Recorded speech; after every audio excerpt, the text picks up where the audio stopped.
You're traveling through another dimension. A dimension not only of sight and sound, but of mind. A journey into a wondrous land whose boundaries are that of imagination. Your next stop, the Twilight Zone.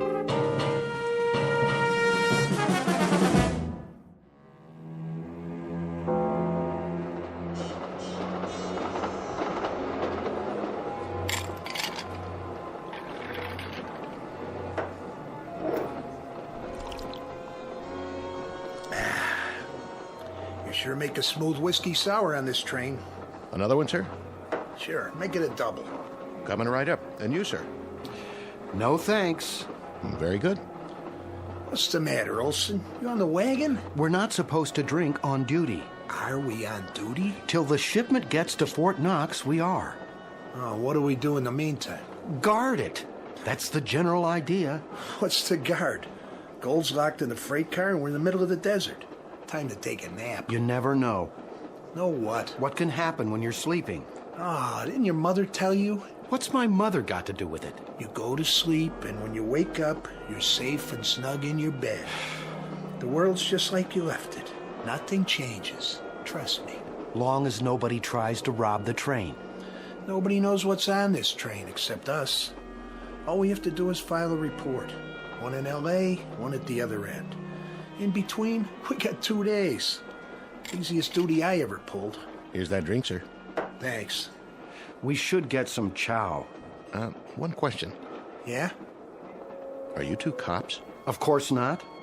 Well, that bulge under your coat, are you packing heat? Well, if you really want to know, I'm Special Agent Martin. Oh. And this is my prisoner, Mr. Olson. I'm transporting him across country to Leavenworth. So that's why he doesn't get a drink. But why does he have the bulge under his coat? Cell phone. Oh, I get it. Go ahead, give him one. Take the edge off so I can relax. That's all right. Well, if he doesn't drink it, I will. Coming right up. You just blew our cover. Take it easy. So you're not carrying your weapon? Nope. Left it in the compartment. That's against regulations. Well, wrecks the cut of my suit. Besides, it's not like I'm gonna need it. Here's his drink. How much I owe you? Nothing. It's on the house. You're a good citizen, pal. Anything I can do to help. Now, just let me sample it for Mr. Olson here. Whoa. Now that's a drink. What's happening? Must be the tracks. Hold on!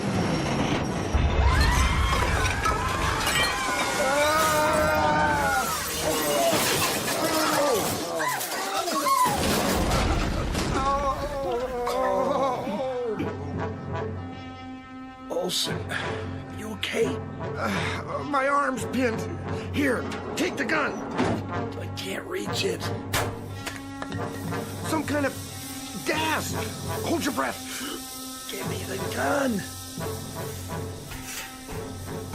Keep your gas masks on. Watch it, Brooks. That one's on. It was. I can't see. Where's the gold? In the freight car.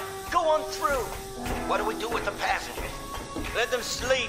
By the time they wake up, gentlemen, we'll be miles away. Many miles and many, many years.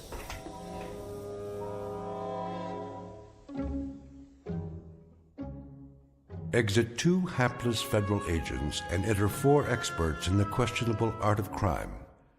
Mr. Farwell, expert with noxious gases, former professor with a doctorate in both chemistry and physics. Mr. Airbay, expert in mechanical engineering. Mr. Brooks, expert in firearms and other weaponry. And Mr. DeCruz, expert in demolition and various forms of destruction. The time is now. The place? Death Valley, USA, where at this moment a train has just been derailed and nearly $10 million in gold bullion en route to Fort Knox, Kentucky, is about to be commandeered by these 4. The question is, how can they escape in the middle of a desert? The answer is, they don't plan to escape, not in the conventional sense, nor will they turn their take into cold cash, at least not in the span of a normal lifetime. What they have in mind is something truly bizarre. They believe that 113 miles from this ruined railroad track is a certain cave that holds the key to their survival. What they don't know, of course, is that the cave is located not only in Death Valley, but deep in the Twilight Zone.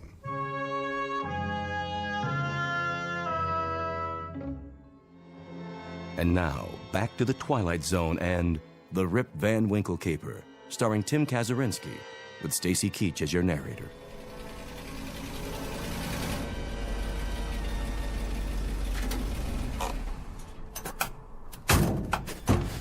Hurry up. Get the bags in the cave. Here comes Farwell's car.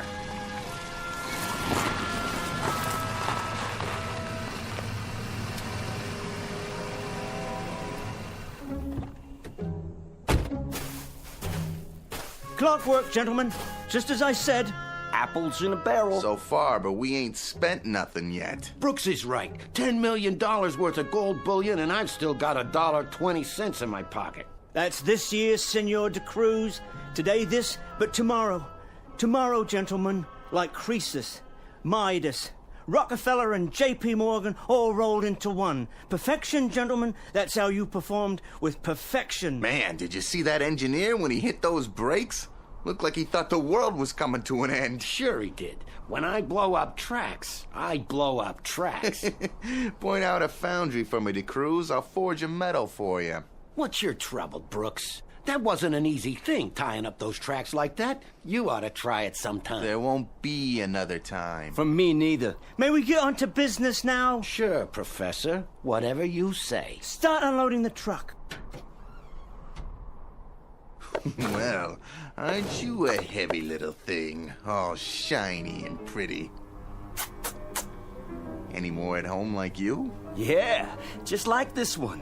$9,980,000 worth of gold bars. Hey, Farwell, I gotta hand it to you. Use the cart.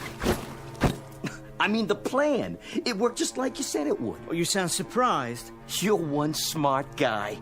Freight car full of gold, train derailed, sleeping gas puts everybody out except us because of our gas masks. Mighty sweet if you ask me. That's right, Mr. Irby, except us. It was not yet our turn to sleep. It was our turn to enrich ourselves. We sure did that, didn't we? There's all the bags. All right, gentlemen. Do you remember the procedure? I'm sure you're gonna remind us. The procedure is as follows. Gold into the cave. Then Mr. de Cruz hides the truck inside, destroys the car. I never liked that part. For what reason? Well, somebody could see the fire. Impossible. The road is miles away. A plane could fly over. By then, all they will see is sagebrush and sand. Clear?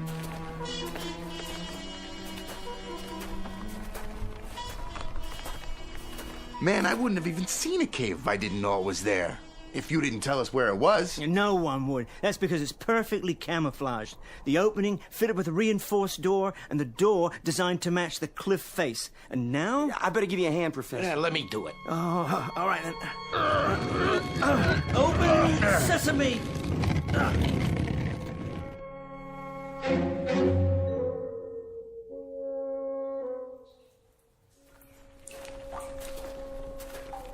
How much farther? We're almost to the main cavern. Stop here. Hand me the flashlight. Wow. How'd you ever find this place, Professor? One of my colleagues at the university, a devoted spelunker. A what? Who cares? Let's get this over with. In a hurry, Mr. de Cruz. Sure I am. I drove the truck in, got rid of the car like you said. We've done our part. Pretty soon, this whole state's gonna be crawling with cops. It's not like we got all the time in the world. Then you may divide the gold bars. Ooh, yeah. This is the part I like. Hooey. Look at all that. 24 karat all the way. One for me. Hey, and one for you. One for Irby. One for the professor. Two for me. Two for you. Hey, Professor, what's the first thing you're gonna buy with your share? A new life, gentlemen. A new life. Yeah. I like the sound of that. A life of comfort and leisure as befits a man of such ingenious accomplishments. Well, you can say that again. Finish your counting. It's time for the pièce de résistance. Holy Jehoshaphat. Will you look at that? Is that them? The real culmination. The ultimate ingenuity. Yeah, they look like coffins. Shut up. You told us about them, but somehow I didn't know they was gonna be made out of glass. A new type of plastic, actually, manufactured to my specifications. A completely inert material with no chemical interactions. I don't see why we have to get inside those things, those caskets. It's one thing to stop a train on its way from Los Angeles to Fort Knox and steal its cargo. It's quite another to remain free long enough to spend it. And spend it we shall. Yeah, but when? Don't you remember, Mr. De Cruz? I would have thought this aspect of the plan would be particularly clear in your mind. I remember, all right. You want us to play Rip Van Winkle. An appropriate analogy, I suppose. And that's what we are. 4 Rip Van Winkles. Only, I'm not so sure. What, aren't you sure of, Mr. De Cruz? The big sleep, Mr. Farwell. Just lying down in these coffins. I like to know what I'm doing. But you do know. I've explained it very precisely. The 4 of us will be placed in a state of suspended animation. Think of it as a protracted rest period, Mr. De Cruz, to gather our strength. And when we wake up, that's when we take our gold and enjoy it. I say everybody should take his cut now. And how far will we get with it? We got a vehicle, we got water. There'll be roadblocks. Yeah, and that guy with the gun on the train, maybe he was a Fed. If we killed a Fed... Not killed, put to sleep. I'll take my own chances. Hey, what's with the knife? Put it away, Brooks. You're not gonna stop me. That's what you say, De Cruz, but that ain't what we agreed on. Quite right. What we agreed on was that we'd stash the gold here and then do what the professor tells us. And so far, he ain't been wrong.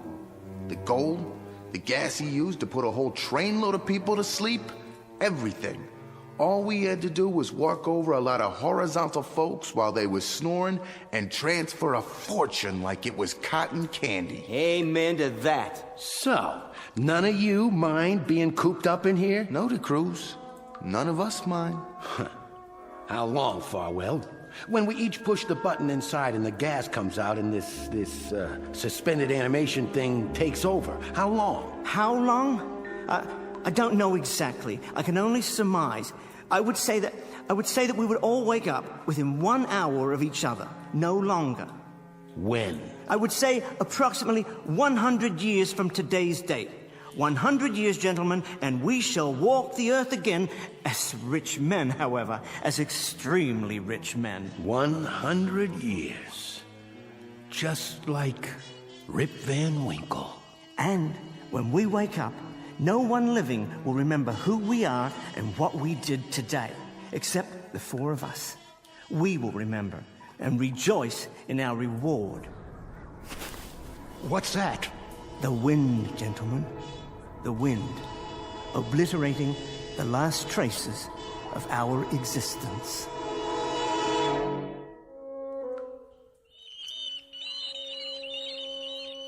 What are those things on the ceiling? Bats, Mr. De Cruz, they're quite harmless. I hate bats. Merely flying rodents who prey on insects. You got a phobia about bats, De Cruz? Of course not. I just don't like them, that's all. Then all the more reason to proceed. Open your sleep chambers and lie down. Wait a minute. Quit stalling. There's one more thing. Yes. The truck. How do we know it's going to start when we wake up? Well, that's why I had you cover it so thoroughly. The engine operates on self-generating energy without gasoline or oil-based lubricants. I've prepared it in every detail. Yeah, but what if it still doesn't start? Then we walk to the highway and follow it for approximately 28 miles. We have more than enough water and provisions to reach any of several towns. Enough already. I'm going in. After you, Mr. Irby, and Mr. De Cruz. All right. Here goes nothing.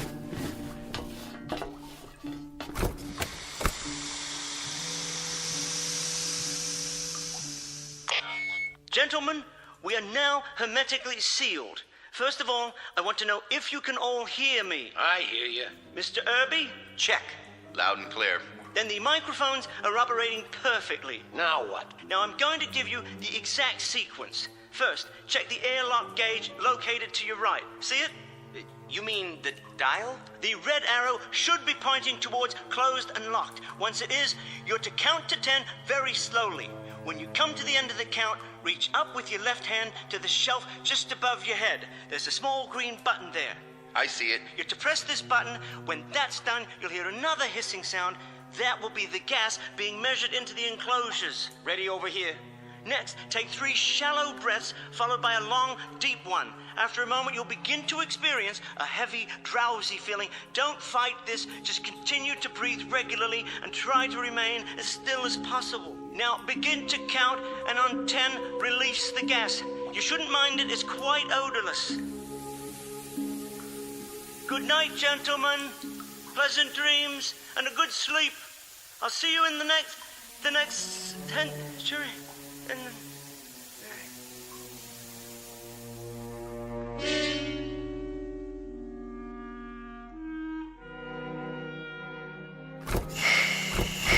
So, the Great Awakening has come at last. It didn't work. My face, my hands. Look at yourselves. We don't have any beards. That means... He's right. Of course I'm right. Our fingernails haven't even grown. Hey, Farwell, with the big brain and all the answers, your plan was a dud. I don't understand. It was foolproof. It must have worked. Wait, yes, of course. All the bodily functions stopped. There wouldn't be any growth of beard, nails, or anything else. I tell you, it worked. One way to make sure. Yeah, let's have a look outside.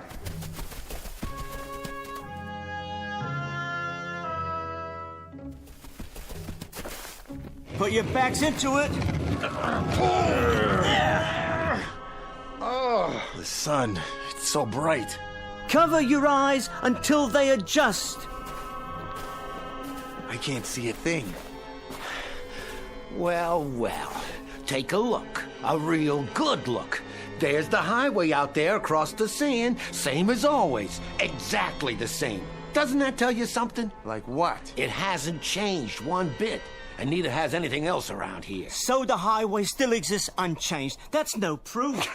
Mastermind. Big brain. So instead of 100 years, it's maybe an hour later. A lousy hour, which means every kind of cop you can think of is still after us. Thanks for nothing. A big fat zero. You don't know that... And all that gold in there is just so much garbage to us. Because everybody and his brother's gonna be looking for it. Hold on. Where's Irby? Huh? We forgot about Irby.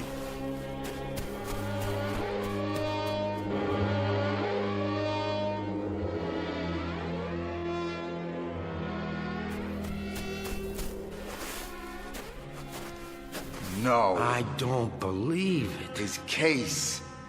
It's cracked. The air got in. And the gas escaped. And all because of this rock. I thought you said it was a special plastic. Well, the rock must have fallen from high overhead. It was those bats knocked it loose. So it's high enough to cause a hairline crack in the structure. Yeah, here, look. Just at the edge of the frame. Poor Mr. Irby. He has proven my point, however. A dramatic example, but nonetheless, he has most definitely proven my point. He sure did. There's nothing left inside but bones. There's his wristwatch, his ring. On a skeleton. Hey, Farwell, how long would it take for this to happen to his body? Autopsies are not my field of expertise, but it would take years, especially in this climate. The odds are, Mr. De Cruz, that we are now, indeed, in another century. Just like the plan. So, what's the next step? We get the gold in the truck and we take it to the first city we come to. And we either find a fence or we melt it down. That's the deal, isn't it? Why is it, Mr. De Cruz, that greedy men are the most dreamless, the least imaginative, and the most stupid? Listen, Farwell. No, you listen to me. For the first time in the history of man, we've taken a century and put it in our hip pocket. We've taken a lease on life and outlived our stay. We've had our cake, but we're still going to eat it. That's quite an adventure out there, Mr. De Cruz, though you're a little insensitive to it. quite a splendid adventure, a world we've never seen before. A brand new, exciting world that we're about to walk through. Only this time with money. That's right. With 10 million bucks worth of gold. That's how we're gonna walk through it. Of course. The only thing left to wonder about is, what kind of world?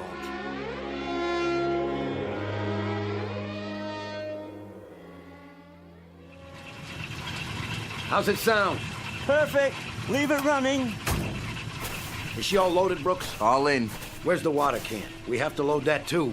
By the grave. Mr. Brooks kindly dug it up for us when he buried Irby. Then I'll put it in and we can get going.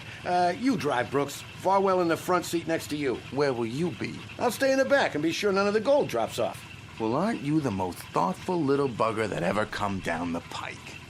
You stay in the back and watch the gold, huh? Yeah. I wouldn't trust you with the gold if it was a filling in your mother's own tooth. No, buddy boy, no. You drive, I'll ride in the back. Soon as I get the water can.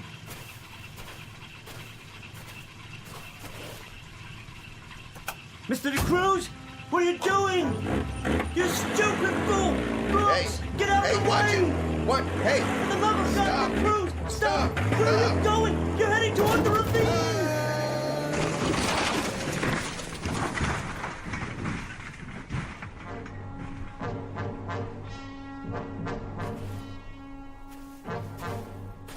DeCruz? But I don't understand. I saw you drive over the edge. You didn't see me jump out the other side before it went over. I also see that Mr. Brooks had an accident. Is that what you'd call it? Yeah, a fatal one. Don't know how that could have happened. Guess the truck ran over him. Those brakes, they must have been bad. A man's got to keep his eyes open out here. He should have got out of the way. Oh, yes, he certainly should have. And I'm sure he would have if you'd given him the chance. Well, the upside is, I guess there's more gold now for the two of us, you and me. I keep underestimating you, Mr. DeCruz. We do it my way now, huh? And which way is that? Take all the gold we can carry in 2 backpacks and hit the road. I suppose. I can't think of any other alternative at the moment. You know, I sure can't either. The obvious, the simple, idiotic, ridiculously obvious. Look, even if you hadn't wrecked it... What? The license plates are 100 years old. We would have been picked up the moment we hit the highway. Yeah, that's right. So load up what we can. It's going to be a very warm walk. Very warm. You could always wait here till I come back for you. No, you're quite right, Mr. DeCruz. Your point is well taken. I suggest we hit the road.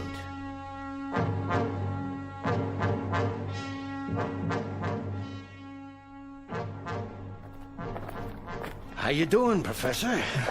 You hold it, DeCruz. I've got to rest. Yeah, I figured. The map said 28 miles to the next town. At this rate, we won't reach it until tomorrow afternoon sometime. At this rate, you may never reach it. No, I just have to take it a bit more slowly, that's all. You didn't have to come. You could have stayed back there and watched the rest of the gold.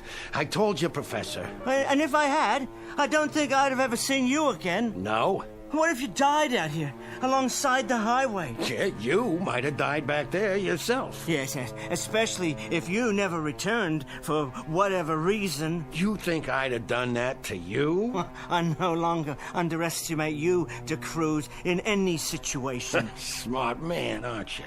Real smart. But there's only 2 of us now. We must cooperate in order to survive. Of course we must. There hasn't been a car yet, not a single car. Yeah, I noticed. Oh, I hadn't thought of that. I hadn't thought of it at all. What? Just like the license plates. What thought of what? What, that people don't drive cars anymore? Well, then how would they move from one place to another? On horseback? It's possible. Progress goes forward, DeCruz, not backward. No, that's not what I meant. Say, what's eating you anyway? what's happened these past 100 years. Think of it. I don't want to think of it. Why should I? What's the difference? But what if there was a war? What if they dropped a bomb? What if this highway stretches to... To what? Stretches to nothing. To nothing at all. Hey, Professor, you don't sound like yourself, Mr. Big-time plans. that don't sound like you at all. Maybe there isn't any town up ahead. Hey, knock it off, Farwell. Maybe there aren't any people. I told you to knock it off. You're a frightened little man, aren't you, Mr. De Cruz? You've always been a frightened little man. I said... It's because you're so greedy. You have no appreciation of irony, none at all. And wouldn't that be the irony of all ironies? To walk until our hearts burst, carrying all this gold. Yeah? Take a gander at that. What are you babbling about? That's a plane. Hey, look down here. It's merely a silver speck in the sky. It could be a flying craft of some sort, but of course the pilot didn't see us. If it had a pilot, a satellite perhaps, passing over... That was no satellite. I saw it, Farwell, and that's all I need to know. It's a sign. A sign of what? The world's still out there. Sure it is. And that means there's a city up ahead. We're gonna make it, buddy. We're gonna make it after all. Come on, let's keep moving. Water yeah, first. Sure, water. Well, what are you looking at? You got your own canteen. Yeah, of course I do, yeah. Hey, take it easy, Professor. Better make it last. That's all we got now. 2 canteens. We'll ration it. Yeah, sure we will. I figured it's just about enough to get us where we're going. All the way back to civilization. Just like you said, Professor. Just like you always said.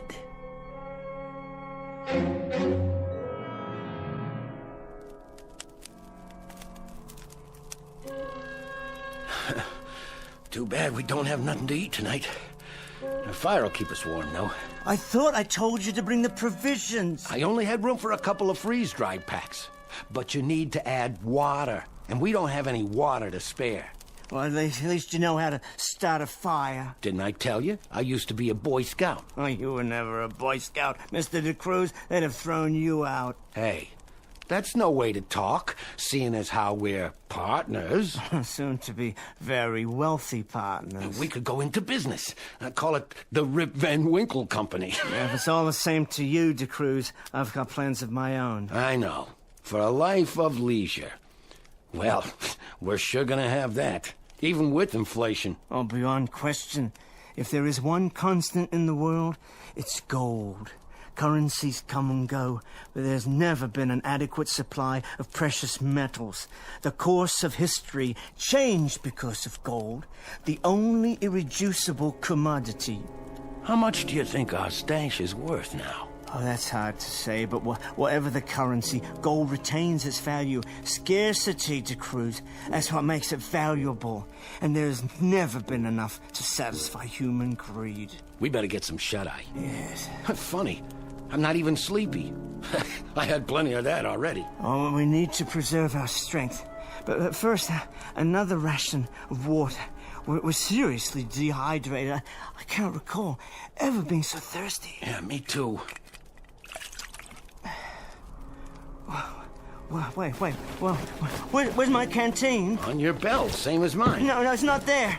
I must have left it behind when we stopped this afternoon. Now, that's tragic, Mr. Farwell.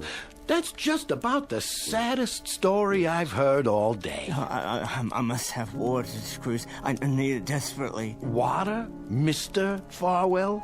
Why, I believe there's some water around here somewhere. Yeah, sure. In my canteen. Okay, give it to me. Okay.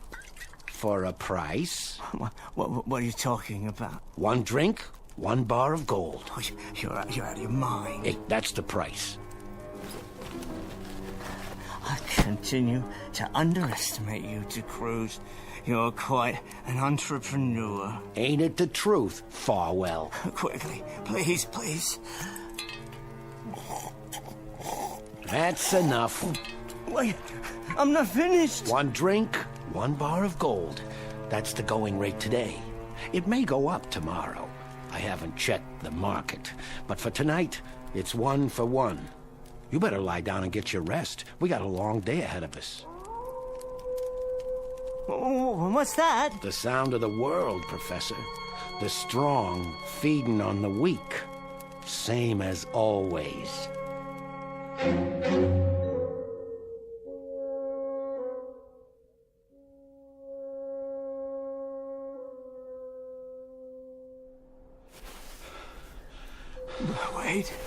Wait. What's the matter, Farwell? You pooping out again? We need water. Already? You had a good night's sleep, and we only been on the road a few hours. I can't go on without water. You ain't even carrying that much weight. I got most of it in my pack now. You're getting old, Farwell. Be a shame if you didn't make it to the next town so you can enjoy your share.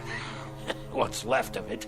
Please. Hey, look up in the sky. What? You know what that is?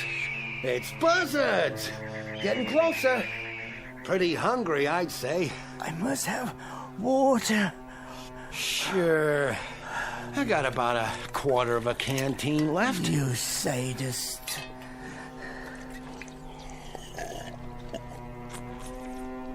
That's mighty good. Not cold, of course, but it's nice and wet. Nothing but a sadist. The rate of exchange has changed a little bit, Farwell. Now it's 2 bars of gold for 1 swallow. Worse than a sadist. A tormentor. An extortionist. If you don't want it. Yes, all right. Glad to see you're still a smart man. I'll just put these in my bag. No, DeCruz. Those are yours. What? The ones in my bag. I'll hold on to these 2. That's all you got left? 4? Well, aren't you the generous one? Just give me my water. As soon as I pick up your bag. I guess I can carry both from now on. I'm sorry I can't help you. I'm afraid you'll have to bend down and get it. No problem.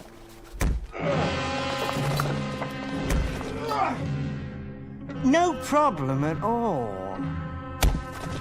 How do you like the gold now, Mr. DeCruz? The feel of it against your skull. Oh, sorry you won't be alive to carry it any further. I'll do that for you. For both of us.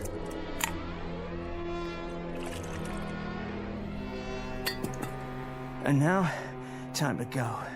According to the map, less than 1 more mile. Too heavy. I'll come back for them. Now, only what I can lift. 2 miserable bars. One, but still worth a small fortune.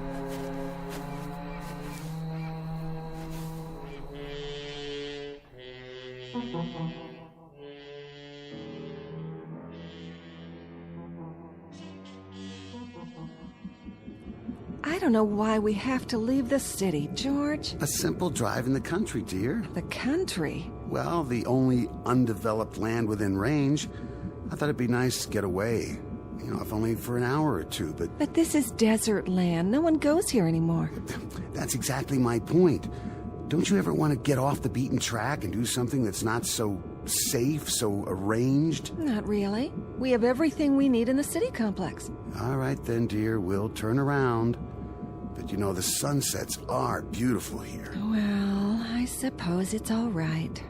You don't mind? For a while. Just keep the dome top sealed. The climate outside is ghastly. I suppose that's why it was called Death Valley. Once the sun goes down, though, the temperature should drop. George, look! Lying in the road! Oh, is that an animal? Good Lord. I think it's a man.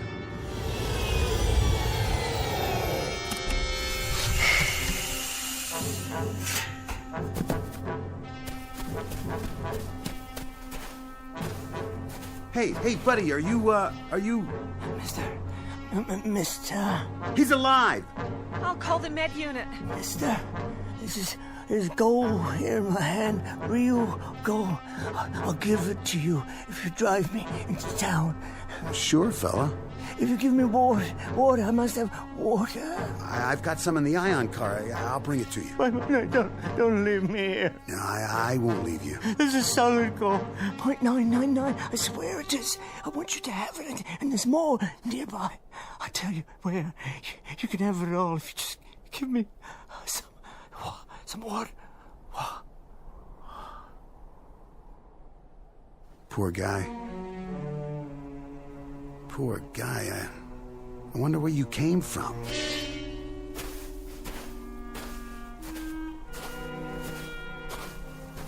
Who is it, George? What's the matter with him?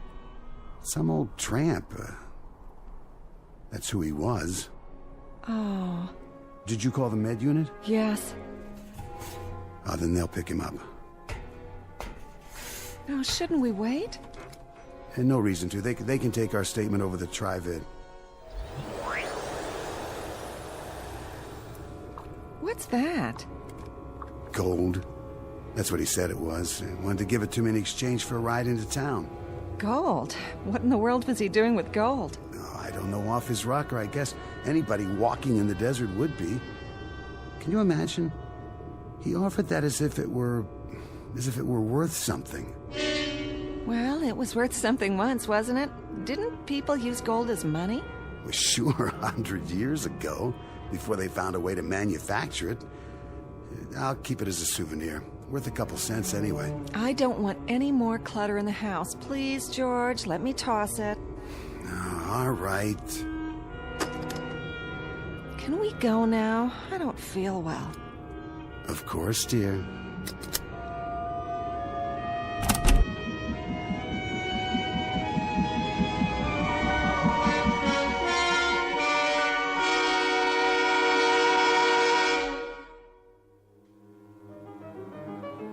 Final scene.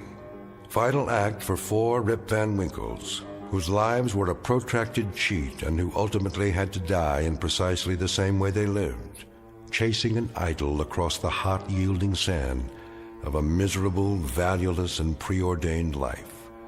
Messrs. Farwell, Urbe, Brooks, and De Cruz, now bleached dry in the hot sun, and just as worthless as the gold bullion they built a shrine to. A lesson to remember in the Twilight Zone.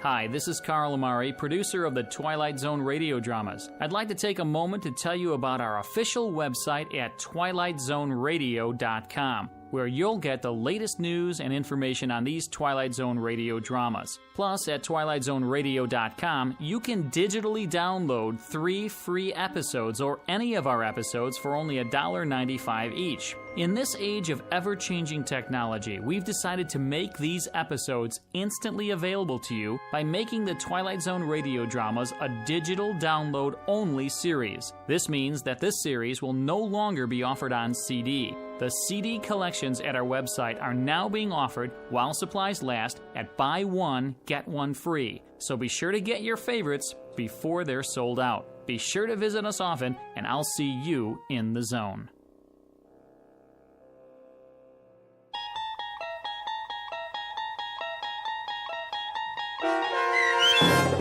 The Rip Van Winkle Caper, starring Tim Kazurinsky, with Stacy Keach as your narrator, was adapted for radio by Dennis Etchison and based on a script by Rod Serling. Heard in the cast were Richard Hensel, Doug James, Peter DeFaria, Roderick Peoples, Norm Woodell, Meg Thalken, and Turk Muller. To learn more about the Twilight Zone radio dramas and to obtain audio cassettes and CDs of these programs, visit our website at twilightzoneradio.com. This copyrighted radio series is produced and directed by Carl Amari and Roger Wolski for Falcon Picture Group. Doug James speaking.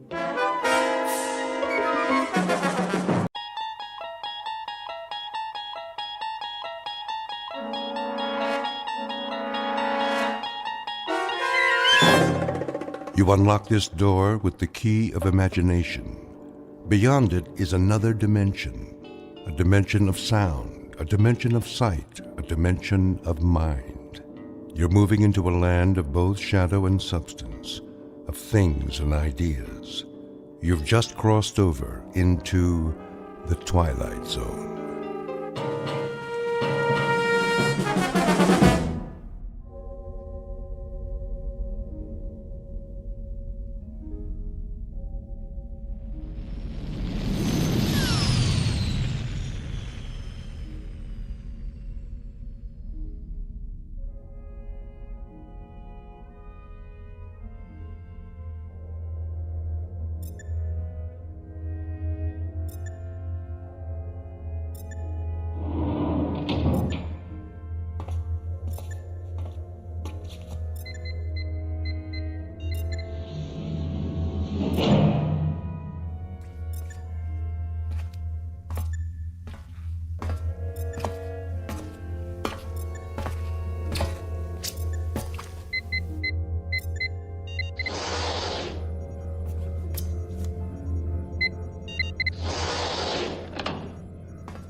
Probe 7.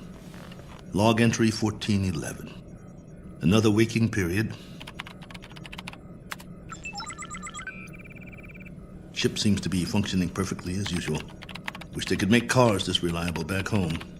Oxygen supply, right on the button. Food supply, a little over. Something wrong with my appetite. Not enough exercise, I guess. I know. More workout time. Gotta stay in shape. Never know who I might meet in space.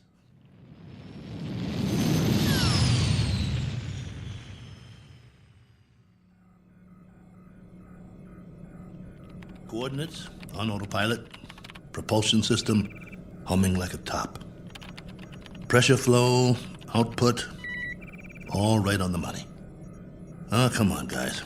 You don't need a pilot up here. Could have sent an unmanned probe. All I am is extra weight. Think how much farther this crate could go without me. Of course, you wouldn't have my brilliant observations.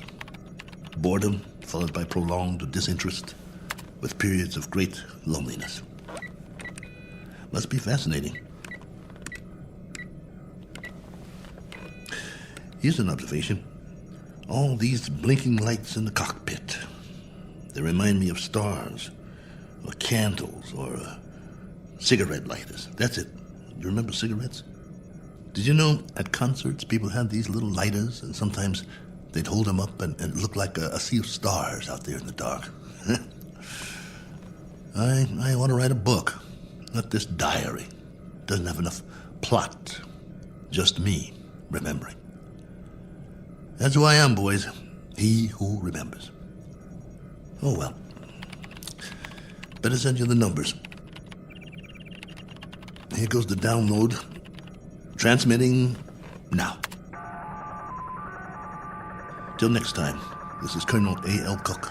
Over and out.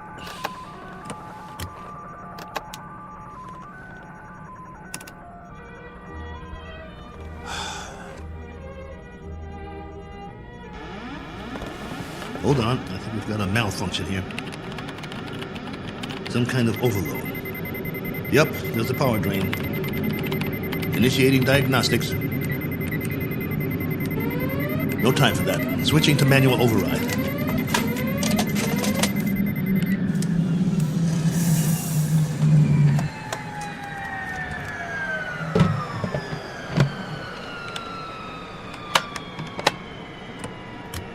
Base, this is Probe 7. Probe 7, calling base. Come in. I've just lost a rocket tube. Can't handle this baby. Controls won't respond. Losing power fast. Have to set down on the nearest planet.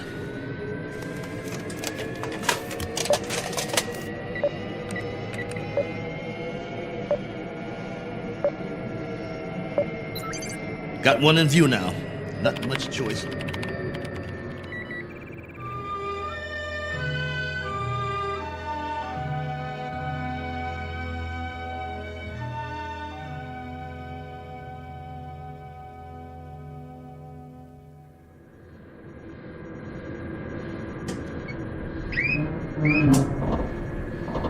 Entering atmosphere.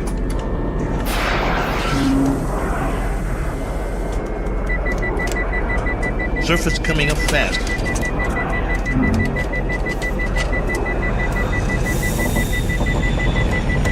Can't slow down. No retro rockets.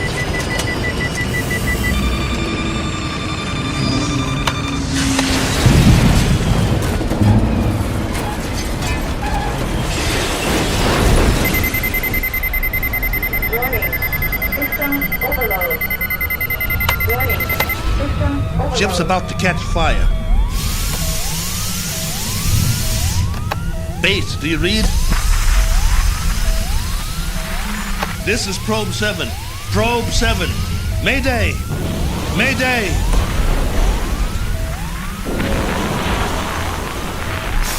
Mayday! Mayday!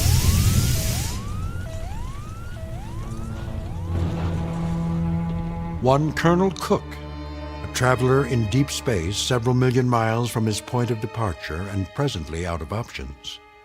He set a course across an endless ocean in a one-man lifeboat, now scorched and broken on an alien shore. But even if he should survive, his greatest ordeal is yet to come, for he must face a far more dangerous challenge, an opponent more menacing than the cold, lifeless vacuum of space. He must face what awaits him on the other side of the bulkhead and do battle with the unknown. As soon as the dust settles, he will take stock of his plight with very little effort, a single 360-degree movement of head and eyes. For Colonel Cook has come to rest on a small, undistinguished planet not on any chart, one that is actually an outpost in the Twilight Zone. And now, The Twilight Zone and our story, Probe 7, Over and Out, starring Lou Gossett Jr., with Stacy Keach as your narrator.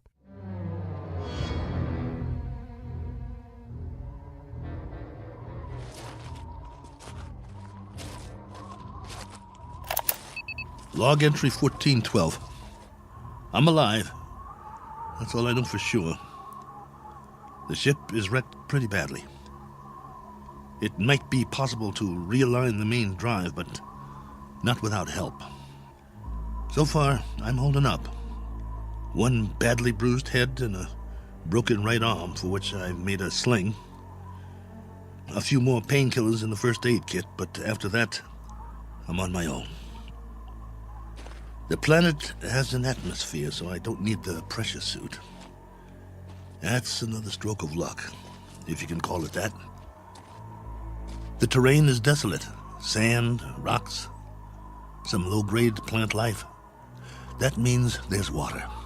The question is, how much and where? The ship has cooled down now, what's left of it. Main instrument panel is intact, so I'll try to contact the base directly, if there's enough power. More later. Cook, signing off.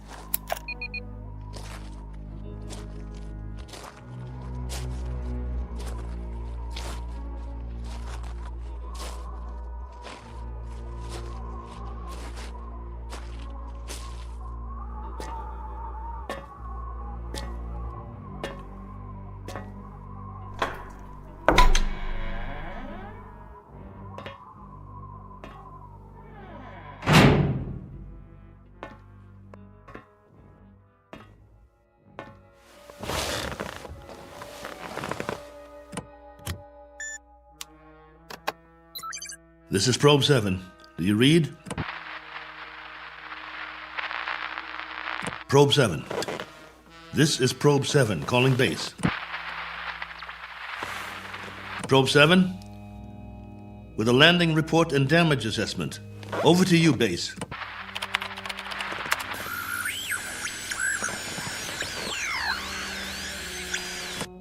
This is Probe 7. Come on, base. I'm waiting. Probe 7, this is base. You're coming through low, barely audible. Blaine, is that you? Yes, this is Lieutenant Blaine. We read that you're... This is Cook, Probe 7. I'm glad to hear you. Cook? Cook, we thought we'd lost you. Your transmission was interrupted. Everything was interrupted. I'm lucky to be alive. Probe 7 made unscheduled landfall approximately 7 hours ago. What? Come again. Can't hear. I thought you said... I've crash-landed, Blaine, in another planetary system. Didn't have much choice. One of the thrusters broke off the ship. This planet is 92,900,000 miles from the nearest star. Good Lord, Colonel. We're having trouble seeing you on the monitor. Sorry, but I can't send or receive a visual. Most of my equipment was fried in the crash. Okay. How's your oxygen? And that's the least of my worries. There's an atmosphere here. I don't know its density or composition, but it's breathable. Probe 7? Probe 7, your signal's drifting. Can you increase power? Not much chance of that. Far as I can tell, this is the last of my juice, at least for now. I've got half a generator and 3 solar cells working. I was afraid it wasn't enough to get through it all. Okay. Can you effect repairs? Say again? Repairs. Can you make repairs? If you give me maybe 20 years, a good right arm, and a new head while you're at it, I might make a start. The bottom line is, I need help. Got that, Base? Help. And right away. Probe 7, you're breaking up. Probe 7, are you there? Probe 7, we're having difficulties. Probe. All right, just stay there. Stay in transmission. Probe 7, we've traced your signal. We know where you are. Great. How soon can you send a ship? Colonel, I'm sorry to say we have nothing here that can reach you. What? You had several ships on the drawing board. Repeat, we have nothing available. Say again? All construction is suspended pending the current crisis. Ah, come on! Colonel Cook, I've been told you'll have to make the repairs yourself. Base, now hear this. I don't have fuel, no propellant at all. I left most of my rockets scattered across 50 miles of dirt and rock. All I have is a ship that looks like a jigsaw puzzle. As for the wiring, it's nothing but spaghetti. So when you say you've got nothing that can help you, you're telling me you're crossing off one spaceman permanently. Probe 7, we're having difficulty. Your words are breaking up. All right, Base. I'll give it to you in a few syllables. This ship isn't going anywhere. Not forward, up, down, or back home. Is that plain enough for you? Now I'm asking you again. Isn't there anything you can do to help me out here? Or are you just going to write me off? Colonel Cook? There's the low power warning. I'm losing transmission. Got to sign off for now. I'll make contact again in 3 hours. Roger that, will you please, Base? We will stay on this frequency, Colonel, and wait to hear from you. Oh, just a minute. There's someone here who wants to speak to you, Colonel. Colonel Cook, this is General Larrabee. We understand the spot you're in. We wish we could help. Thank you, sir. Well, there is a possibility that once you give us a full report on the ship, we can send you instructions for its repair and walk you through it step by step. That's still an option. Is it? Well, here's an option. Why don't I just build me a new one, General? I'll make it out of tin cans and chewing gum. I'll burn some circuit boards with a magnifying glass. That's a possibility, too. Colonel, I'm trying to be frank with you. Sorry, sir. I'll transmit again in 3 hours. Over and out. Heaven help me. Wonder if that's a possibility.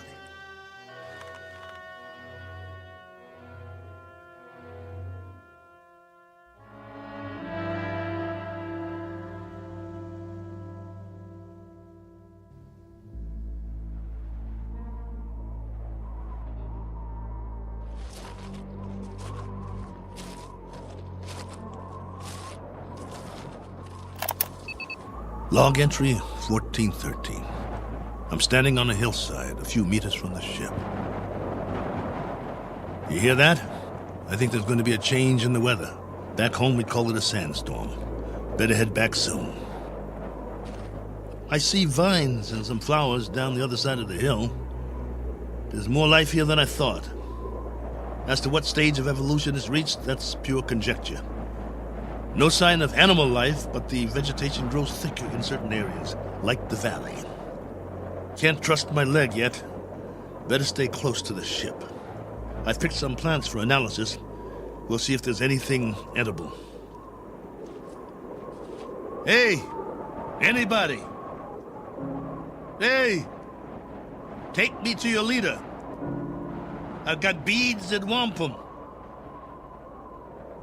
Is anybody here?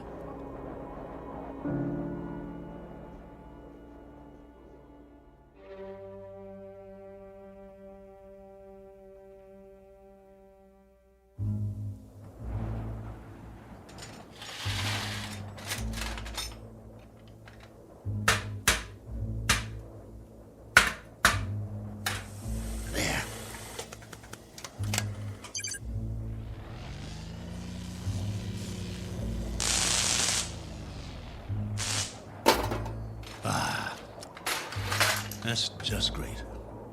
The last good wires in the whole ship. Here comes that sandstorm. I'm gonna get the hatch shut. Close, will you? That's it. A little bit more. There. That'll have to do.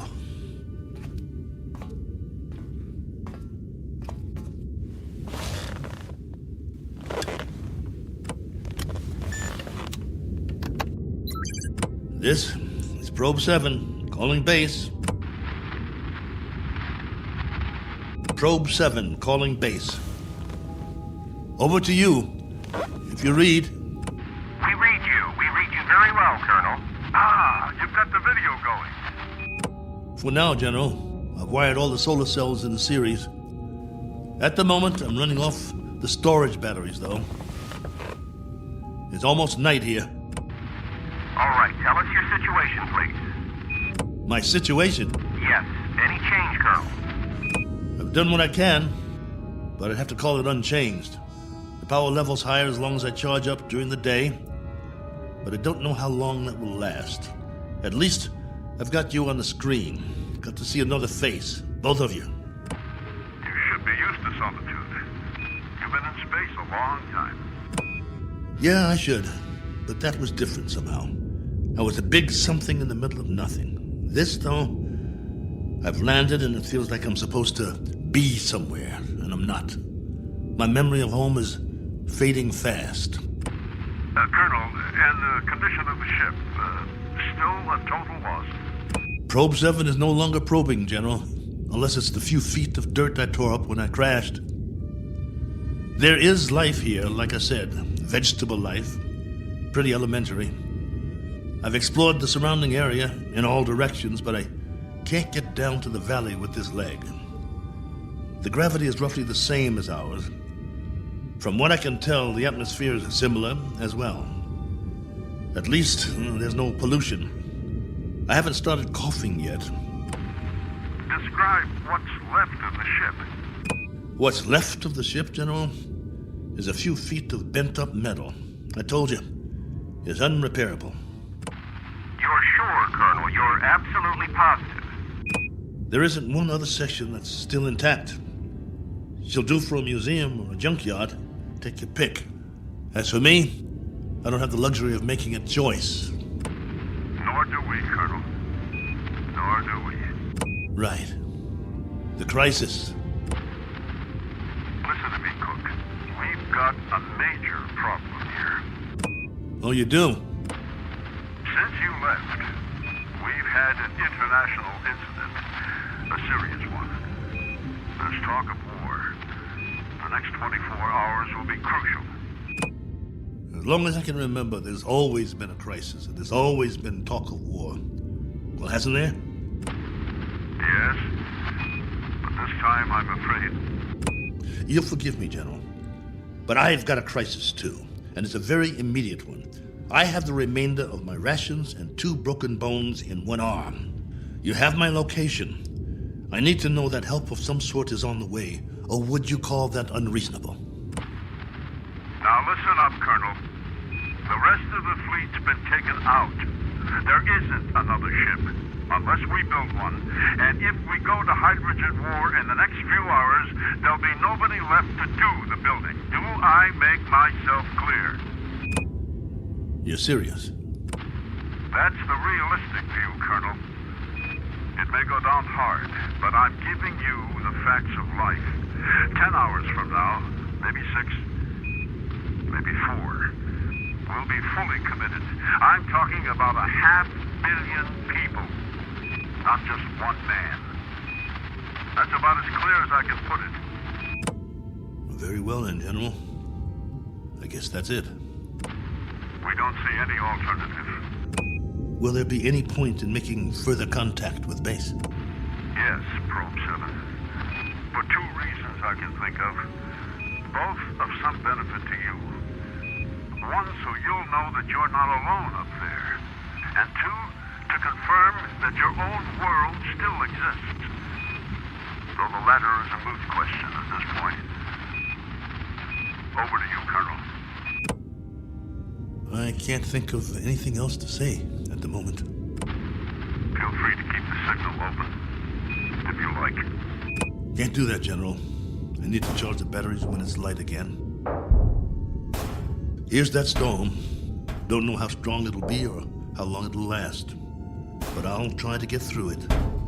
Nothing else I can do. Then, for whatever it's worth, know that we're still here. For now.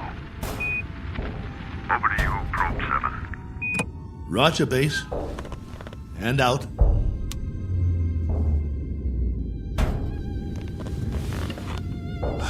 It's going to be a long night.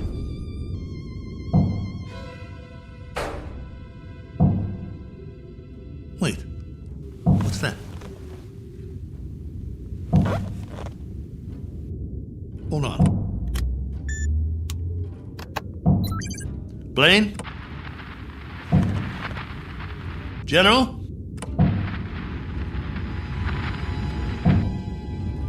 I wish you could hear this. There's something outside, I swear. Something or someone.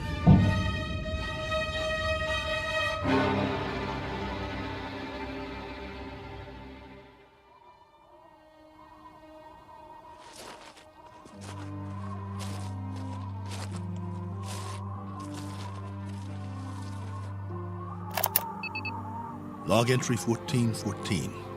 Just in case anybody ever hears this, I didn't get much sleep last night. I was waiting for the wind to die down.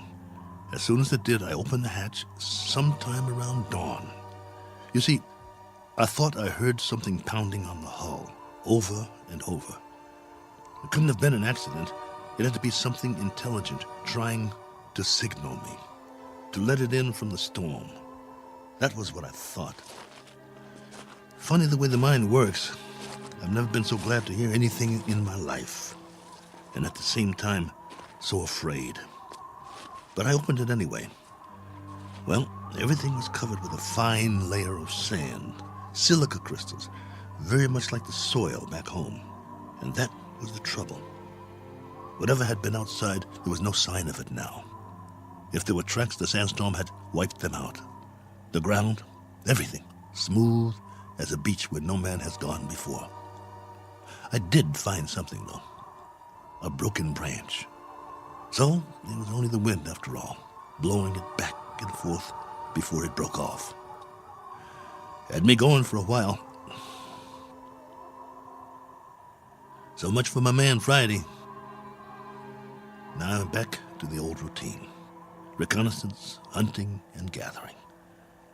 Just think, a few million years from now, something on 4 legs, or 2, or 8, may actually walk this barren planet again. A few million more years, and it will grow a bigger brain so the species can start doing the same things I'm doing. Foraging for food, trying to survive. Wonder if there'll be anything left of the ship by then. Probably not. Me? I'll be a fossil at the bottom of a tar pit somewhere, and no one will realize I was ever here. Well, onward he marched, for want of anything better to do.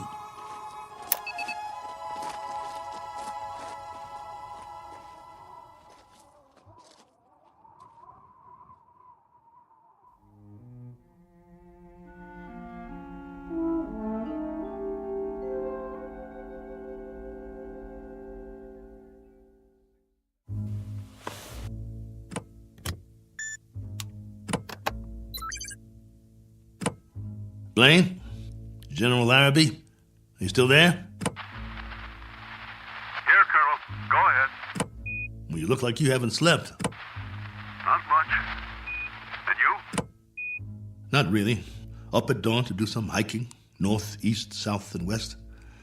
I had been hoping. Yes? Just a crazy dream I had. No sign of anything?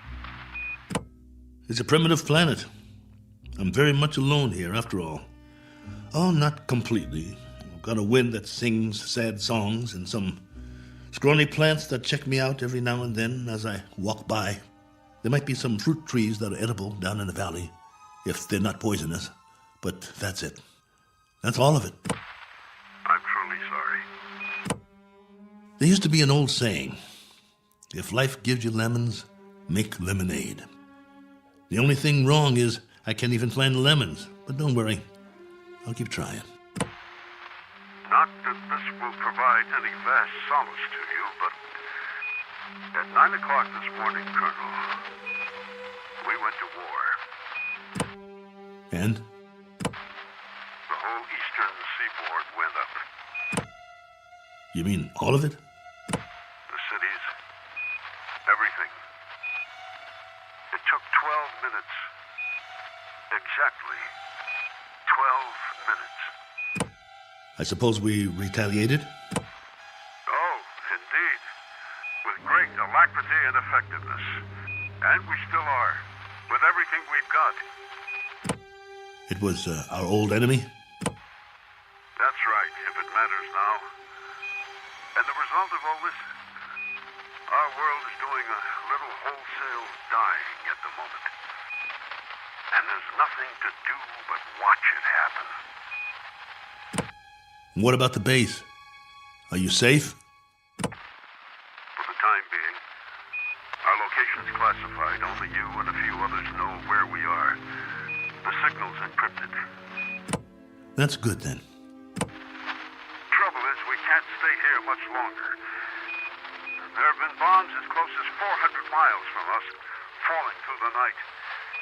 It's now a question, Colonel, of the manner of death. Very fast or very slow. It's that kind of consideration, not one we thought would ever be a reality. General. You know, it's really quite a pity that we didn't send others with you. What you think of as a prison might have proved to be a haven of sorts for the survival of the species. Don't have any illusions about it, General. What you think of as a haven is only a very sizable dungeon. A good-sized dungeon with a breathable air. But that's what it is, and there's no way out. I don't much care for solitary confinement, and neither would you. Unfortunately, both of us have very little choice in the matter. General, this is urgent. Give it to me. What is it, General? What's happening there? In a moment, Blaine. But, General... I said in a moment. Cook, I've just received an official communication. We're going to have to move out of here. Now, I don't know whether we'll be able to transmit again or not. If we are able to, I'll do my best to make contact. You have my word. Thank you. Try if you can. It means a lot to hear a real, live voice. I wish we could do more. Silence. Or cries. That's the story from our world. Silence or cries. God bless you. And good luck. Over and out. Probe 7. Yeah. Over and out. Not with a bang, but a whimper. Hell of an ending. To all my friends back home, take good care. Looks like I won't be seeing you again. Not in this life.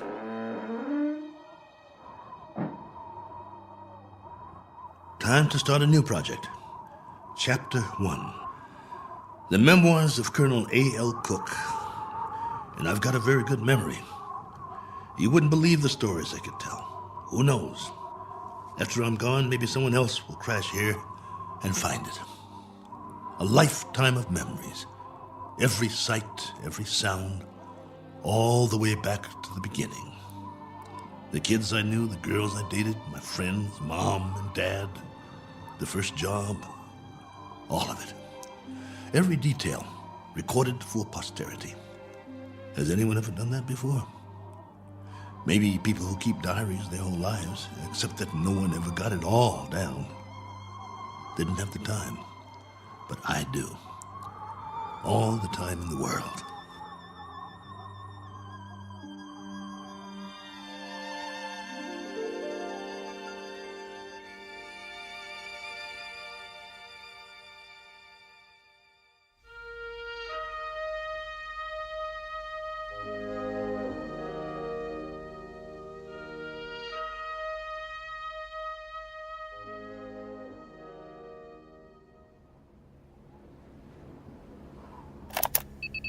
Log entry 1415. This one's for the record. A final official entry. From here on, it'll be the life story of Colonel A.L. Cook.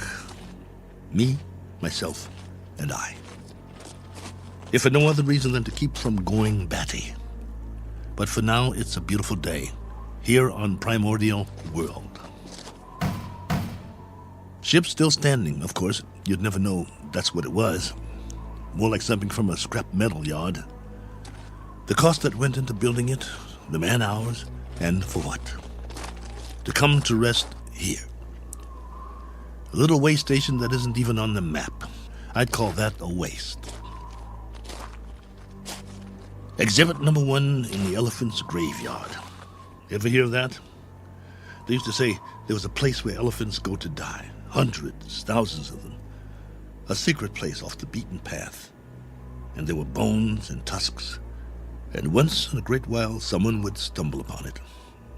Like the Sargasso Sea, where sailing ships caught in the kelp and were trapped forever. Well, maybe other travelers will end up here, gone to ground, never to move again. Eventually, there'll be a whole collection of them from all over. But remember, I was the first. I should scratch it in the metal. Cook was here. But I digress. This is still supposed to be my official report. The evaluation of the crash site coming up.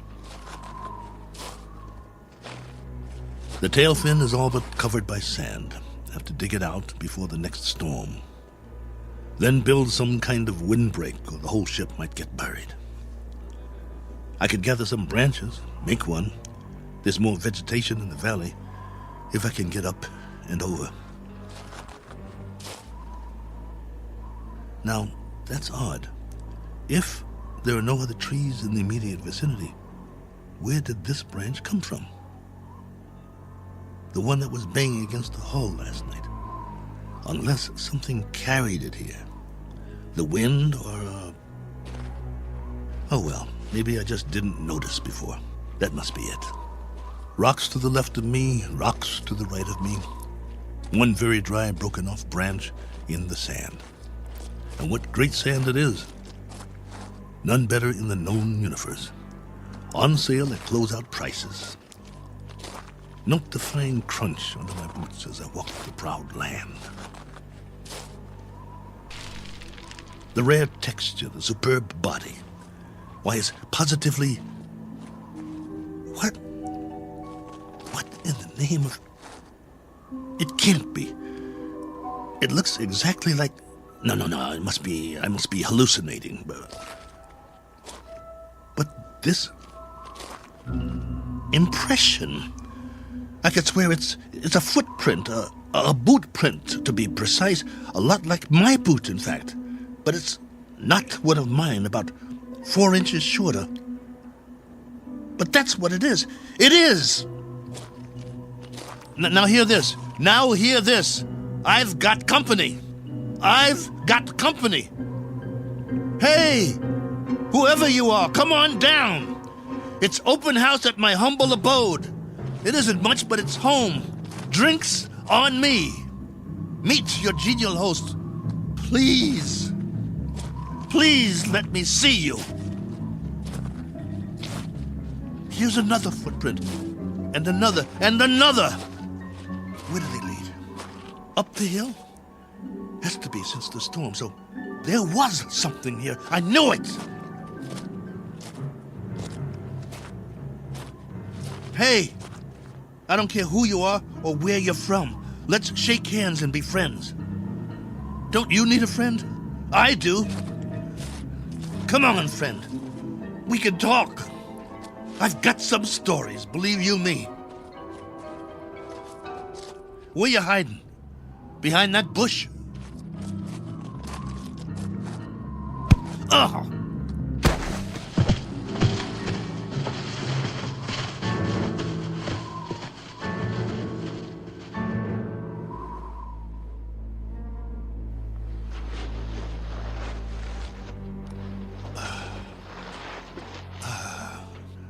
Blood on my head. Something hit me. Why'd you do that?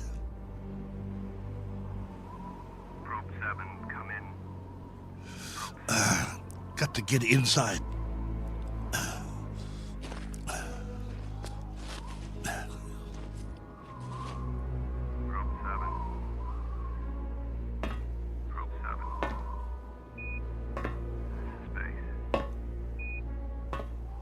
Get the hatch closed before they come after me.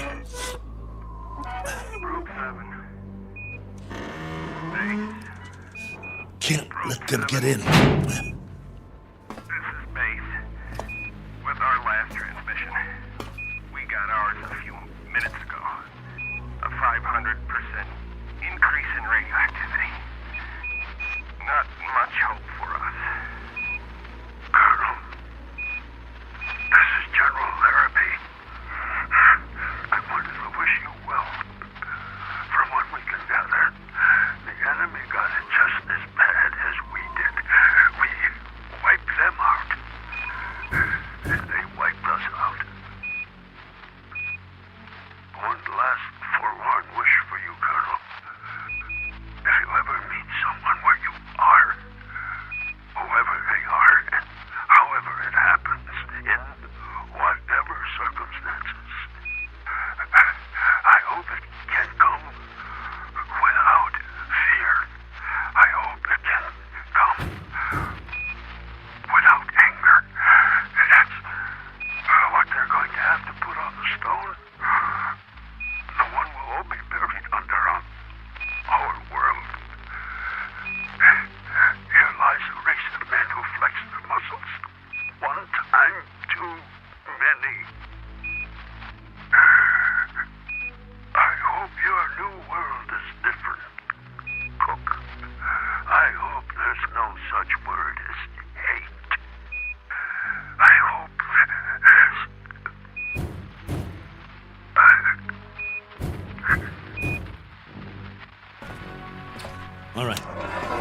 All right. I'm ready for you. You want in? Maybe I'll let you, and maybe I won't. It's up to you. You can be friendly, or you can be dead.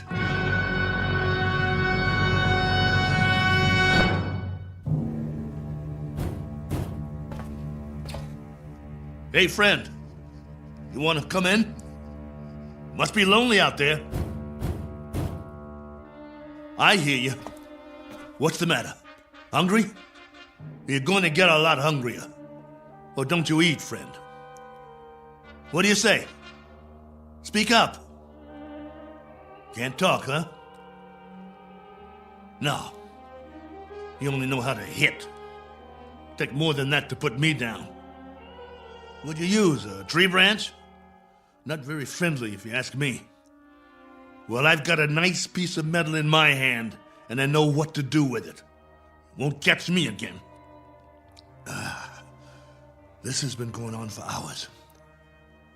I don't know about you, but I need sleep. I really need it. Understand? Sleep. And this king-size bump on my head doesn't help.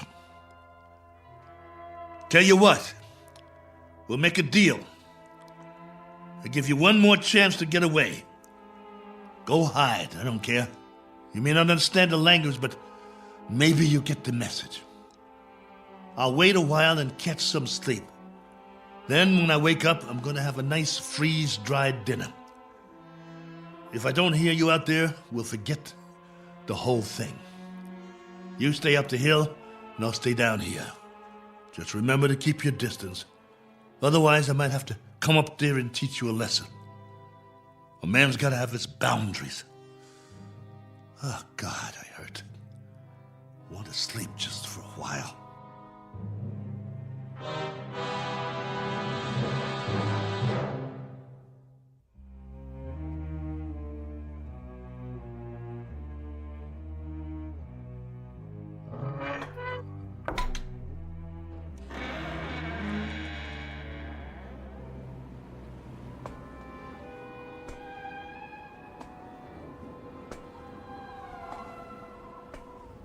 Hey, friend.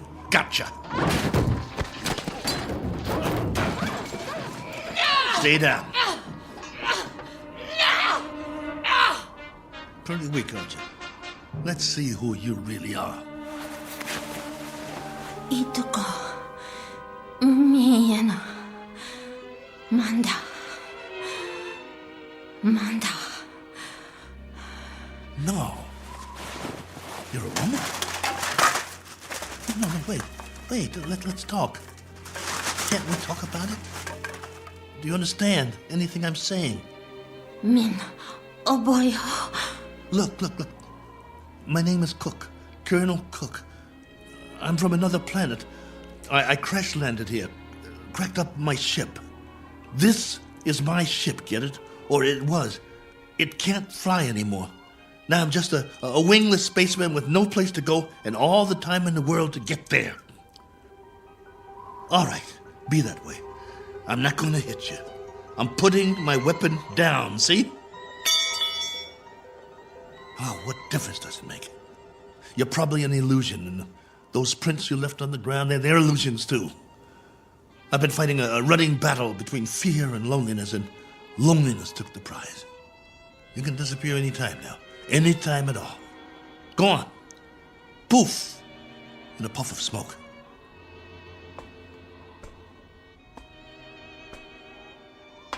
No, wait, please. Are you real? This knot on my head certainly is.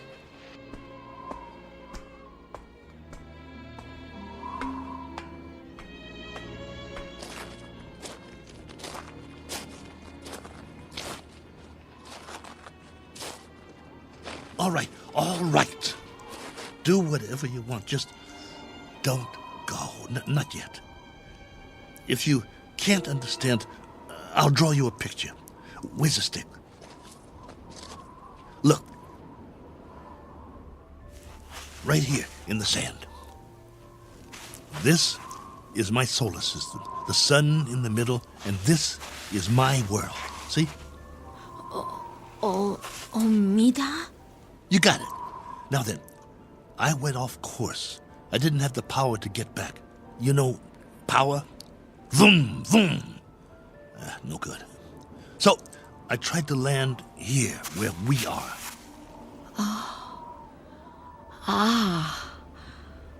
Omida korum. Go ahead, you draw. Korum mistum. Oh, that's your solar system and your world. You came from there. Let me see now. It went out of orbit. Is that it? Your planet left its orbit and moved away from the sun. In the line, that's where you went and where your world went, right? I'm sorry. What about now? Where's your planet now? I understand. Gone. Disappeared. Probably frozen by now. But you got out. How many others? How many got out? You got away. Any others? Min. One finger. That's a hard count, my dear. A very hard count. And you've been here a while, haven't you? Look at your suit. Your galaxy might be light years away. It would have taken years to reach here. Where's your ship?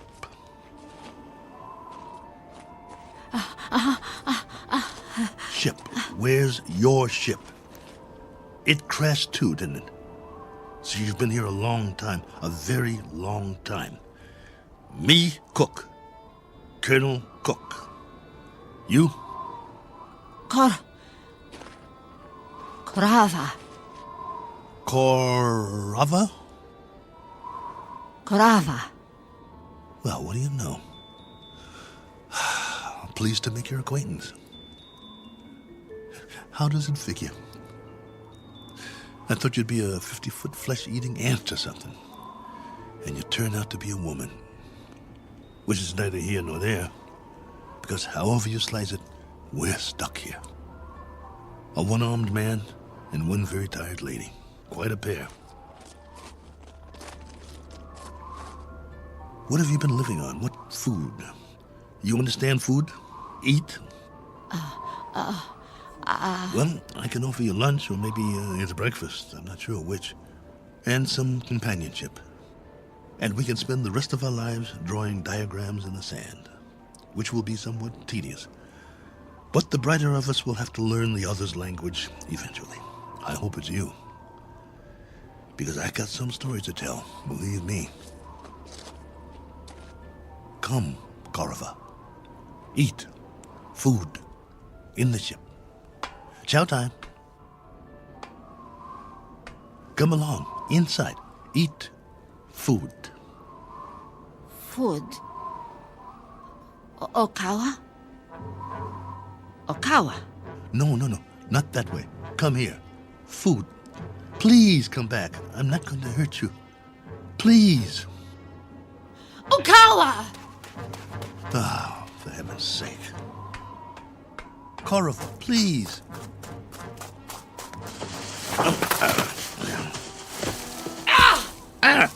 You scratched me. What did you do that for? That's all you know how to do, isn't it? Draw blood. Well, go ahead. Get away from me. It's not just language, is it? It's our animal nature, the way we instinctively respond to one another. In that case, there's not much hope. Go on. Go. If that's the way you want it, go.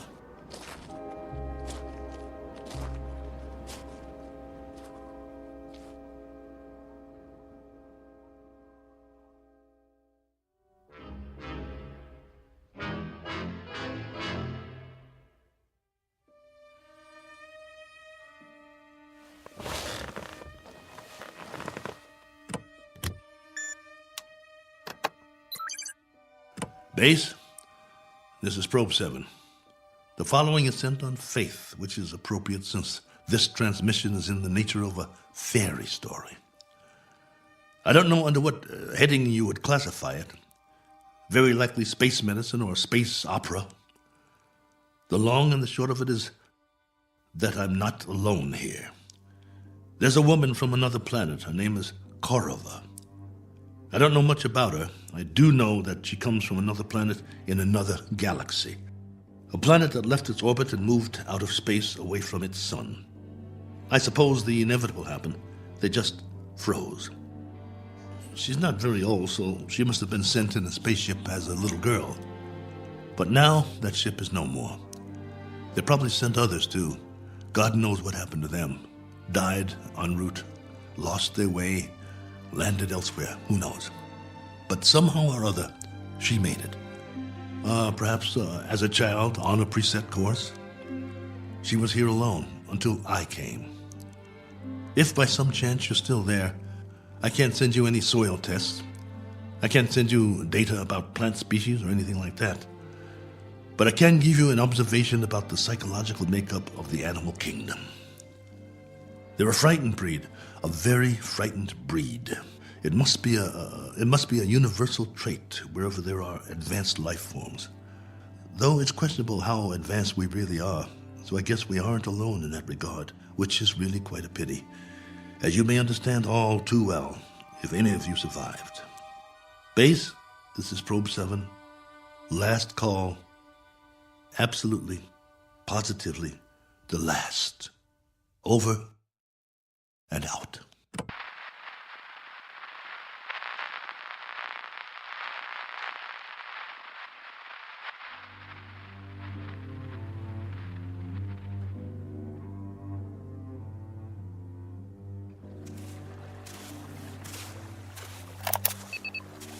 Log entry 1417. Well, the ship is history.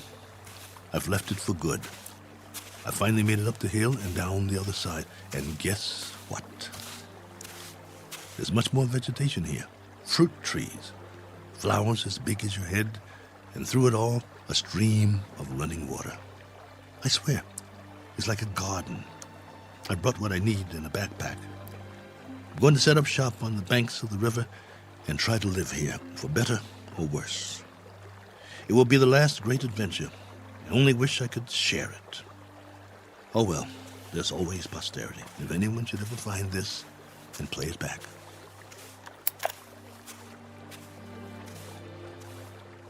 Cook. Oh, you. Never mind. Talking to myself. But you wouldn't understand. Why don't you just keep your distance? Cook? Ah. Cook. Not going to hit me, are you? No? That's a surprise. Well, you're just in time to say bon voyage, friend. I'm going that way. There are even more fruit trees over there. No reason to get in each other's way. Cook. You want to come? You may, if you like. We'll eat and we'll live.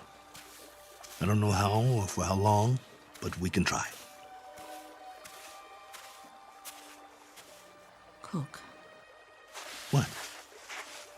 Dirt? Soil? What do you call it? Earth. Earth? What does that mean? Earth. Is that the name in your language? All right. We've just given this place a name.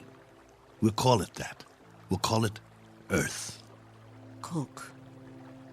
Korava. Earth. That's right. My name's Cook. My first name is... But there's plenty of time for that. No need to rush things. Okay, Korava. This is our home now. This is Earth. What's that? Food. So that's what you've been eating. Some kind of red fruit. Any good? Food. Eat.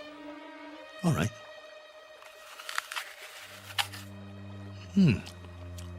Not bad.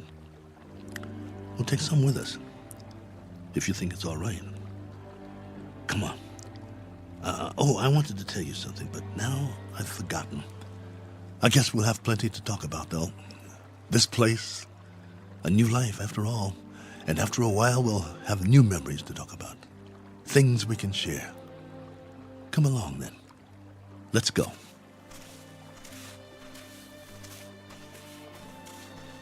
This fruit's all right. Any other life forms around? I hope not, for the moment. But if there are, we'll make the best of it, won't we? Pleasant enough place, don't you think? My leg's better. We'll explore as much of it as we can. No need to set up any boundaries, I guess. There's plenty for everyone. For you and for me. And it's a beautiful day.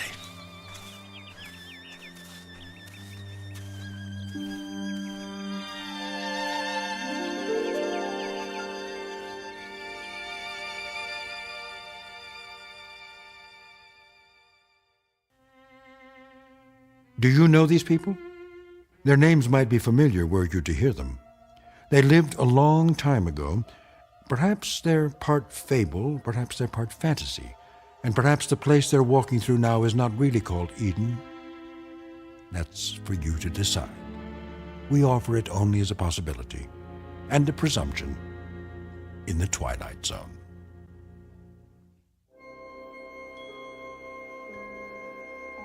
Hi, this is Carl Amari, producer of the Twilight Zone radio dramas. I'd like to take a moment to tell you about our official website at twilightzoneradio.com, where you'll get the latest news and information on these Twilight Zone radio dramas. Plus, at twilightzoneradio.com, you can digitally download 3 free episodes or any of our episodes for only $1.95 each. In this age of ever-changing technology, we've decided to make these episodes instantly available to you by making the Twilight Zone radio dramas a digital download-only series. This means that this series will no longer be offered on CD. The CD collections at our website are now being offered while supplies last at buy one, get one free. So be sure to get your favorites before they're sold out. Be sure to visit us often, and I'll see you in the zone.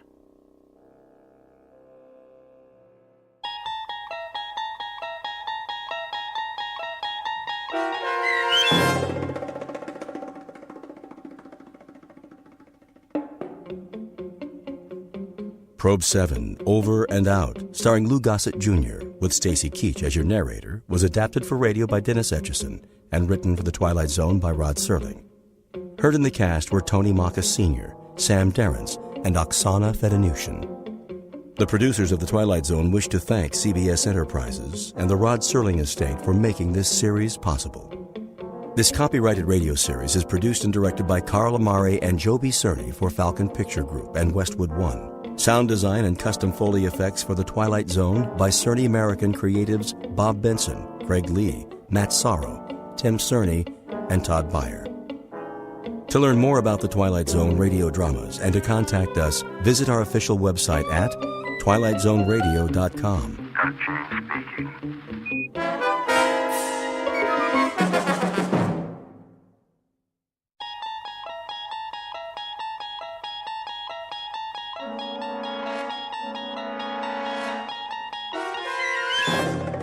You unlock this door with the key of imagination.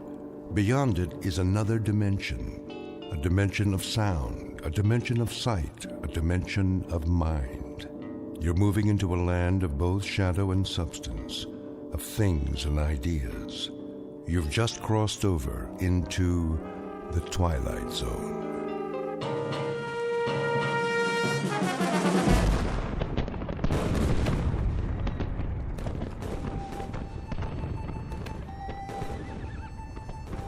The date is Tuesday, September 11th, 1864. We are encamped outside Atlanta, and the destruction goes on. I know not what history will make of this conflagration, but I have witnessed it at close range. I feel it my duty to set down these observations before the prism of time colors them in a different light. As to the present battle, then my words may seem harsh, but I assure you, this is how it was. We charged the enemy's works and carried them with the bayonet. The earth ran red. The air was filled with the screams of the wounded and dying, but we were many, and they were few. And so we triumphed. Nonetheless, and despite urgings to the contrary, the battle raged on. The city was ours. There was no need to destroy save that which could be of use in the fight against us, but Sherman was drunk with victory.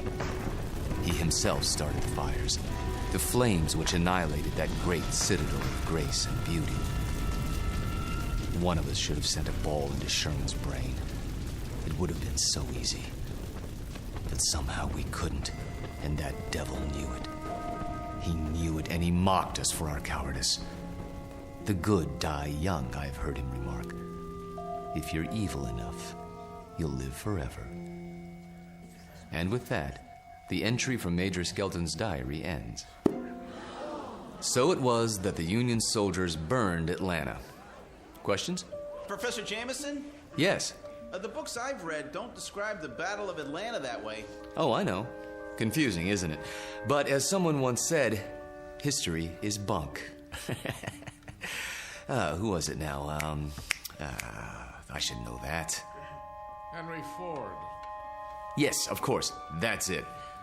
Mr. Ford. Thank you, Professor Kittredge.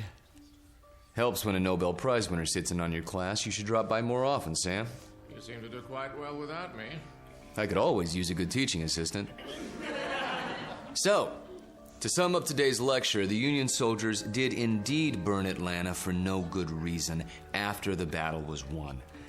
You may have seen a more pictorial version in the motion picture Gone with the Wind, but I assure you, the conquering troops took no pleasure in their work.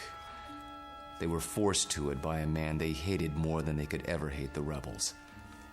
An ugly, sullen, appallingly brutal general named William Tecumseh Sherman. The history books have glorified this monster, attributing to him qualities of courage and integrity. Trust me, he had no such qualities. He was just a small, evil man with tiny red eyes and a dirty beard and a way of talking that made you quietly want to slit his throat. What a great lecture. I really like this class. Professor Jameson makes it so real. I forgot to take notes. Oh, you can borrow mine. When's the test? I don't know. I think it's next Tuesday.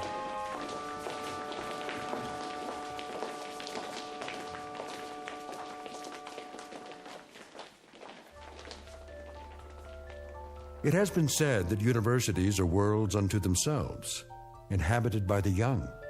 These are the inhabitants of Collins University, A very small world indeed, young people hungering for knowledge, which can be imparted only by age. You have just met Walter Jameson, for 12 years the college's most popular and respected history professor. Students crowd his lecture hall and listen in fascination as he brings the dead past to life for them.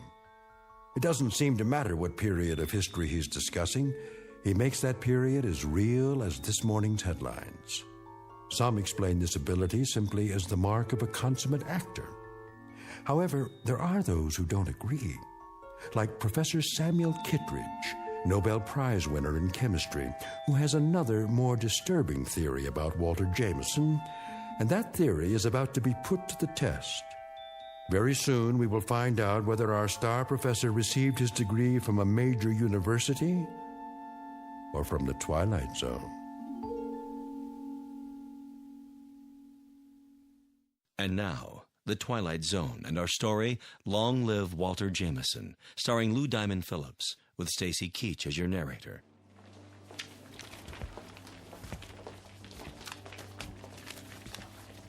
Very vivid, Walter. You had me on the edge of my chair. Thank you, Sam. Coming from you, that means a great deal. Now I see why these lectures of yours are so popular. Is that why you sat in today? Partially. Tell me something, if you have a moment. Certainly. Who was this Major Skelton? Oh, no one important. Just a lawyer who happened to enlist. And you acquired his diary? Yeah, lucky break. As I recall, an auction of Civil War memorabilia a few years back. What regiment? 123rd Illinois Infantry. Remarkable. American history is a hobby of mine, but I must say I've never heard of him. His diary's never been published. A fascinating document. May I see it? Surely.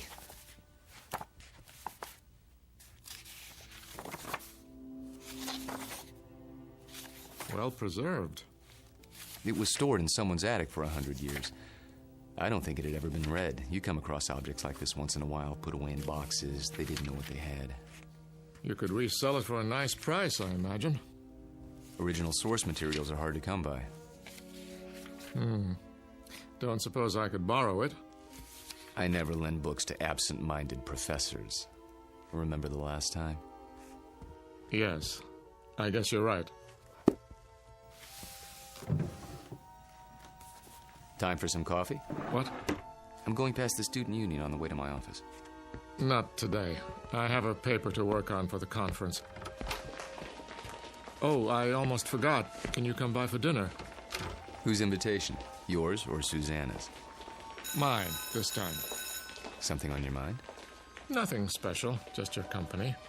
We have a chess game to finish, if I'm not mistaken. Say 7 o'clock? All right, 7 it is. Good. See you then.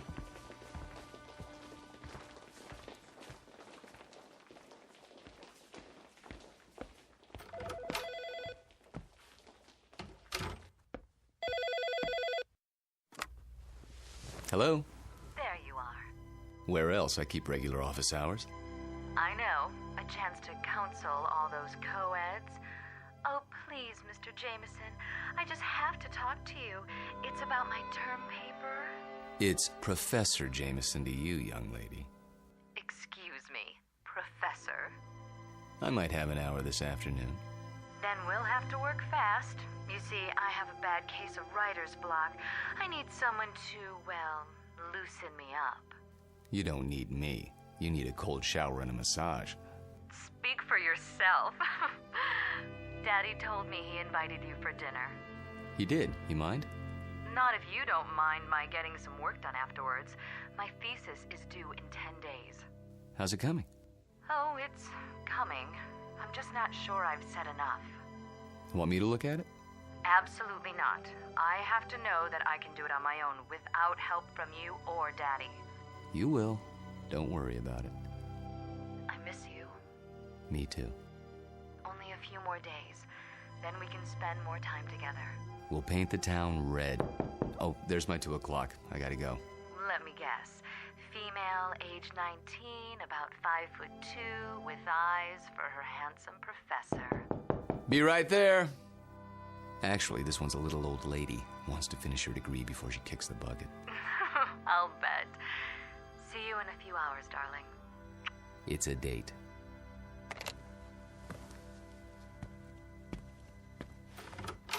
Oh, there you are. Come in, Janice. I was afraid I was late. Someone else is waiting for you. You're my only appointment this afternoon. She asked if this was your office. A student? No, I don't think so. She's sort of elderly. She acted like she knew you. Hello? Hello? She'll probably come back. Oh, I'm sure you're right. Now then, Janice, how can I help you? I'm sorry to bother you, Professor, but I'm having trouble with the assignment. Can't find all the books? The research library isn't supposed to check out certain materials, but sometimes... It's not that. I've got everything I need, but the authors on the list, they don't agree with your version. So my question is, which version should I use, yours or theirs? Remember what Ford said. What? Never mind. Start with the basic events. Everyone's in agreement there. As to interpretation, that's up to you. Just tell me what you think happened and why, based on all the accounts. Original thought is what counts. But how can I be sure if I wasn't there? That's always the problem, isn't it? There's an old adage. Those who were there know more than those who weren't. The problem is getting people to believe you. Nonetheless, you know what you know, so you learn to keep some things to yourself. But that doesn't affect you, Janice. We deal with truth in my class. Nothing but the truth, for better or worse. They say it can set you free.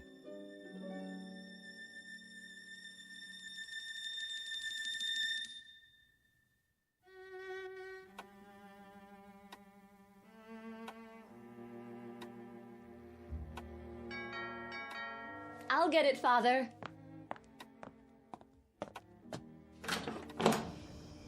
Hello there, miss. I've got a great deal on a set of encyclopedias. Sorry, we don't want any. Just let me get my foot in the door. Oh, really? You know what's wrong with you, Professor? What? You're always on time. Sort of takes the mystery out of things. Oh, so I'm not mysterious enough for you. That's just it. You're too mysterious. Except when it comes to keeping dates. Get in here. Mwah. What's that for? Because, like my new dress? Awful. Get rid of it right away. You mean here and now? Watch it. You're a PhD, not some sorority girl. And not yet, I'm not. There's a little matter of a thesis, remember? A mere technicality. Anyway, it doesn't matter. You're about to give it all up and become a housewife. The devil she is. Hello, Sam. I didn't see you there.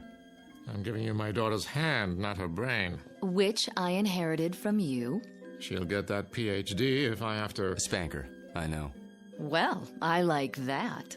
Spare the rod and spoil the child. Pour yourself a drink, Walter. Dinner's almost ready. Don't tell me you're the cook again tonight. Indeed. And why not? Don't you think it's about time Susanna learned for herself? He won't let me. Force of habit, after her mother died. Let's go into the dining room, shall we? I'll serve. You sure there's not something on your mind, Sam? Nothing that a good meal won't cure.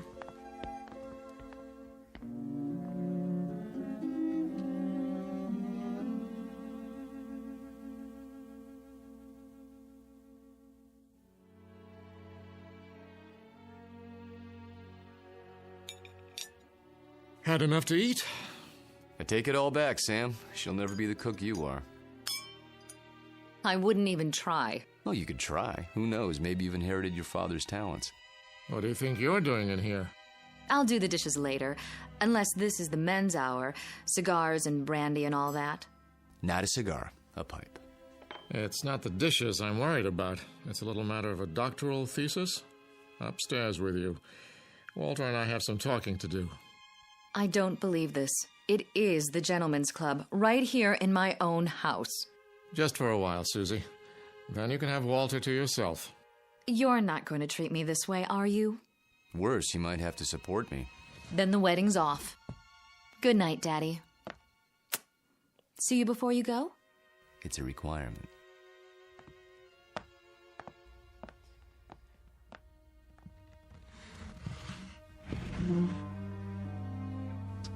Brandy?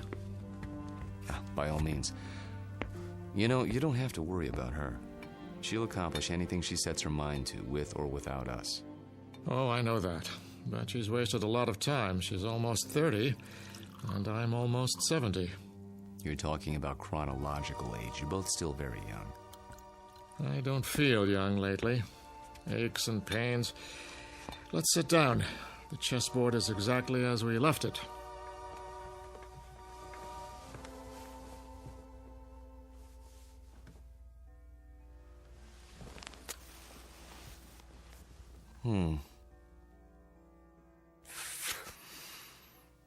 My move, isn't it? Do your worst.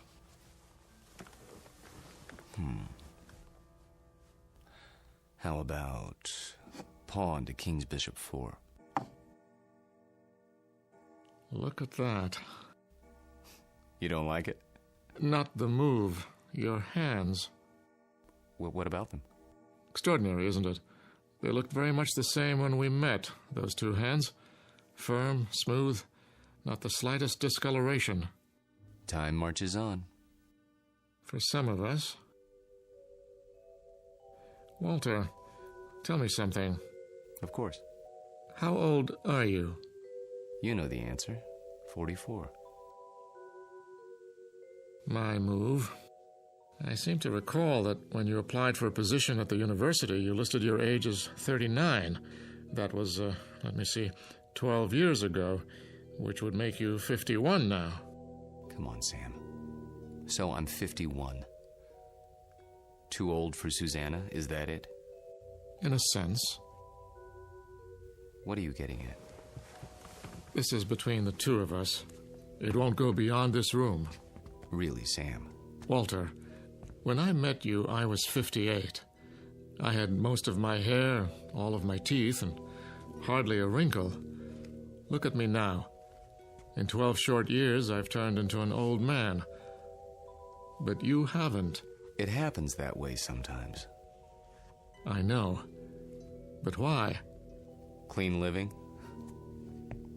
Don't ask me, Sam. You're the chemist. I'm just a history teacher. Yes, and you teach it very well. Do you know what your students say? They say it's almost as if you witnessed history firsthand.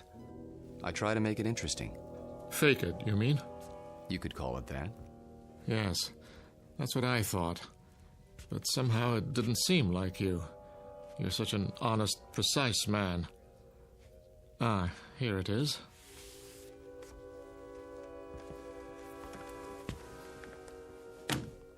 What have you got there? A book, a first edition. Photographs, mostly. Taken by a fellow named Matthew Brady during the time of the Civil War. Well, what is it? You look as if you'd seen a ghost. Perhaps I have. Hand me that magnifying glass, will you? I don't see. Was your grandfather in the war by any chance? No. In that case, I'd say we have something of a mystery on our hands. How so? You got me interested in your Major Skelton today. Oh, that. I was curious to see what he looked like. So I went through the Brady pictures, not really expecting to find anything. Here, this is a shot of Sherman and 3 staff officers. Yes, typical of Brady's work. Moody, grim, not a smile between them. Look closely. The one with a pistol in his belt is identified as Major Hugh Skelton. This photograph was taken in the 19th century, and yet it looks exactly like you. I'd know those eyes anywhere. In fact, Walter, I'd have to say, it is you.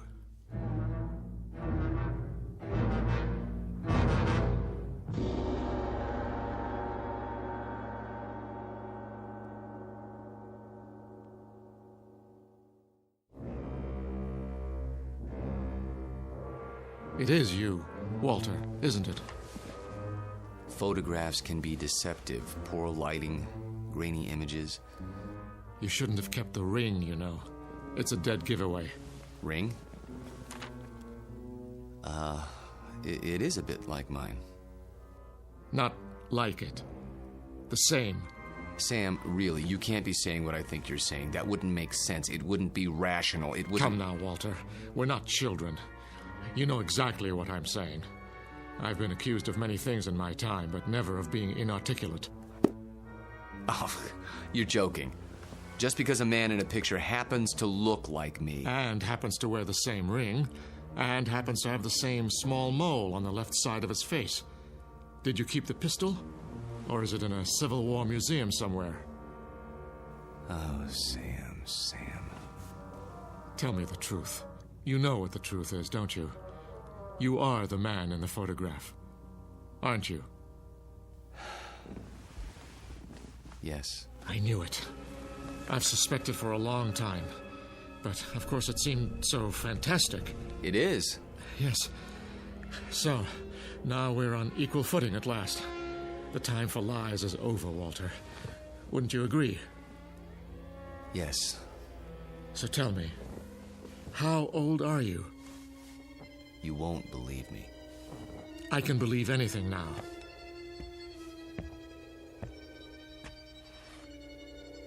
This bust on your mantelpiece? What about it? It's after a Greek statue, as I recall. The head of Cato the Elder. That's right. Let's just say, I'm old enough to have known this gentleman personally. But he lived more than 2,000 years ago. I said you wouldn't believe it. No, it isn't that, but 2,000 years? How, Walter, how? You don't know what you're asking. In heaven's name, this is what mankind has been dreaming of. Sam. To live forever. To go on learning and understanding eternally, without end, without death. Sam. Tell me the secret. I can't. You must. You owe it to the world. I owe the world nothing but contempt and pity. Then tell me, any part of it. I'm almost 70 years old. I have a heart condition. I'm going to die, but I don't want to until I finish my life's work. Walter, listen to me. Do you understand? I'm not ready to die. I can't tell you the secret because I don't know what it is myself. What? I was like you, Sam. Afraid of death. Too afraid to face the concept head on.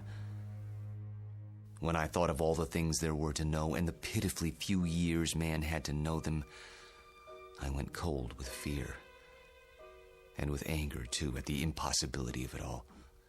The combination was paralyzing. Every night I dreamed, as you dream, of more time, of immortality. Only if man lived forever, I thought, could there be any point to living at all.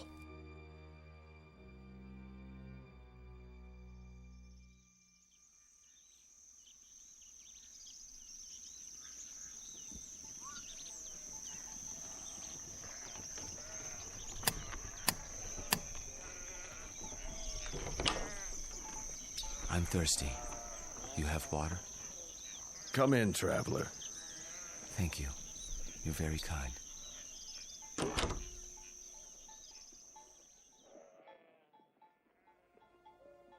One day, on the road, I met a man. An alchemist.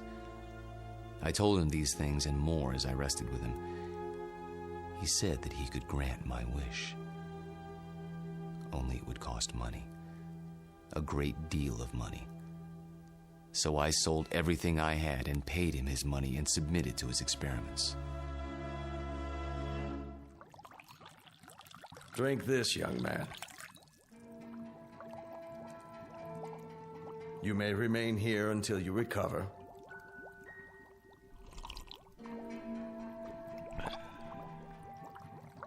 I feel strange. That will pass.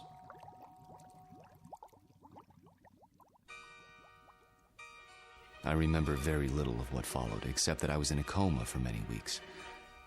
When I revived, I learned that the alchemist had been burned for blasphemy. You're not serious? An alchemist? The only legitimate one that I've ever known. You're asking me to believe something that goes against everything I know. Not without proof. But an alchemist? I'm a man of science. They knew nothing of chemistry. Lead into gold. Just as I thought. You won't believe it. Smoke and mirrors. Their methods were based on superstition, magic. What did he use? Bat's blood and eye of toad? And once upon a time, germs were unknown, and blood cells, and pasteurization, and human growth hormone, and... Sam, all those things and more would have been called magic once. It's a matter of knowing what to measure and how. Do you realize that most of today's medicines come from plants? Witch doctors discovered a long time ago that they worked, even if they couldn't explain the reason. Don't lecture me. All right. But you'll grant that certain phenomena exist before we know why. Science is like history in that respect. A detective story, working backwards from known facts until we understand the cause. And I'm the most undeniable of facts. Unless you can come up with another explanation. Go on. There isn't much more to tell, really. I thought the experiment had failed, of course, because I didn't feel any different. But then, when I saw my wife and my children and my friends aging and growing old, this was a problem I hadn't considered, you see. But surely there's a way to get around that paradox. Such as? There must be. Is there? Think about it. If I tell you that somehow I can stop you from aging, where do you want to be stopped? At 30? Then you watch everyone around you turning old.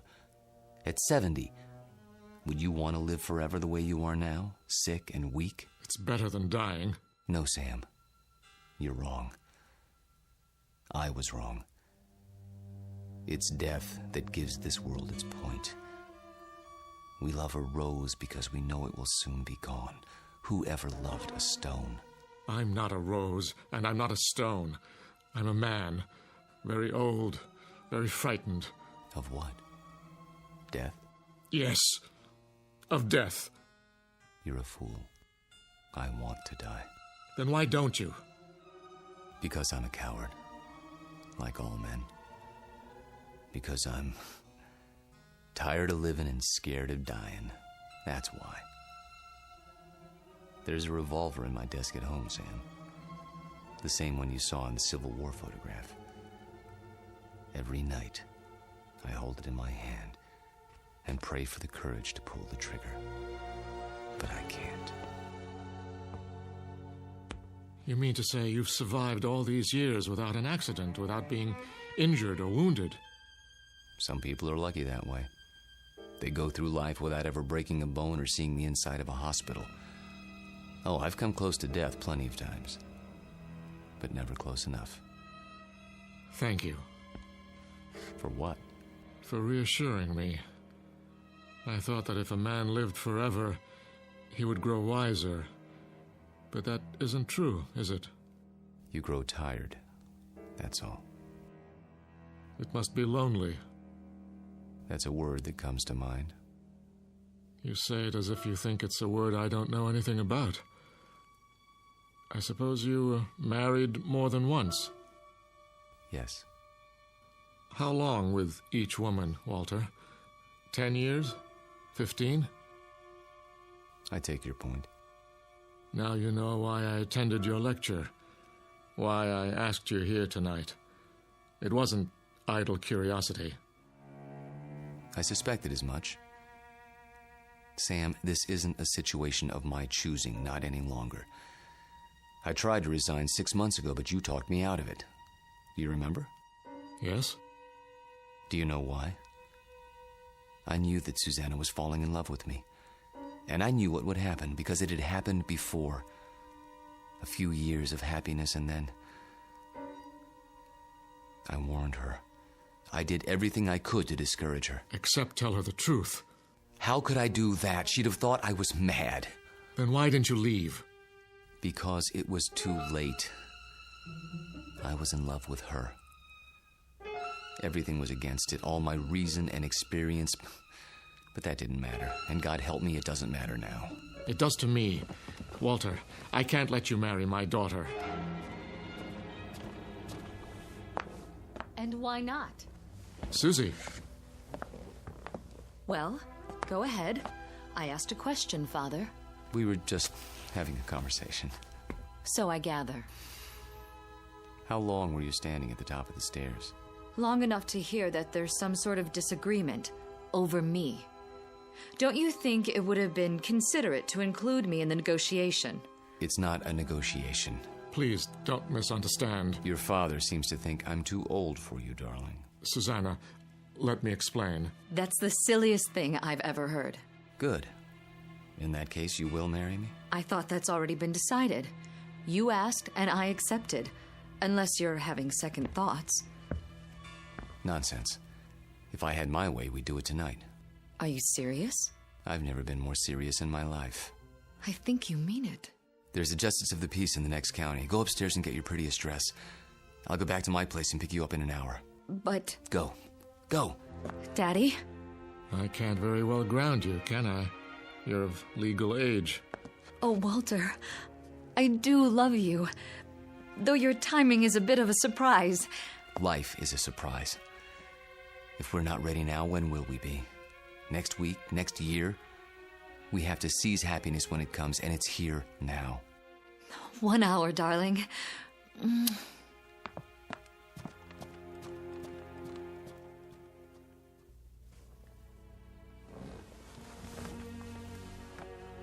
I'll tell her. She won't believe you, Sam. No one would. In fact, by tomorrow, you won't believe it yourself. We'll see. Yes, we will.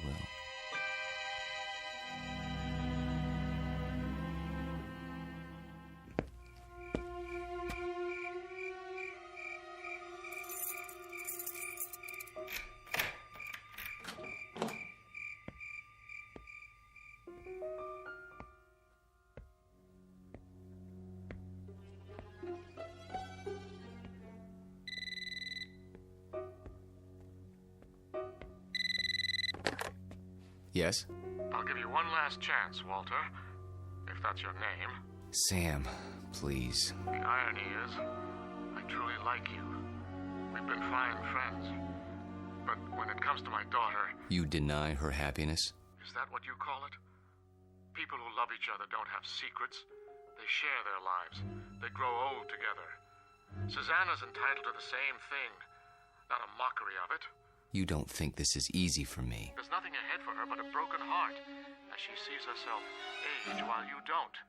How long do you think you can keep it from her? And if I go away, will that make her happy? She'll suffer, but she'll get over it. You don't belong here, any more than that antique pistol in the photograph. It's still here, in my desk drawer. And so am I. That's reality, Sam, for better or worse. She's upstairs now, packing. If you come back, I'll expose you. Not just to her, but to the university and the world, starting tonight. You mean it, don't you? You don't leave me much choice. Give me a few minutes. I need to think it through. Good. If you love her, you know what to do. Yes, I know what to do. Only, I don't know if I have the courage.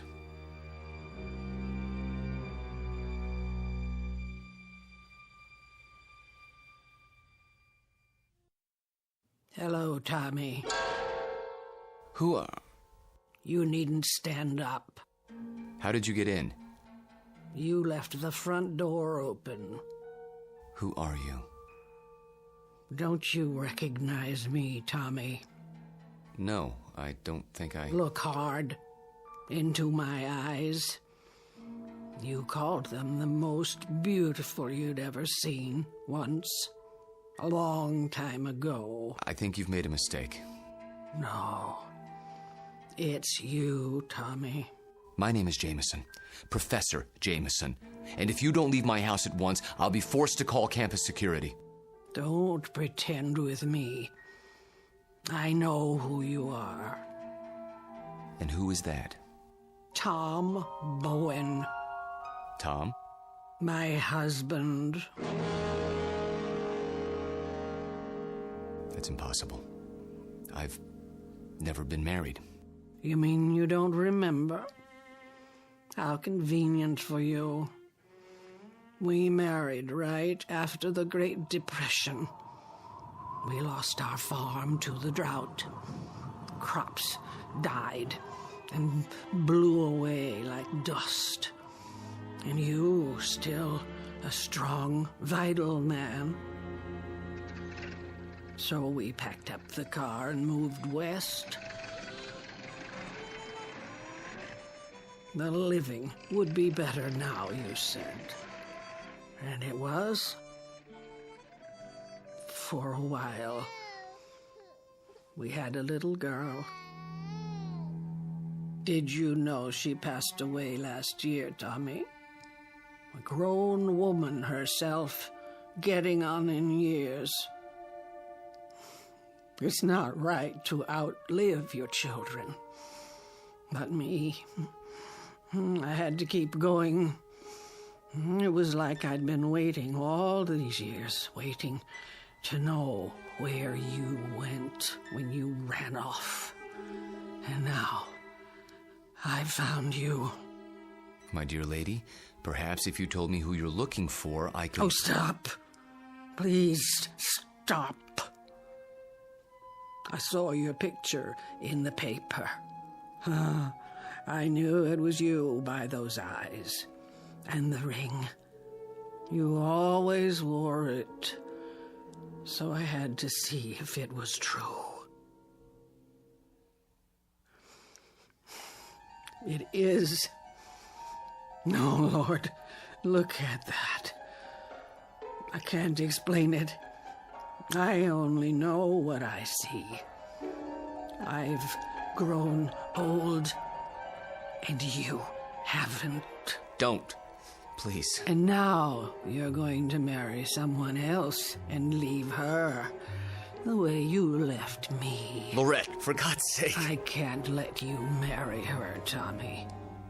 You're mine. Don't touch me. What's this? Put the pistol down. Oh, I remember that gun. You used to keep it locked away. Said it belonged to your great-grandfather. Take it out and oil it like you knew you were going to use it someday. Is it still loaded? I said put it down. Tommy, what you're doing, it's wrong. You can't go on hurting people the way you hurt me. I won't let you. Lorette, for the love of... What was that? I didn't hear anything. Are you sure? I thought... Thought what? I don't know. Susanna, dear, please wait. Don't try to stop me. I've made up my mind. I know. It's not like I'm going away. Walter and I will be married, and then we'll come back and I'll move my things into his house. It's only down the block. I'll still see you every day and... Shh. I did have some things to say to you. Very important things. But now, I don't know where to start. Please don't. I'm nervous enough as it is. Can't you be happy for me? I know it's a change, a big change, but surely you're not surprised. You must have seen it coming. I know we haven't talked much about it, but... Do one thing for me, sweetheart. What? Bring me my reading glasses. I shan't be able to sleep while you're off eloping. At least I can get some reading done. Oh, Daddy, thank you. Where did you leave them? Upstairs in my bedroom, as I recall. Would you mind getting them for me? Of course I will. If Walter comes to the door, tell him... I know what to tell him. Don't expect him just yet. There's still time. Wait right here. I'll find them.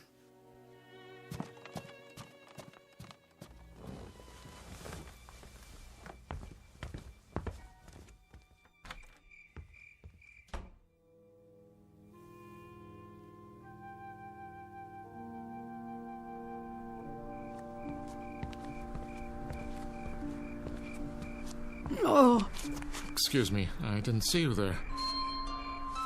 I saw my Tommy. He's resting now. Good evening to you, madam.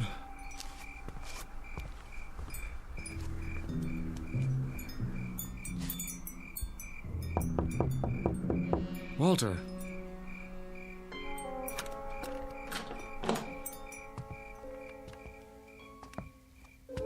Walter, where the devil are you? Hello, Sam. Why are all the lights off?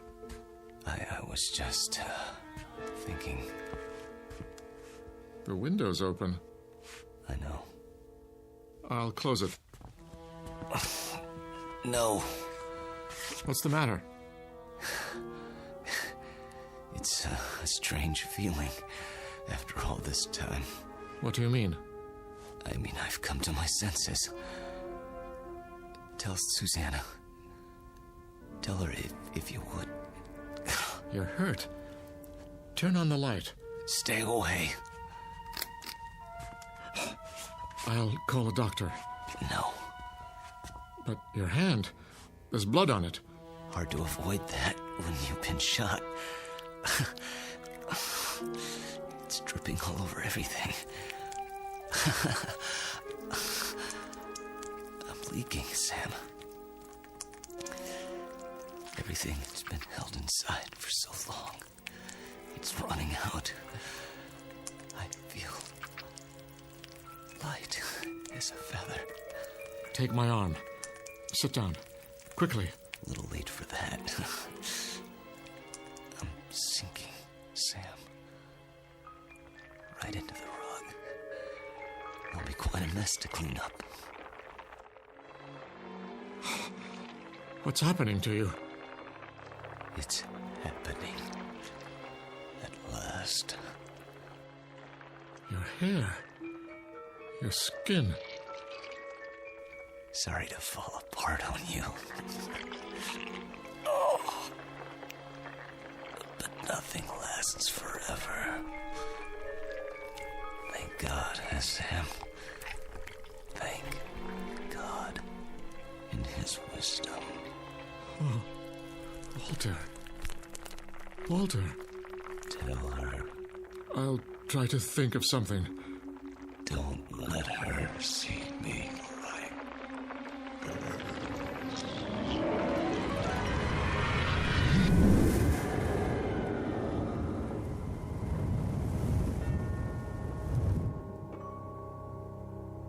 Dad?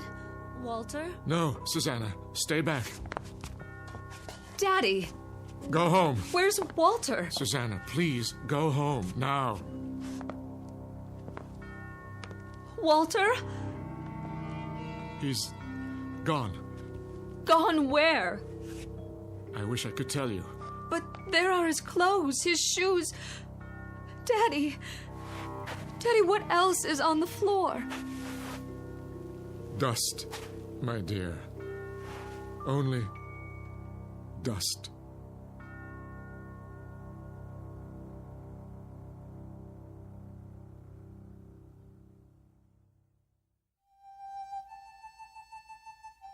Professor Walter Jameson, an expert in the subject of times long past, and above all, a consummate actor, since before this university was founded. He's finally completed his life's work, a history of the world that begins in the cradle of civilization and ends in our time, because the future was not his specialty. In fact, the simple truth is he had no future left. The past has a way of catching up with us, sometimes when we least expect it. They say that time heals all wounds, but it also wounds all heals. Rest in peace, Professor. You've just passed the ultimate final examination in the Twilight Zone.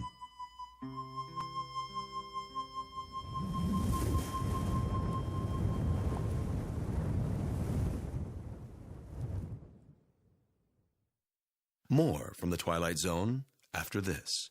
You are about to enter another dimension, a dimension not only of sight and sound, but of mind, a journey into a wondrous land of imagination. Next stop, the Twilight Zone, Hi, this is Stacy Keach. I'd like to take a moment to tell you about our Twilight Zone website at twilightzoneradio.com. At twilightzoneradio.com, you'll find the latest information on these Twilight Zone radio dramas, including behind-the-scenes photographs, plus the newest product releases, trivia contests, ways to contact us, other Twilight Zone-related info and merchandise, plus links to other fascinating websites. So make your next stop twilightzoneradio.com. Visit twilightzoneradio.com to purchase these Twilight Zone radio dramas on cassette and CD, or call toll-free 1-866-989-ZONE. That's 1-866-989-9663.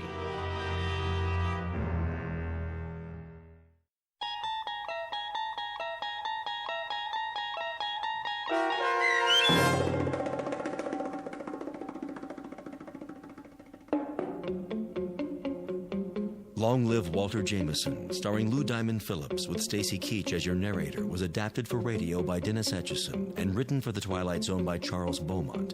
Heard in the cast were David Darlow, Alyssa Fraden, Elizabeth Lido, Ann Whitney, Jeff Lupetin, and Christian Stolte. To learn more about the Twilight Zone radio dramas and to obtain audio cassettes and CDs of these programs, visit our website at twilightzoneradio.com.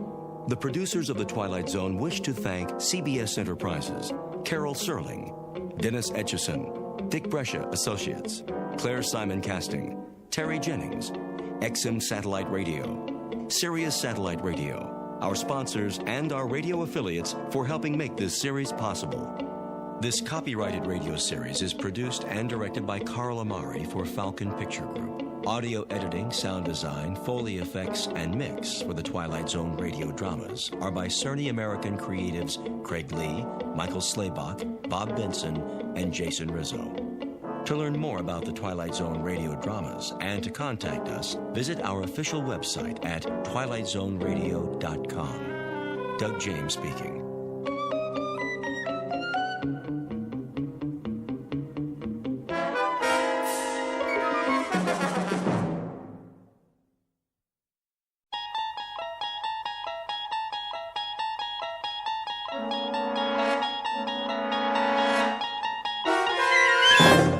You unlock this door with the key of imagination. Beyond it is another dimension, a dimension of sound, a dimension of sight, a dimension of mind. You're moving into a land of both shadow and substance, of things and ideas. You've just crossed over into the Twilight Zone.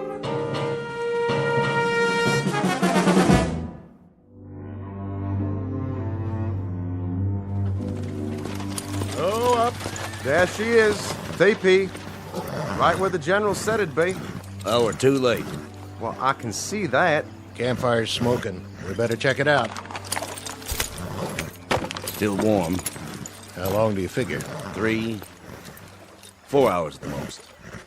Any idea how many? A lot of footprints all around. My guess is that if your general's looking for Sue, he's gonna have his breeches full of them before the sun goes down. That all you can tell us? Thought you were a scout. Well, they don't leave much behind. That's the Sioux way. Nothing their enemies can use. And a little ways downriver, that'd be the junction? Not a ways. Right here. Bighorn, Little Bighorn. This is where they converge. Right here? That'd put the Menoconjou fort about 4 miles up. That's where he's thinking about crossing. Wonder where they are now. Them Sioux? I wouldn't be impatient, Mr. Two Stripes. We can go back and tell General Custer that his Indian trail's just as fresh as ever. A little too fresh for my pay. Give me some of that water. Go fill your own canteen, Corporal. I don't mind. Have a drink if you want. Take cover! Dang Indians! I knew they was around! Hold your fire! I said hold it!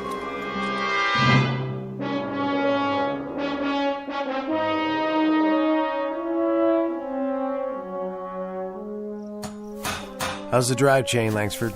Just a smidge more. There, I got her, Sarge. Good man, Corporal. Are we going back to camp now? That we are. The captain would be glad to hear that. Get him on the horn, will you, McCluskey? Tell him the tank's up and running and we're on our way. Sure thing, sir.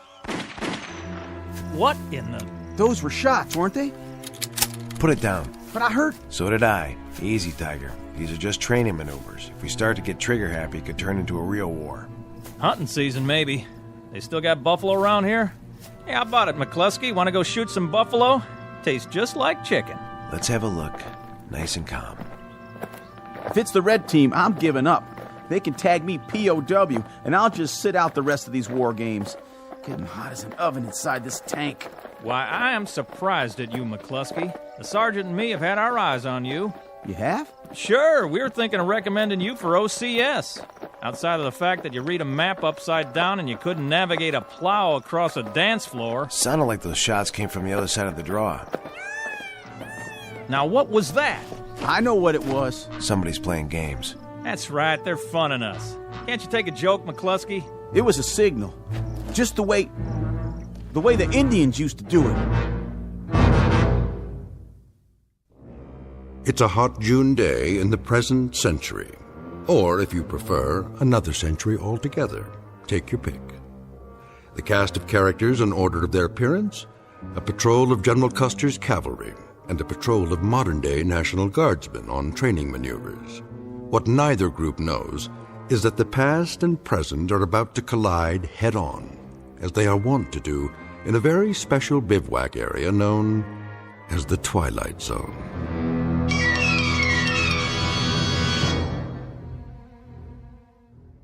And now, The Twilight Zone, and our story, The Seventh, is made up of phantoms, starring Richard Grieco, with Stacy Keach as your narrator.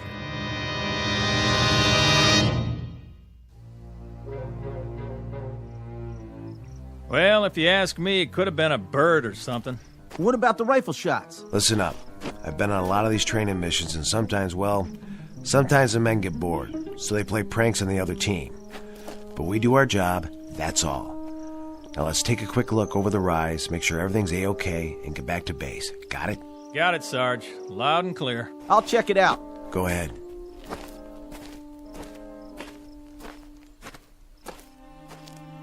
Well, how about that?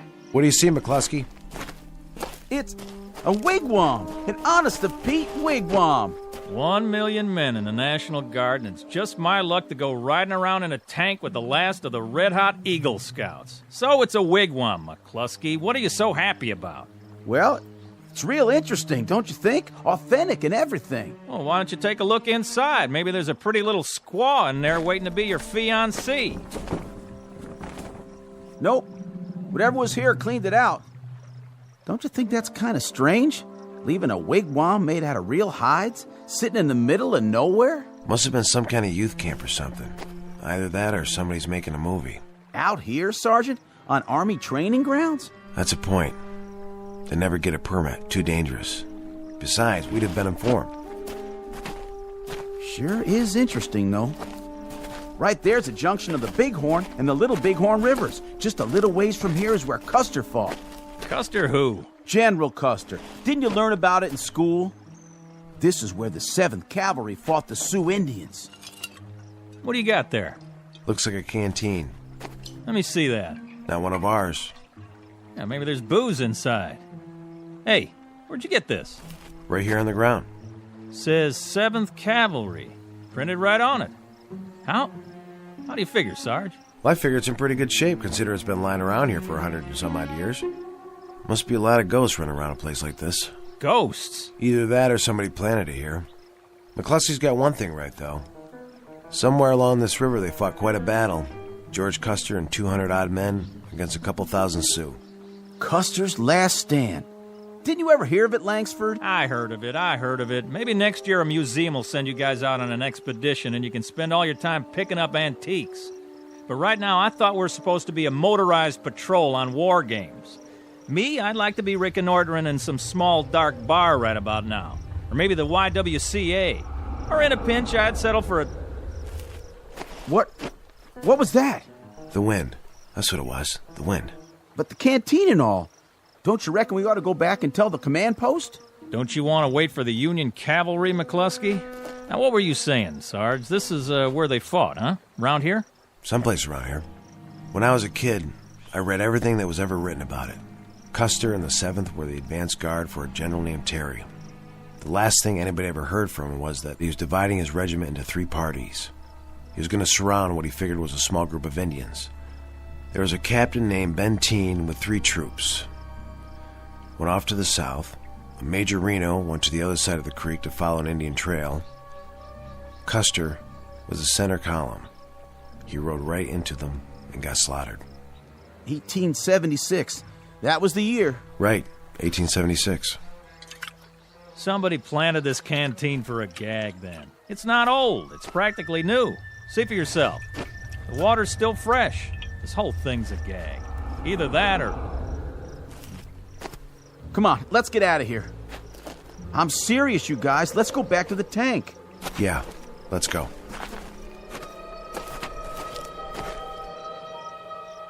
All right, Sergeant. I'm asking you, what was that? The wind again? I don't know. Yeah, sure, that's what it was, the wind.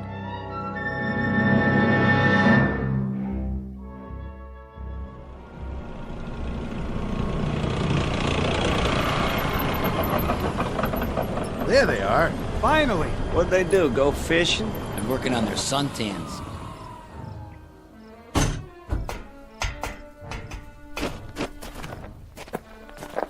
Well, boys, never thought I'd be glad to see you again. Hey, the captain's PO'd.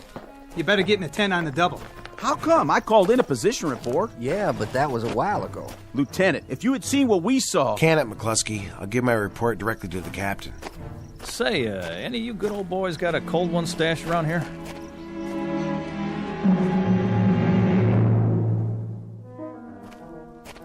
Sergeant Connors reporting, sir. You may enter, Sergeant. Sir? Nice of you to come back, Connors. Did you bring your tank with you? Begging your pardon, sir? You were gone so long, I figured you drove it to a used car lot and traded it for a convertible. We got a little hung up by the riverbed. Hung up?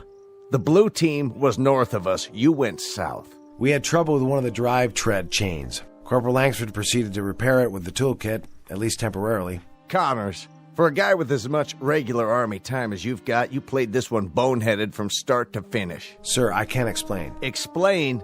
If there was an umpire around, you'd have had your tank crossed off and your men. Missing in action, all 3 of you. I'm sorry, sir. We heard some rifle fire. We went to check it out. Rifle fire. According to the lieutenant, you were down by the Little Bighorn. That's 40 miles from tactical maneuvers where you were supposed to be. How could you hear arms fire? We never found out where it came from, sir. Or who it came from. Oh, that's rich. What was it, the Russians? Or the Chinese? I'll tell you what I think. I think you guys must have had a bottle in that tank. Sir, I'm telling you. See this map? Tomorrow, you'll take your tank, or rather, the United States government's tank, if you can find it, and you'll head up here to Rosebud Creek. But, sir... Follow the creek about 15 miles. We figure that by now the blue team has moved across to... What's the matter, Connors? You hungover? Nothing like that, sir. It's just that Rosebud Creek. That's Custer's route. What? When he left Yellowstone River, he went with Major Reno. Reno found an Indian trail along Rosebud Creek. Sergeant, let's synchronize, shall we? My watch says 2320 hours. My calendar says this century. If you have a thing about Indians, you got here a little late in the day. We heard them, sir.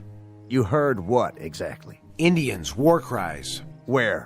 When? This afternoon, sir, at the junction of the Bighorn and the Little Bighorn. I know it sounds crazy. We found a canteen with 7th Cavalry stenciled on it, and a wigwam close to the river. A wigwam? Teepee, whatever you want to call it, but it was there. Are you bucking for a Section 8, Sergeant? It was the same teepee that Reno's scouts found the night before the battle. Mm-hmm. Reno's scouts, I see. Reno being... Major Reno. When Custer split the force into 3 columns, he sent Reno's to the north. All right, Connors, that'll do. Line up your patrol and move out at 0600 tomorrow morning. And if you meet any Indians at all, take a deep breath and count to 10. They're probably all college graduates out running tests on the soil.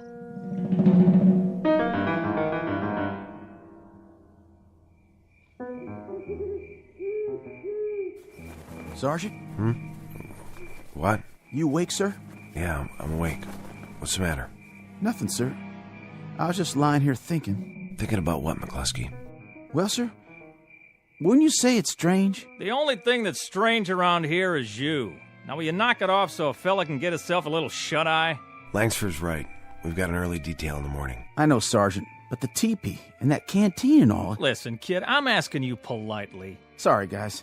I don't mean to be a drag or nothing, but that sound we heard today, it could have been a signal, don't you think? Indians do that. I mean, they used to. They can imitate anything. Birds, animals, and you can never even hear them creeping up on you. They could even shape change, according to some folks. And then there's the little bighorn, General Custer. I read one time that there's no such thing as a coincidence. That's it. I'm moving my bedroll. Someplace where a man can get a night's sleep. Will you guys pipe down over there? Simmer down, Colonel. And you, Private, do me a favor. Put a cork in it. All right, Sergeant Connors. I'll try. I just want to be responsible is all. It's like they said in training. If you see anything and don't report it... Shh. Hear that? Yes, sir. Night, sir. Good night.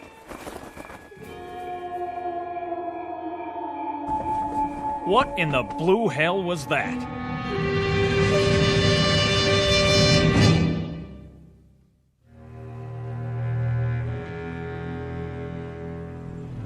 Where to now, sir? We follow this trail. How far? Till we get to frontier land? About 2-3 more miles. In other words, Reno's route. Exactly. We're making good time. We should get there at roughly the same hours. For Pete's sake, you still on that? Reno this and Benteen that, and Custer something else. Haven't you guys had it? You talked about it all night long. Now me, I was dreaming about a cute little private in a miniskirt. See, I was the drill instructor, and she had to give me 50 jumping jacks. Only she couldn't get it right. So I put my arms around her from behind, real official-like, just to show her how. Up, down, and I'm whispering in her ear the whole time, and she says to me, she says, "Why, Sergeant," I was a sergeant in Marine, "why, I think I got it." So I start to say, "You've got what?" But before I can get it out, McCluskey here wakes me up because he thinks he hears another hootie owl. I swear, if this kid wrecks my training sleep one more time... Sergeant, look! Where? Over there, the top of the hill. I don't... The tall one, see? Smoke rising up in the sky, one puff at a time. Oh, no. I don't like the looks of that. I don't like it one bit.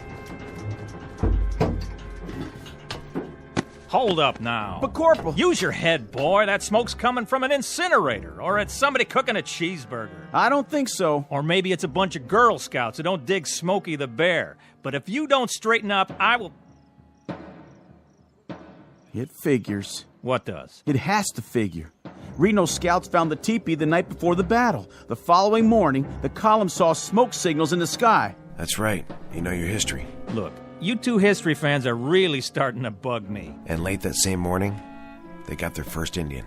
Oh, man. When the war party went by, one of the troopers shot the last rider. Come on. Look, I like a good laugh, same as the next guy, but this is too much. This is really and truly too much. It was for the 7th Cavalry, too. Sure, next thing you'll be telling me is that up over the hill we're going to run into a war party of Sioux. And if that happens, Mrs. Langsford's little boy is going to report to sickbay and ask for a rubber room all for himself.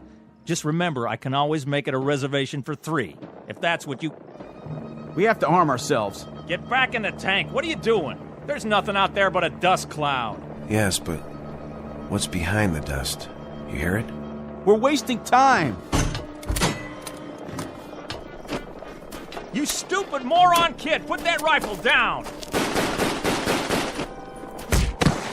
What do you think you're shooting at? Langsford, McCluskey, watch out! Oh, my dear God. You saw it. We all saw it. Yeah, I sure did. A horse without a saddle, an Indian pinto, and no rider.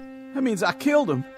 I killed him with my M1. Sergeant, I just fired blind toward that cloud of dust, but I didn't mean to... That's enough. What were you saying, Langsford? You want to make a speech now? You got something to say, do you? I got something to ask. Are we all out of our tree or what? I don't know for sure, but I've got an idea. We're listening. See that ravine down there? What about it? It's all part of it. Somehow, some way, we're riding the same trail that Custer did. Figure it out. There was a teepee. When did we find it? Yesterday afternoon. Just like the scouts did. There was the smoke signals, just like Reno's column saw the next morning. Then McCluskey got himself an Indian, just like the day of the battle. All right, let's say you're right. let's say it's just like you say it is. We follow this trail just like they did. Yes, Corporal, we follow it. Well, what's the next thing that's supposed to happen? We wind up at a massacre. Hadn't we ought to go back to camp and warn them? Warn who? It's not our men who'll be under attack. It's Old Yellowhairs. Old Yellow? General George Armstrong Custer. And you mean to stop it? I don't see that we have much choice. Stop it or join it.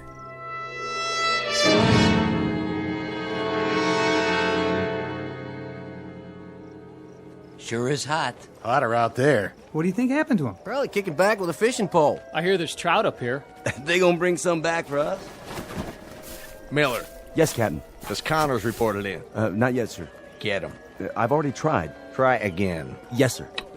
Bluebird 9, this is CP. Come in. Bluebird 9. No dice, sir. Keep trying. What if they're out of range? Then they've disobeyed a direct order, and this time they won't get away with it. Bluebird 9. Come on, guys. This is Bluebird 9. Go ahead, CP. They're acknowledging, sir. Give me the microphone. Connors, this is the captain. This is McCluskey, sir. McCluskey, where... Sorry, you're breaking up. Private, do you think you might extend yourself enough to give me your position? We're 4 miles down Rosebud Creek, about to cross over. You're about to come back here double time. You're about to report to me personally, and you're about to do it inside of a half hour, or you'll be spending the next 3 national holidays in a guardhouse. Do you read me? Yes, sir. Just a minute, sir. Here's Sergeant Connors. Captain. Connors, do I have to send a couple of MPs down there? Captain, we're just a mile away. Away from what? From where Major Reno met the Sioux. Listen to me, Connors. I'll give this to you just once. When these maneuvers are over, you can come out here on a vacation, dig up arrowheads, or anything you like, but right now, I want a government-issued tank back here at the command post and 3 National Guardsmen named Connors, McCluskey, and Langsford right alongside it. You've got 30 minutes to bring her back. Now acknowledge. Connors. Acknowledge. Connors. He's broken off, sir. Lieutenant. Yes, sir.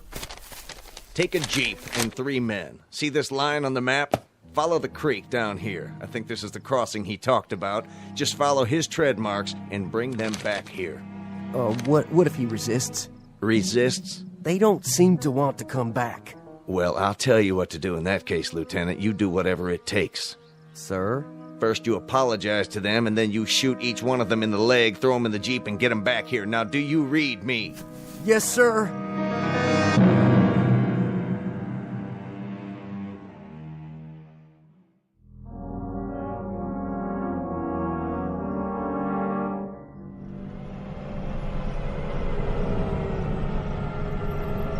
Hold it!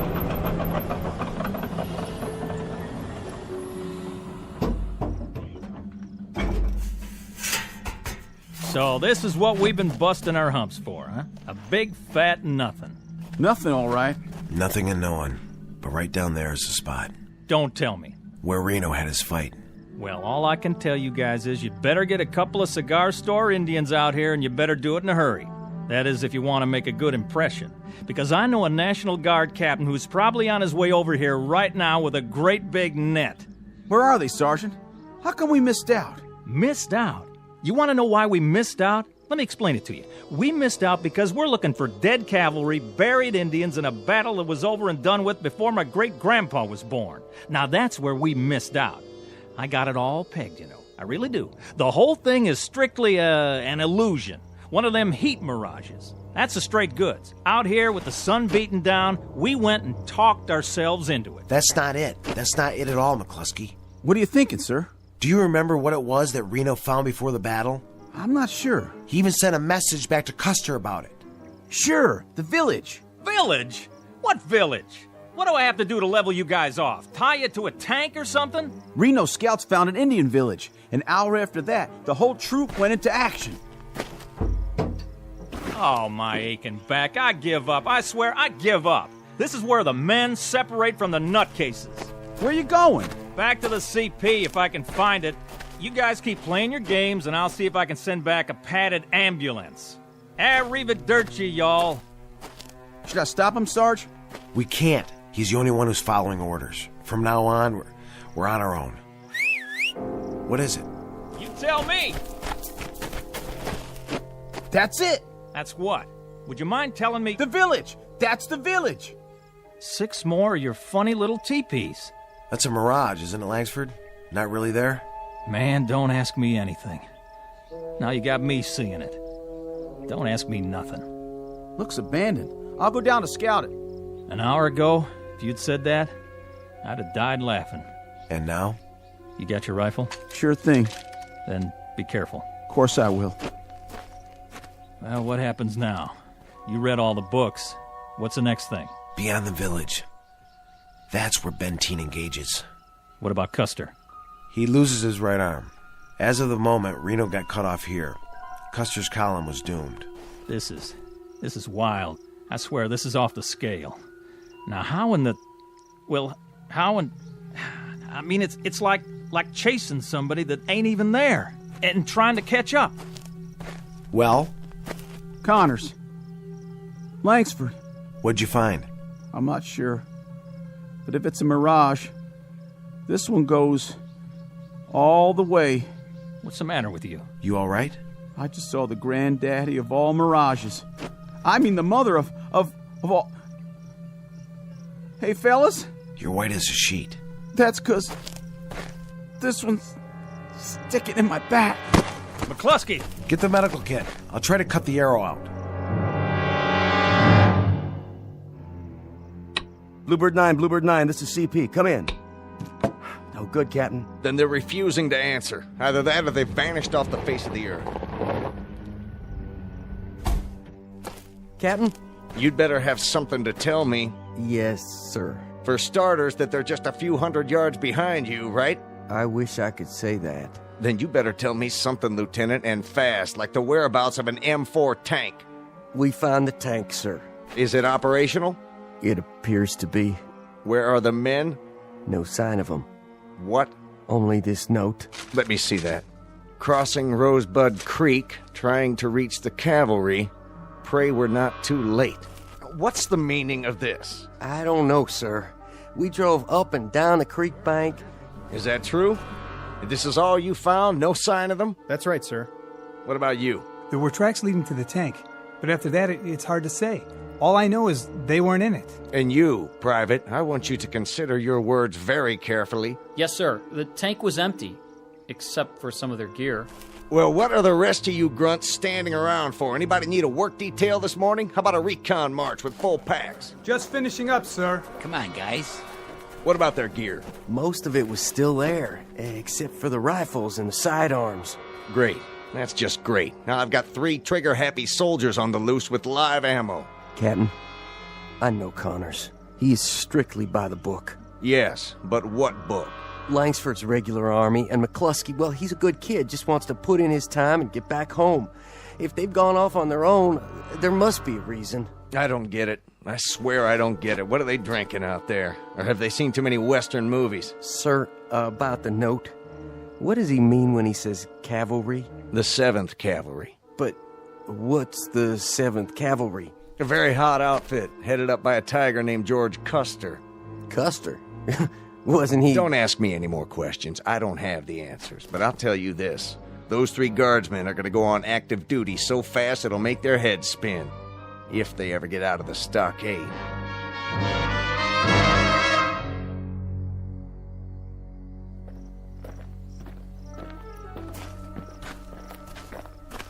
Not much farther now. Come on. We're gonna make it. We're gonna make it, man. We got you, okay? Just hang on to my shoulder. Where are we? A few hundred feet away. They're right over the ridge. Sarge, you hear it? The wind, that's all. Not that. Sure we hear it. This time we all do. Wait a minute. Listen. That's them, Sarge. The 7th. You think he's right? We made it. We made it after all. Almost. Don't count your chickens. Let's go. Somebody give me my sword. We don't have swords, McCluskey. We got U.S. government issue 45s. Put in a clip, work the slide, and she's ready to go. Here. We've also got our M1s and the machine gun. Set it up. With pleasure. Can't stand up. Just lay low. Keep pulling the trigger. Look at Custer. He's surrounded. Gotta get down there. Must be 1,000 Indians. More than that, Colonel. More than that. Well, shoot, I heard of worse odds than that. Haven't you, boys? Plus, we got our equalizers right here. We've come all this way. What do you say, Sergeant? I say we do it. Why not? Let's go.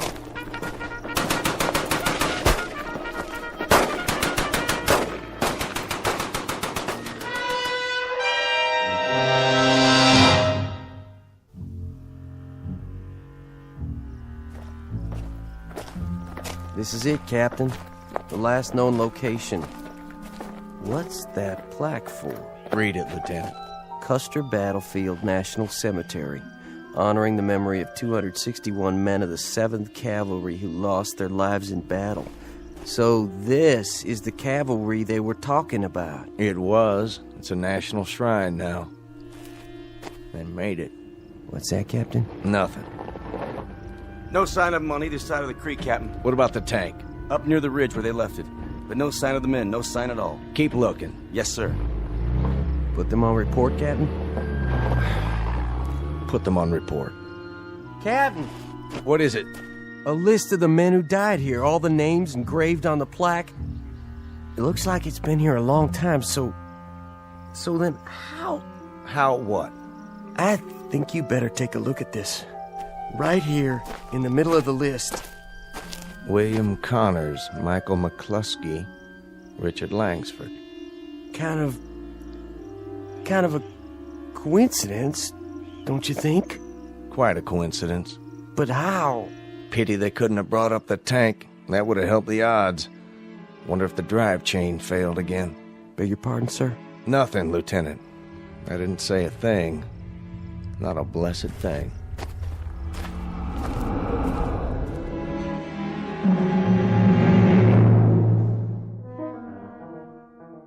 Sergeant William Connors, Trooper Michael McCluskey, and Trooper Richard Langsford, who, on a hot afternoon in June, made a brave but hopeless charge down a hill and never returned.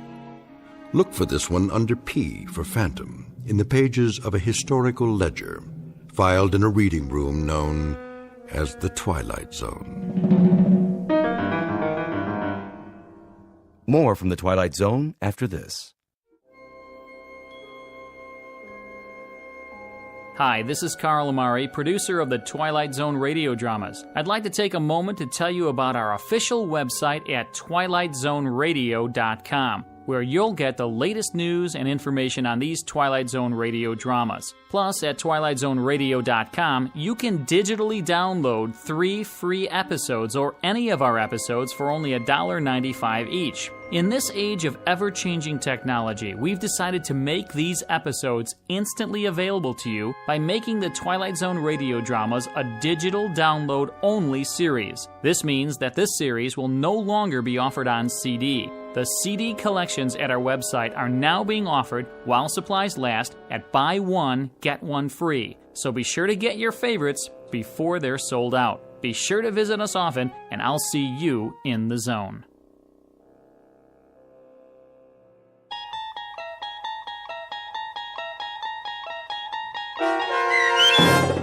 The Seventh is made up of phantoms, starring Richard Grieco, with Stacy Keach as your narrator, was adapted for radio by Dennis Etchison and based on a script by Rod Serling. Heard in the cast were Craig Brawley, Jeff Lupetin, Christian Stolte, Kurt Nabig, Doug James, Roderick Peoples, Lynn Foley, Richard Shavsden, Carl Amari, Roger Wolski, and Vince Amari. To learn more about the Twilight Zone radio dramas and to obtain audio cassettes and CDs of these programs, visit our website at twilightzoneradio.com. The producers of The Twilight Zone wish to thank CBS Enterprises, Carol Serling, Dennis Etchison, Dick Brescia Associates, Claire Simon Casting, Paul Patch, Terry Jennings, the American Forces Radio and Television Service, our sponsors, and our radio affiliates for helping make this series possible. This copyrighted radio series is produced and directed by Carl Amari and Roger Wolski for Falcon Picture Group. Doug James speaking.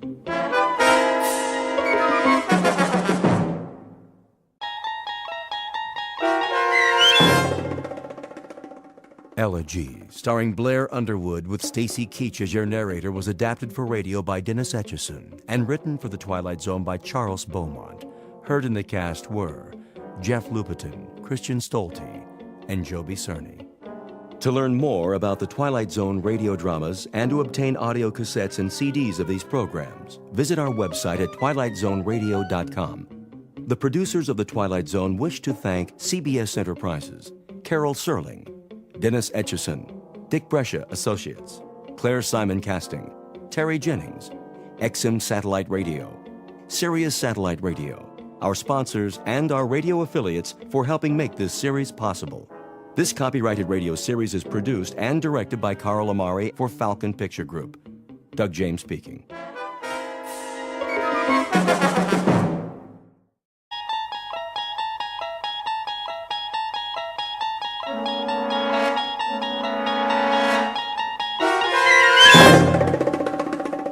There is a fifth dimension beyond that which is known to man.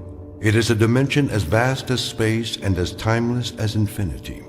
It is the middle ground between light and shadow, and it lies between the pit of man's fears and the summit of his knowledge. This is the dimension of imagination. It is an area which we call the Twilight Zone.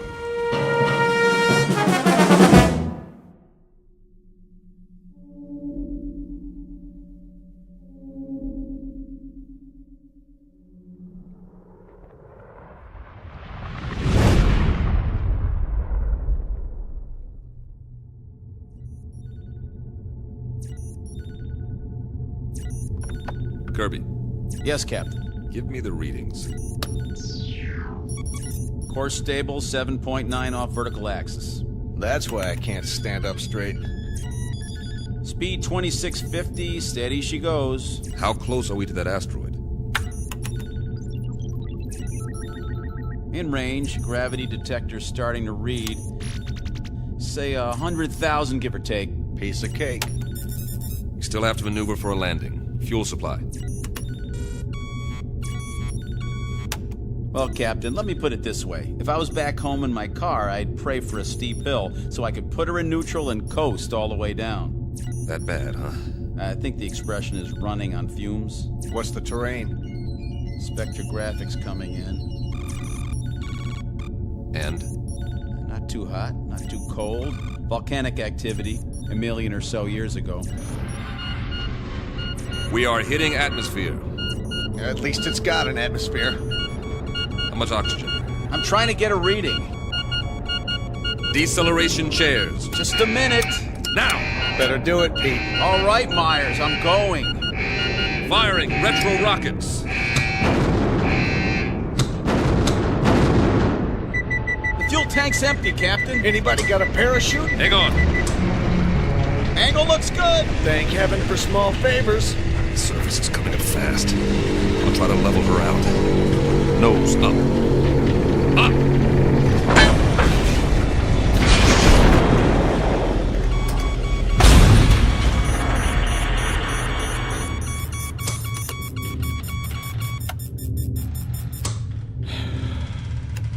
Nobody say anything. I want to remember this magic moment. Oh. Ooh. Everything seems to be in one piece, except for the communications module. And it sounds like we damaged the tail assembly. Instruments are still working. How's the atmosphere? Take a reading. 20.95 parts oxygen. Yeah, right. 78.09 parts nitrogen. That's impossible. I don't get it. That's air. Don't look a gift horse in the chops. Gravity? 1 unit to 0.99. Are you sure? See for yourself, Captain. I don't believe it. You got something better to believe, Myers? But that's incredible. Conditions identical to Earth, and yet we're 655 million miles away from Earth. Let's get the airlock open. Hold up, Pete. What for? I'm sick of breathing recirculated air, eating freeze-dried tofu, and we're almost out of that. The instruments could be wrong. What's the difference? We aren't going anywhere for a while. can't even radio for help till we fix the module. The man has a point. I suppose you're right. At least put on your helmets. Forget it. If this is all she wrote, then I'm ready for it, one way or another. I'm afraid I'm with Pete on this, Captain. Either we die now or we die later, starving to death like dogs. All right, open it. Now, this isn't an order, but I'd recommend everyone take a very deep breath.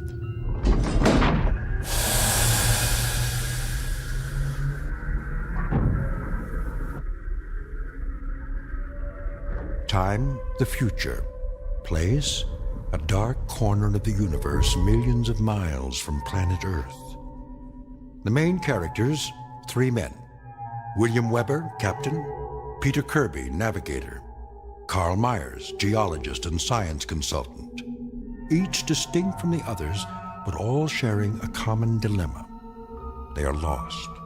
And like any long-haul explorers, they want to go home. Not their home necessarily, that would be too much to hope for. But at this point, any old port in a storm will do. Especially for those who have veered off course and into the Twilight Zone.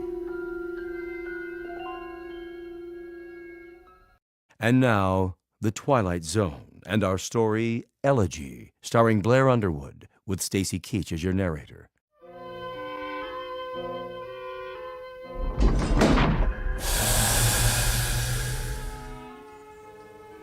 Captain's notes. We made a rough landing, but no injuries. According to our instruments, the atmosphere is breathable, so we've opened the airlock.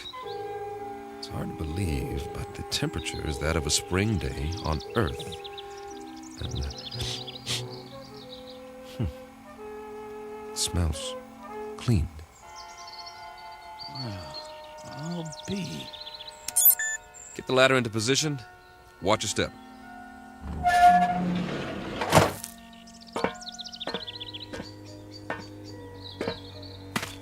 How many miles did you say we were from Earth? Too many. Time for a reality check. You see the same thing I see, Captain? What do you see? Open country, farmland. Kirby? Affirmative. Acres of grass, trees. I grew up in a place like this, in the Midwest. And those hills? They're settled granite, I'm sure. Eroded over thousands of years of wind, rain. I don't get it. Neither do I. Wait a minute. I do. Don't you see? We're back on Earth. Come off it, Kirby. I'm serious. The instruments are all screwed up. Some way or another. Don't ask me how. We got turned around, and now here we are, right back where we started. Oh, man. That is rich. Only one thing's missing. A brass band. Maybe they forgot about us. It's an interesting theory. Except for one thing. As far as I know, Earth has never had 2 suns in the sky.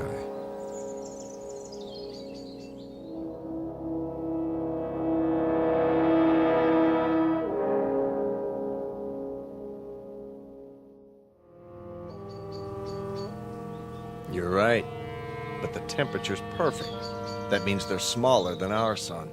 Added together, they put out just enough energy to duplicate conditions on our own planet, including evolution. And the people learned to build farmhouses exactly like ours. What? If that's not a barn over there painted red, then it's a pretty good imitation of one. What in the name of... Better check it out. Be careful, men. We don't know what we're dealing with yet.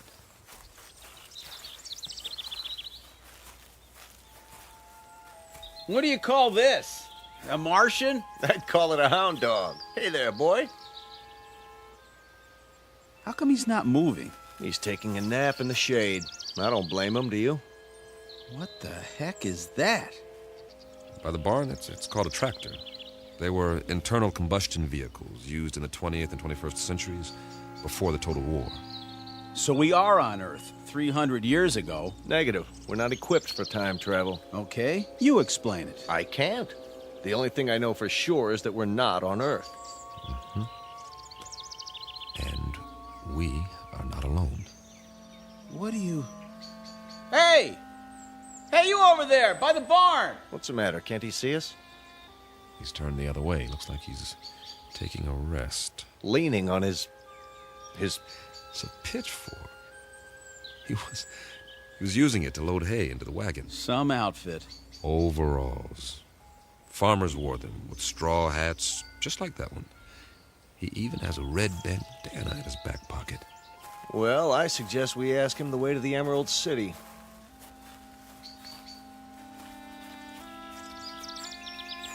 Excuse me, sir. My name is Captain Weber. My men and I... Sir? Sir, I hate to bother you, but that's our ship over there. We've crash-landed. If you can tell us... Sir... Sir, can you hear me? What's the matter with him? Seems to be in some sort of trance. Are his eyes open? Yes, but...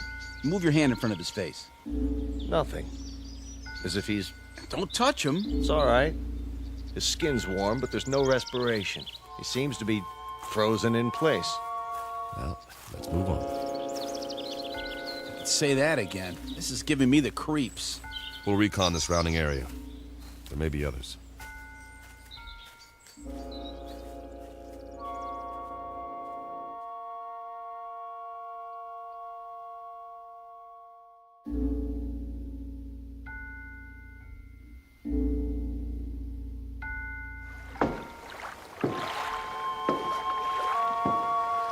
Oh, now this is what I call a lake. That's what anyone would call it, Pete. Easy, easy. Be sure the bridge will hold. Feels solid to me. We ought to take off these flight suits and jump in. No, thanks. Why not? Well... Go on, say it. You can't swim, can you? Not as such. Oh, the big scientist. Wait a minute. Maybe we can find some water wings for you. Let's get a move on. We have a lot of ground to cover. Back home, we had a swimming hole. Man, on a hot day, I thought I was in heaven. We'd go skinny dipping. Right in all that pollution. Nah, before the government closed the rivers. They were even fish in it. You could even see them jumping in the air. You ever go fishing, Captain? Yeah, as a matter of fact, I did. In the mountains. The runoff from the snow was clean. Yeah, you could eat the fish if you wanted to and not get sick. I don't see any fish in this water. We better keep moving. We don't know when the suns go down. We should be back at the ship before dark, just to be safe. Good point.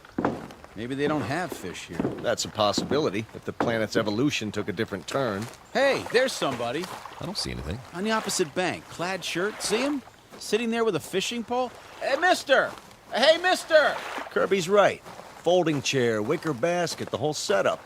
Looks like the guy's got it made. Let's hope this one talks to strangers.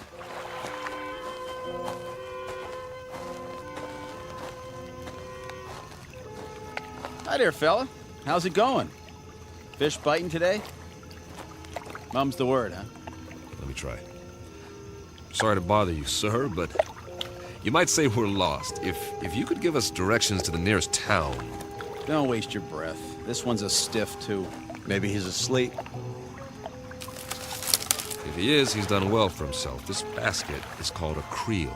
It's full of fish, quite a haul. Fresh? Smells like it. Hold on. Is that a bottle of beer next to him? It is indeed. Only, it's empty. Well, where's he got the cold one stashed? Fella, can you hear us? Do you even know we're here? Can't see his face. Lift up the brim of his hat. Okay, here goes. Sorry, nothing personal. I just like to look a man in the eye when I talk to him, even if he doesn't talk back. What did you do? Nothing, just barely touched him and he fell over. Well, at least we know he's not a statue. No pulse, like the farmer. But his skin feels real. Sit him up again, exactly the way we found him. I get it. Get what? He's off the clock. Way off. What's that supposed to mean? Pete and I used to joke about it in flight school.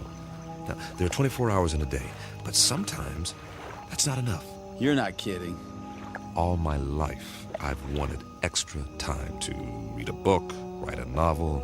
Or go fishing, spend some time in the country, meet a girl and get married, or just take a nap for crying out loud. But I was too busy. We all were. So the only answer is to fit some extra hours into the day. Hours that don't show up on the clock. That don't count. I don't see... Look at it like this. What if you could stop time? For a few minutes or a few hours? At least as far as everybody else is concerned. Think of what you could do. They stand there, frozen, while you run off and do whatever it is you need to do. Then, when you're finished, you run back and time starts again. They move and walk and talk and go on with what they were saying, and they never so much as know you were gone. Is that a plan or what? I wish we could have done something like that on the ship. If I'd had time for pure, uninterrupted thought, I might have, I don't know, perfected Sheldrake's theory of causative formation while the ship ran itself. That's right, and get home to find you've won your own Nobel, right? Now, we make planetfall, and we run into these people, if that's what they are, and it's as if we've finally done exactly that, taken ourselves off the clock, at least temporarily. Permanently would be fine by me.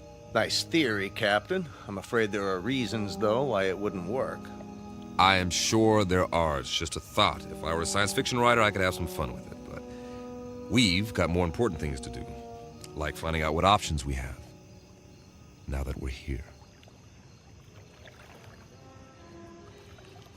Say, I'm hearing things. I hear it, too. Seems to be coming from the top of the ridge beyond that grove of trees. That must be where the town is. We were close after all. Sounds like you got your brass band, Pete. I like it. Maybe they got a ticker tape parade, too. One way to find out.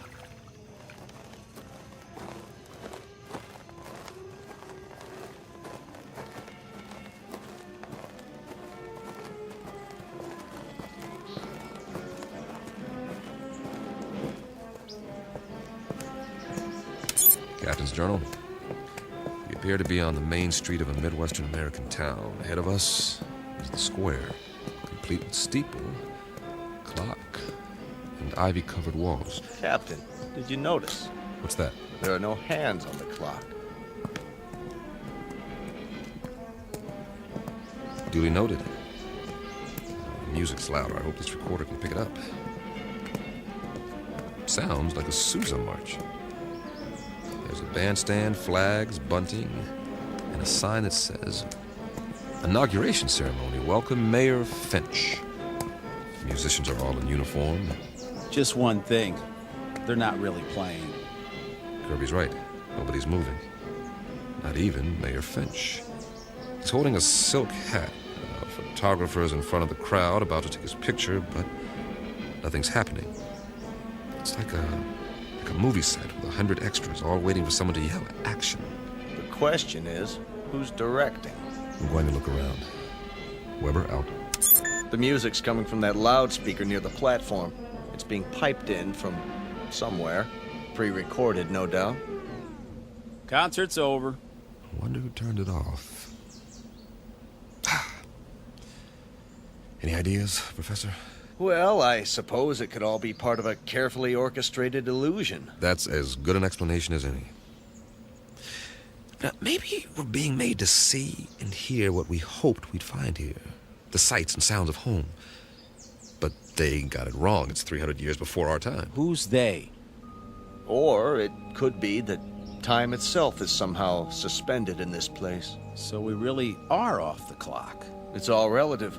Time may have, in a sense, speeded up for us or slowed down for them. You mean they might actually be moving? It's possible. Why can't we see it? You can't see the movement of a clock's hands, nevertheless, they move. Yeah, when there are hands. Do you believe what you're saying? Of course not. Hey, everybody. Sir, ma'am, what's the matter with you people? Are we invisible or something? Don't take it personally. By the looks of them, they don't see anything. They might as well be statues. But they're not statues. Here, feel one. You, sir, shake hands with the captain. See what I mean? They feel like flesh and blood. Yeah, Kirby's right. More of the same.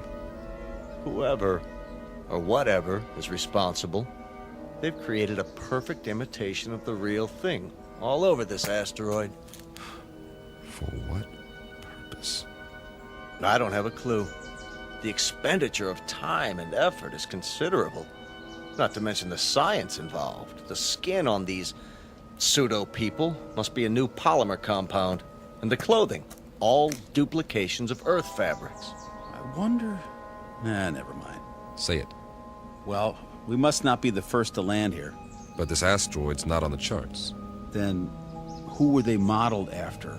Maybe somebody real is still here. Where?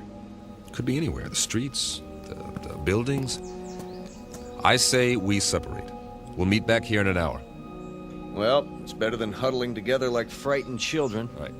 Pete, you go that way, Carl. See where the street leads and take some readings while you're at it. All right. I'll cover the buildings along this side, starting with the hotel.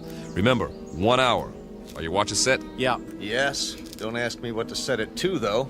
Earth time or something else entirely.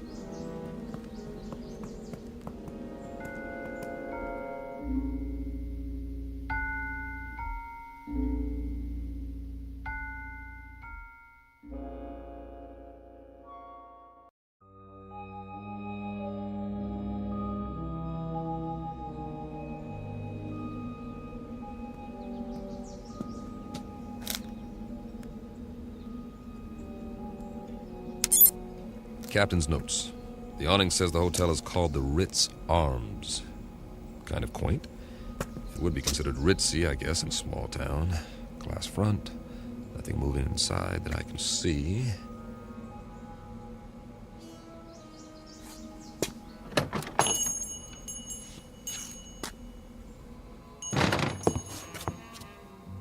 I should have brought the Visicam to record this. There's a clerk behind the desk, not moving, of course. And this is classic. There's an alcove off to one side. I can see 4 men seated around a table. A green lampshade, money. I think they're playing poker. Or they were before they stopped moving. And there's a waitress with a tray full of drinks. The big winner seems to be a little man with a gray mustache. Not your typical gambler, but he's all set to rake in the chips. He looks mighty happy. Hey, fella. Wonder what cards he's got here. I don't think he'll mind if I take a peek. 4 big, beautiful aces. Nice work. Oh, hold on. If I'm not mistaken, that's a waltz coming from upstairs.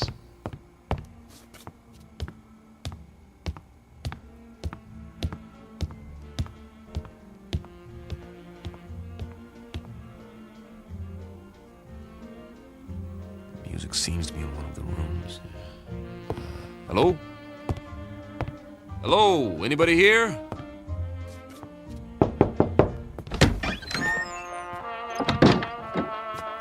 Oh, sorry. Excuse me.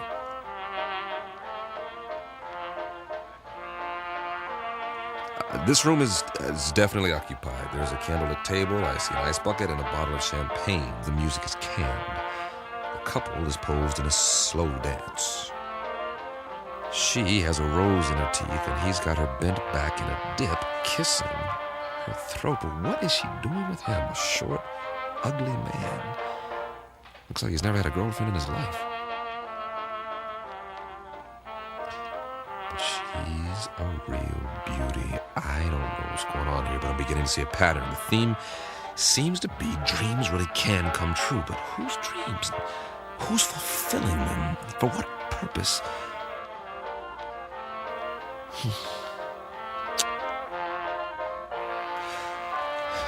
Weber out. For now.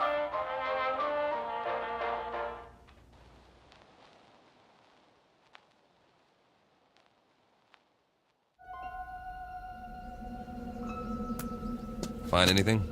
Nope. At least nothing that moves. Pete? Not really, except for... What? You guys better see this for yourselves. Come with me. Where is it? Just around the corner. You're not going to believe this, but I think it's what they called a carnival.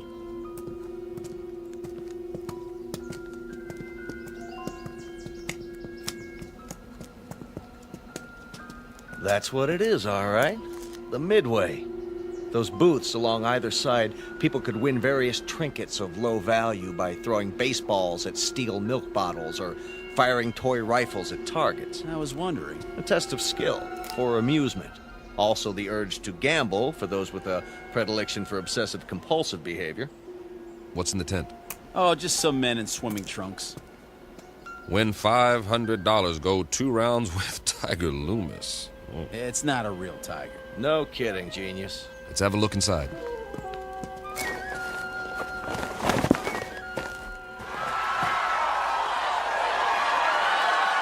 That must be Tiger with the stripes on his trunks. Yeah, the one lying down in the ring. Boy, some crowd, huh? Almost as many as the town hall, complete with sound effects. 2 pugilists, duking it out, as they say. A primitive display of testosterone poisoning. Check out the other guy with his hand raised. That, my friends, is what's known as a potbelly.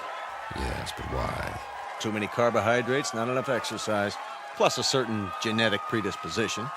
But why would he be the one who wins? Must have been a lucky punch. Looks like old Tiger's down for the count. Interesting.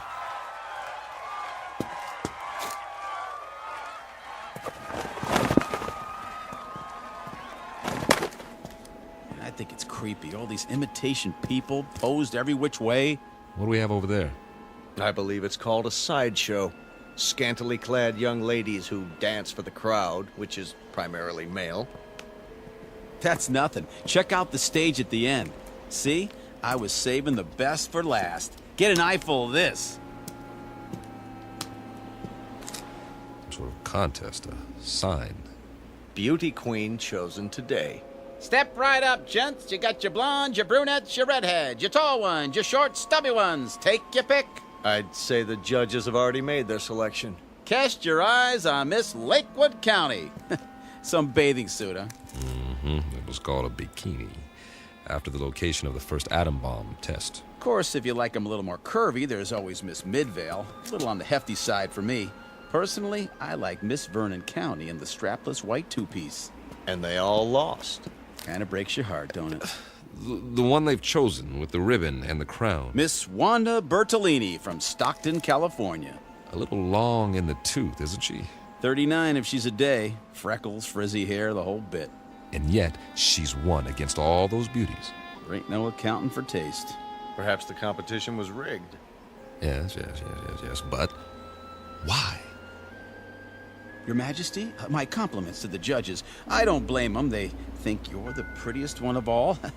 Wear it with pride, but tell me something, Your Majesty. What's wrong with you? I mean, you can't even move a muscle, like everybody else in this crazy asteroid.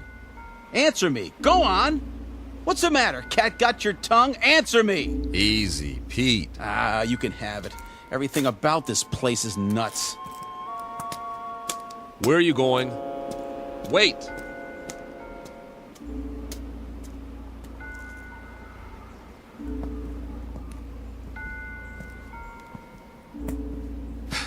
Now, Pete, don't let it get to you. None of us knows what's going on. But until we figure it out... I'm sorry, all right? But you know how long we've been on that ship?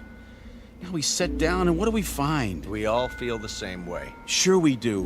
But it's like somebody's trying to trick us into something or drive us batty. Something that doesn't even think like us. But it's got our number. Oh, yeah. Let me tell you. You've got to pull yourself together. I'm pulling, all right? But if we just had some idea, some clue about what the deal is here in this crummy place. How are you fixed for ideas, Carl? I don't really have a theory yet. Of course, it's highly improbable, but... So is the fact that we're here. Come on. Any theory is better than none. Well, I've begun to think that all of this... it just might be some sort of museum. Come again, Professor? We're millions of miles from Earth. It's possible that the inhabitants of this planet, whoever they are or were, developed a very advanced technology. Let's say they had a super powerful scanning device based on some new principle. Over the years, they observed Earth and decided to build replicas of what they observed. Perhaps they even took specimens to use as models. That would explain the accounts of alien abductions. If that's true, where are these inhabitants now? Gone, perhaps, having moved on and left all this behind. They could be in hiding. Then we'd better explore the rest of it. Or as much as we can in one day. At least they had taste. Take the residential street we're on now. It's right out of the late 19th century. Old-growth trees, Victorian houses. Why this era? Why any of it? It must have interested them. Though for what practical purpose, I can't imagine. Maybe just to please themselves. This is the way it was on Earth a few centuries ago. I've seen pictures, the streets, the houses, everything laid out so peacefully. You guys like it here? I would, if I knew it was real. If I could be sure it wasn't all going to vanish in a puff of pink smoke. It's an okay place to visit, but I wouldn't want to live here. Well, you better get used to it. This is going to be home for a while. Charming. Which one? The largest house, there across the street. Well, that one's a mansion. Isn't it lovely? Think of the freedom, the space to move about. You want it, it's yours. Yes. That's true, isn't it? Why not? I don't think anyone will mind, least of all the old fella in the chair on the porch. Another stiff. It's actually quite realistic, the way they've got him sitting there reading the paper. What's the date on the front page? Hey there, old-timer. You don't care if we look around, do you? Check out the inside. Not at all, gentlemen. You are most welcome.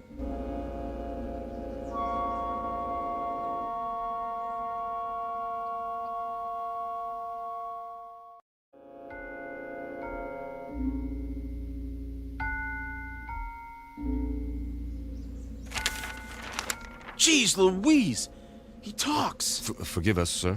You all look as though you've seen a ghost. We assumed that you were like the others. Oh, no. I'm Captain Weber. The name is Wickwire. Jeremy Wickwire. Ah, our pleasure.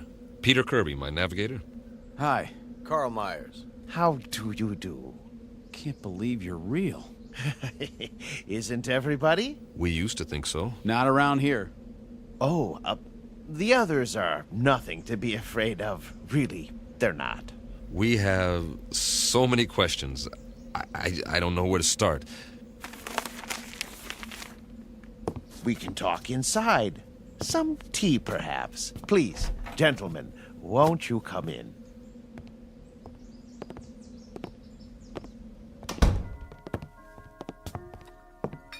One lump or two? Oh, don't go to any trouble. It's better than what we're used to. Believe me. I don't know about you, Captain, but I must have my tea this time of day. I wouldn't feel complete without it. Oh, it tastes great. Nice and hot. Beats the heck out of that tang. I'll say. A remarkable collection of artifacts you have here. Artifacts? The oriental rugs, the tapestries, all this furniture. I've never seen anything to compare. It provides a certain level of comfort. Must have cost you a fortune. Oh, not me personally. We had it built for a Mr. Let me see, Jenkinson, I believe it was. You mean the pieces aren't antiques? Oh, heavens no. They were made to the client's specifications. At the last moment, however, he changed his mind, decided he really wanted to be a knight in shining armor. So now he's over in the medieval section, slaying a dragon. Then there's more that we haven't seen. Dear me, yes, we have many sections. Rome, Egypt, the Wild West. But the one we're in right now is very popular. It represents a period when creature comforts were most abundant, before peace in the world became impossible. By the world, you mean? Earth. Mr. Wickwire. I don't know where to begin. You see, we are from Earth. Yes, of course. We were on a routine geological flight in search of ore to be mined. We ran into a meteor storm and, it knocked out some of our equipment and put us off course. That was 6 months ago. Really? That long? Feels a lot longer, believe me. Please, go on. We saw this asteroid and landed as well as we could. But there's no more fuel. We're going to have to stay here until we can repair the communications module and signal for help. They'll think our ship was destroyed without an SOS beacon. I see. Then you're not from the Glades. The what? I've been expecting them. I'm due for a delivery. From Earth? May I ask a question about the Earth? Did they, by any chance, have that atomic war? Not as such. A cluster of smaller wars almost simultaneously. Most of the Earth's surface was destroyed. We're still picking up the pieces. Oh, dear me, that is bad news. More tea, gentlemen. Mr. Wickwire, explain some things to us before we go out of our minds. Certainly, but you do look hungry. You can say that again. Let me fix us a light lunch first, Then we'll talk. No, Mr. Wickwire. Explain some things to us before we go out of our minds. If you like. Where are we?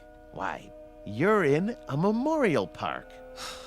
A memorial? More commonly known as a cemetery. Didn't you know? Please, make yourselves at home. I'll be back in no time. Did he say cemetery? Well, at least we know more than we did. You act like nothing's happened. Nothing has happened yet. Just give it time. What would you suggest we do? I'd suggest that you... Settle down, fellas. Getting upset isn't going to help. Help who? There isn't anybody to help us. That old man's off his rocker. This place is some kind of loony bin. Shut up and sit down. Yeah, well, I tell you, I don't like it. We're sitting around having tea, and we don't even know where we are. It doesn't make any difference where we are. This is where we're going to stay until we can send a distress signal. Unless he happens to have some rocket fuel and a tail fin assembly lying around. So for now, all we can do is make the best of it. Yeah, we don't have to like it, do we? Be patient. Everything will be explained, I'm sure. You mean you trust that guy? A little more trust might have saved our world, Pete. I say something about him is screwy. What's he so happy and well-adjusted about? Well, look at the way he lives. He's got everything he wants, even if it is a reproduction. Quiet. Here he comes. I've brought some sandwiches and a bottle of wine. I trust we'll make quick work of it. You can say that again. I haven't had a drink in I don't know how long. And after that, coffee. It's brewing now. Meanwhile, a glass for each of us. Do you mind if I pour? Very kind of you, Mr. Wickwire. May I propose a toast? Please. To peace, my friends. Eternal, everlasting peace. I'll drink to that. We all will. Excellent wine. Glad you like it. This is a special occasion. I thought it was worth opening a bottle. Liebfraumilch, isn't it? Yes, indeed. Mr. Wickwire, we're still a bit confused. You said we were in a cemetery. What did you mean? Mean? Yeah, why would there be a cemetery here? Perhaps you could elaborate. Certainly. But before I explain the details, you must give me some information. If you like. If your dearest wish could be granted, what would it be? I'm not sure I understand. What would you like to be doing most? Where would you choose to be right now? That's easy. Back on the ship, headed for home. And you, Captain? I'll go along with that. So will I. Splendid. Oh, one other thing. When you left Earth, what was the date? September? No. The year. 2280. Really? 2280? When you arrived, I thought you were the men from Happy Glades, but you couldn't be. We're still not following you. What's Happy Glades?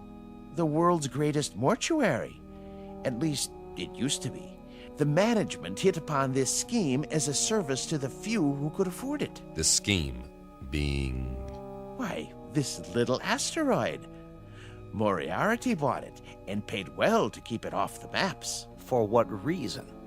Simple, really. You see, the plan was to recreate conditions in which the dearly departed would be most happy. A favorite setting, a desired event.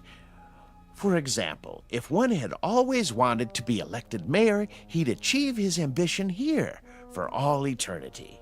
So those people outside, they're all... Oh, not all of them, just the select few. The rest are imitations. Simulacra, we call them, for effect. In other words, this is the place where your dreams come true after you've stopped dreaming. Yes, that might be a way of putting it. Very good. But a cemetery in the middle of space? Your boss, Moriarty, he could have bought a piece of property anywhere in the desert, say, away from everything. Oh, no. You don't understand at all. Happy Glades promises eternal peace, everlasting peace.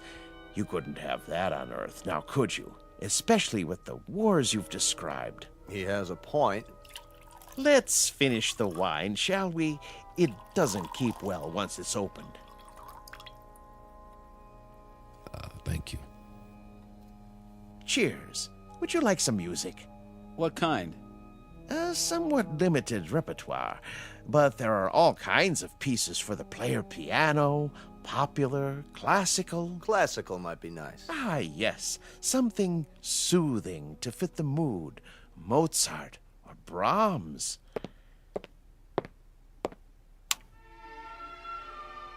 A good choice. I thought so. Drink up, gentlemen, before I bring the coffee. Unless you'd like something more to eat. I have some tea cakes in the kitchen. What about you? Me? Yes. How do you fit in? Why, I'm the caretaker. It's my job to make sure that our guests are not disturbed. This mortuary, or whatever it is, when was it built? Let me see. The year was 2177, I believe. It's almost 100 years ago. That makes you a little on the elderly side, doesn't it, Mr. Wickwire? Oh, you force me to an embarrassing admission. You see, I'm not actually human. When you're gone, I'll go back to sleep, as it were, until I'm needed again. I go on and off, like a machine. You understand now? Sure. Nothing complicated about that. He goes on and off. I've apparently been turned off for several decades. One thing, Mr. Wickwire, we're not going anywhere. We can't. We're staying here, at least for the time being. Yes, I know. You said something about when we're gone. Oh, a figure of speech, Captain. I meant departed. Gone on, as it were. Jim, you know what he's saying. What's the matter, Carl? You're pale. And you're perspiring. What in the... Something wrong with the wine. The old man. He didn't drink any of his. You're right. Why? Why didn't you, Wickwire? I told you not to trust him. I told you. Oh, he's poisoned us. We meant you no harm.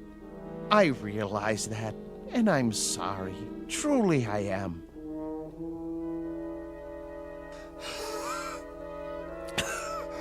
Give us the antidote.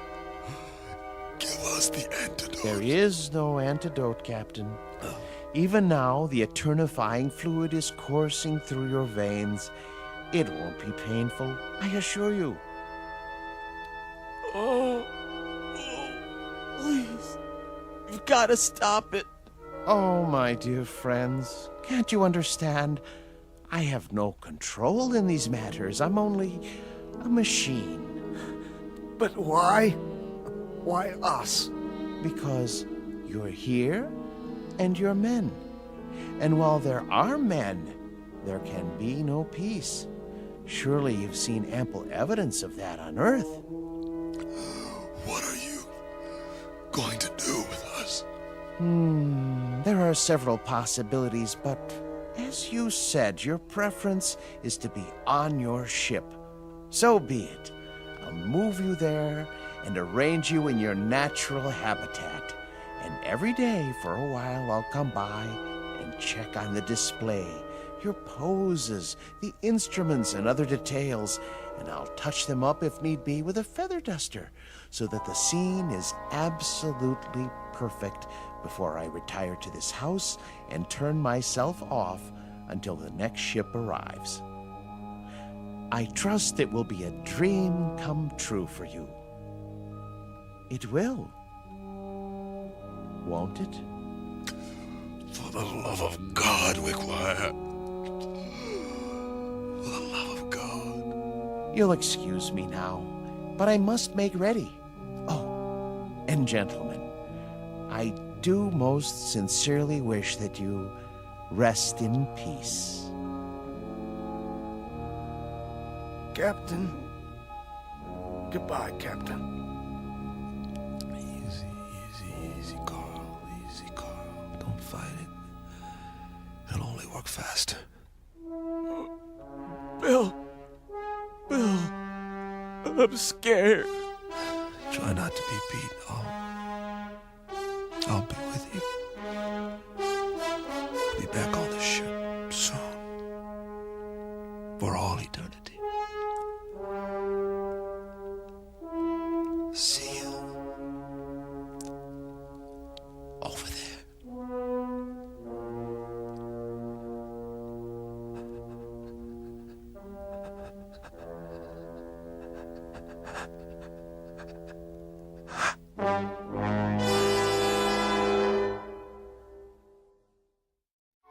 Captain Weber, his navigator Kirby, and Meyer, the geologist, on their last voyage. And now, at their journey's end. All agreed what they wanted most was to be aboard their ship, ready to head home. Now they will have that wish forever. Unfortunately, it's a wish that can only come true in the Twilight Zone. The Twilight Zone continues in just a moment. You are about to enter another dimension. A dimension not only of sight and sound, but of mind. A journey into a wondrous land of imagination. Next stop, the Twilight Zone. Hi, this is Stacy Keach. I'd like to take a moment to tell you about our Twilight Zone website at twilightzoneradio.com. At twilightzoneradio.com, you'll find the latest information on these Twilight Zone radio dramas, including behind-the-scenes photographs, plus the newest product releases, trivia contests, ways to contact us, other Twilight Zone-related info and merchandise, plus links to other fascinating websites. So make your next stop twilightzoneradio.com. Visit twilightzoneradio.com to purchase these Twilight Zone radio dramas on cassette and CD, or call toll-free 1-866-989-ZONE. That's 1-866-989-9663.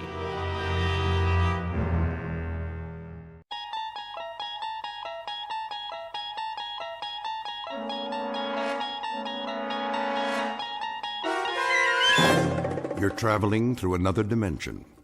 A dimension not only of sight and sound, but of mind. A journey into a wondrous land whose boundaries are those of imagination. Your next stop, the Twilight Zone.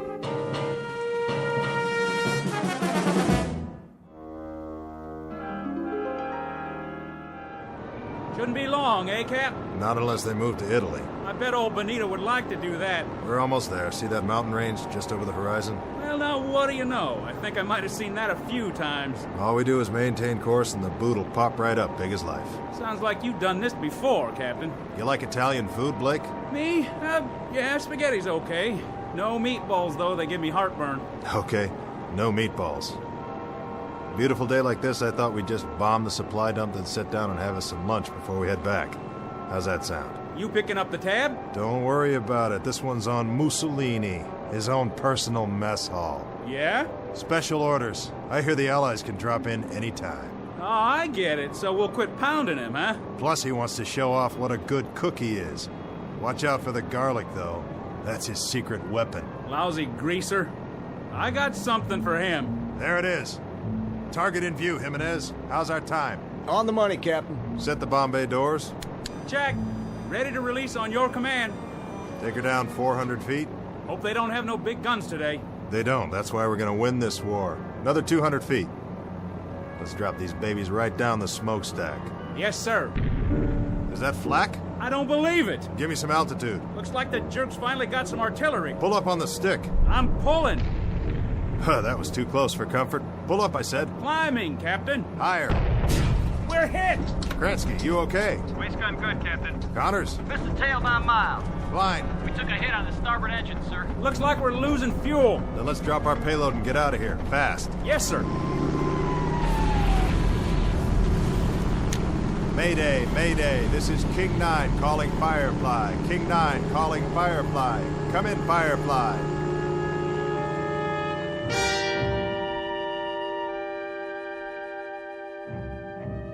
This is the war in Europe, 1943. The air spits out violence and destruction, and the sandy graveyard of North Africa swallows it up. Her name is King 9, a B-25 medium-range bomber, 12th Air Force, USAAF. On this hot, still morning, she took off to bomb the southern tip of Italy, manned by a crew who knew the risks when they signed on. Between them, they have several thousand hours of flight time, much of it in combat. They have followed these coordinates before, armed with a deadly payload for the enemy.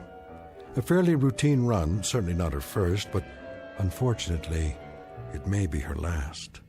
Because this time she's taken a hit that's forced her off course and into a region not listed on any map. She won't return to home base on this day or any other. But as Captain Robert Embry is about to find out, like a resilient human being, she dies hard. Especially in the Twilight Zone.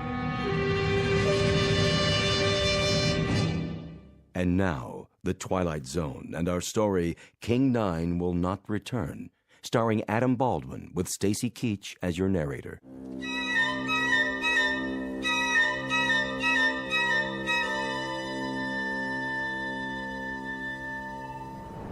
What's the damage, Blake? We took a hit on the wing tank, Captain. How bad? Needle's dropping fast. We're leaking fuel. How much? A lot.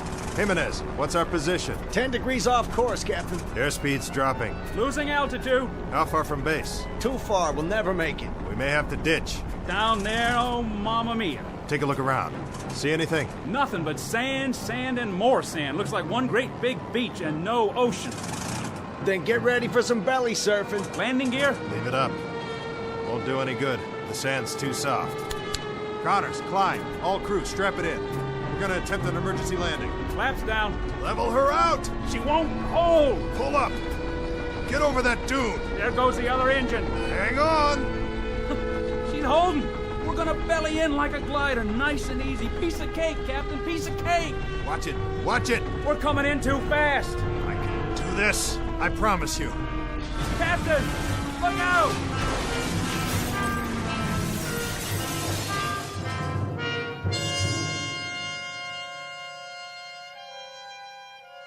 I remember now. More and more, one piece at a time.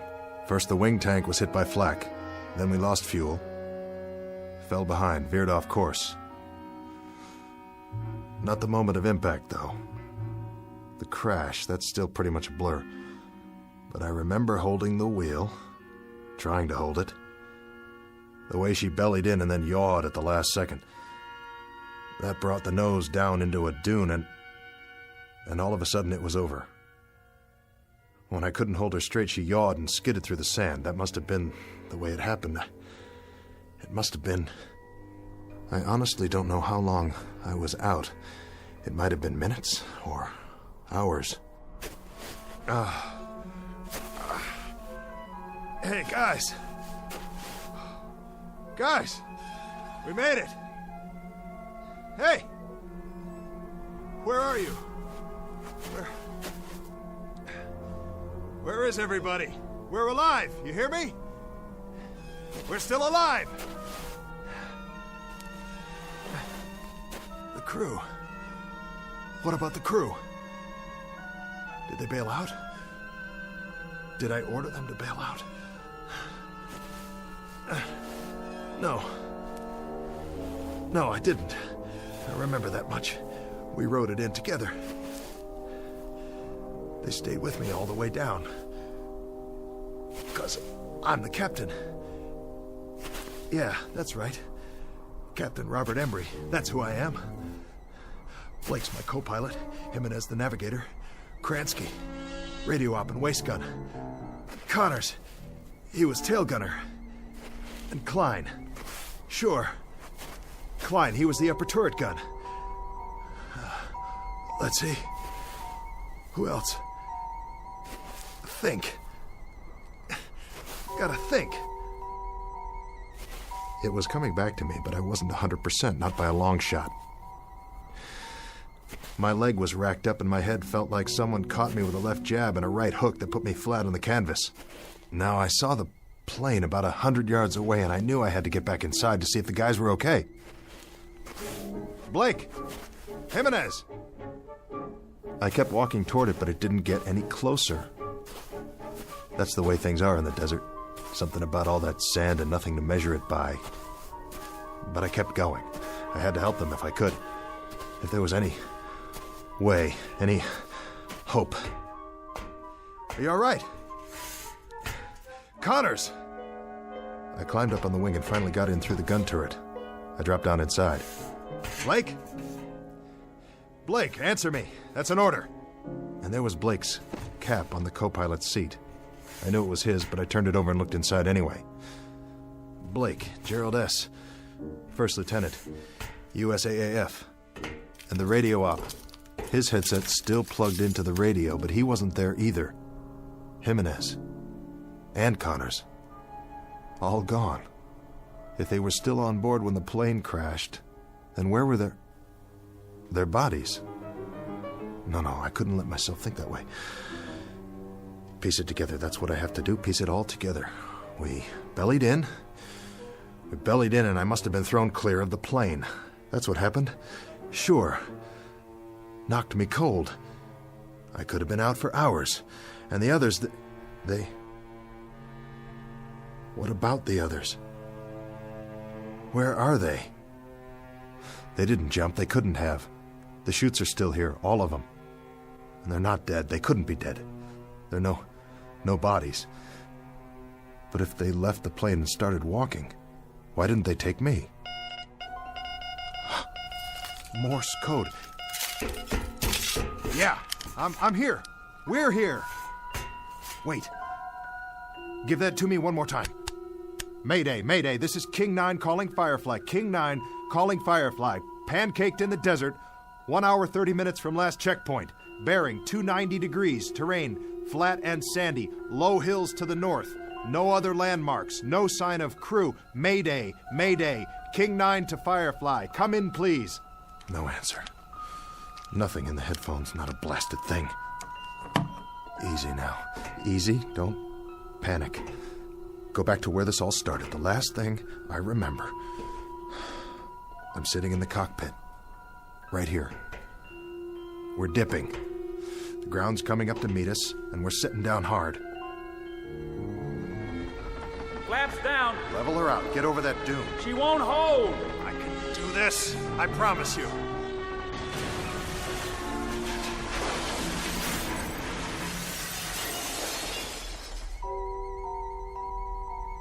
The crew. The whole crew was in the plane, and now they're gone, all of them. And I'm here with a king-size headache. So what? I got off easy. Nothing to worry about. But the main thing is not to forget. I'm responsible for this crew. I'm in charge. As far as it's within my power, I've got to keep them alive. I've got to keep them out of this. Every last man. I command this aircraft, and I'm responsible. I'm in charge. Nobody else. I'm responsible for all of them. Klein, Jimenez, Connors, Blake, Kransky, every last man. Who's out there? Blake? Is that you? Blake? Blake!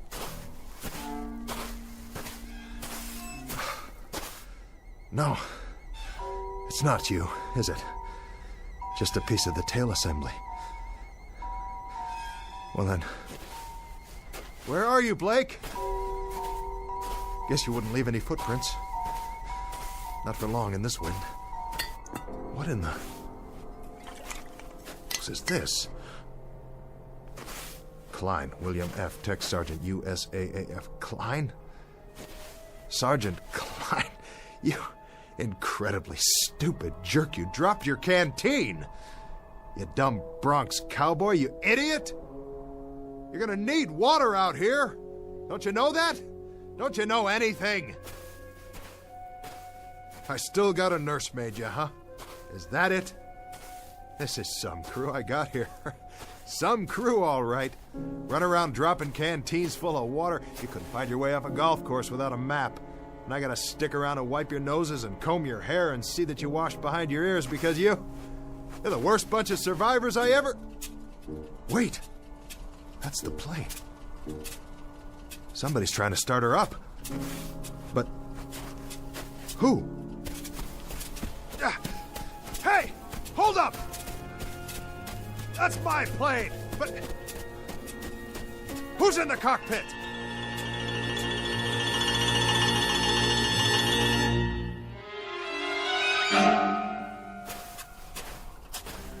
Who's in my plane? Is that you, Blake?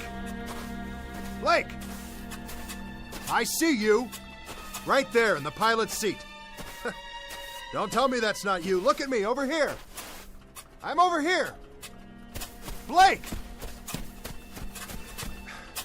Blake! Blake! Blake, it's Embry. It's me. It's the captain. I'm here. I'm here, Blake. Blake, what's the matter with you? Can't you hear me? Blake! Where are you? Where'd you go? What's the gag, Blake? Hey, come on, fellas. If this is a gag, knock it off. It's not funny anymore. Strictly not funny at all. Why are you guys hiding from me? Don't you get it? I'm only trying to do my job. That was when I knew, really knew, something was very wrong. It was more than the flak and veering off course and the crash and not knowing where I was. Oh, I was in the desert, all right. But where exactly, and where was my crew? Huh?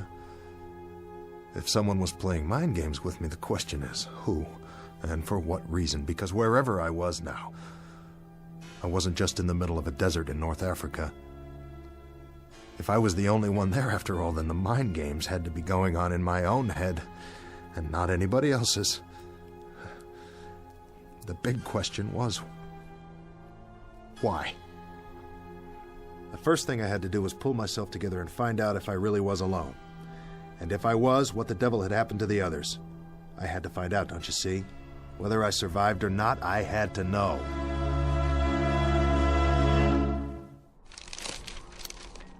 Gonna be a long night. Get a campfire going, then they'll see where I am.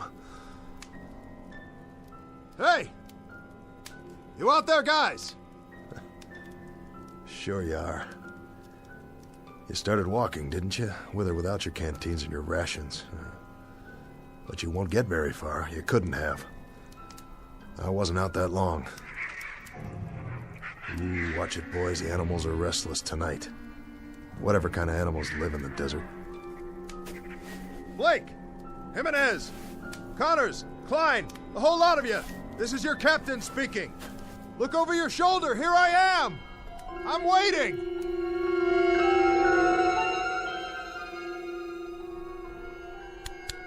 This is King 9.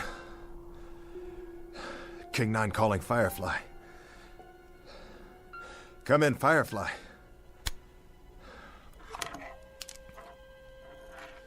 Let me tell you something, Firefly, if you're still out there.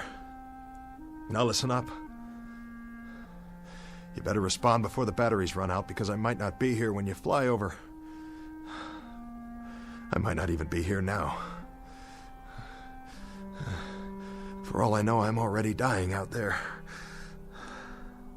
Lying in the sand with a fractured skull. This is all going on inside my brain-damaged head. For all I know, this whole thing is one big hallucination. Sure. Think about it. If I see something, or if I only think I see something, how can I tell the difference? How could I be sure? Could you? You ever have a nightmare, Firefly? Huh? Really bad nightmare? Well, you were scared, weren't you? Just the same as if it really happened. Sure you were. Yeah. Your eyes moved around and you were breathing fast and your heart was beating a mile a minute. So what's the difference? I mean, really, what's the answer? The only way you ever found out was when you woke up. This whole time, I could be sleeping, having a dream. Maybe I'll wake up and I'll be back at the base, or I tied one on and I'm in a booth right now with a girl I met in a bar someplace. Oh, wouldn't that tear it? Wouldn't that really, truly tear it? When the medics get a hold of me, they'll never let loose. They'll put me in a straitjacket and send me on tour like a freak. If they ever let me out of the loony bin, that is. But for now, I think I'll just take that chair Jimenez was sitting in and carry it outside and keep the fire burning. Because that's the only thing I can do till wake up.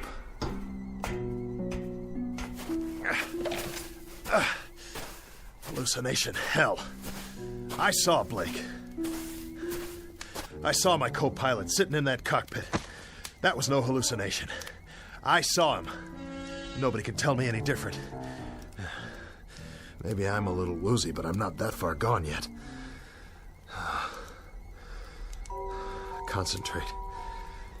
Gotta keep my head clear. Piece it together.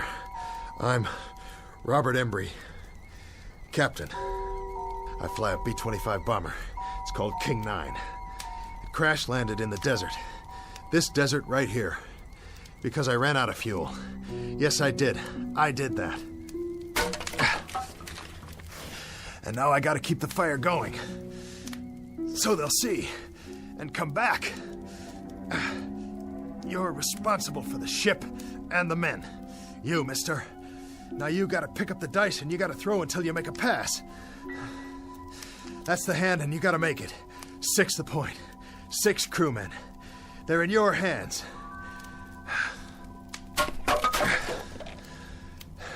So what do you do first? You build the fire up. The chair will burn a long time soon as it catches. Here's some more newspaper from the base this morning. What's it say on the front page?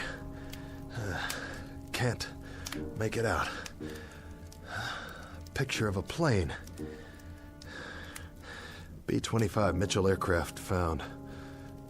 Just like this one. Whose plane is that? Another one went down. Well, at least they found it. Maybe they'll find this one too. Sure they will. Just gotta wait a while.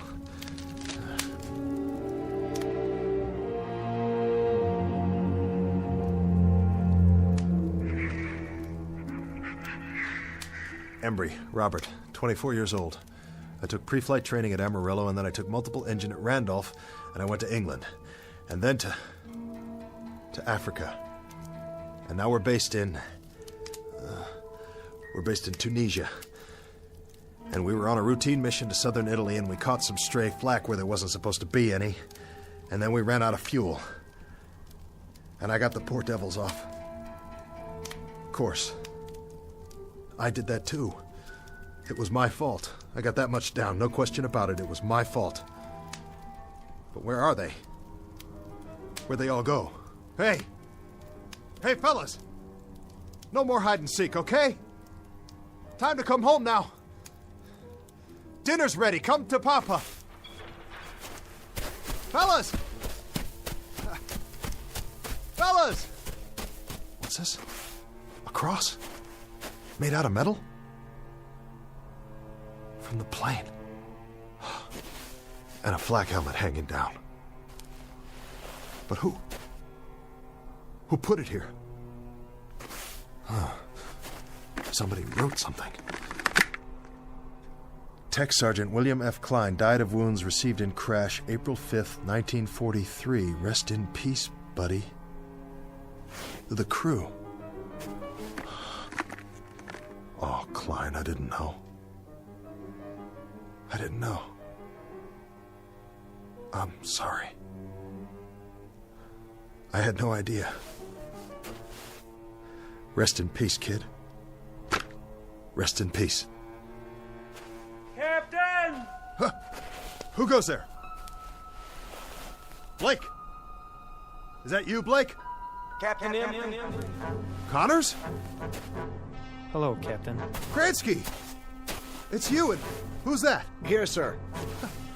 Jimenez! And the man next to you, what's the matter with his face? Is that blood?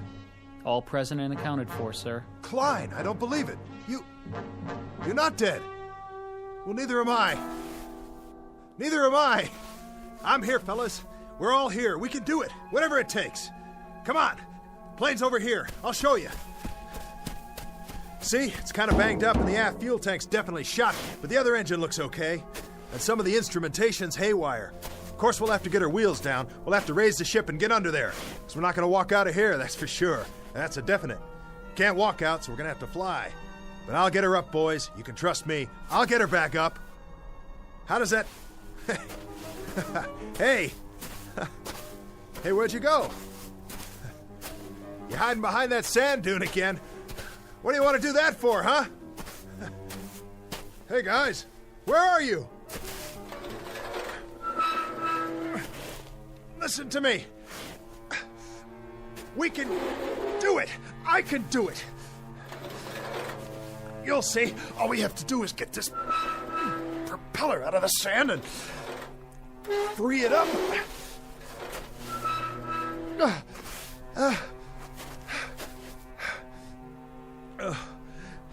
Hey, team. You can talk, you know. Talk to me. Yell at me if you want. Tell me off. But say something. Where are you? Where are you? Where are you?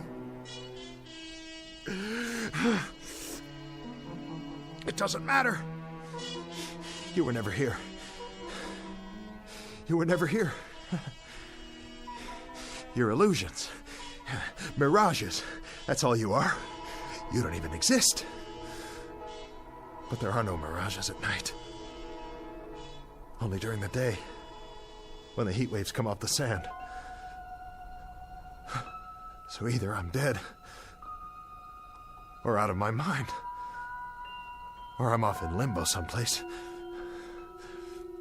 I'm unconscious, I'm sick, that's it. I'm cracked up in an army ward, or I'm down in the drink somewhere, drowning. Or I don't even exist any more than you do. There isn't a thing here, not a single thing that's real. Oh, God. Oh, God, you gotta tell me what's happening here. You gotta tell me. Please. You gotta give me a sign. What? What is that? Aircraft. I can see their lights. Yes! But they're moving too fast. I've never seen planes like that before. I've never even seen jets. I couldn't have, not yet. Jets. Jet aircraft. What do I know about jet aircraft? It's 1943. There's no such thing as jets yet, but I know about them. F-106s, F-105s, B-47s, B-52s, B-58s. I know all about them. I am Captain Robert Embry, United States Army Air Force. I'm the pilot of this bomber right here. We went to Italy this morning because it's World War II, and it's not over yet, and I'm right in the middle of it. Hey, crew! We've got to get out of here! We got to get out of here! We got to get out of here! Because if we stay here, I'll have to dig more graves and bury you all with my bare hands. Don't you worry, I'll take care of it because it's my responsibility. Yes. Yes. And I'll dig one more while I'm at it. One for your captain. One for me, too.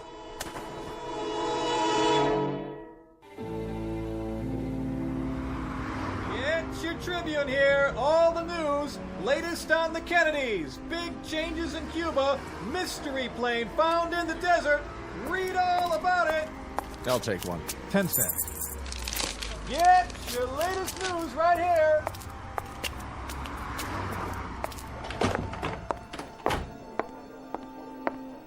Paging Dr. Benway. Dr. Benway, please go to ICU. VA hospital, please hold. Where's Dr. Martin's office? Third floor to your right. Thank you. Veterans Administration, how may I direct your call?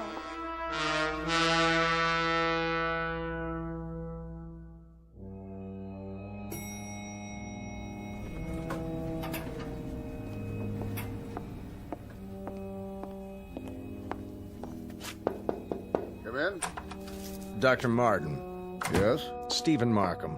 Oh, thanks for coming over on such short notice. Not a problem. Your patient, Embry, is that his name? Robert Embry, age 41. He was admitted a few hours ago. May I see his chart? It happened this morning. He went by a newsstand, looked at a paper, and went into shock. When the ambulance got there, he was almost catatonic. This newspaper? Yes, that's the one. And that's what set him off the front page? That's why I thought we should have a psychiatrist in on it. Odd. I thought so, too. So after he came around and told me the story, I spent the day digging into the fellow's background. I checked with the Pentagon in Washington. It's all confirmed. The information's in the file. He was a captain in the Air Force. Flew a B-25, Africa and Italy. 37 missions. Discharged in August 1943. Recurrent fevers. Any trouble since? Nothing. But if you look back at his original record, there is some suggestion of a psychological disturbance early on. He was discharged before they could find out much about it.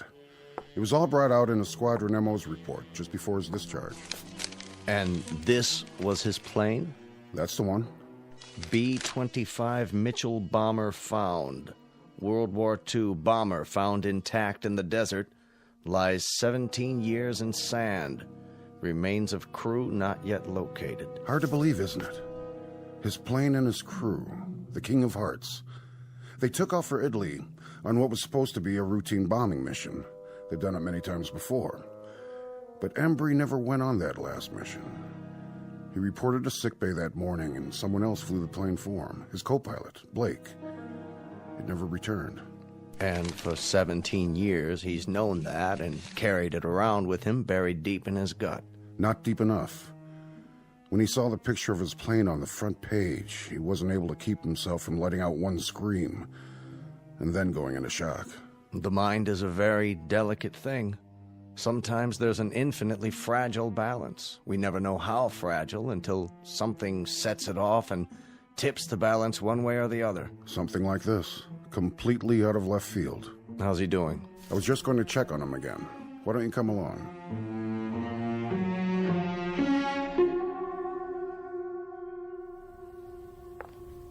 Oh, Doctor, I'm glad you're here. Did he get any rest? For an hour or so. He still seems agitated and disoriented. Thank you, nurse. Dr. Markham here would like a word with him. Of course. How are you feeling, Mr. Embry? Sorry, I don't know what's wrong with me. That's what we're here for. To get you back on your feet. That's our job. Crazy dream. Crazy. Was it? I went back. Where? The desert. Take it easy, Mr. Embry. You don't have to go over it again. Go ahead. You went back, and then what? Back to the ship. I tried to find the guys. I looked for them, looked all over, I swear. But they were gone. I thought I saw Blake and then the others, but it wasn't real. A mirage. Yeah, a mirage. An illusion, that's all. He wasn't there. None of them were. It was an illusion, Mr. Embry. You know that now, don't you? I guess so. I guess so. It seemed so real. It's over now. All that's behind you. Is it? I should have been on that plane. I should have gone on that mission. I chickened out. You didn't chicken out. And you had no way of knowing that the plane would never come back. You'll realize that as time goes on, and you'll feel better for it, Mr. Embry. It's out in the open now. You don't have to keep it buried inside you. That's what's been hurting all these years. How did you know? You've been carrying around one gigantic guilt complex for something that wasn't your fault. Buried. Yeah. Buried. I found Klein's grave. Did I tell you that? He was killed in the crash. Take it easy. But then I saw him. And I saw the others, too. I thought I did for a moment. The whole crew. I would have buried them, you know. The last thing I dreamed, I was digging graves for them in the sand so they could be buried just like he was. You need to get some sleep now. I'll ask the nurse to give you a sedative. As soon as you're ready, you can get back to your life, but there's no hurry about that. What you need right now is rest. Another crazy thing. Another part of the dream, whatever it was. I was standing in the desert, and I asked for a sign. And I looked up, and there were these planes overhead in the night sky. They were moving fast, and they made streaks, and I could tell by the sound they were jets. Isn't that wild? It was 1943 in the African desert, and up above me were jet planes, F-105s and 106s, just as if I'd gone back there today. Did I? Did I go back? To the plane? Is that possible? Well, of course it is. In your mind. That's how you went back, Mr. Embry. In your mind. The greatest time machine of all. Go to sleep, Captain Embry. You're entitled. You're going to be all right. Thank you, Doctor.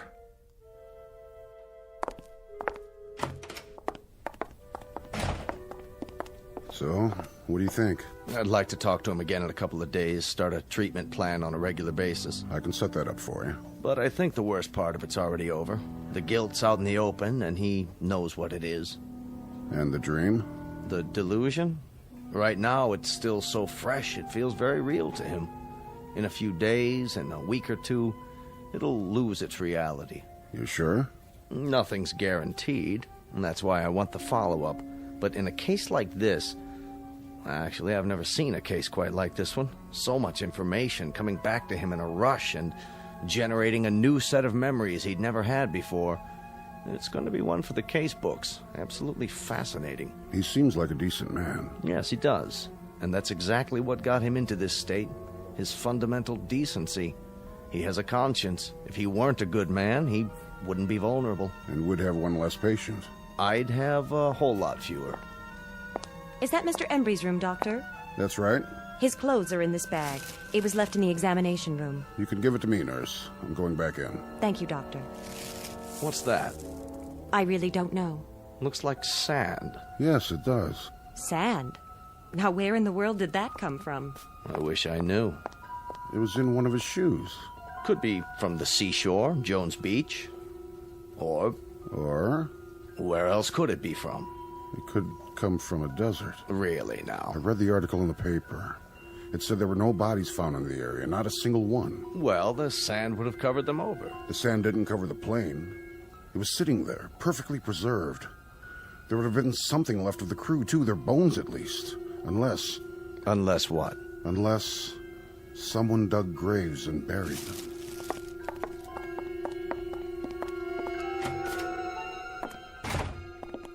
Mr. Embry.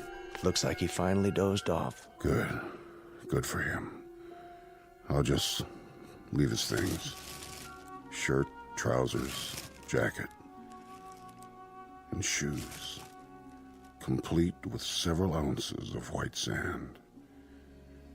Where do you suppose it's from? Maybe a fishing trip he took recently? Very recently. Or from a plane. From a B-25 called the King of Hearts. Wherever it's from. Rest easy, Mr. Embry. You've had a long journey back. Very long. Now you can rest. Meanwhile, I'll leave your shoes by the bed.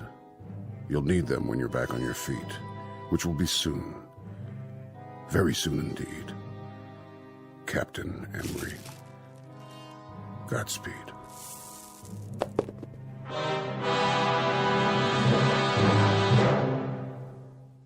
Portrait of an enigma buried in the sand. A question mark with broken wings that lies in silent grace. A marker in a distant desert shrine. Odd how the real consorts with the shadows. How the present fuses with the past. How could it happen? The question is on file in a barren desert.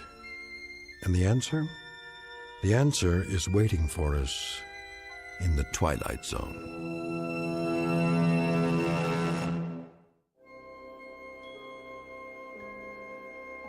Hi, this is Carl Amari, producer of the Twilight Zone radio dramas. I'd like to take a moment to tell you about our official website at twilightzoneradio.com, where you'll get the latest news and information on these Twilight Zone radio dramas. Plus, at twilightzoneradio.com, you can digitally download 3 free episodes or any of our episodes for only $1.95 each. In this age of ever-changing technology, we've decided to make these episodes instantly available to you by making the Twilight Zone radio dramas a digital download-only series. This means that this series will no longer be offered on CD. The CD collections at our website are now being offered while supplies last at buy one, get one free. So be sure to get your favorites before they're sold out. Be sure to visit us often, and I'll see you in the zone.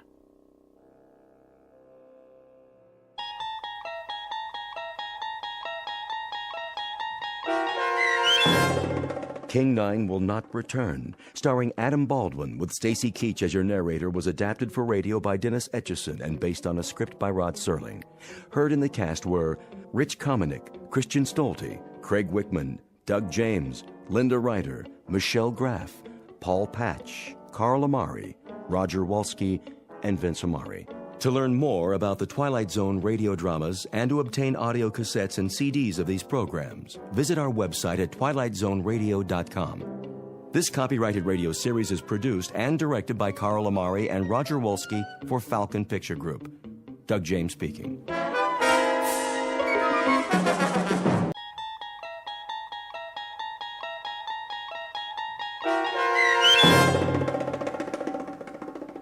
Where Is Everybody, starring John Schneider with Stacy Keach as your narrator, was adapted for radio by Dennis Etchison and written for the Twilight Zone by Rod Serling. Heard in the cast were Roger Mueller, Tom McElroy, Roderick Peoples, Doug James, Richard Hensel, Carl Amari, and Amber Lake. To learn more about the Twilight Zone radio dramas and to obtain audio cassettes and CDs of these programs, visit our website at twilightzoneradio.com. The producers of The Twilight Zone wish to thank CBS Enterprises, Carol Serling, Dennis Etchison, Dick Brescia Associates, Claire Simon Casting, Terry Jennings, XM Satellite Radio, Sirius Satellite Radio, our sponsors, and our radio affiliates for helping make this series possible. This copyrighted radio series is produced and directed by Carl Amari for Falcon Picture Group.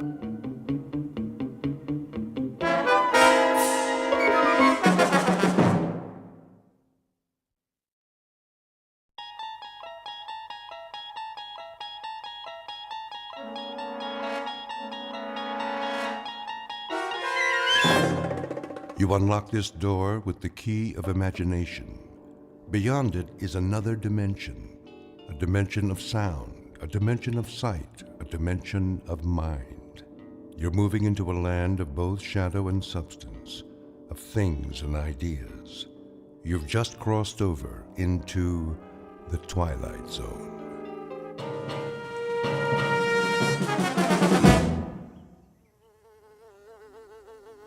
Get away from me. What? Where in the... When I woke up, I was sure somebody was watching me. I didn't know who it was, but I could feel someone very close by.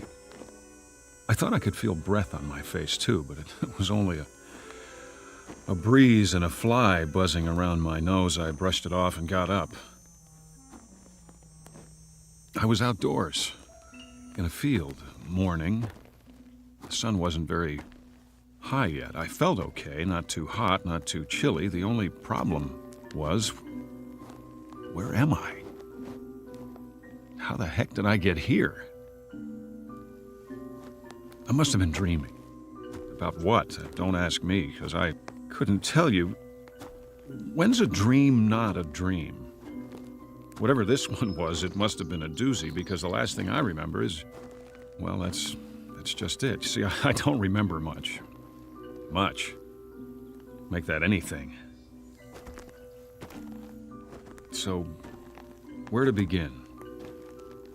As far as I can tell, this is the beginning. I mean, not the beginning, whenever that was, the Big Bang billions of years ago out in the middle of space or something, but it'll come back to me. It will, and all I have to do is give it some time. So bear with me out there, whoever you are. The one who is watching me, probably. I can promise you one thing, though. This isn't going to turn out to be one of those times when you only think you woke up, but you didn't because you're still asleep. I hate dreams like that. Now, I know what's real and what isn't, so do you. And this is definitely real. The mosquito that bit me, for instance, right on the nose, the bite is starting to itch like crazy with the sun beating down, but guess what? I'm clean out of calamine lotion. Wait a minute. I know this road, don't I? It looks like a lot of other roads, asphalt, telephone poles. I must have been driving, and my car quit on me, and I started walking to town, and I ended up spending the night out here. But if that's what happened, where's my car? Somebody could have dumped me out, I guess, after they hit me on the head and robbed me, and that's why I don't have a wallet and why I don't remember anything. Temporary amnesia. I hope I don't have a concussion. That could be why I've got this headache. Must be a sign along here somewhere. Pretty soon I'll see a house, a town, something. Or someone will come along. They have to. And when they do, I'll just stick out my thumb and hitch a ride. Don't have much of a choice. One thing, though, will somebody please tell me, where is everybody? A French philosopher once said, hell is other people. And for some, that may be true. Most of us need time alone, away from the pressure of everyday life. If you live in a city with noise and crowds and traffic, that's easy to understand. But what about the other side of the coin? We also need companionship, someone to talk to, a friendly voice and a familiar face. It's a dilemma that goes back to Adam, who found the Garden of Eden unbearable on his own.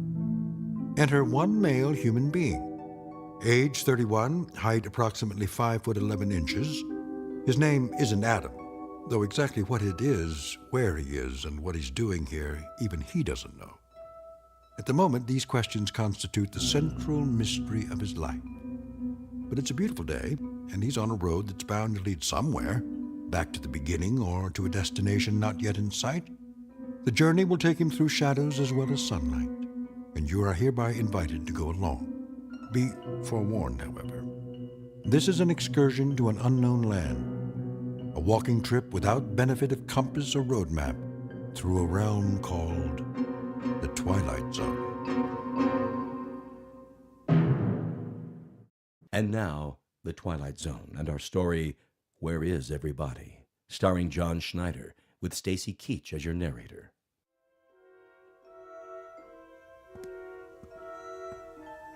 There we go. Roadside diner, just what I need. Well, what do you know? Still got a couple of dollar bills in my pocket. Some change, that ought to do it. Looks like I got the place to myself. Service here. Hey, is this jukebox loud enough for you? I mean, can you hear it all right? Hey, somebody want to turn this thing down a little over here? All right, I'll do it.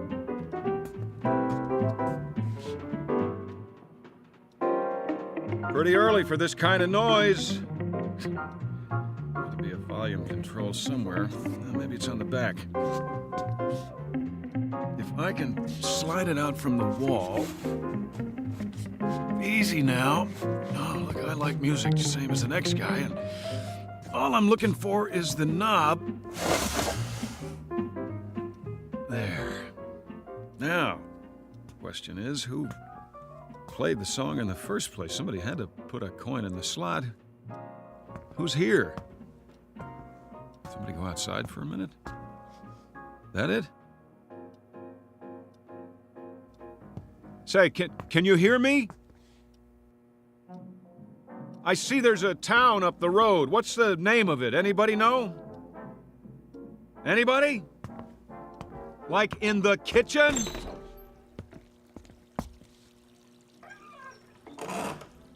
Hey, you in there, I asked you a question. What is the name of the town? Hello? Cook must be outside catching a smoke. Guess what? You got a customer out front. You hear me? Cash customer! Meanwhile, don't waste so much water. I think, ham and eggs. Yeah, Traveler's Special. Eggs up and soft, hash browns, coffee black. Customer waiting! Take your time. Me, I'm in no hurry. 1 cigarette left. Anybody got a light? I didn't think so. Where do you keep the matches? Hold on, I see them. By the register, right next to the clock. Whoops. Didn't mean to knock it on the floor, just trying to get a match. Here, I'm picking it up, see? What time is it anyway? 6:15. That can't be right. Cracked. Oh, well, I'm sorry if I broke it. I'll pay for it, honest. Of course, I'll have to send you the money. I'm a little low on funds right now. All I got on me is $2.85. Good old American money, isn't it? Yep, U.S. coins and currency. Well, we got that much settled. I'm an American. There's a little question about my identity, though. Let me put it to you this way. I'm not sure who I am. Isn't that a laugh? But I got $2.85 and I'm hungry. Oh, the heck with it. If nobody's gonna help me, I guess I'll just have to take care of myself. I'll see you later, everybody. I'll even do you a favor. The sign on the door says open. Let me turn it around for you. Closed. Yeah, that's more like it. Truth in advertising. I'm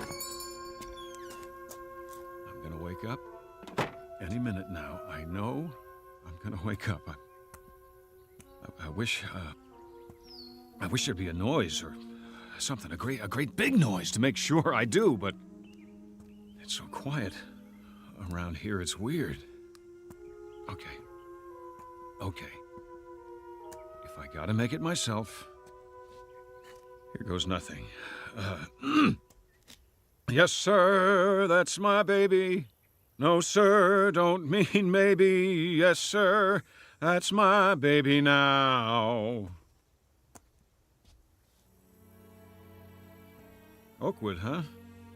It's a nice name for a town, real homey. The only question is, where is it and where's everybody who lives here? Gotta be quite a few. Every kind of store you could think of. Drugstore, grocery, soda shop, post office, courthouse. Looks like a regular town to me. There must be a school around here, too. Where's all the kids? What? Where's that coming from? Church. Over there! What'd I do? Imagine I heard it? No, it was real, all right, and that means somebody rang it. Knew I wasn't alone. I'll go to the church and... Wait a minute, what's that? You there. Miss, yeah, you in the truck. I'm over here. Thank God. Look, miss, I wonder if you could do me a favor, just a little one. You gotta help me now. I don't want you to think I'm nuts or anything. I mean, it's nothing like that. I don't seem to remember who I am. I know, but it's true. It's crazy, huh? I looked all over, but I haven't seen anybody around. Not anybody. I guess it's too early or something. There hasn't been a single solitary soul except you, not one. It's a real oddball thing, but I woke up this morning. And, well, I didn't exactly wake up. Not in bed or anything. I just sort of found myself out there off the road. Real nice. You know what I mean? And now I got a sore back from sleeping on a rock. So listen, it's amnesia, right? Isn't that what they call it? Yeah, that's it. Amnesia. See, I don't remember a thing, and I couldn't find anybody to ask till now. You're the first person I've seen, the only one. Look, I don't want you to get spooked or anything, but could you tell me, is there a doctor around here? You know, just a regular doctor, so I can get a checkup and find out what's wrong, because I think I'm sick. Miss, what's the matter? Can't you hear me?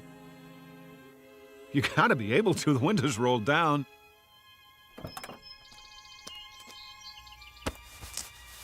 What's the matter? Hey, you're on. It came off and... You're not even a real woman. You're a dummy. What's it say on the truck? Resnick's department store mannequins. Is that all? A bunch of mannequins? Here, get off the horn. Sit up straight. That's the way. Here's your arm back. I'm very sorry, madam. My profound apologies. I can assure you that at no time did I mean to disturb you. As a matter of fact, I've always had a thing for quiet women. Get what I mean, babe? Here's a kiss for that cute little turned-up nose. No, I'm sorry.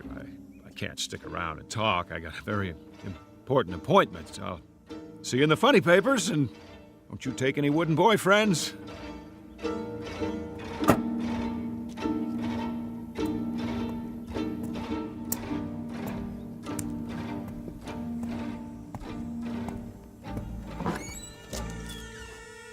Is anybody here? A store with lots of clothes, store, but nobody to buy them. Only more dummies. Oh, I'm sorry, lady. I didn't mean to bump you like that. Say, was that your sister outside in the truck? I thought so. You know how I could tell? Because you look exactly alike. No, I can't use a new handbag today. No underwear either. Does this store even have a men's department? Sportswear? How about fishing poles? No? Too bad. See, I got nothing to do today, so I thought I'd go fishing. Well, I'll catch you later.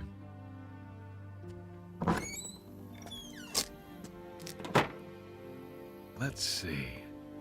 What other kind of stores they have on this street? Whatever they are, I bet they're all empty as a tomb.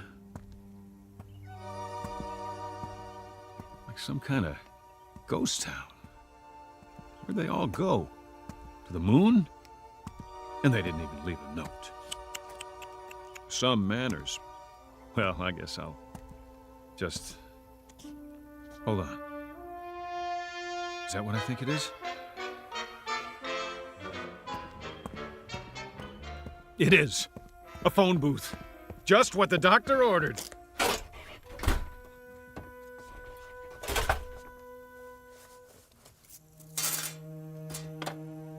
It even works. We're in business. Operator, you there? Come on. Operator. Hi, operator. Oh, you're beautiful. Let me tell you. Listen, I don't know who I am or where I am. Oakwood, yeah, that's it. I must be sick or something, and I need help fast. I want to call, what number? What is it now? I need a number. And I can't remember any. Get me anything. Anyone, anywhere. I don't care who it is. Get me your supervisor, all right? Please dial the number now. This is a recording. A recording? Oh, that's just great! Never mind, operator. I'll look in the phone book. Here, Abel, Adams, Ackerman, Albright, Allenby, Arnold. Where do you all live? Inside this book? Why aren't you on the street? Baker, Belden, Biltmore, Botsford, Bradbury. Tell me something, gang. Don't you ever go out for a stroll, shopping, work? You do have jobs, don't you? If you don't, then who's watching the store? For that matter, who's watching anything? How's that? Any number will do. Any number at all. I'll take my chances. Just connect me with a real, live, human being. It can be in Timbuktu for all I care. Oh, you want more coins, is that it? The number you have reached is out of order. Please make sure you are dialing correctly. Give me my coins back and I will. Hey, give me my money back. Give it to me! What kind of lousy phone company is this? Okay, all right, who's the wise guy? Who locked the door? Very funny. This is beautiful, trapped in a phone booth like a goldfish. Okay, you got me. Here I am. Everybody come see. That's it. Joke's over. Somebody want to give me a hand? How about it? No? And you asked for it. Oh! Oh, now I'm bleeding. Thanks a lot. For nothing. Some joke. I know you're out there watching me. I can feel your eyes. Well, whoever you are, I'm gonna find you. And when I do, you're gonna pay. You're all gonna pay, but good.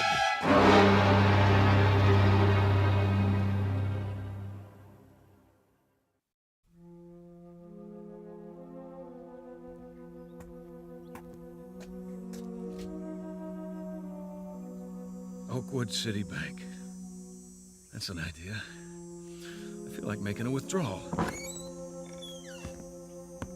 Hi! You got a customer out here? I'd like a loan.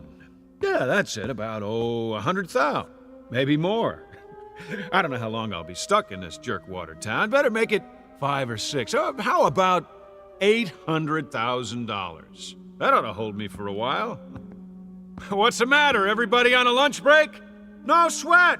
I'll slip in behind the counter myself. Simple little transaction.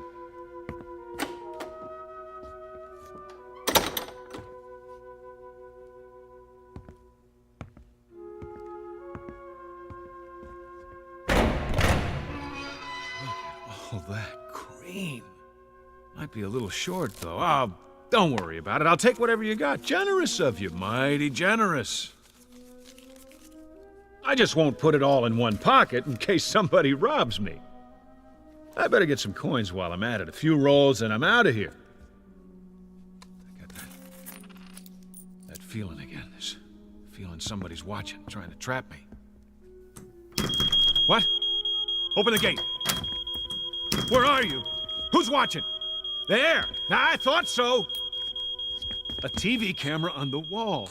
Pretty clever. Would you mind turning the alarm off, please? It's too piercing.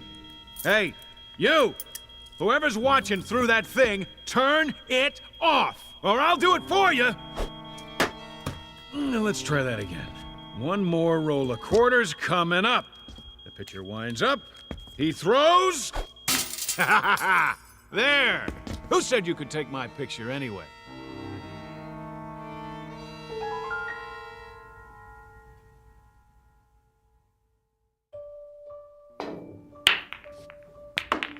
Nice. 2 balls on the break. Now all I gotta do is run the table. Piece of cake. 8 ball, anybody? I'll cover all bets. All right, that's enough. Time out. How about a cigar? They gotta have cigars around here. 2 for $1, huh? Pretty good. I always like an expensive cigar. Hey, how about the rest of you guys? Anybody want to smoke? Oh, I forgot. You're invisible. Well, I'll light up for you. You get the idea? Always wanted to do this. Light a cigar with a $100 bill. Now that's what I call great taste. No big deal. Hold on.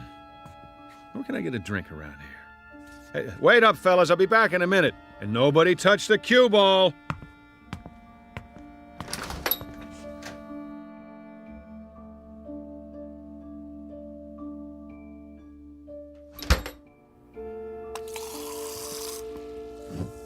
A chocolate ice cream soda with 3 scoops and a straw.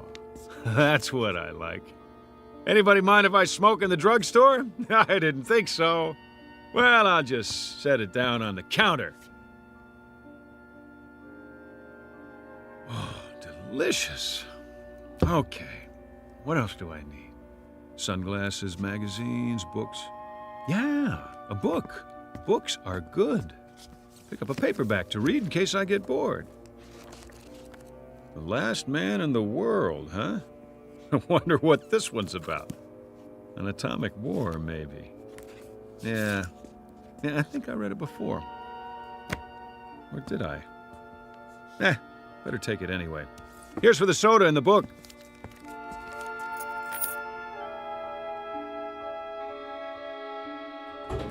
Yo! Post office! Got any mail for me today? Might help if I could tell you the name. How about John Q. Smith, Anytown, USA? No? Check again. Please, Mr. Postman. Deliver the letter, the sooner the better. Oh, relax. I'm not going to go postal on you. Just give me some stamps. In case I think of somebody to write. Where's that coming from? Across the street? WGBN, the voice of the Midwest. Well, what do you know? This is where they broadcast from, right here in good old Oakwood. I know this station. I used to listen to it all the time. Never knew where they were.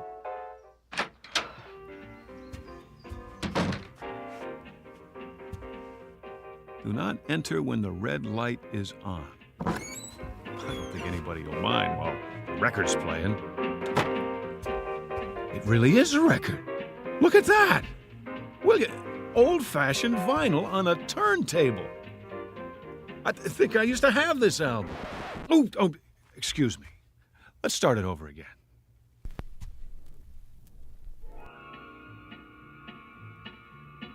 Somebody left a cigarette in the ashtray, still burning. Who?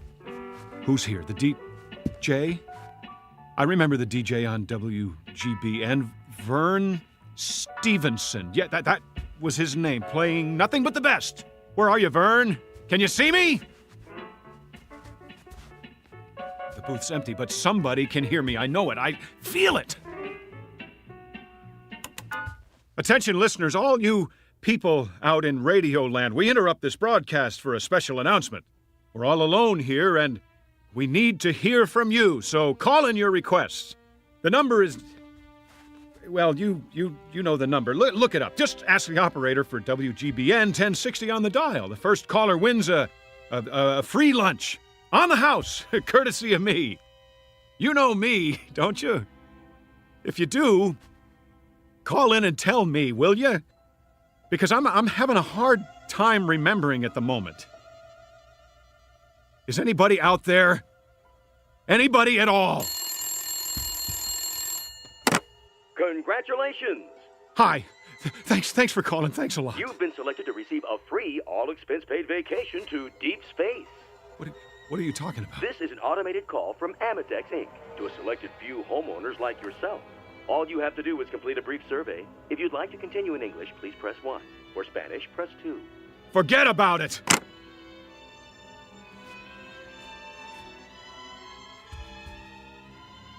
Wait a minute. The phone works. It works. All I need is a number. Any number. How do I get an outside line? Extension 1. Extension 2. None of the buttons work. Come on, I'm trying to make a call.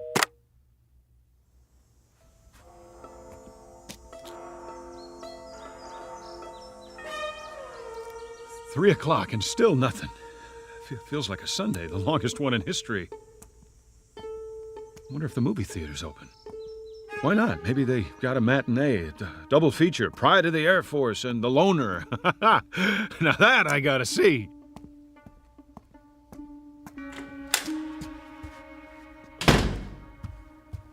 One, please. Oh, I get it. Self-service, huh? That's okay. I'll just reach in and take a ticket. Keep the change.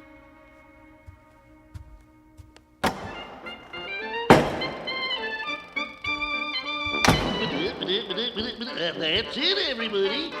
Good timing. Cartoon's over. Okay, Mr. Projectionist, you can roll the feature now. Ladies, please remove your hats. Shh. No talking. Anybody care if I put my feet up? That's what I thought. Look at those planes, will ya? U.S. Air Force, go! Air Force, Air Force! Hey, I'm Air Force. That's it. You hear me? I remember that much. I'm in the Air Force. Can anybody hear me? You, up in the projection booth. You got an Air Force man in the house. Hey!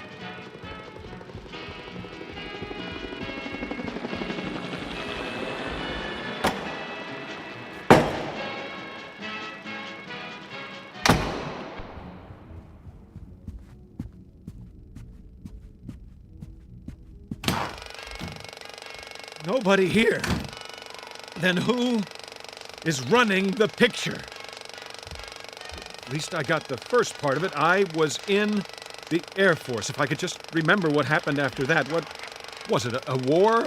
A bomb? Or something? That must have been it. A bomb. But if there was, it would have destroyed everything, and everything's still here except for the people. What kind of sense does that make?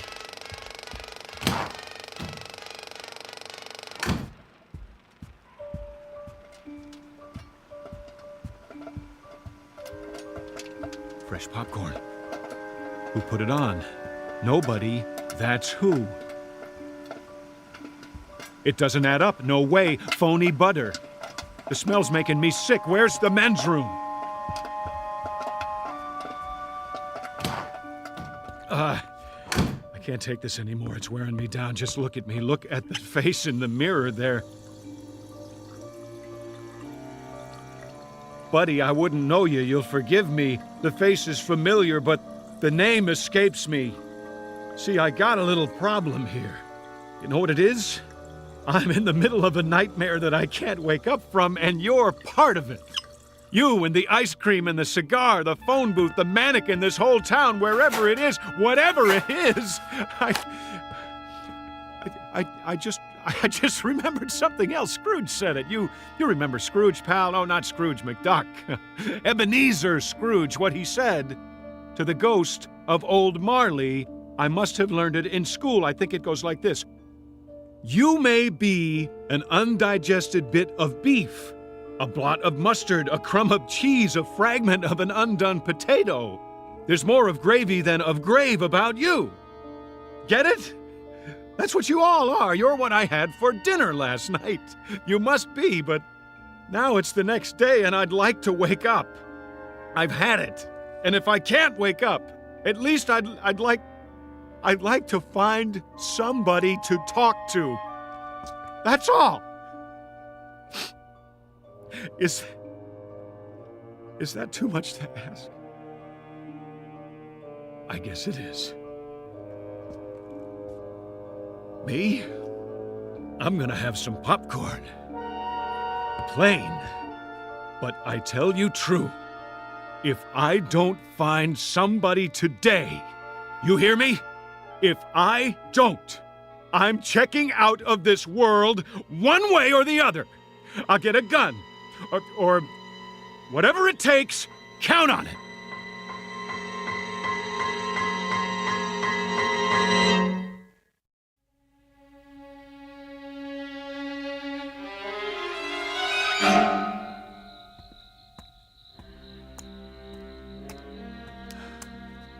That's it then.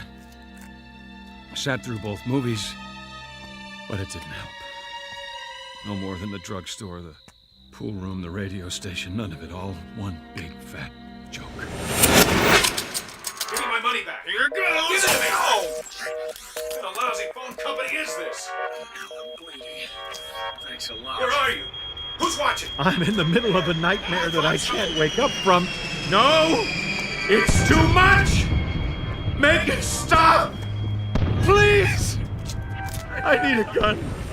And one bullet. If nobody will help me, I'll have to do it. Where can I get a gun? The police station, that's it.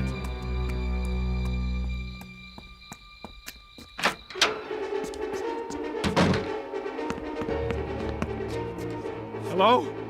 No, what's the use? Calling all cars, calling all cars. This is an all points bulletin. Unknown man in town. Now infiltrating the police station. Suspicious looking character. Probably wanted by the FBI. Presently unarmed, but not for long. All units return at once and bring your guns. He needs one. Anything. 45, 38, police special, Smith & Wesson. Even a 22, it doesn't matter. Just something that'll do the job. Hot coffee. That's very considerate of you. I gotta say, it smells mighty fine, but no dice. It'll take more than that to get straight. There. I knew it. Shotguns all locked up tight. Safety first, boys. You don't know who might come wandering in here. Well, when all else fails, use a little elbow grease. Remington 30-30 over and under. Shells right here. Now, where am I going to do it? Wouldn't want to splatter my brains all over the front desk. Hey, what's back there? Jail cells. Perfect!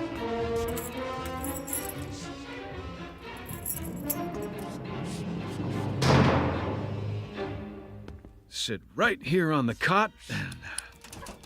How? I can't reach the trigger if I put the muzzle under my chin. Wait. Shoes off.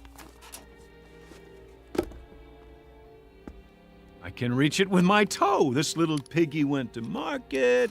This little piggy cried, wee, wee, wee, all the way home. Oh, no.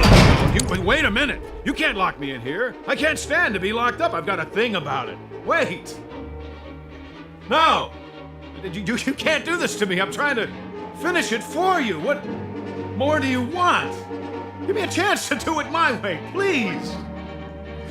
Please. Please. It's time to wake up. It's time to wake up. That's it. Are you sure? Help him. He's had it. All right, clock him and mark the time. Now get him out of there. Come on, release the subject. On the devil. Yes, sir. Careful with the electrodes. Remove the tape from his forehead and chest. That's all right, Major. You're right. Get a stretcher. Medics, over here. Now watch his hand. He cut it on one of the dials inside. What?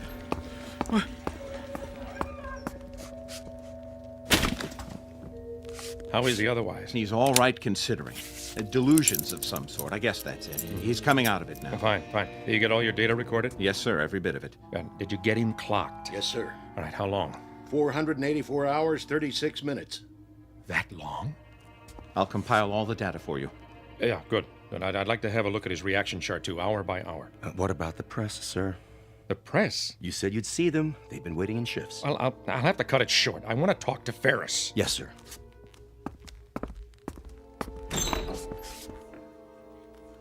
The General will now give you a statement. Sir, do you consider the test run a success? Very much so. You mean there were no problems? I didn't say that, but nothing we can't handle. Major Ferris has been in that box, 6 feet by 5 feet by 5 feet high, for something in the neighborhood of 484 hours, which is roughly equivalent to our deep space mission before rendezvous. But we've had flights longer than that before. No, not solo, and not in a capsule that small. It's a one-man mission, in a nose cone too small for him to stand up or move around. They call it sensory deprivation. Isn't that right, Doctor? Yes. You see, gentlemen, the human body, and more importantly, the human mind, isn't ready for conditions of extreme confinement. It's a new experience. Even with isometric exercises, music, optical diversion through his visigoggles, the body and brain react as if he's in severe isolation, which he is. But man isn't a hibernating animal. We're not built that way. You might say that evolution hasn't kept pace with technology, so we have to adapt ourselves in new ways.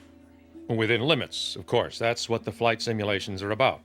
To map those limits and see if we're ready. Then this was a simulated trip to the new 10th planet. Is that right? For all intents and purposes. Why not just send up an unmanned probe? Because our exploration platform is already in orbit there. What we need now is to man it within a reasonable flight time, even with new, faster propulsion systems. As you know, there are still problems with suspended animation, problems we hadn't anticipated. Such as? The revival methods, ice crystals in the blood, and so forth. I'll make a background report available if you need it, gentlemen. Thank you. What were those wires attached to him? Electrodes. All of his reactions have been charted and graphed. Respiration, heart, blood pressure. What happened to him toward the end? Just before he pushed the button or whatever it was. We heard him shouting inside. Sounded like he was screaming. What happened to him was that he cracked. Doctor? We assume hallucinations of some sort based on the voice recorder. It's a common trick of the brain when there's not enough sensory input.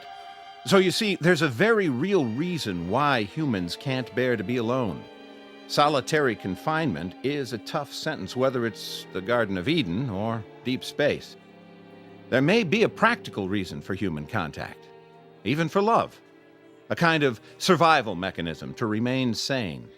How bad did he crack? I'll tell you something, gentlemen. You spend 2.5 weeks all by your lonesome on your back in a 5-foot square box without ever hearing a human voice other than your own, and I'll give you especially good odds that your imagination would run away with you too. Just as his obviously did. General, I'd like to know, if I could ask you, our readers are wondering... Yeah, that's enough for now. Thank you. Captain Grant will have a press release drawn up. Should be ready in about an hour. Thank you all for waiting so patiently. Last question, General. How did you know when he was ready to come out? He asked. There are several buttons and switches inside. Each one controls a simulated function for flight. Oxygen, fuel, temperature, and so forth. And the last button. Which was? Abort. When he had all he could take, when he had to get out, that's what he pushed. Or pounded with his fist. And now, gentlemen, good day.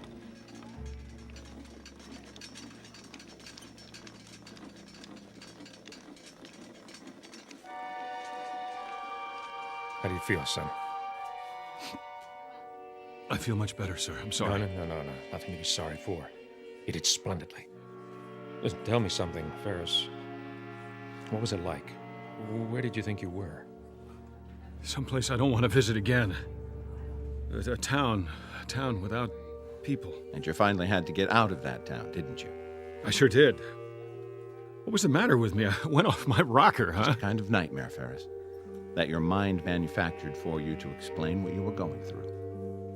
Then we don't have it licked yet, the trip, I mean? Not today, we don't. And maybe not tomorrow, but we will. I'm sure of it. You see, Ferris, we can feed the stomach with concentrates, we can supply recreation for the eyes and ears, we can pump oxygen in, waste materials out, but there's one thing we can't simulate. A basic need. Man's hunger for companionship. That's the one barrier we haven't licked yet. The barrier of loneliness. I don't need this thing. Better get a thorough physical first. Okay, but I can walk the rest of the way. Next time it won't just be a box and a hanger, will it? No, Mike. Next time you'll really be alone. And tell the men up there. Tell them next time it won't be a dream. Next time it'll be real, and I'll be joining them, and so will a lot of others, one by one. Tell them to hang on for a while longer. Help is coming. It's on the way. What a remarkable young man. Yes, he is. Really quite remarkable. The barrier of loneliness, the desperate, palpable need of the human animal to be with his own. For up there, beyond the vastness of the sky, in the void that is space, is an enemy known as isolation.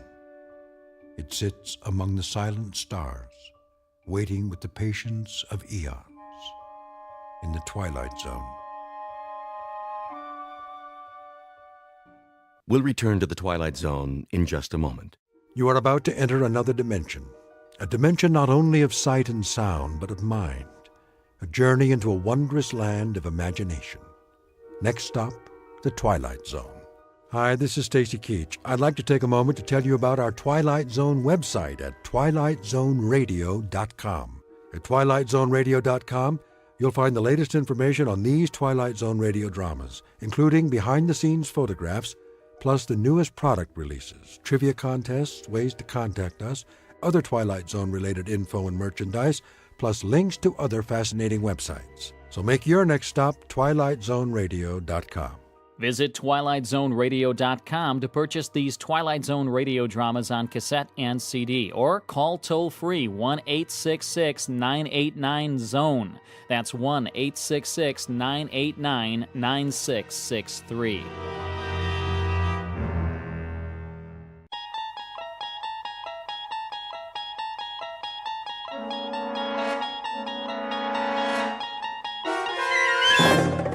You unlock this door with the key of imagination.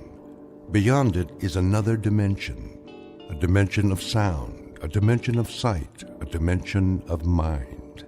You're moving into a land of both shadow and substance, of things and ideas. You've just crossed over into the Twilight Zone.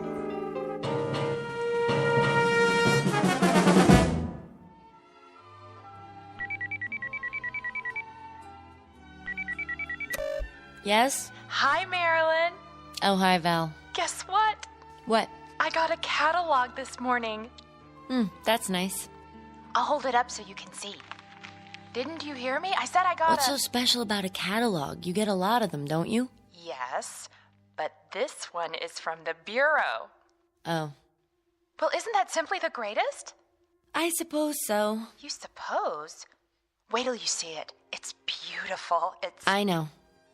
You think you do, but you can't. Not until you've seen it for yourself. I got one, too. You did? Why didn't you call me? I was going to. Honest. Isn't it wonderful? Oh, I can hardly wait. How long does it take, do you think? I don't know. A few days. But the transformation prom's next week. They have to give us time to decide. I don't need time. I've already made up my mind. You have? Number 12. They're so beautiful, with perfect blonde hair and those little noses that turn up at the end. My mother's a number 12. I know, and she looks so fabulous. Don't you think she looks fabulous? My mother's a number 14, but I always thought your mother looks so much better. Who wants to be a brunette? Nobody has dark hair nowadays. There's this one girl at school, that senior Jennifer. Well, she picked number 14. What a mistake. Nobody liked it. She tried to dye her hair last week and it came out all red and springy looking. Now she wears extra makeup. She thinks we won't notice. But her hair doesn't go with anything else. And I have red hair. Oh, I know. Do you think there's something wrong with red hair? No, honest. It's great, really. But when you think about what you'll look like after the transformation, isn't it dreamy? Maybe I'll pick number 15. They have such nice long legs. Of course, number 11 does too, just like a dancer. Not as slim as number 12, but... I gotta go. To look at your catalog, I bet. Hold it up to the phone so I can see. It's not here. Well, where is it? You didn't lose it, did you? Better check, because if you did... My mother's got it. Oh, good. I mean, I want to ask her a question. Do you think she's happy being a number 12? If she could give me her opinion before... Yeah, I'll tell her. Bye, Val.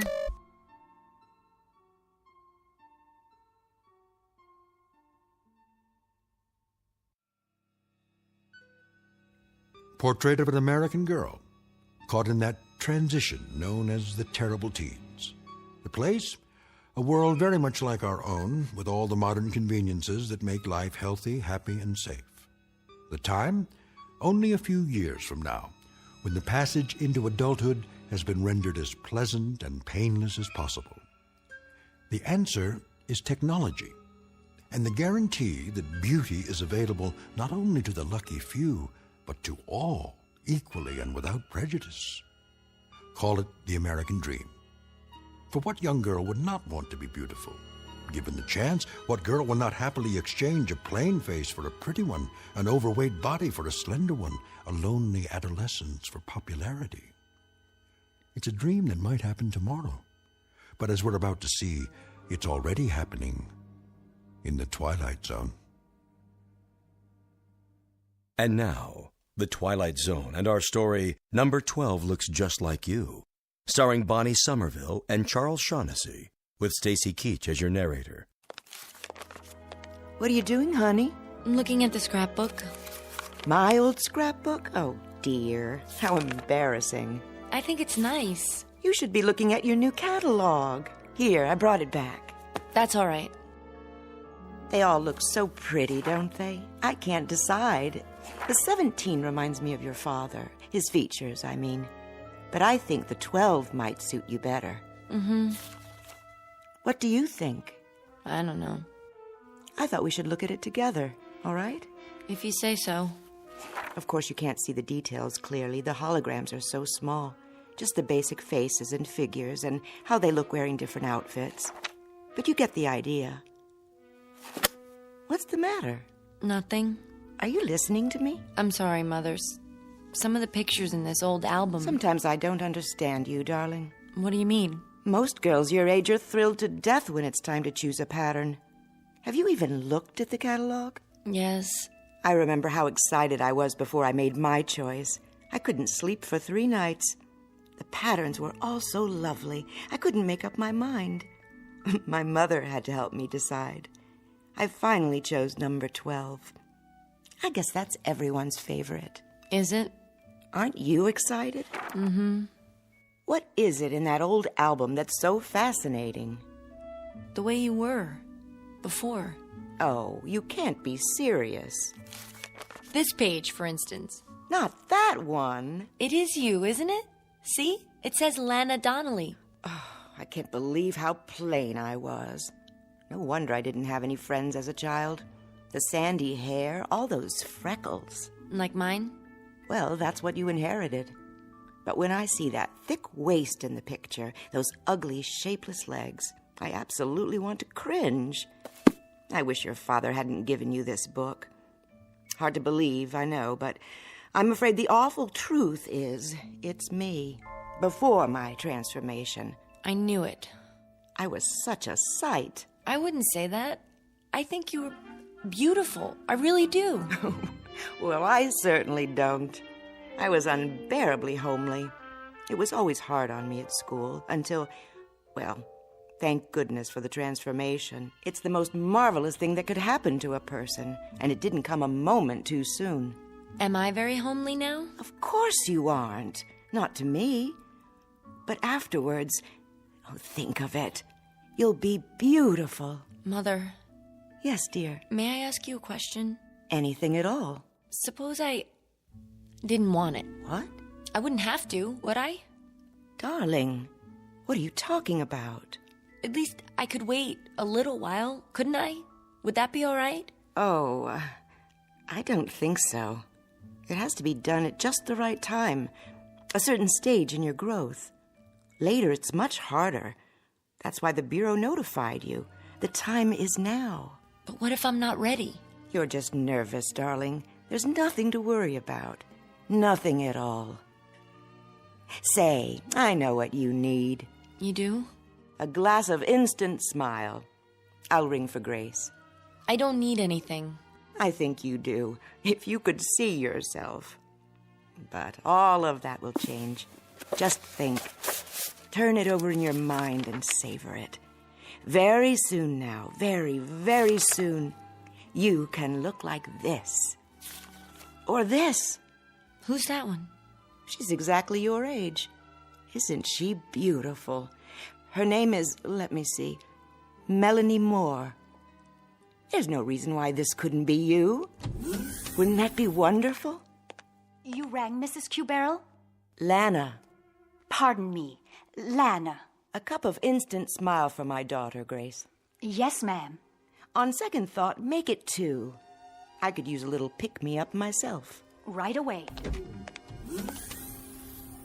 Teaching the help to use first names can be a problem these days. But we're all equal, aren't we? Yes, Mother. Remember that. After all, Grace is a number 12, too. Even if she is our maid. Oh, Mother. Why so glum, darling? I'm tired. I think I'll go to my room and lie down. That's a good idea. You're not yourself today. Oh? Who am I? You act as though there's something wrong with the transformation. I don't understand what possible objection anyone could have to being beautiful. After all, isn't everybody?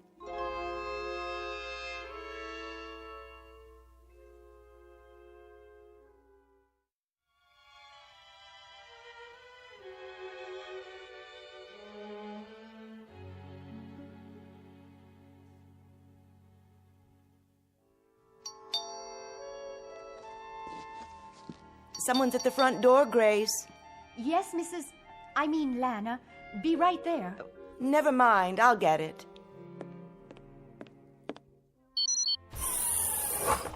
Hello, Lana. Oh, Rick. Thanks for coming by. How's Marilyn? The same. I almost couldn't believe what you said on the vidphone. I couldn't believe it myself. But it's true. She doesn't want the transformation.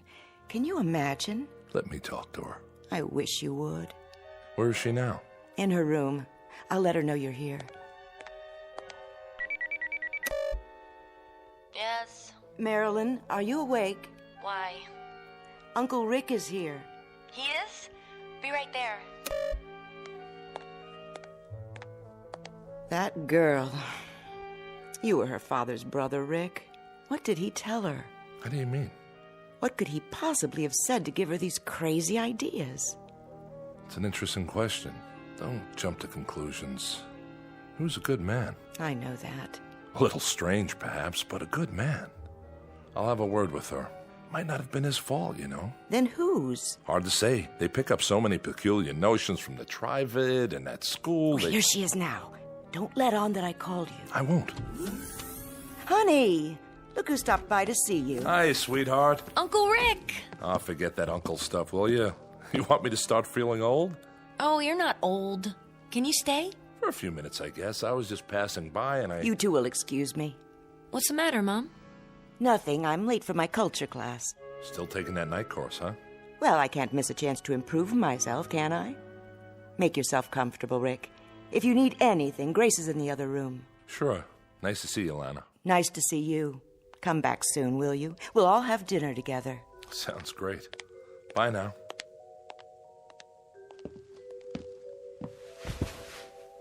Now then, what's all this about? What's what about? Well, I gather your mother is worried. Oh. Don't say it like that. She cares very much about you. Because I don't want to be transformed? Something like that. Because I want to stay ugly. Stop it. You're many things, honey. Most of them delightful, but you're definitely not ugly. You're just... Just what? Not beautiful? Some people might say so. What would you say? You're different looking. Different good or different bad? Doesn't matter. The point is, people choose transformation when the opportunity comes along. I guess I'm not like other people. Your father chose it. I know. He was a number 17 just like you. Well, yes. 17 is the favorite for men these days. Has been for the past 20 years. My brother was a perfectionist. Wouldn't settle for anything less. Uncle Rick. Yes? Haven't you ever wanted to look like you? I do look like me. But you also look like a lot of other people. And all considered rather handsome, or so I'm told. Is that bad? Is it good to be like everybody? Isn't that the same as being nobody? I think it's time you tell me. Tell you what? Where you've been getting these radical ideas. My father used to say... Your father was a handsome man, wasn't he? Yes, but he read books. He thought about things. Sometimes we talk, just the two of us. Everybody talks. I mean about real things, not just electronic baseball or the super soccer team or where to buy a dress or fix your hair. Is there something wrong with sports, Marilyn, or buying new dresses? Think of all the businesses that would close down if nobody thought about them. But if you make that all there is in life... Sorry, sweetie, I have to be going. For now, I'd say you're out of sorts. It's not unusual at your age. You better have a glass of Instant Smile. Ask Grace to bring one in. I've had a glass of Instant Smile. I've had glass after glass after glass. And you know something? It doesn't do any good. Take it easy. I don't feel like smiling. I feel like frowning. In fact, I want to cry. I'm unhappy, and I don't know why. Do you understand? I'm just not happy. I'll tell you what you are. I don't know how it happened, but I'd say you're a very sick young lady. Why? Because I don't want to be like everyone else? I'll tell your mother to make an appointment with the doctor tomorrow. Till then, take care of yourself, sweetie. And try not to worry. We'll all be better very soon. You'll see. What's wrong with me? Somebody please tell me. What's wrong with me?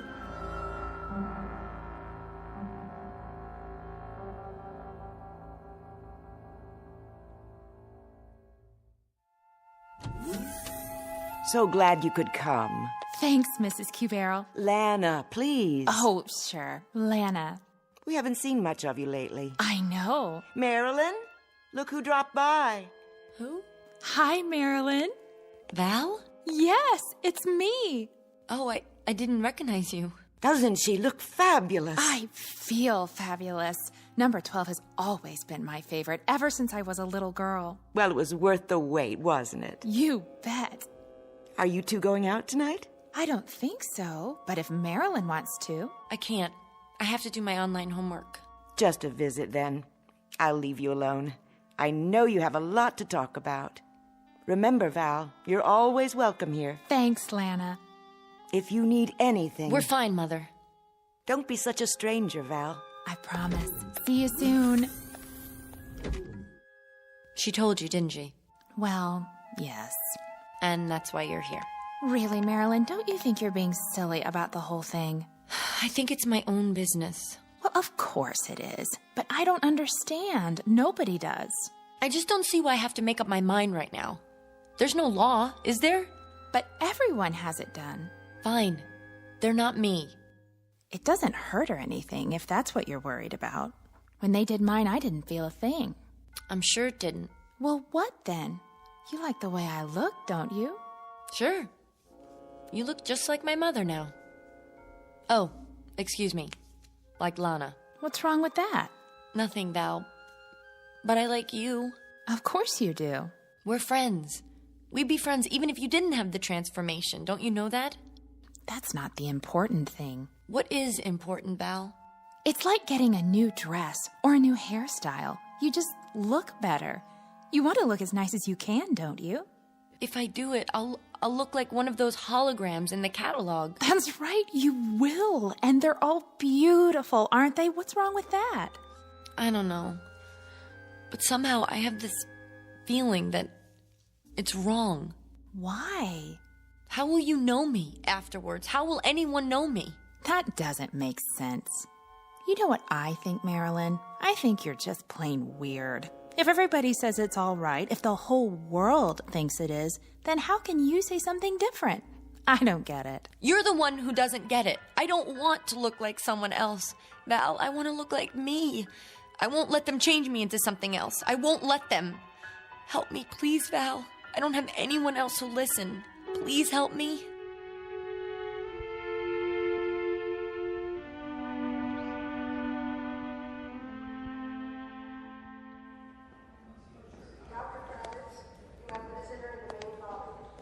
Marilyn? Mother? No, I'm Miss Simmons. Oh, you must be a number 12, too. Why, thank you, dear. As a matter of fact, I am. Doctor will see you now. Where's my mother? She's already in the office. Would you like to come with me?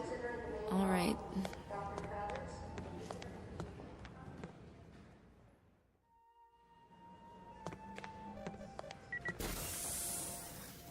Dr. Hortel? Yes, nurse? Miss Cuberl is here. Thank you, Eva. Hello, Marilyn, darling. The doctor and I were just having a talk. Please, call me Rex. All right, Rex. Would you care for a beverage, Marilyn? No, thank you. That'll be all for now. Very well. Call me if you need anything. Yes, I will. Have a seat by me. The couch is very comfortable. What's this for? Oh, just a simple interview. Your mother, Lana, wanted us to get acquainted. Why? Rex will answer any questions you have. I'll do my level best. And I appreciate it. We both do. I'm sorry to have bothered you. It's such a small thing, really. No, not at all. That's my job. Marilyn, please, sit. Now then, you're 18? Yes. Well, it must be about time to... Ah, yes, I see that you've already received your notice. Went out last week. That's why we're here. No, you mustn't worry. I try not to. Marilyn's like so many young people nowadays. She is? Mm-hmm. And it's our fault. How so? Well, because we haven't made things clear to her. It's a matter of communication. But when you deal with a bureaucracy, well, there's bound to be an information lag. I read everything from the Bureau. But it didn't give you any definite explanation of why you've had to wait this long. I'm sure it's been difficult. Marilyn looks at you, Lana, at the women all around her in pictures on the Trivid, and then she looks into a mirror. It has a negative effect on her self-image, not to mention her spirit. There's nothing wrong with my spirit. Marilyn, please. Well, from pure perfection of body, face, limbs, pigmentation, carriage, stance, she sees herself and is horrified. Isn't that so? Well, Well, of course it is. The child asks herself, why must I be so hideous, off balance, oversized, awkward, when everyone around me is so perfect? In short, she's tired of being a monster. She's come close to giving up. Dr. Rex, that's all well and good, but you don't understand. He doesn't. I beg your pardon? She isn't just depressed or anxious, she's... Well, go on, say it. You're my patient now. Everything is in strictest confidence. Well, she's... I don't know quite how to put this. I made up my mind. You have? I don't want to have the transformation. You what? I don't understand it either. She never said anything before, and now, suddenly... Is this true? Yes. Oh, perhaps you'd like to talk about it. Not particularly. She won't give any reasons. She just... Suppose you tell me, Marilyn. In your own words. There's nothing to tell. I just don't want to change. You do understand that transformation is a normal part of growing up. It has been for years now.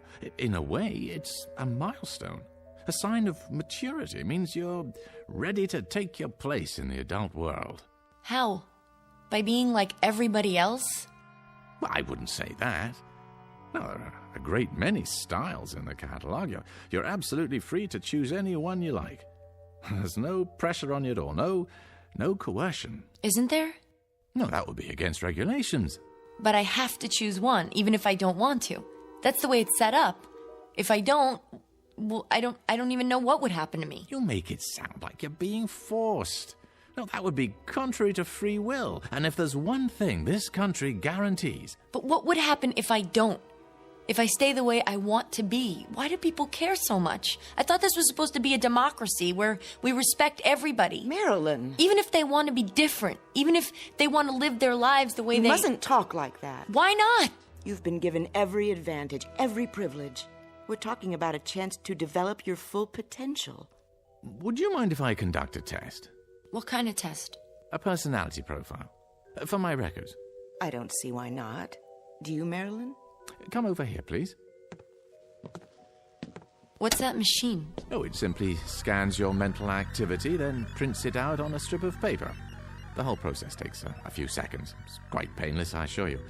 All you need to do is sit in this chair. It's all right, darling. I promise. What are you putting on my head? A cranial recorder. I'm sure you've had this done before. You did. When you first started school, remember? Right, close your eyes, please, and sit quietly.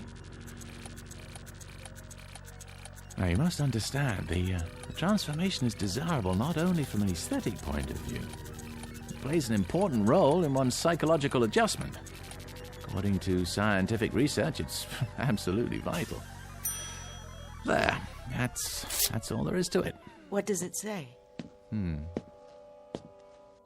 Lana, was there anything specific that triggered your daughter's feelings? An emotional incident of some sort? Nothing that I'm aware of. She's never shown much interest in her appearance, but I honestly can't imagine anything Your that husband died in the Ganymede incident, I see. 5 years ago. Did you ever discuss this matter with him? Yes. I recall that he had some misgivings at first, but he finally chose number 17. Your number. Huh, I see. You remind me so much of him. Your eyes and the way you walk. Well, that's hardly surprising. It's an outstanding design. He's not Daddy, Mother, or Uncle Rick. Now, you can go back to the couch now, Marilyn. We're all finished. Just lift the helmet off. You were very fond of your father, I take it. Yes. And you respected his opinions, didn't you? He was very, very intelligent. Oh, I'm sure he was. Did he ever tell you that the transformation was bad? Not exactly. I'm sure he didn't. What did he tell you? He said he thought it was tragic. Jack had some ideas that were rather nonconformist, Doctor. But it was just talk. He had the highest physical and psychological rating with the rocket service. Well, this is a very unusual case. I'll require some additional time to look into the matter. Suppose I get in touch with you, say, in a few days. That will be fine.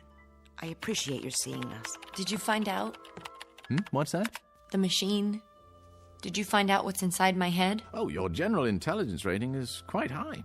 Social adaptation, good. Powers of reasoning appear normal. Oh, above normal, in fact. Then why won't you let me make up my own mind? Honey, please. Why can't I? Why should I be forced to do something I don't want to do? You can't make me, can you? Oh, no one has ever been forced to take the transformation. Now, the problem is to discover why you don't want it. Then, once we understand that, well, we'll make whatever corrections are necessary. You're something of a challenge, young lady. Don't you worry. I'm sure we'll be able to handle it. Whatever it takes.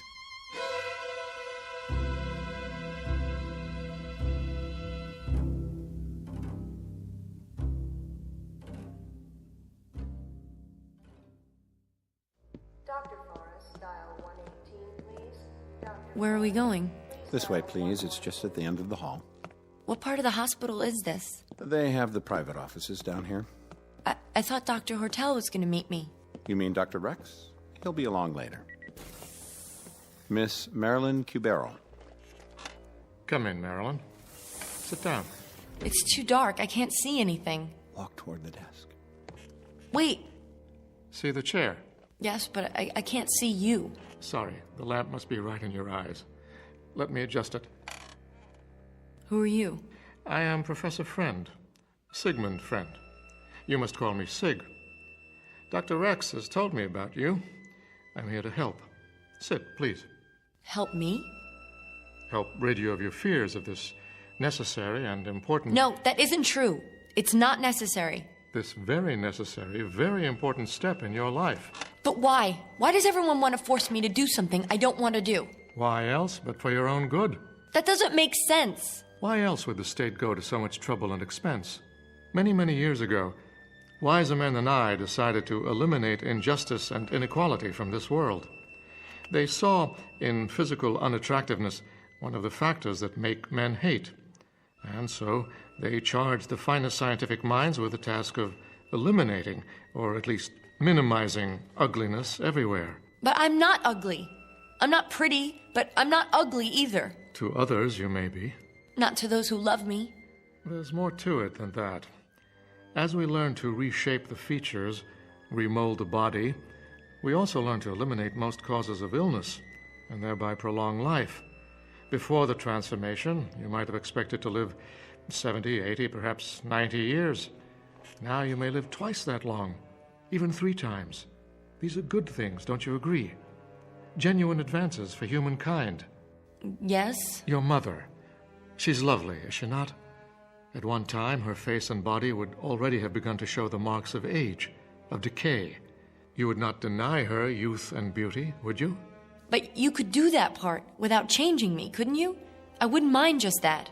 Someday you might. And then it would be too late for the transformation. No, I'll never change my mind. I've thought about it, and I'm positive. Why? Did you ever read Shakespeare? Or Shelley? Or Keats? Those books were banned many years ago. Where did you find them? My father gave them to me. And dozens more. Aristotle, Socrates, Dostoevsky. Did you know Dostoevsky was an epileptic? Ugly, deformed, but he wrote about beauty. Real beauty. Marilyn, I warn you. This sort of subversive talk... Those men wrote about life, about the dignity of the human spirit, about love. I've heard enough. Interjecting smut into this interview is not going to help your case, not at all. Then may I go now? I've arranged a room for you. You'll be quite comfortable. But I don't want to stay here. I want to go home. It's only temporary. Your mother will be informed, and you'll be allowed visitors. Mother, did you hear what he said? They want I'm not your mother, dear, but I am a number 12. This way. No, you can't make me stay here. I'm afraid you must let me decide what is best for you. This way. No, please. We're not going to hurt you. We're going to help you. Let me go! Let me go!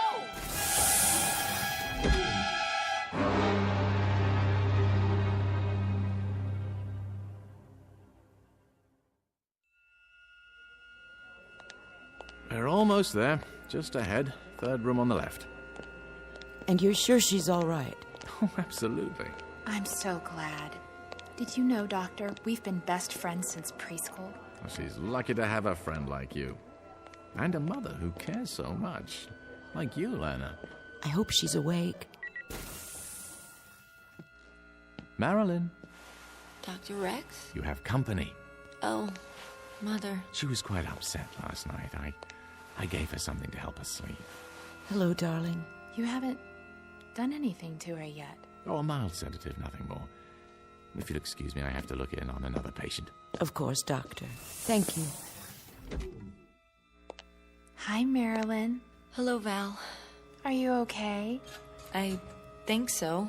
We'd have been here sooner, only the doctor said you were sleeping. How do you feel? I don't know. What happened? Nothing. They just wouldn't let me go. Oh, Mother, they're gonna do it anyway. They're gonna make me do it. That's not true, Marilyn. Dr. Rex promised, remember? He was lying. Lying? Why should he? I don't know, but I know he has to say that to keep people from finding out. Finding out what? That they do the transformation whether you want it or not. Don't try to sit up. Didn't you hear what I said? I can't see why you're so unhappy, when all they want to do is make you pretty. But they don't. What? Last night before I went to sleep, I remembered something. I remembered what Father told me. He said, when everyone is beautiful, then no one will be. Because without ugliness, there is no beauty. Oh, Mother, don't you see? They don't care whether you're beautiful. They want everyone to be the same. That's all. They? Who are you talking about? I'm afraid it's time to go now. Already? If it's all right, I'd like to stay and talk to Marilyn some more. Well, just for a few minutes. Don't worry, dear. Everything's going to be fine. You'll see. What do you want to talk about? Well, I was thinking about what you said, what your father said. I don't see why he's so important to you. Val! I mean, he's dead, isn't he? Besides, you must have had other fathers. My mother's been married 11 times. Personally, I always like the stepfathers better anyway. Please, Val. You've had 9 fathers since the first one. Well, haven't you? Everybody marries everybody these days. Val, stop. After all, how can anybody live with the same husband for 100 years? Besides, from what I hear, your first father wasn't much fun. Stop talking about my father. You didn't know him. I loved him. He was good, kind, and he cared about me. Not the way I looked, but what I thought, what I felt. And he cared about himself, his dignity as a human being. My father wasn't killed in the Ganymede incident, Val. He killed himself. Why? Because when they took away his identity, who he was, there was no reason left to live. I don't understand. And I don't understand you, Val. Look at me. Do you ever feel anything? Sure. I feel good. I always feel good. Like that poem we learned in school. Life is pretty, life is fun. I am all and all is one. You don't get it. Get what? What are you talking about? You really don't. You can't. You can't understand anything. I gotta go, Marilyn. Goodbye.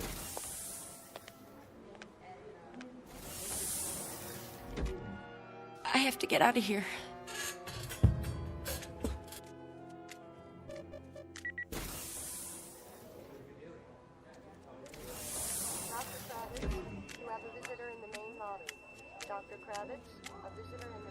You're number 14, aren't you? Yes. Do you like 14s? I do now. Have you had lunch yet? I was just on my way to the 22nd floor. That's amazing. So was I. Working a long shift today? Till 7. Then I'm free. That's great. Say, have you seen the Holo Lounge yet? If you like, I was thinking we could... Which is the way out? I can't remember. Must be those 2 doors at the end.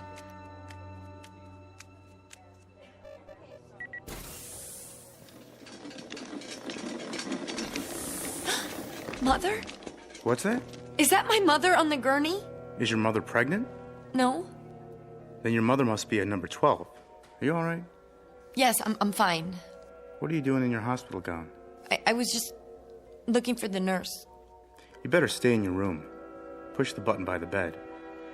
The nurse will be along. Okay, I'll do that. Thank you.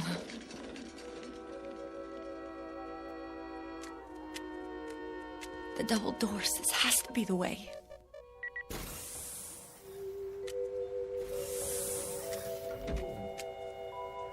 Hello? What is this place? Somebody? Hello, my dear. We've been expecting you. Dr. Rex? Where am I? What? This is an operating room. No! No need to run. Sooner or later, everyone decides to be beautiful. What number have you chosen? No, please, please!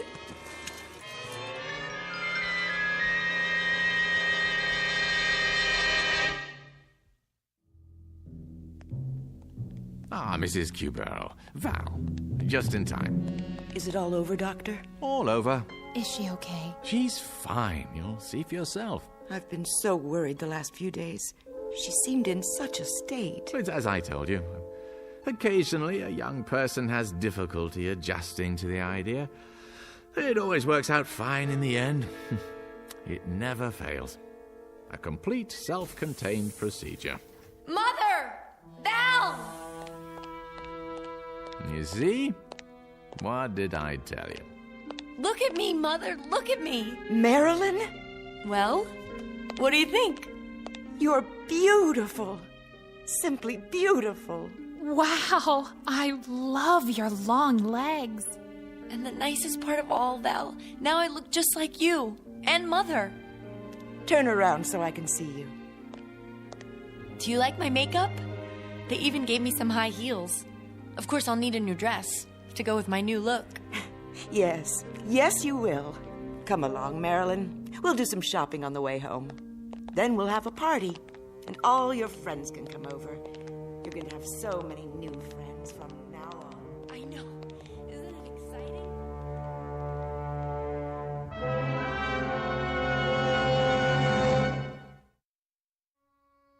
Portrait of a young lady in love for the first time with herself. Improbable? Perhaps. But in an age of plastic surgery, bodybuilding, an infinity of cosmetics, and an obsession with appearance, let us hesitate to say impossible. These and other blessings, some of them decidedly mixed, may await us in the not-too-distant future, or at least a future to be found in the Twilight Zone.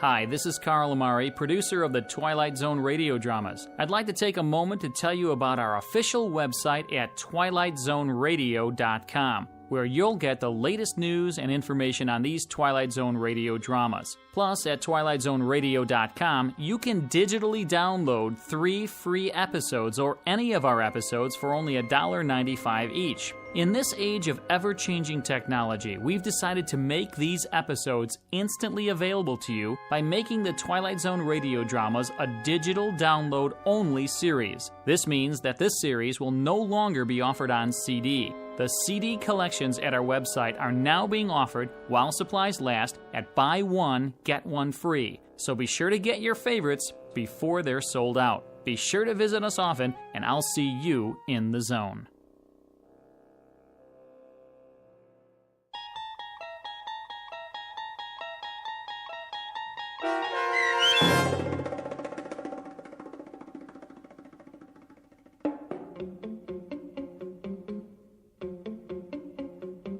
Number 12 Looks Just Like You, starring Bonnie Somerville and Charles Shaughnessy, with Stacy Keach as your narrator, was adapted for radio by Dennis Etchison and written for The Twilight Zone by John Tomerlin from a story by Charles Beaumont.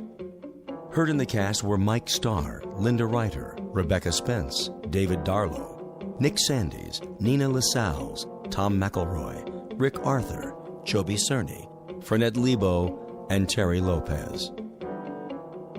This copyrighted radio series is produced and directed by Carl Amari for Falcon Picture Group. Sound design and custom Foley effects for The Twilight Zone by Cerny American creatives Bob Benson, Craig Lee, Michael Slaybach, and Matt Sorrow. To learn more about the Twilight Zone radio dramas and to contact us, visit our official website at twilightzoneradio.com. Doug James speaking.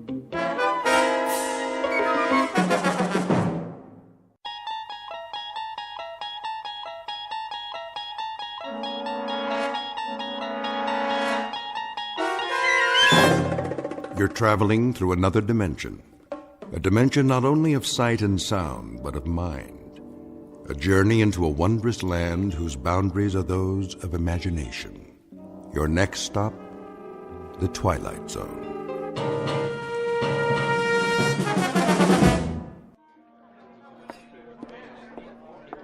One martini and a Manhattan. Thanks, Noreen. Shall I run a tab for you? Nah, we're gonna take off in a minute. I want to stay for the show. What show? Georgie says it's a new act. Some guy with a dummy. Big deal. But he's supposed to be good. I'll run a tab. Okay, but this is the last round. Over here, sweets. Be right with you, sir. Drink up. Slow down, Artie. The show hasn't even started yet. I got a better idea. Let's go someplace. What for? You know, someplace private. We can talk, get acquainted. I told you, Artie, I'm not going to your place. Why not? This is Dullsville. Besides, those ventriloquist guys freak me out. I think they're funny. Yeah, but the dummies. They all got those big heads and those big painted eyes rolling around. Ugh, they give me the willies. Testing. Oh, great. It's time for the show. Yeah, great. Is this thing on? I know you're out there, ladies and gentlemen. I can hear you breathing. But seriously, folks, if you're wondering why I called you all here this evening, it's a mystery to me, too. No, honest, I do know. It's because you want to see the chorus girl. Get them out here. Yeah, I want to see them, too. All of them, if you know what I mean, and I think you do. But before we do that little thing, I want you to meet a couple of friends of mine. Well, one of them at least. The other's just a chip off the old block. So put your hands together and give a nice, warm, a New York welcome to Jerry and Willie.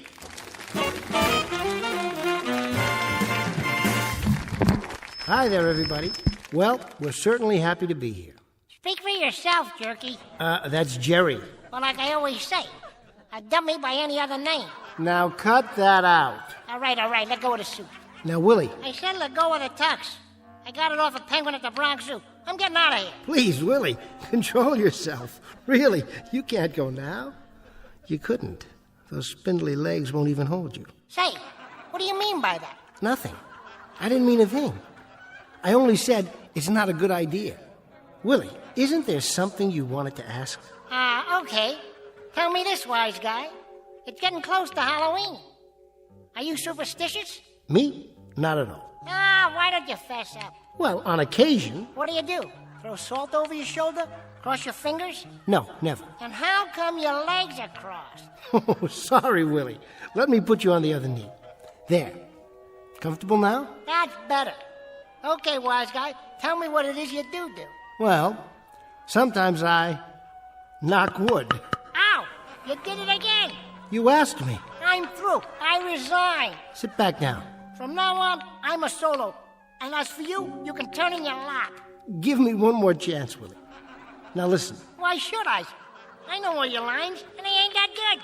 Be reasonable, Willie. What in the world would you do without me? Anything I want to. Anything, huh? Like what?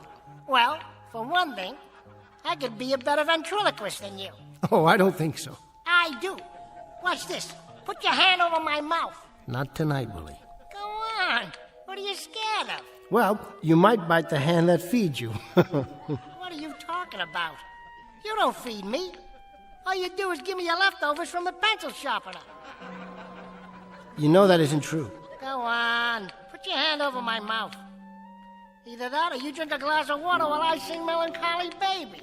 Well, if you insist. Do it so we can get to the joke. Now you're talking.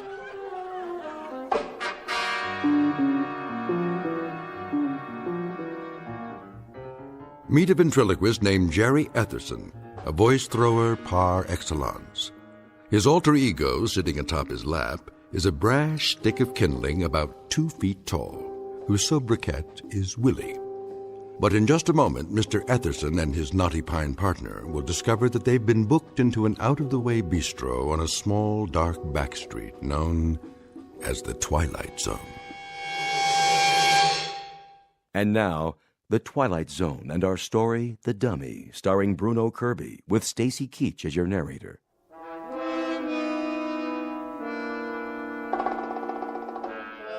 I'll tell you, I'm a better ventriloquist than you are any day of the week and twice on Sundays. All right, Willie.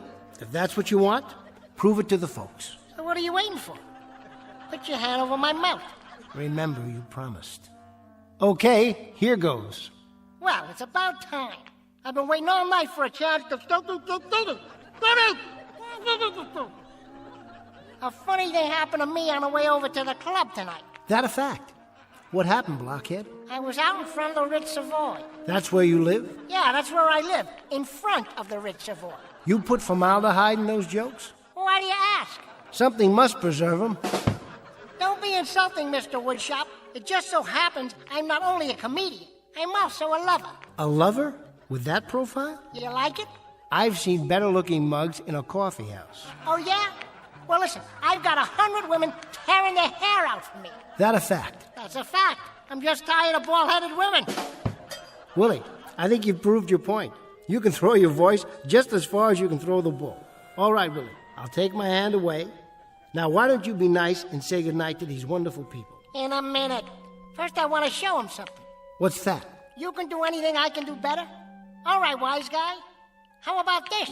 What are you going to do? I'm going to turn my head all the way around like Linda Blair. Are you serious, Willie? How's that for a 360? Not bad. But doesn't it hurt? Of course it does. What are you, the exorcist? I hope you didn't eat any split pea soup tonight. Come back tomorrow, folks. I'll be all alone up here. Promise. Just you and me. Come on, little pal. We're cutting out. Let me tell you something, folks. When I shake this busher and get me a real act, you're going to see some class. Let's go, Willie. We don't want to overstay our welcome. What welcome, jerk? Good night, everyone. And thanks for being such a... Help! I'm being kidnapped! You got your hand over my mouth again. Call my lawyer. Call my carpenter. Call my tree surgeon. Never mind the surgeon. Just get me to the nurse on time.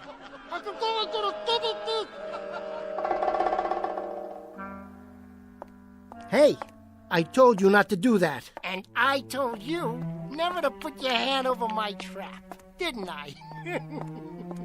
You okay, Mr. Etherson? Yeah, thanks, Rich. Must have caught a splinter or something.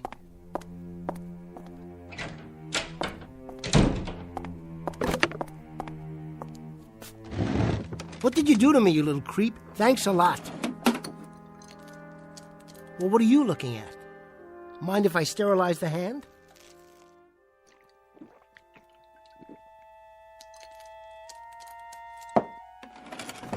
And stop staring at me. I'll turn you around so you can look at the wall. Huh? What do you have to say about that? I don't have anything to say about that, Jerry. Frank, how you doing? I'm doing fine. Who were you talking to? Me? Oh, no, I was just talking to myself. Trying out a new routine. A new one? Yeah. Pull up a chair. So how did it look out there? Not too bad once you got going. Small audience, but a reasonably happy one. Nobody asked for their money back.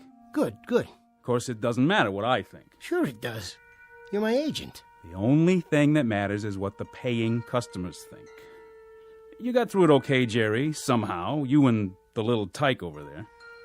Why do you haven't turned around like that? Careful.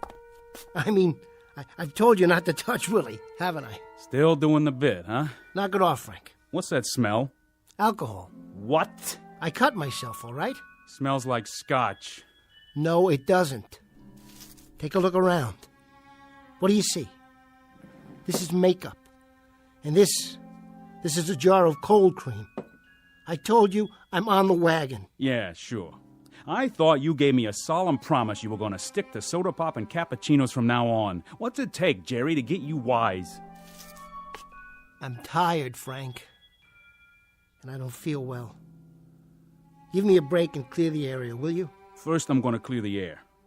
Now, I don't know where you manufacture your illusions, but you're not Edgar Bergen or Sherry Lewis or Jim Henson. At the moment, you're a second-rate nightclub entertainer. And if you stay on that bottle, you're going to lose even that title. I'll lose the bottle. Don't worry. Just pull out for a while and give me some space. I don't even know why I waste my time. 10% of you is grief, and it's always been that way. Maybe it's because I got a soft spot in my heart for people who commit suicide 8 hours a day. Frank. Jerry, it doesn't have to be this way.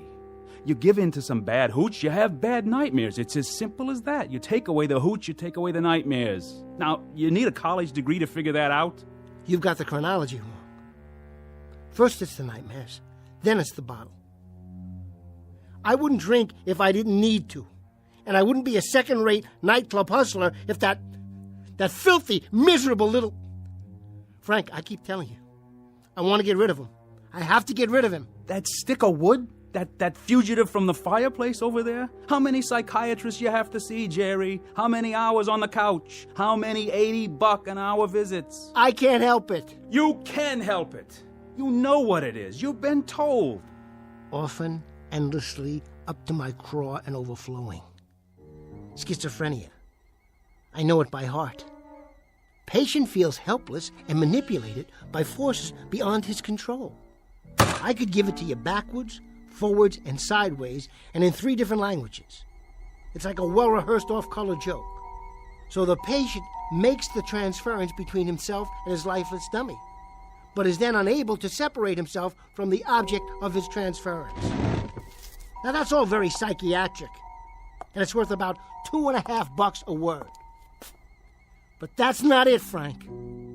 I told them, and I've told you. It isn't schizophrenia or paranoia any more than it's athlete's foot or a head cold. Willie is alive, Frank. I tell you he's alive. Willie is a dummy, a piece of wood. Put him down. Look at him. Does this thing look alive to you? Please, Frank. 24 inches of lumber and a funny little suit of clothes, and you're shoveling yourself into a grave over it. Careful. Now listen to me, Jerry. I've gone along with you. I've held your hand, and I've sung you lullabies, and I have patted you on the back. I've also covered for you the 110 times you run out on a performance. I thought up excuses that hadn't even been invented yet. I have gone without sleep and without commission because I thought I had a talented article here who eventually was going to crawl out from under the bottle and hit it big. Well, I don't think you're such a talented article anymore, Jerry. Now, let's put it this way. Maybe I think you could be, but you're never going to. I think you're a self-indulgent sot with an overactive imagination, and the only thing you like better than scotch is sympathy. Well, I'm going to give you just 24 hours to straighten out. Get rid of the bottle, and get rid of that crazy obsession that you're in a death match with a dummy. Frank, It isn't just a dummy. I tell you, it isn't just a dummy. Whoa, take it easy, kid. You're gonna blow a gasket. Frank, take a look at this. What do you got there, Jerry? A backup? I had it made special. Didn't know if I'd ever have the guts to unpack it. But now there's no choice. Frank, say hello to someone very special. I'd like you to meet Willie's replacement.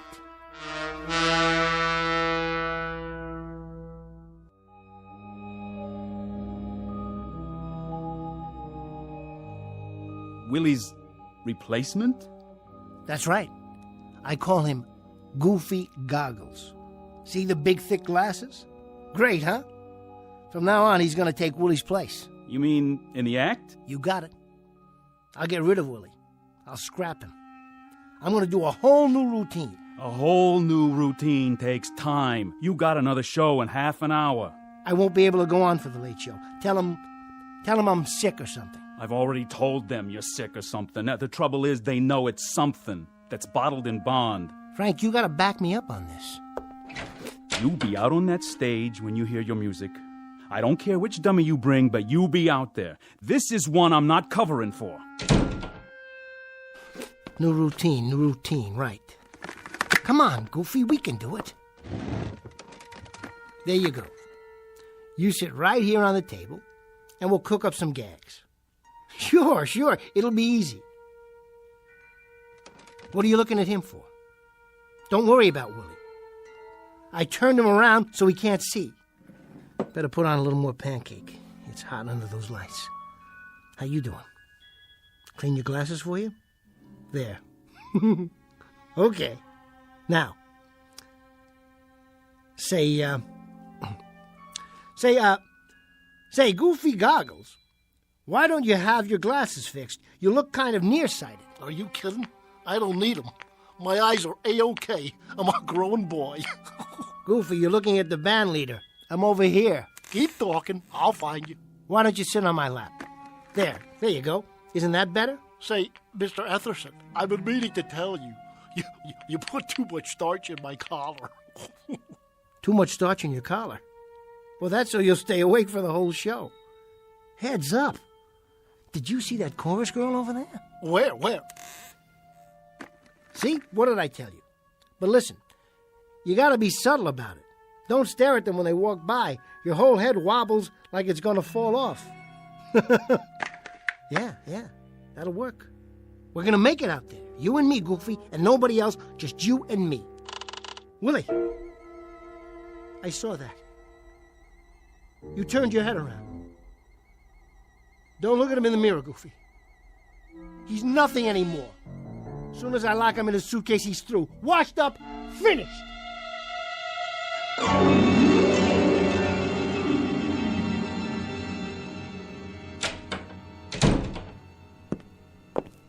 Hi, Jerry. All ready to go on? Sure, Noreen. I'm gonna kill him tonight. Margie, listen to this. Hello, Margie. Pleased to meet you. Noreen told me all about you. This'll knock you out. Make me talk, Jer. Go ahead. Watch this, Marge. I'm on in a couple of minutes, Noreen. How about after the show? Oh, come on. Check this out, Marge. He makes me sound just like Willie. It's real crazy. Go ahead, Jerry. Hey, where is Willie anyway? He's not going on tonight. I've got a new partner. He's kind of cute. Meet my new friend, Goofy Goggles. Just the same. I miss you, Willie. Here's a kiss. Can you catch it through the door? Mwah. Knock it off, babe. That tickles. Willie, cut that out. What did I tell you, huh? What did I tell you? It sounded like he was all the way in the dressing room. Isn't that wild? Gotta go, I'm on.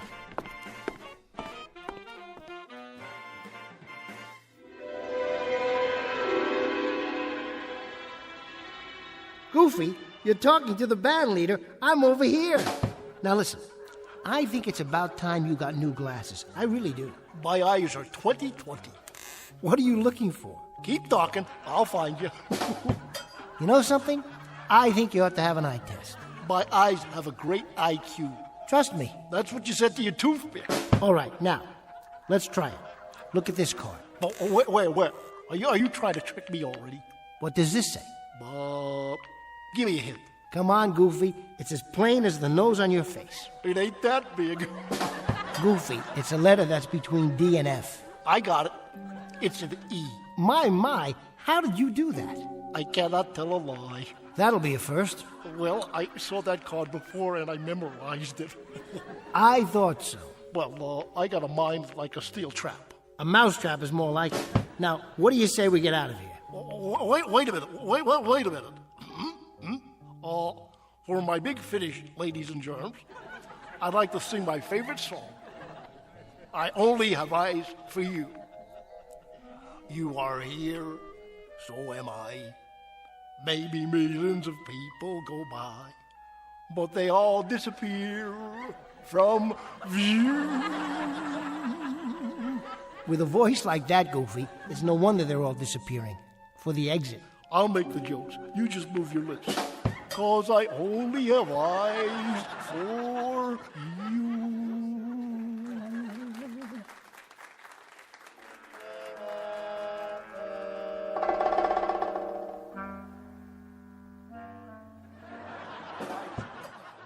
Cute act, isn't it, Georgie? What's cute about it? I like the old dummy better. Why'd he change it? Well, you know, brighten it up a little bit. Give it some novelty. Novelty? With a ventriloquist? Frankie, you see one, you seen them all. Every dummy looks the same. And if they ever changed the jokes, I'd have a coronary. What's with you this anyway? What do you mean? Well, usually, the acts go mixed with the trade between shows. You know, walk out on the floor and do a little drinking with the customers. That's how we make our nut. On drinks. But this guy thinks he's Greta Garbo. Locks himself in the dressing room like a regular prima donna. Oh, he's a little nervous tonight is all. You know he hasn't been well. This is his first time out in a month or so. He'll warm up for you. You tell him to do that. Tell him to bring the dummy out and walk around the tables after the show. It's psychological, Frankie.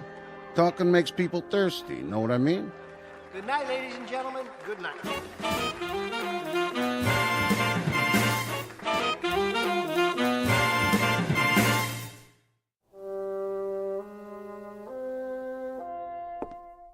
That was great. Really. Thanks, Marge. And him, oh, he's a living doll. Oh, Goofy, you are the only man for me.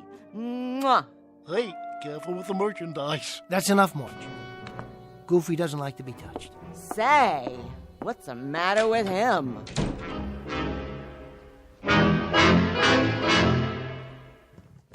Come on, Willie.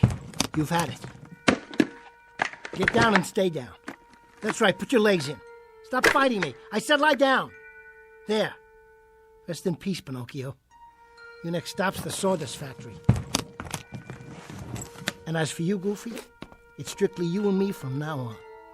How's that collar? Still too tight? Jerry? What are you doing here? You leaving? What's it look like? Well, you got your coat on. You packing up, huh? I'm getting there. Georgie was hoping you'd mix with the customers. Tell Georgie I'm a ventriloquist, not a shill. Why don't you tell him? And that means? That means I'm resigning from your fan club. You keep your 10%. I'll keep my self-respect, also my sense of humor, my regular meals, and my normal office hours. You and I have had it, Jerry. I have gone the route with you and then some. You don't need an agent, you need medical help. You never believed me, did you? I believe you have obsessions. I believe those obsessions are eating you up alive, but I also believe, Jerry, that you're letting them. Frank, listen to me. He talks when I don't talk. He moves when I'm not looking. He tells jokes I've never heard of. He steps all over my lines. He throws me bum cues, and then he drowns out my gags. Listen to yourself. Frank, I'm not crazy. He's real. He's alive. That's why I stuck him in that suitcase. And that's why I locked it. It's all over now. I'm taking Goofy, and I'm going to catch the first plane out of here. I'll go down to Miami, or maybe L.A. Frank, what was that place in Kansas City that we did so well in? The place in Kansas City was the same as Miami, which is the same as Los Angeles, which is the same as Sioux City, Iowa, which is the same as any town south, north, and west of here. They're all the same, Jerry. You're not going to leave Willie by hopping on a plane, train, taxi, or a one-horse shay. This thing you have to lick right here. This you lick at the source. Yeah, well, we'll see. Come on, Goofy, get in. We're taking a little trip. What about the other suitcase? Drop it in the river for all I care. Or keep it for old time's sake. I don't ever want to see Willie again. I thought I just explained it to you. This you can't just run away from. And I told you, we'll see about that, Frank. Just you wait and see. Willie is history.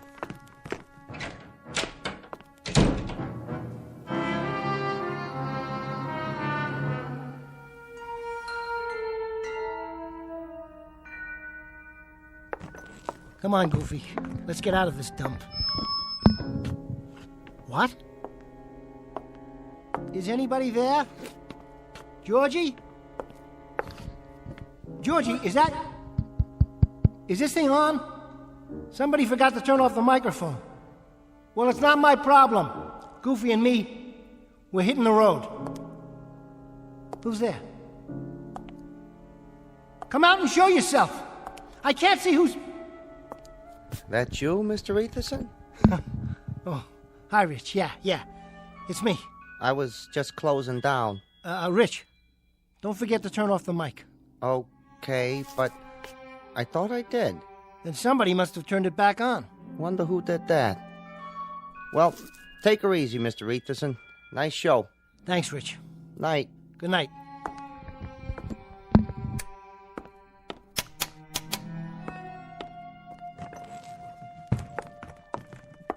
You running out on me, Jerry?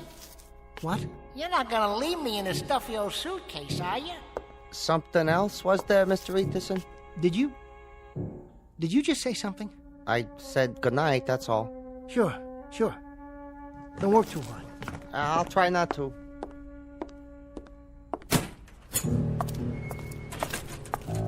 Now, come on, sport. I wouldn't lock you in a suitcase. Where are you? Where?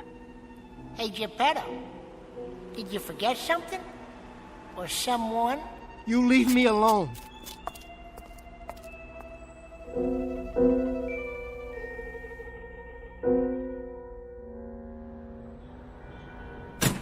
So then he says he doesn't like to be touched. Can you believe that? Well, Jerry's a nice guy and all. Nice looking, that's for sure. But he's got a lot of problems.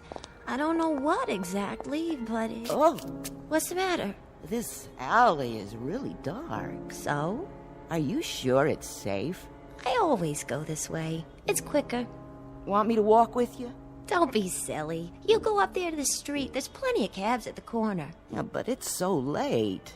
You shouldn't walk home alone. Don't worry about me, Margie. I can take care of myself. Well, if you say so. I say so.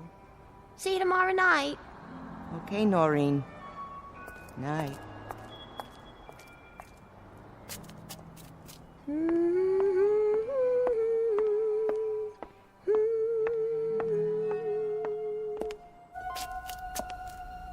That you, Margie? Is somebody there?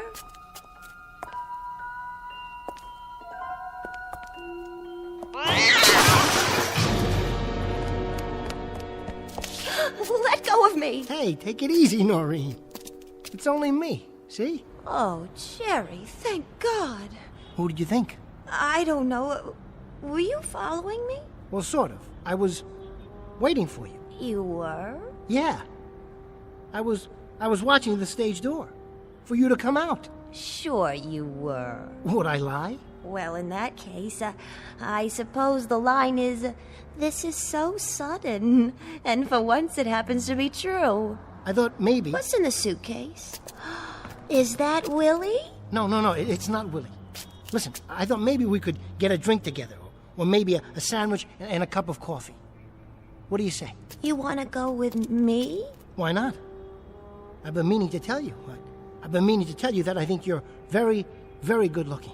Really? Yeah, you're the best looking girl at the club. No kidding. So what do you think? We could get a cup of coffee or something? Seems to me I've heard that line before. Noreen, it's not a line. I mean it. Slow down. Don't get me wrong.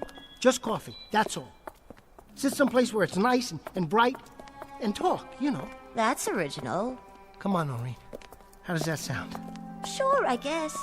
But what's the big hurry? Do we have to walk so fast? What? Oh, no, of course not. What's the matter with you, Jerry? Are you sick? What do you mean sick? I just like you, that's all.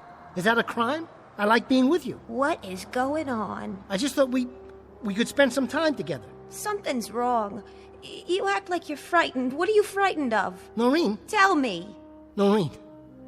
I can't be alone now. I can't. He's bugging me. Who? His voice is coming out of everywhere. He's all around, no matter where I go. Before you came out, I thought I saw his shadow back there on the wall. It was you, Noreen. Who are you talking about? Willie! Don't you get it? Noreen, you've got to help me. Let me stay with you tonight.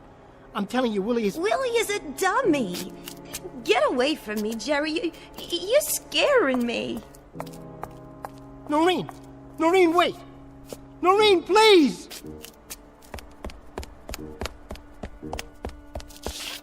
Come on, come on! Open up! Hello? Rich?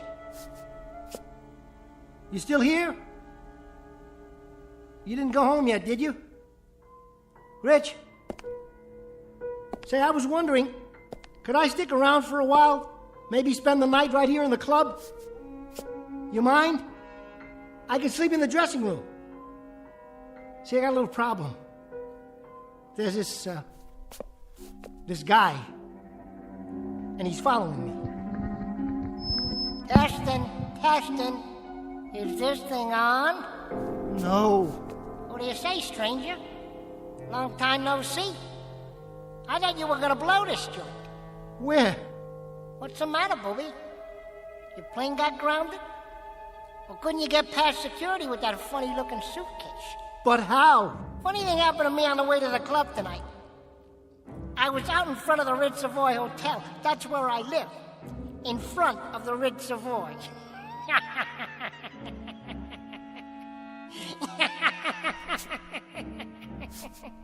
Where did you go? You're not on the stage. The microphone isn't even there. Want to play hide and seek? Guess what, Jerry? You're it.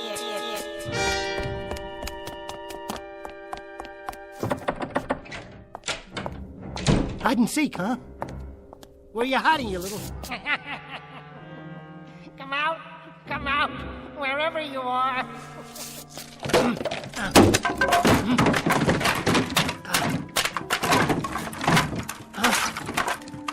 The other suitcase. You're still in there, where I left you. You gotta be. There you are. I'll kill you, Willie. There. What do you think of that? Now let me see you try to follow me. Wait a minute. What are these glasses doing here? These are goofies. I know, I backed them myself when I put them in the... Goofy. I didn't mean to hurt you. I took the wrong one. How could I leave the wrong suitcase? Open the other one. Go on, Jerry. Open it. The one you've been carrying around. I was in there a long time. Now I gotta get my pants pressed. Let me give you a tip, Jerky. Don't ever run with a suitcase under your arm. I almost lost my lunch. Then you'd have a real mess to clean up. You get away from me. Just leave me alone. I won't tell a soul. Believe me, I won't tell a soul. Who do you think you're talking to? Maybe you need glasses. Willie, just let me walk out of here. And you'll never see me again, I promise. Well, why don't you take the eye test? What am I holding up? I'll give you a hint. It comes between D and F. No fair peeking. For the love of God, let me go. No can do, partner. Now, what do you say we get down to business? But you're a dummy. You're made of wood. Somebody built you. How could you... You jerk. You made me real. You spanked me to life. You gave me thoughts. You poured words into my head. You moved my mouth. You rolled my eyes and stuck out my tongue. You big lug, don't you get it? You made me what I am today. And I hope you're satisfied, you rascal, you, from the song of the same name. No, no, no, no, no.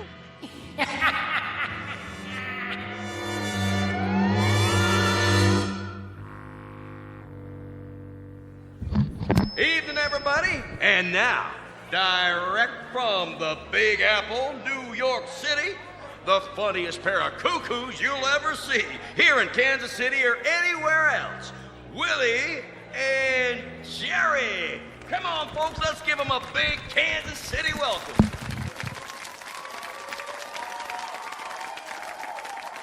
How do you do, folks? How do you do?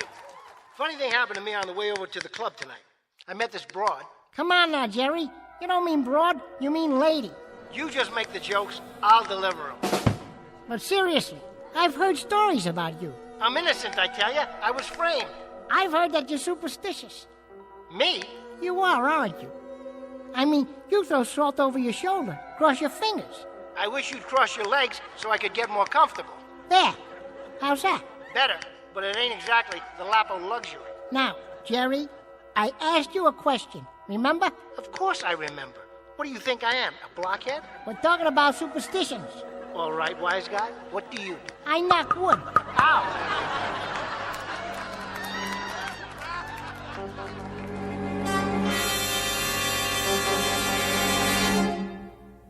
What's known in the parlance of the times as the old switcheroo.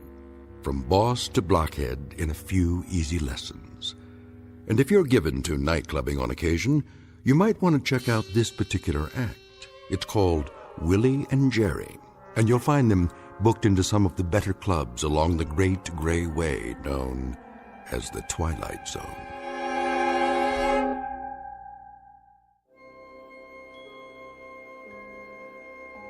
Hi, this is Carl Amari, producer of the Twilight Zone radio dramas. I'd like to take a moment to tell you about our official website at twilightzoneradio.com, where you'll get the latest news and information on these Twilight Zone radio dramas. Plus, at twilightzoneradio.com, you can digitally download 3 free episodes or any of our episodes for only $1.95 each. In this age of ever-changing technology, we've decided to make these episodes instantly available to you by making the Twilight Zone radio dramas a digital download-only series. This means that this series will no longer be offered on CD. The CD collections at our website are now being offered, while supplies last, at buy one, get one free. So be sure to get your favorites before they're sold out. Be sure to visit us often, and I'll see you in the zone.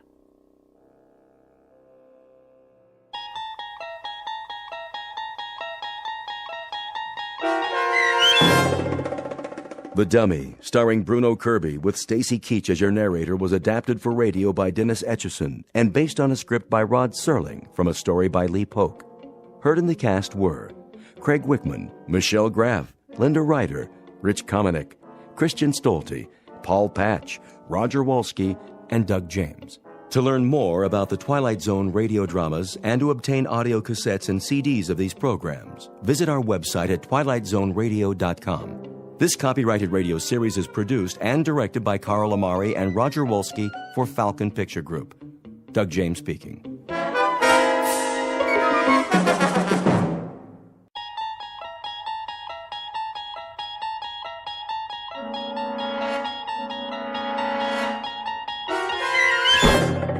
There is a fifth dimension beyond that which is known to man. It is a dimension as vast as space and as timeless as infinity. It is the middle ground between light and shadow, and it lies between the pit of man's fears and the summit of his knowledge. This is the dimension of imagination. It is an area which we call the Twilight Zone.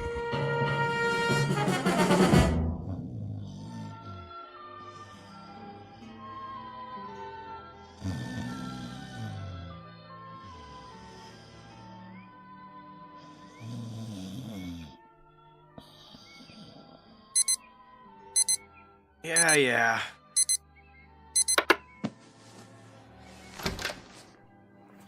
Glenn, honey. Snooze alarm. That was the snooze alarm. Time to rise and shine. Want breakfast? No. Coffee, at least. Why are you up already? Well, I had some things to take care of. Well, you should sleep in. Well, I'm awake now. Let's go, Tiger. All right. Careful. Sorry. What happened? Nothing. I knocked over the picture. Too much stuff on this table. Don't worry about it. I'll clean it up. You'd better get ready. Okay.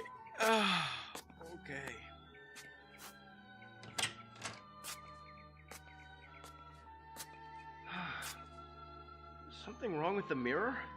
What in the... Claire? Something isn't right. Look at this magazine ad. Really a nice layout.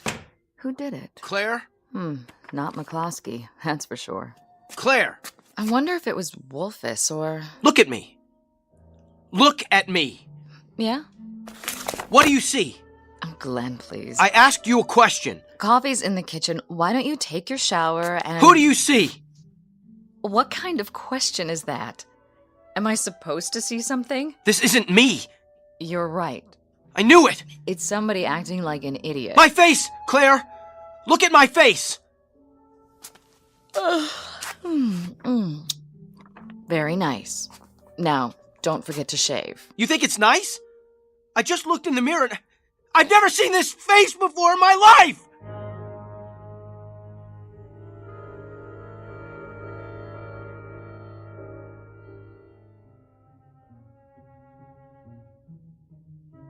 Meet Glenn Holbrook, a man who believes in the old adage, to know thyself, and who, until this morning, made a practice of doing exactly that.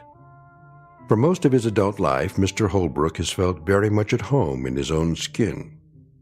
But a moment ago, he caught a glimpse of himself in the bathroom mirror and didn't recognize the stranger staring back. Whether he will discover that stranger's identity remains to be seen. Because somehow the law of cause and effect has been temporarily interrupted. It was put on hold the moment he awoke to find himself a new resident of the Twilight Zone. And now, The Twilight Zone and our story, Who Am I? Starring Sean Astin, with Stacy Keach as your narrator. What are you talking about? I'm trying to tell you. I looked in the mirror and... You must have had a bad night. I'll bring you some coffee. I don't want any coffee. Claire, take a good, long look, and then answer this. Yes? How can a man go to bed one person and wake up another? Who did? Me! That's ridiculous. All right, the joke's over.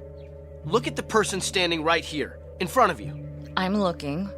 Tell me you see Glenn Holbrook. What? Go ahead, let me hear you say it. Well, as far as I can tell, you're the man I married. Satisfied? I think I know what you look like. Not as well as I do. I know the face I grew up with. You're the same, Glenn. Then when did I get this? This what? This scar on my cheek. Okay. You want to talk about your scar? We'll talk about it.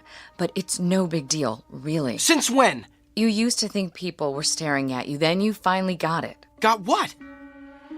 You figured out that nobody pays attention to anyone but themselves. Personally, I think it's sexy.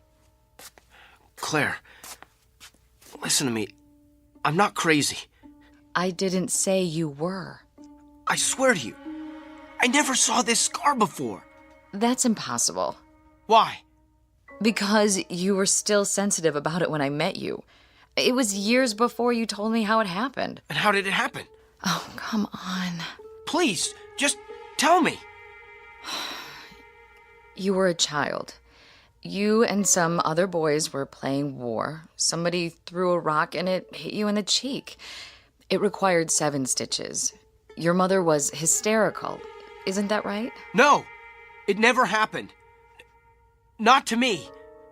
I've had about enough of this. It's getting late. Go over to the bedroom mirror and we'll settle it.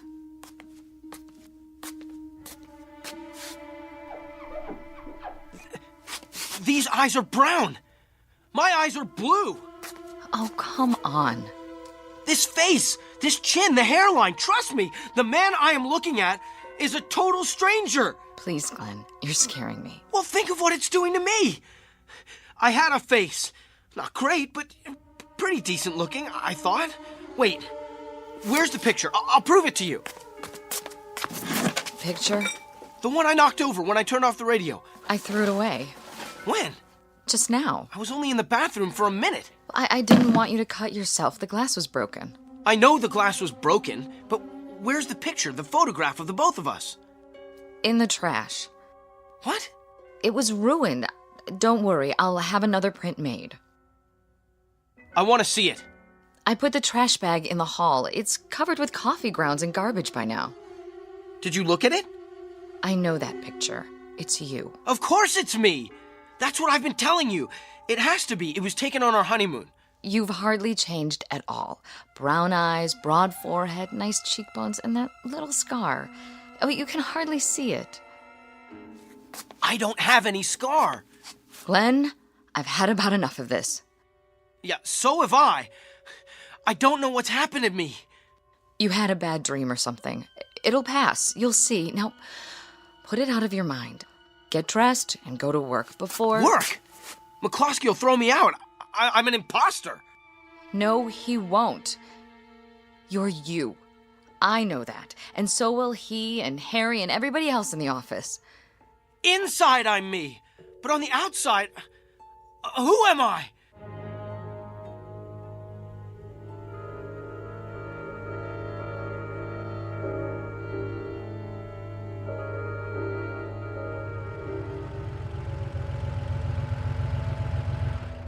Morning, sir.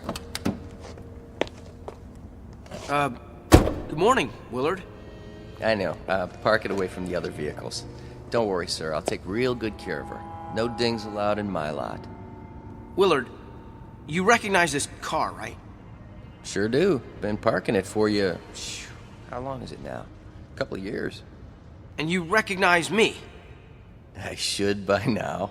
Hey, thanks again for the Christmas tip. You didn't have to do that, you know. Mr. McCloskey pays me just fine, but, well, I sure did appreciate it. Got my girlfriend some French perfume. Oh, keys in the car? Just a minute. Yes, sir. What's my name? Huh? My name. Oh, sorry. You want me to call you Mr. Holbrook? Well, if that's who you think I am. Well, who else would you be? Well, that's a big question. How's that, Mr. Holbrook? Nothing, Willard. Just checking.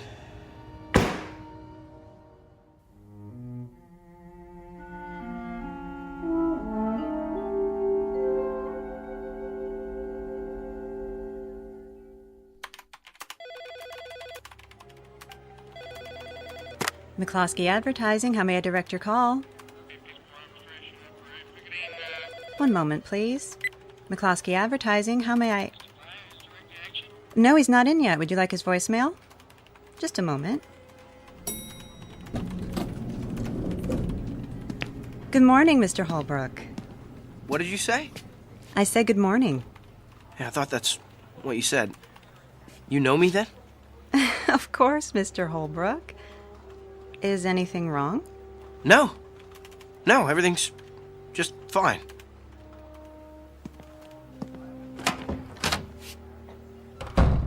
Hi, boss. Janice, can I ask you something? Sure. I'll have your emails ready in a minute. A bunch came in overnight. Do you notice anything different about me? Let's see. Yeah. You do? New tie, isn't it? No, I don't mean that. You got a haircut? Did I? Since the last time you saw me? Well, maybe you didn't. I'm not sure. But I'm the same man you worked for yesterday. Unless you got a twin brother. I don't. I didn't think so. Now, let me see. Mr. Ashton's called twice already. You know how he is. Wants a conference as soon as you get in. And production needs your opinion on the Durant's layout. Mr. Holbrook? One of those mornings, huh? Not really. Am I missing something? No. I am. You didn't have your coffee yet. There should be some in the lounge. Listen, Janice, Yes? you have a mirror Where? in your purse? Why? Just wondering. I think so, yeah. Take it out, would you? Okay. There's one in my compact. Good. Open it. Now what? What do you see? I don't understand. Well, you see yourself, right? Well, I hope so. What if you looked in there and saw somebody else? Like who? A perfect stranger. That would be something. I'm nowhere near perfect. You're lucky. I am? Yeah.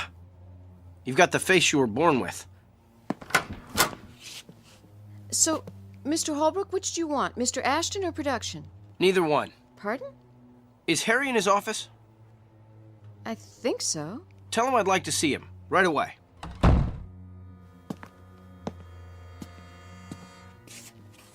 Mr. Ashton on line 1. Well, I'll get back to him. Where's Harry? I'm just calling. Get him in here. Yes, sir.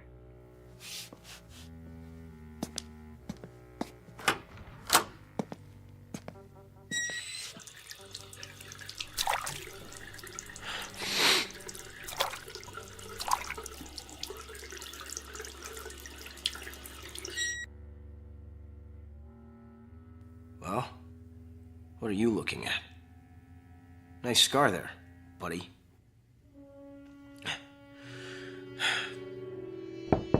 Come in. Glenn? In the washroom. I can come back later if... Be with you in a minute. Have a seat. Janice said you wanted to see me. Yeah.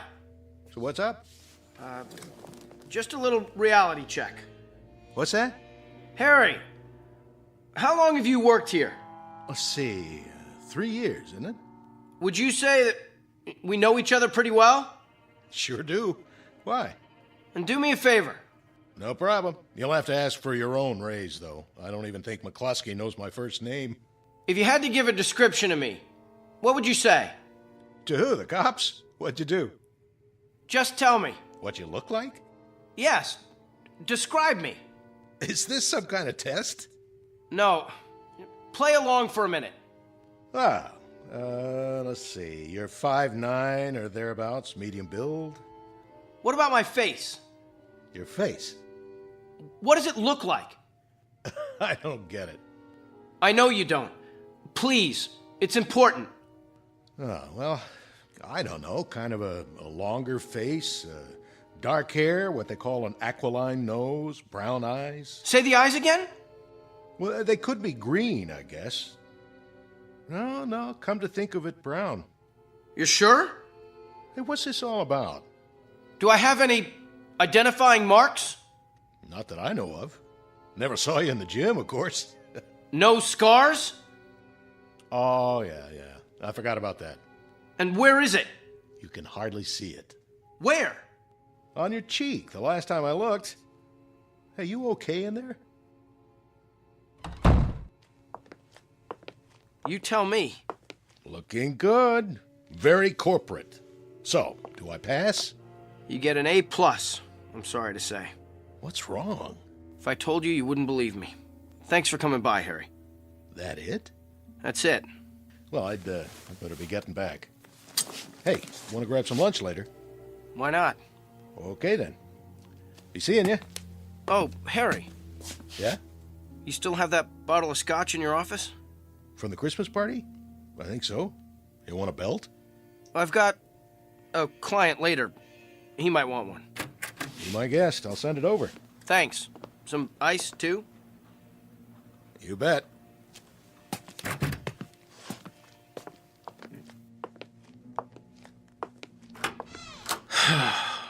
Yeah, I've got a client, all right. And if he doesn't want to drink, I know somebody who does. My old pal, Scarface here. Mirror, mirror on the wall. Who's the strangest one of all?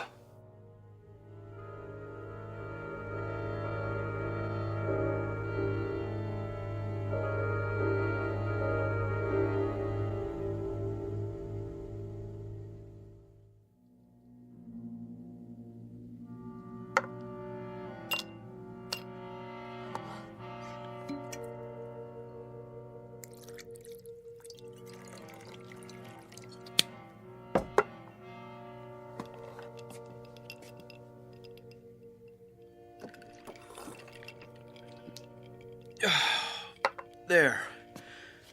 That ought to take the edge off. Maybe one more.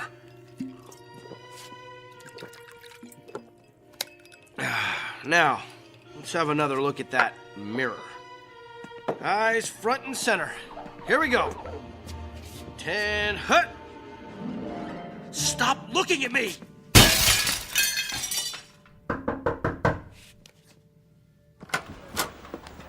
Mr. Holbrook? Where? Mr. Holbrook!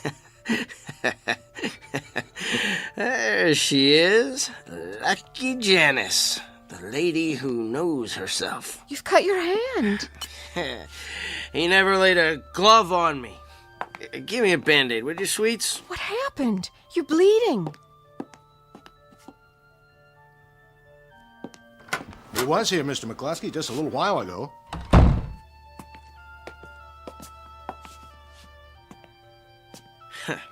Hi, Harry. What's going on? Wrap a towel around it for now. Nah, it's only a little scratch. What's going on here? There was a crash, Mr. McCluskey. I came in as soon as I heard it. 7 years. Bad luck. Here, Glenn, sit down. Holbrook, have you been drinking? Surely you jest. Glenn's not a drinker, Mr. McCluskey. Not until now. Leave us. But his hand. Look at that. Towel's turning pink. Pretty, huh? Where's the first aid kit? In my desk. Bring it here, if you please, Miss Bentley. And then kindly leave us. I'll take it from here. Certainly, sir. At least the bottle's only half empty. Thank heaven for small favors. Here it is, Mr. McCluskey. Hold all his calls for now. Yes, sir. I'll see you in a while, Glenn. Sure, Harry, old boy. Now then, do you mind explaining yourself? The mirror broke when it saw me. Never mind about the mirror. Have a drink, JJ. It's single malt. I think you've had quite enough.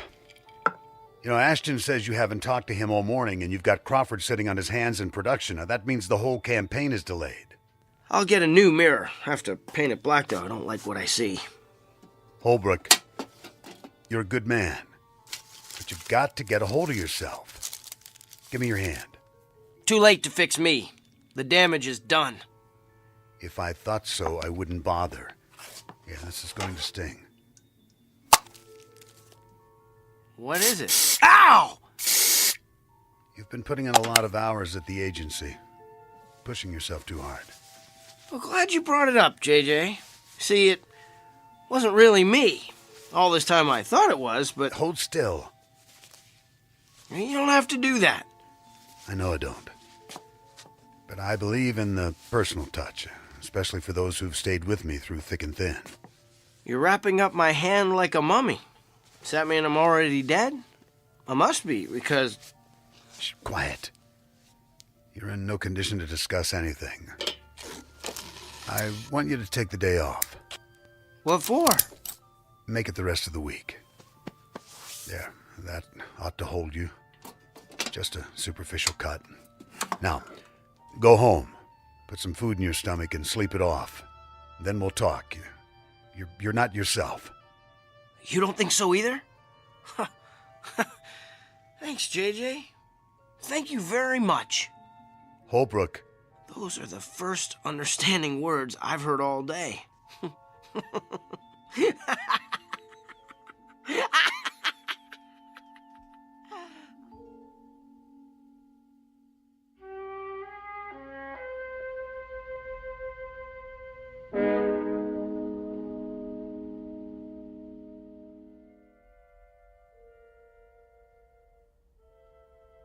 Continue, please, Mrs. James.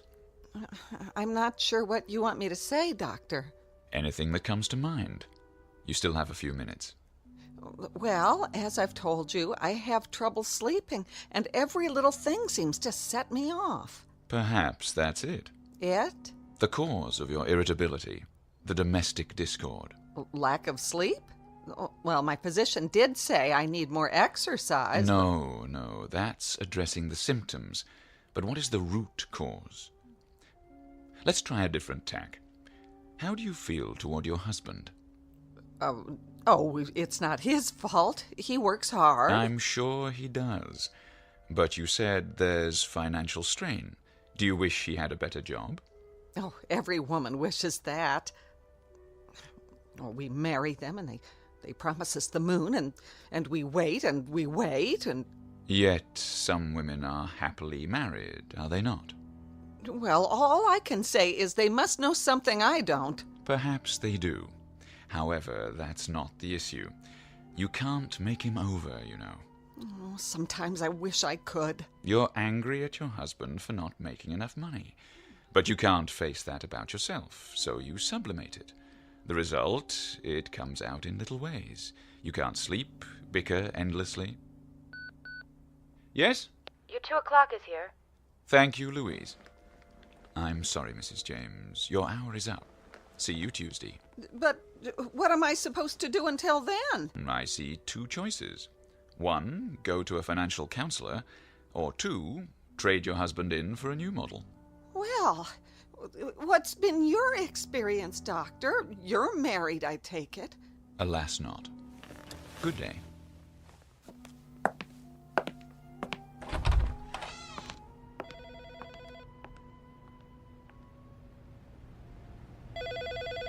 He'll see you now.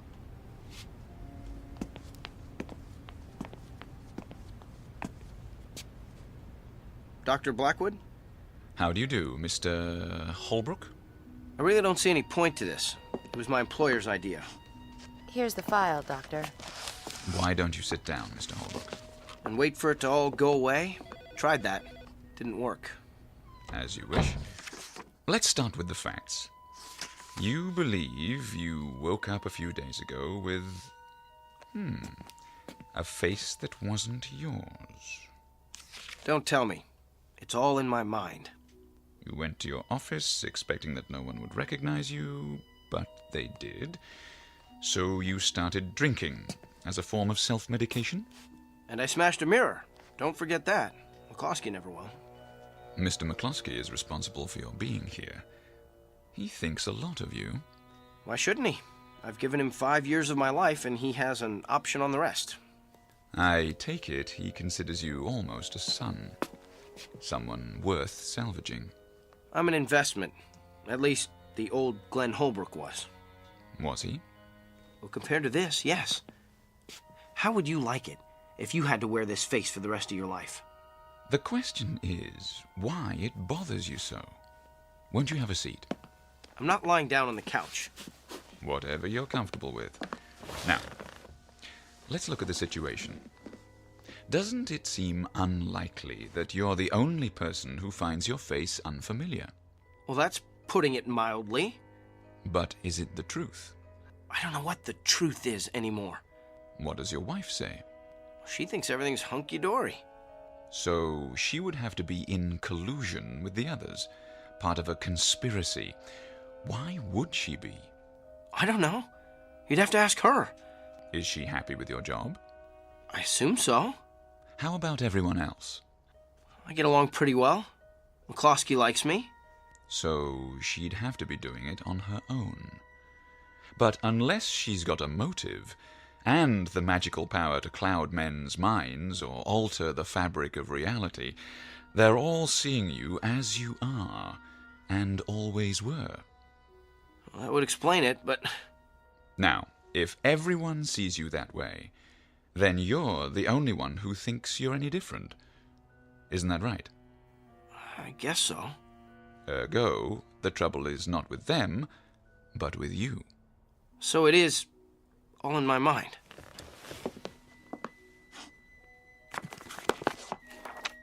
These books are filled with case histories, Mr. Holbrook. Many of them far more bizarre than yours. When a man finds the world he lives in too hostile, too evil, too miserable, he sometimes invents a new one that fits him better. He then takes his leave of this world, so to speak, although he remains physically in it. That's what happened to me. It fits the pattern. So it'll help me if I see the pattern. How does that work? Even if I know it, I'll still be messed up, won't I? We have to go back to primal causes. The underlying question is, how do you know what you know? Philosophy 101, epistemology. But did you understand it? I passed the class in college, if that's what you mean. Look, it's really very simple. If each of us existed in his own world, the universe would be chaos. The conflict is between consensus and individual perception. But science is about what can be verified, and one human mind is too fragile to rely on. Without a common ground, where would we be? Lost somewhere in the stars, I should say. But why would I invent the memory of a completely different face? Because your inner self is trying to tell you something. The thing to do is to live with it. Accept it. Easier said than done. Nothing is easy, Mr. Holbrook. The longest journey begins with, you know, the rest. I suggest a series of sessions, 3 times a week to start. Is that agreeable? If it'll bring back the face I was born with. That's up to you. But I would say the prognosis is most favorable. Now, if you don't mind, I'll ask you to fill out an insurance form for your health provider. Louise will fax a copy to McCluskey's office. You don't have any mirrors, do you? There's one in my washroom. Why? Ah, verification. No. I know what I'll see. You better keep it locked up while I'm here so I don't start busting up the place.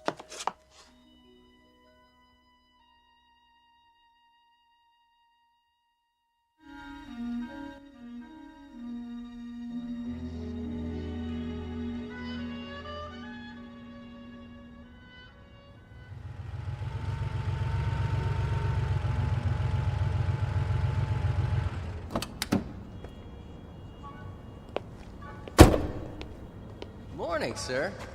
Morning, Willard. Been a while. Yes, it has. Well, welcome back. I know, park it in a safe place. Don't worry. I wanted to thank you. For what? Taking care of my car. When?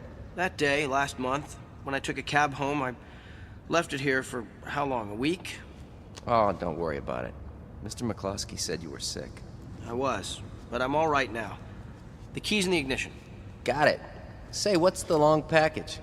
Oh, I almost forgot. Something from my office. Hand it to me, will you?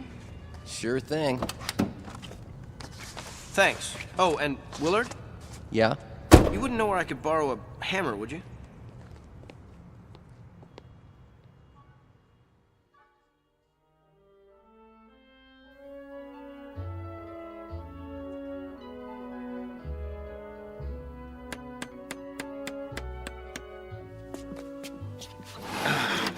There. All done. Brand new mirror, huh? Yep, got it at the Home Shack on the way to work. That should make old McCluskey happy. The least I could do. You really had him going. Now, if I'd broken that mirror, I'd be out on my ear. Hand me the towel so I can polish it up. There you go. Mirror, mirror on the wall. Hi there, ugly. Don't talk about yourself that way. Well, it's true. Does anybody like their own face, especially with a scar? Oh, will you come off that? It hardly shows, I tell you. Mr. Holbrook? In here. Mr. McCluskey's here to see you, sir. And, Mr. Holbrook, I just wanted to say, it's good to have you back. It's good to be back. And Janice, please call me Glenn from now on. If you like, sir. I mean, Glenn.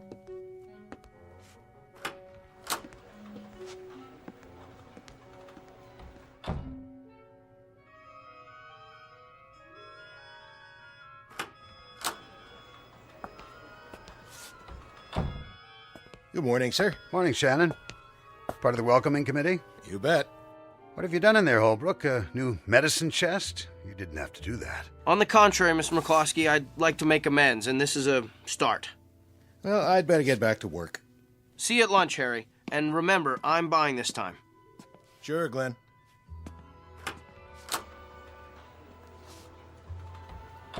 You're doing well. Blackwood thinks so too. Thank you, sir. I owe you an apology. Water under the bridge. A man has a right to let go once in a while. I've done some funny things in my time too. Really, Mr. McCloskey? Tell you about them someday. I just wanted to stop in and say hello. We'll go on as if nothing happened. Okay, by you? More than okay. Onward and upward. That's the spirit, my boy. If you need advice about anything, you let me know. My door's always open. Thank you, sir. Call me JJ.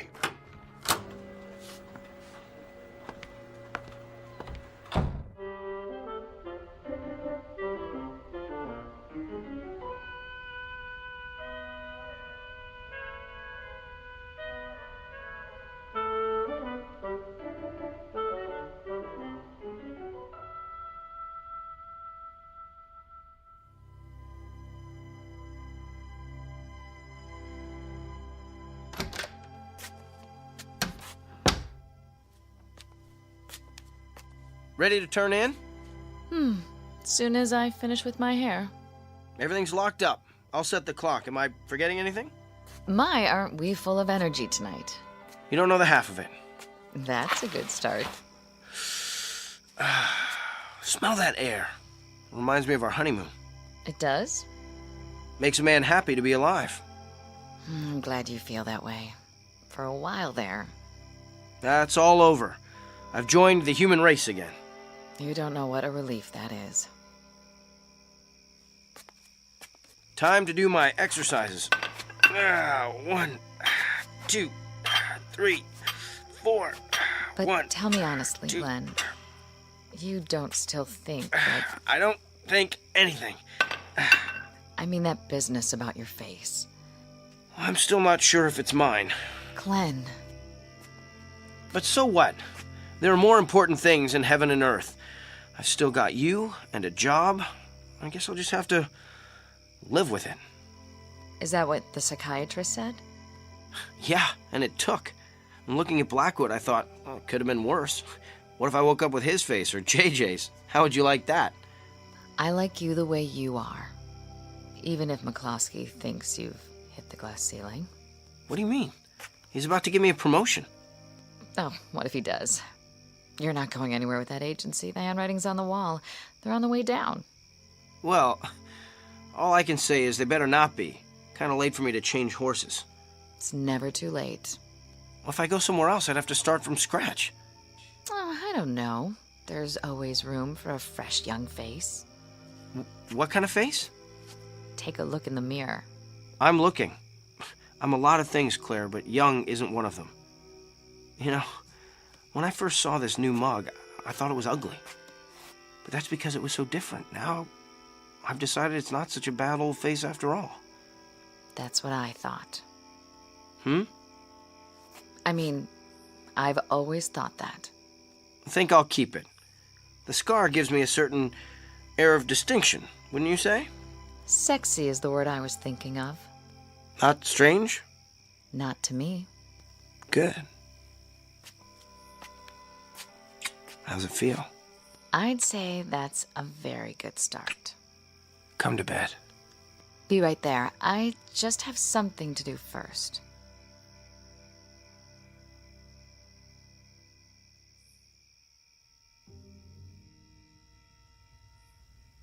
Five black candles to form the pentagram. By one flame united. Asmodeus, Lord of Darkness, hear my plea. I summon your power. Magic words of Samothrace. Give my man a comely face.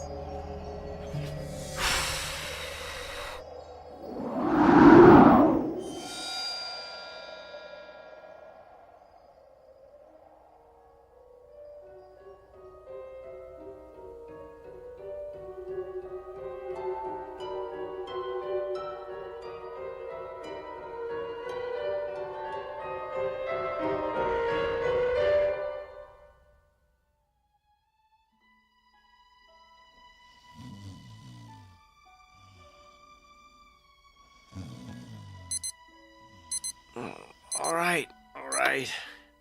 Go get him, Tiger. Yeah, I hear that. You awake already? I had some cleaning up to do. You should sleep in. Did that. Better get a move on. Right.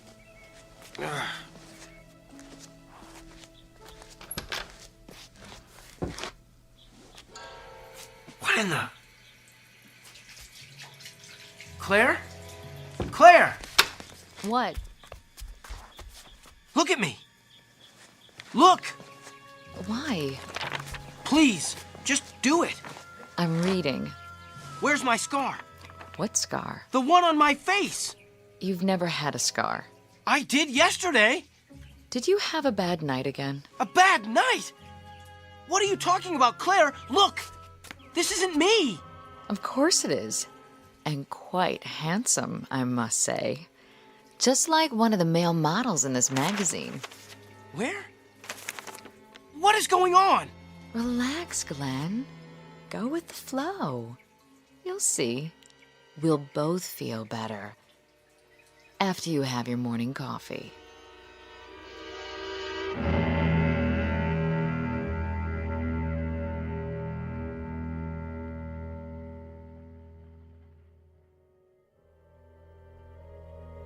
Glenn Holbrook, a man who may or may not know himself after all, who believes the old homilies about turning over a new leaf, and that a good night's sleep can make a new man of you, whether you need it or not. Tonight's object lesson about cause and effect in the Twilight Zone.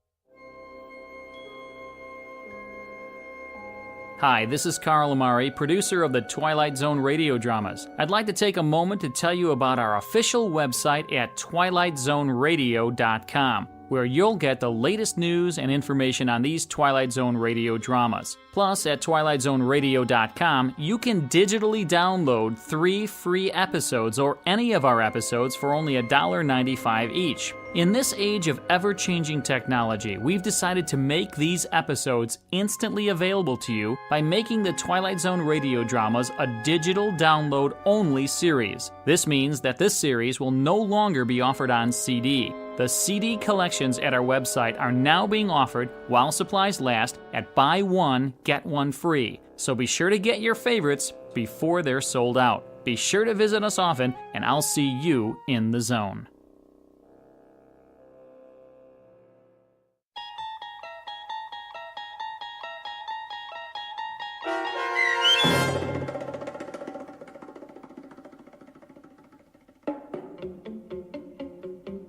Who Am I? Starring Sean Astin with Stacy Keach as your narrator was adapted for radio by Dennis Etchison and written for The Twilight Zone by Jerry Soule. Heard in the cast were Alyssa Fraden, Nick Sandys, Norm Woodell, Rick Peoples, Fernette Lebo, Kurt Nabig, Meg Thalken, Heidi Klefstad, and Sarah Court. The producers of The Twilight Zone wish to thank CBS Enterprises and the Rod Serling Estate for making this series possible. This copyrighted radio series is produced and directed by Carl Amari for Falcon Picture Group. Custom Foley effects, sound design, and mixing are done in the Cerny American Sound to Picture Theater by Cerny American creatives Bob Benson, Todd Beyer, Craig Lee, and Tim Cerny. To learn more about the Twilight Zone radio dramas and to contact us, visit our official website at twilightzoneradio.com. Doug James speaking.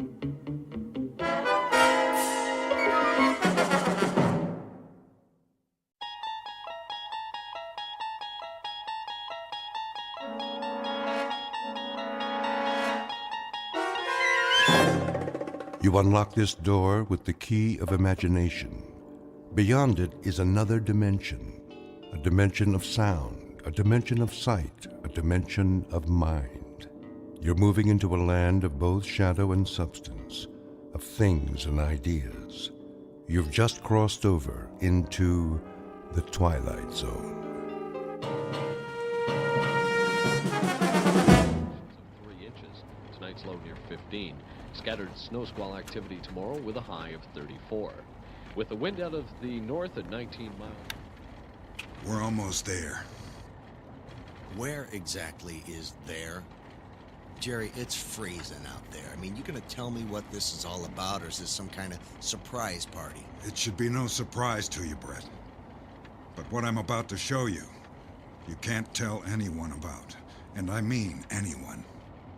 Look, Jerry, you're my brother, and you know you can trust me, but what are you into? You're not building some kind of meth lab out in the middle of this woods, are you? You know me better than that. I've never touched drugs in my life. Just give me a minute when we get there, and I'll explain it all.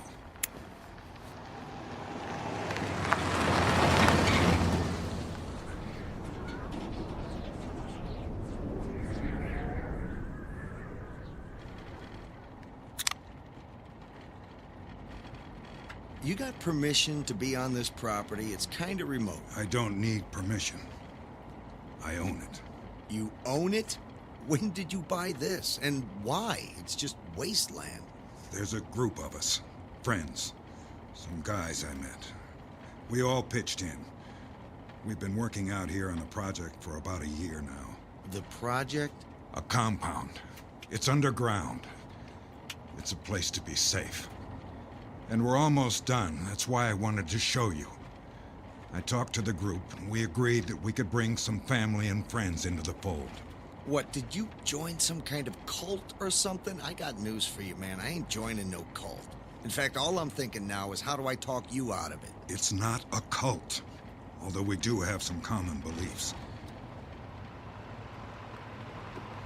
Here we are.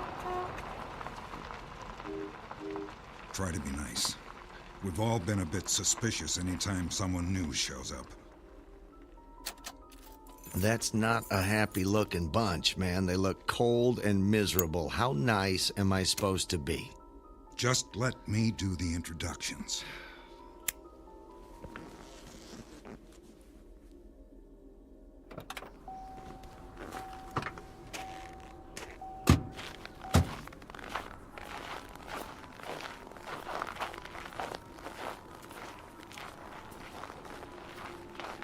Hello, Jerry. Didn't know you were bringing company. Hello, Tom. Phil? Alex? Hello, Bob. Jerry? Guys, this is my brother, Brett. He can be trusted. And like we all agreed, we can bring some family members into the arrangement. You know, Jerry, this is a lot earlier than I thought. I mean, we all figured we'd wait until the last day, and then... well, that's when we'd introduce our selections. Well, Brett has an opportunity to relocate to London, and I thought, well, if he does, that he'll be far away, and then it would be too late. He's going to sign the oath. He can't leave until he does. Okay, everyone slow down here. Jerry, what did you get me into? I don't like that tone, Jerry. You shouldn't have brought him here. Excuse me, Tom, that's your name, right? Tom? Tom, you don't have to talk to Jerry like I'm not here. You can talk to me. I mean, I'm being friendly and all. I mean, hey, look, I'm smiling, okay? But could someone just tell me what you're all doing and what this oath is all about? Something you want me to sign? Brett, we own 400 acres. We're building an underground compound. Reinforced concrete, ventilation, water and food supplies for years. Living quarters for 50 families. And there's room for you and Claire. You need to be safe, and I want you both to join us. What are you talking about? So now it's done. Now he knows, and now he's in. You all think when you start showing up with friends and relatives, it's going to be any easier for them to understand any of this? What we're doing now, what I'm doing now, is going to happen again. So let's all get used to it. He can't leave here, Jerry. Not till he signs the oath, and we know he'll keep this secret. Oh, man, what secret? 2012. December 21st, 2012.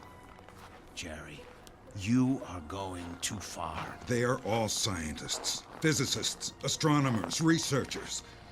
A cataclysmic event is going to take place on December 21st, 2012. All life as we know it will cease to exist on the planet unless you're properly sheltered from the event. Don't tell me you bought that Mayan calendar thing they keep showing on cable TV. This was a bad idea, Jerry. You should have followed the protocol. Protocol? Secrets, an oath, a compound. Hey, guys, let me guess. You're all still mad because Y2K never happened. You gotta stop falling for this stuff. Brett, just be quiet. Read the oath. Sign it. Just for once, do what I say. If he reads the oath, he has to sign it, Jerry. You do understand that? He'll sign. Here. Brett, just sign it. Just sign it now. Just sign it? Look, I don't care what it says, but I'm gonna read it first. Then we'll talk about this signing thing. Let's see. I, your name here. Nice touch. Okay, from the top. I, Brett Hansen, do solemnly swear that I will abide by this oath and never reveal to anyone under any duress the contents, location, or intent of this confederation.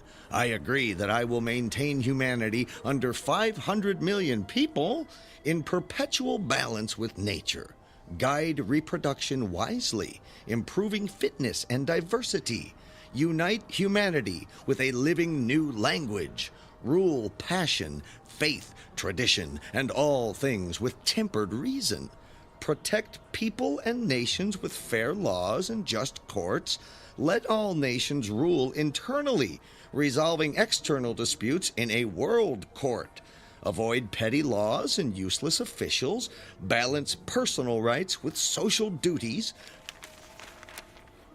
prize truth, beauty, love, seeking harmony with the infinite.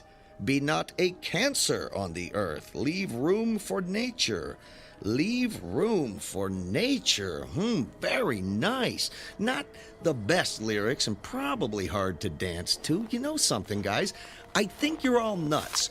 Jerry, what did you get into? I'm really sorry about this, Jerry.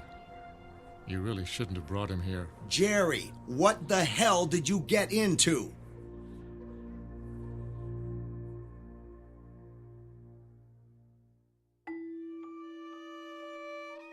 Meet Brett Hansen, an unwilling witness to the fear that defines the human species.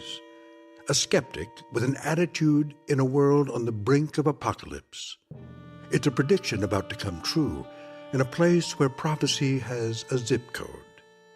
There's a compound up ahead, and it's members only in the Twilight Zone.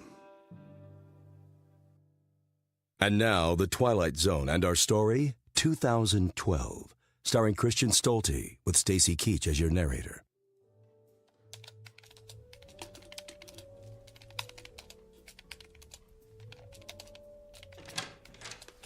Brett, is that you? Yeah, it's me. You were gone so long. Are you okay? Yeah, I'm fine. You look a little stressed. No, it's nothing. Of course, there was a moment there where a guy had a Browning automatic rifle pointed at my face, locked, loaded, finger on the trigger, but other than that, everything's just fine. What happened? Were you robbed? No, not robbed. Threatened, terrorized, screamed at, yes, but not robbed. Are you okay? Should we call the police? No, I don't think we want the police. Besides, all they would do is arrest my brother Jerry, and then I'd have to bail him out and pay for his lawyer. Jerry did this? Not really. It was one of his friends, or some guy he knows. Is Jerry in some kind of trouble? Yeah, I think you could say that. He's hooked up with some group that thinks the world is going to end. Not again. They built some kind of underground complex in the middle of nowhere in Michigan. You went to Michigan with Jerry? Yeah, he said he had to show me something before we left for London, and he did. What did he show you? What happened, Brett? Jerry and his friends, he says they're scientists, They've constructed an enormous underground bunker in the woods. It's got cots, food, water in enormous drums, crazy pipes all over for ventilation. It was like a labyrinth with tunnels and room after room where people are going to live, I guess. Is he going through that Y2K thing again? Is that what this is about? Kind of. Only now, he says it's all going to happen this year on December 21st. Like that stuff they keep running on cable. All that stuff about ancient civilizations predicting the end of the world. All I can figure is that he's so unhappy. He wants something to change, and he keeps believing in this stuff. I still think we should get him some professional help. It sounds like he's got it. All these guys he's hooked up with, He says they're really scientists. Of course, they're angry, gun-toting scientists, but they actually seemed intelligent. Why did they point a gun at you? They wanted me to sign something, an oath of secrecy. What did it say? I can't tell you. You signed it? It was that or take a bullet. Look, I don't even remember what it said. It was idiotic, new age, right-wing, bizarre stuff. I figured I'd sign it and get out of there, and maybe we just head to London sooner than later. What about Jerry? I can't help him. All I can do is hurt him. He'll be fine with these fellow knuckleheads, and when it all blows over in a week, he'll just have to wait for the next prophesied catastrophe. Are you sure you're okay?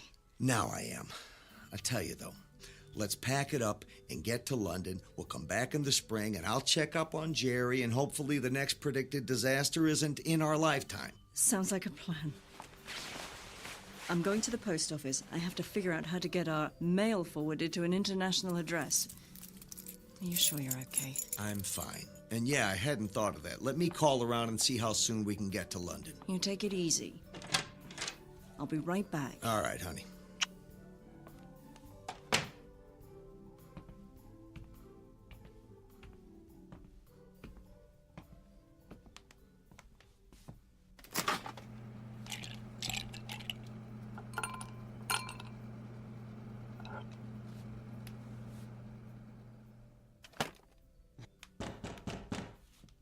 Claire, is that you?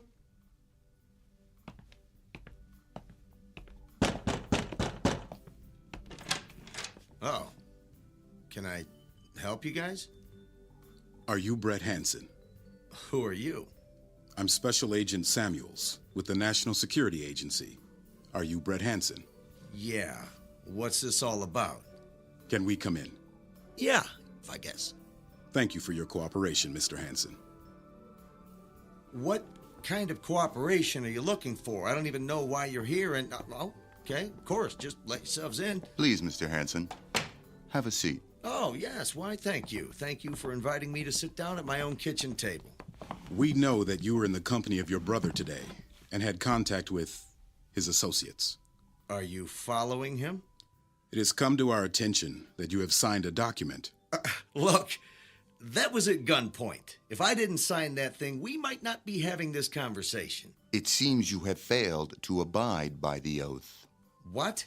You swore to reveal nothing of what you learned or know, Mr. Hansen, and you have violated the oath. Is that why you're here? Get out of Dodge. Who are you guys, really? You part of that bunch my brother's hooked up with? The bunch your brother is hooked up with is part of a vast network. Your brother was recruited because he is actually somewhat of an expert on post-apocalyptic survival. What we're trying to understand is why he recruited you, and why you chose to tell your girlfriend all about those things you were sworn to keep secret. Wait a minute. How do you know I told her anything? Were you listening at the door? Actually, we've had your apartment under surveillance for quite some time. You bugged my apartment? There's a law against that, isn't there? You're going to have to come with us, Mr. Hansen. I'm afraid you can't be trusted. Get out. Get out of my apartment. Get out now, you... Has he had any other contact with anyone else? No one. His brother dropped him in front of the apartment, and he walked directly here. Only the woman had contact. Pick up the woman as well. She's now a threat. We can't let the word get out until we're ready. Understood.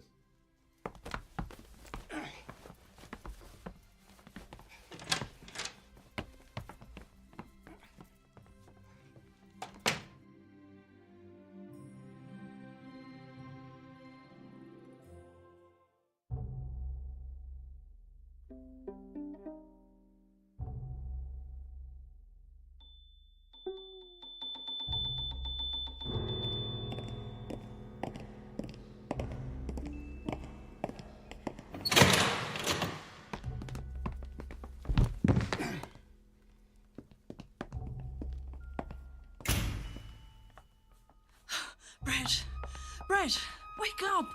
Are you okay? Whoa. Claire, where are we? I don't know. A van pulled up on the street and they pulled me in. Who are these people? Are these the people your brother's mixed up with? I don't know who's with who and what's with what anymore. We've got to get out of here. Yeah, well, don't say it too loud. They had our apartment bugged, and it's a good bet they can hear everything we're saying right now. Hey! Hey, tough guys! Can you hear me? We know you're listening, so why don't you just tell us what you want? I don't think yelling at them is going to help. Yeah, well, so much for my brother. They actually think he's some kind of expert or something. Expert on what? Disasters. He's been planning for one as long as I've known him. So is something actually going to happen? Yes, something actually is going to happen. Well, if it isn't my favorite guys. I'm sorry we had to take such direct measures, but we couldn't risk having both of you running around alarming the public. Don't we get to call a lawyer or something? No. But now that you are in sanitized custody, I can explain why you are such a risk. You don't believe what your brother fears, do you, Mr. Hansen? My brother's afraid of everything. What he should be afraid of is you. So you don't believe the Earth is in any danger? Oh, right. Post-apocalyptic collapse. I think that's the words you used. Gosh, let me think. No. To tell you the truth, we were skeptical as well. At least until we started to look at the scientific evidence. You see, every 11 years, the sun goes through a solar cycle of increased solar activity. The last cycle was in 2001. And now, 11 years later, in 2012, we are in the midst of another solar cycle. Sunspots? That's what this is all about? You're afraid of sunspots? What's been identified is a massive eruption affecting the entire surface of the sun. The resulting burst of radiation will effectively destroy every living thing on the surface of the planet. More than 10,000 scientists across numerous disciplines across the world have confirmed it. It's real, Mr. Hansen, and this time, it's really coming. Fine. Okay, fine. Let's play the game. I've played it with my brother many times and have recited those dates and names to him over and over again, and he's never listened, so why should you? So what happens now? Do Claire and I sit in this room and fry, or are you going to let us out of here? We haven't determined what our next steps will be, Mr. Hansen. However, if you... What's going on? Is it happening? Stay here. I'll check it out. You can't keep us locked up here! Trust me, you'll be safe here. Brett, what did you do? I gave him a taste of what he gave me. Now he's unconscious. Let's get out of here. Where are we going? Anywhere but here.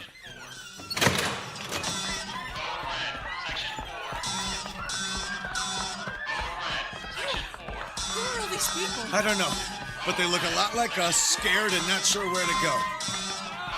Brett! Brett! Jerry? This way! Quick, follow me!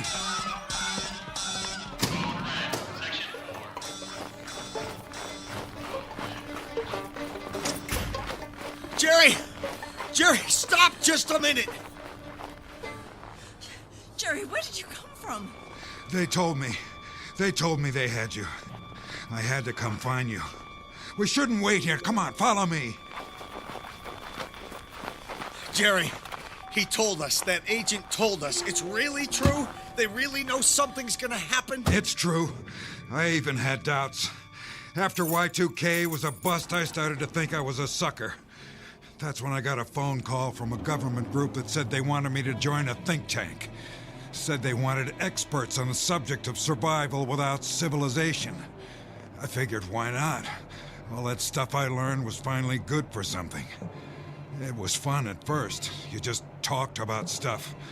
I guess I knew enough to really impress them. The more I talked, the more they listened. Next thing you know, they let me in on their big secret. Jerry, how long have you known this? 2 years. I wanted to tell you both, but they don't want anyone to know. Yeah, the oath. What's up with that? It's a scam. A lot of people believe it, though. It showed up about a year ago as the group got larger. Now everyone thinks it's about the oath and the great secret. You want to know what the great secret really is? To tell you the truth, I'd rather not. You have to know. Besides, we're probably all dead already. You got our attention, Jerry. What's the secret? This whole thing started with a team of scientists. They calculated that there was a 100% chance that the Earth would be hit by a solar storm on December 21st, 2012. The assumption is that a great extinction will occur, unmatched since 250 million years ago. Why didn't they tell anybody? You can't let billions of people just die. You can't. I can't. But there are people who not only can, but want it to happen. The scientists? No, the politicians. At least some of them. The ruling elite. Big business, big banks, big money. The blue bloods of the world, who very quickly provided the financing and resources to build the compound. So, big banks and big business built your deal out there in Michigan? Far from it. A lot of us protested the new plan. Many of us were killed or simply disappeared. That's when we agreed to an oath. An oath that was simple at first, but got a bit complicated over time. After we signed the oath, they allowed us to build our own protection. Of course, we had to use our own money and labor to do it. But it was that, or just die when the radiation wave hits. So, this is really going to happen? It's real, Brett. It's not some wild Nostradamus prediction that appears to be true after the fact. This is, in fact, a fact. Why would anyone allow so many people to just die? A great cleansing. That's what the Blue Bloods call it. Get rid of the riffraff and let the rich and powerful literally inherit the earth. Except for guys like me. They had a plan for a lot of us that we found out about. That's what caused the revolt. We were going to be allowed to survive as the working class, a new breed of peasant and slaves to populate the planet in limited numbers to serve the powerful. You had it right when you said it, Brett. The Illuminati. They hardly ever existed, but they're back with a vengeance now. And now is when they're making their move. They're trying to take possession of every underground bunker. Even the ones that small groups like ours built. They've run out of room at the larger bunkers. You know, the Greenbrier Resort, all those places reserved for the government and the rich and powerful. They want it all. And now they're taking it. And all of this happens this week? Tomorrow, to be exact. December 21st at 2:27 p.m. Merry Christmas. So, where exactly are we going? Back to Michigan. There's a small area where we built a separate compound. It's where we started before we signed the oath. After that, we were allowed to sell everything we had and build the larger compound a little farther north. I doubt that any one of those people you met the other day are still alive, Brett. For all I know, they've found our smaller bunker as well. And what happens if they have? We sit around a fire in the snow and wait for the solar burst. Our only hope at that point is that it's quick. That what's quick? Death.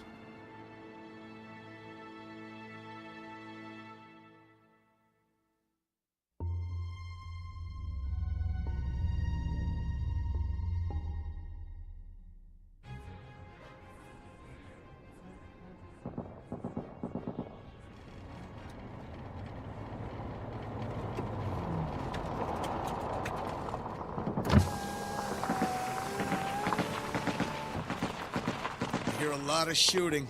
Your friends? It's hard to say. Do other people know? Have they found out? Is this like some kind of global panic? 45 still going. Raises the levels of chemicals. No, there's nothing on the radio about it. I don't like this. What should we do? Lay low. Wait for the gunfire to stop and see if we can get a... Don't move! Tom. Tom, it's me, Jerry. Jerry? He's bleeding. Tom, what happened? Who's doing this? The Blue Bloods. The powers that be. They're taking the compound. They're shooting everybody and moving in. Don't go there. They just shoot. We have to do something. He's losing a lot of blood. Here, Jerry. Take the BAR. There are clips in my pocket. They're afraid of it. Try to get to the old compound we started on years ago. That's the plan. They haven't found it yet, have they? Don't know. It's all up for grabs now. but I don't think they know it's there. It's too small for their needs. Tom, we're taking you with us. Don't be a fool. I'm already dead. Take me to the hospital and we all die. Take me to the old compound and I'll die in the night. Go. Just go. Take the rifle and the ammo. Leave me a grenade. I'll pull the pin and put it under my body. If anybody comes this way, I'll take them out. The grenade is live. Now go! We can't leave him here. You have to. They'll find you. There are too many of them.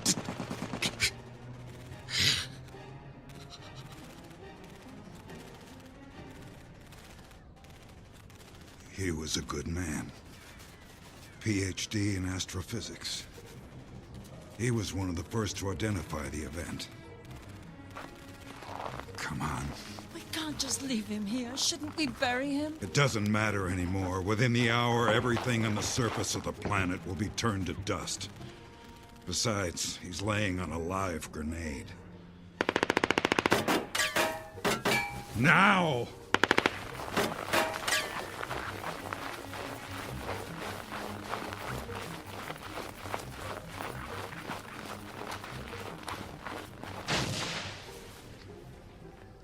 That was Tom.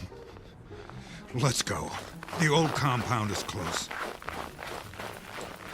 Jerry, what time is it? 2 o'clock. We have about 30 minutes. The old compound is just up ahead.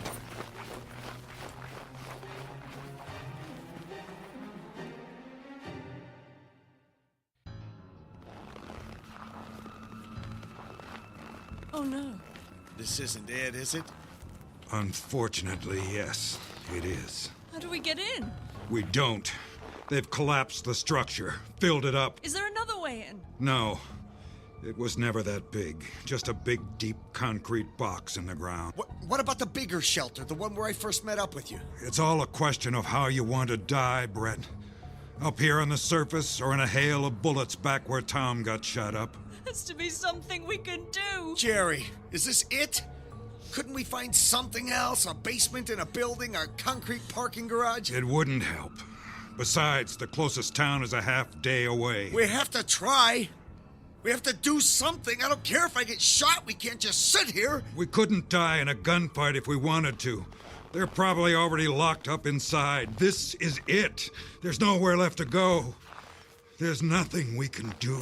I'm going back to where this compound is. If there are other people there, I think we should be with them. Besides, maybe it's not locked up. Maybe we can get in. Jerry, Claire's right. We have to do something. Now let's go back to where you first took me. Maybe those steps going down are still there. The door might be closed, but we can at least sit under the concrete over the entrance. Yeah, sure. It won't help, but sure. Maybe they don't know how to close it up. Maybe we can still get in. Maybe they'll kill us. None of it matters. Let's just go there.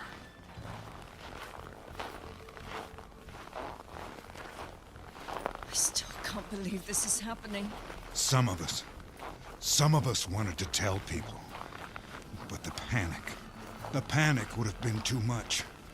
Around the world, there's only room for about 500,000 people in the bunkers that have been constructed. There was no way to protect everyone. That leaves about 6 billion people who aren't gonna make it. It wasn't my choice. We just couldn't tell anybody. There were all sorts of people we hired to help us build the compounds. If they had had any idea what they were for, it would have been chaos. But no one has a chance now. How could you keep such a secret? Hey, it's no secret. It's all over the news. Except no one really knows what's really going to happen. That was part of the plan. Keep everyone guessing. Even if I came out and said the world was going to end, I would have been just another nut. Think about it, Brett. If I had told you all this, would you have believed me? You got a point there. It was actually a good plan for a while. Select 500,000 people who represented diverse knowledge and gene pools. customize a population to survive a cataclysm with the proper tools, equipment, and knowledge base to repopulate the Earth. That was the whole thing we were working on at the think tank towards the end there, before the construction of the bunkers began. It looked like it could work, until the big money and the big power showed up. Slowly, it wasn't about who you needed to rebuild civilization, but who you were. That's when they started to break many of us off and told us to build our own protection with our own money. And now they've taken that too. Yep. It sure seems that way. Shh. We're almost there. I don't hear anything. They must all be underground. So we won't get in? I don't think so. You can't open the main door from the outside. All of the controls are inside the main entrance. Shh. There's someone there. Is it a guard? No. Bob!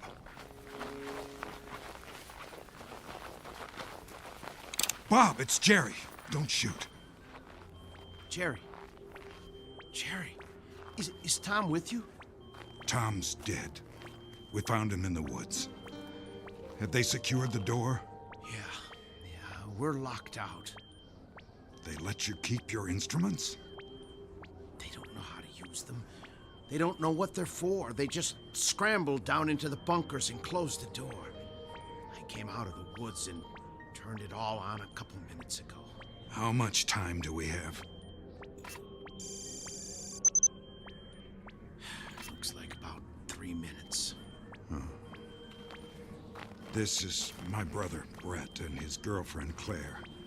I think you met Brett a few days ago. Yeah. Hi.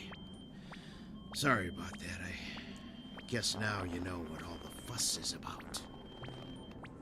Is it going to be safe if we go down those stairs and maybe just, sit next to the concrete? If it makes you feel better. It won't help, though. I hate to say it, but you're better off just letting the radiation wave hit you straight on. It'll be quicker that way.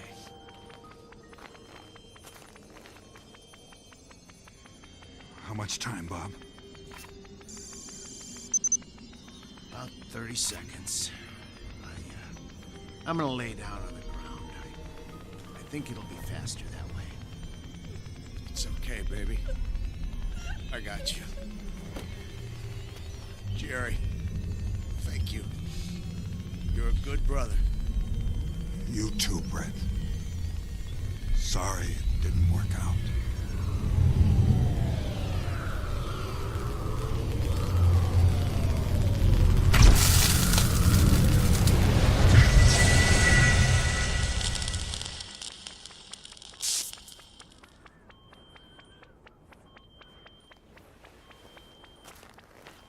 Is it over? I thought it was going to be fast. Bob? What just happened? Was that it? Yeah. Yeah, that should have been it. Does anyone have any burns? Did you close your eyes? Did you see anything? You didn't tell us to close our eyes, Bob, and no, I didn't see a thing. In fact, look, the snow didn't even melt. Are we going to die in a little while? I mean, that sound, that was the radiation, right? I don't get it. Let me check something.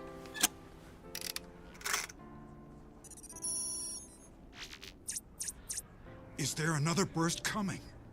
No, that was it. This is amazing. The frequency is like nothing we had anticipated. The radiation waves were enormous.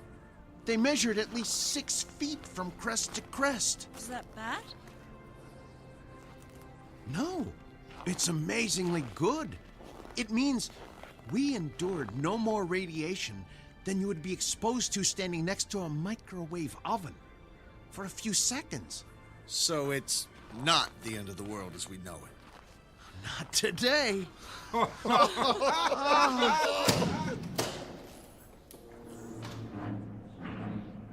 Brett! Claire! Get back! They're coming out of the bunker. We shoot and run, Jerry. There's too many of them.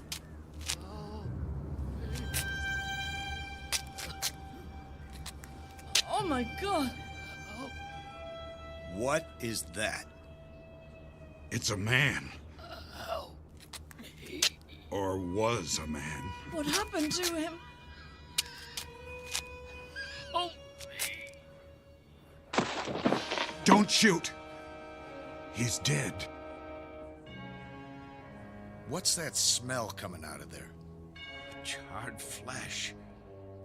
The radiation. The waveform was long. They were microwaves. They passed right through us. But for everyone underground in the bunker, it was like a massive microwave oven. You mean everyone inside looks like that? There was no way of knowing. We just knew there was going to be a radiation wave.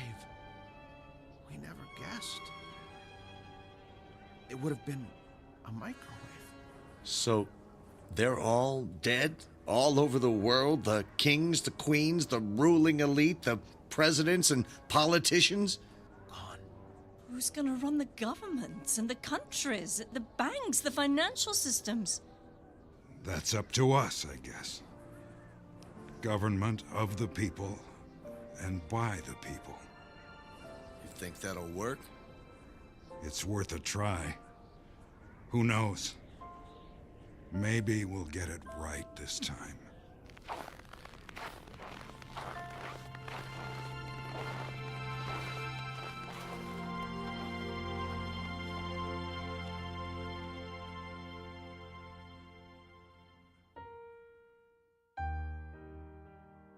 If one prediction has always come true, it's that every generation believes it must live in a time of apocalypse.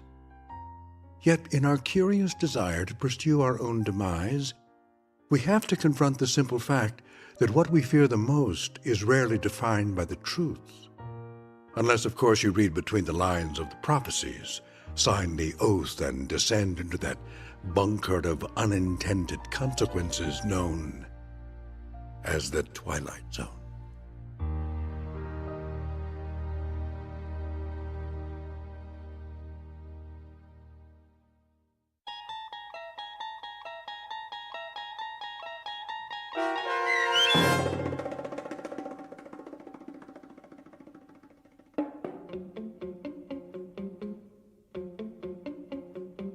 "2012", starring Christian Stolte with Stacy Keach as your narrator, was written for The Twilight Zone by Steve Newby. Heard in the cast were Danny Goldring, Sarah Wellington, David Darlow, Joby Cerny, Derek Nelson, Peter DeFaria, and Carl Amari. The producers of The Twilight Zone wish to thank CBS Enterprises and the Rod Serling Estate for making this series possible. This copyrighted radio series is produced by Carl Amari and directed by Joby Cerny for Falcon Picture Group. Sound design, custom Foley effects, recording, and editing are produced in the Cerny American Sound to Picture Theater by sound designers Craig Lee, Bob Benson, Todd Beyer, and Tim Cerny. Music for The Twilight Zone is provided by CBS and American Music Company Incorporated, New York. To learn more about the Twilight Zone radio dramas and to download episodes, including 6 free episodes on our homepage, visit our official website at twilightzoneradio.com. Doug James speaking.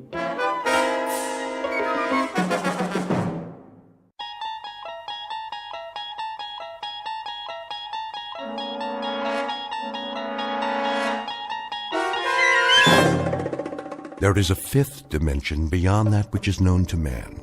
It is a dimension as vast as space and as timeless as infinity.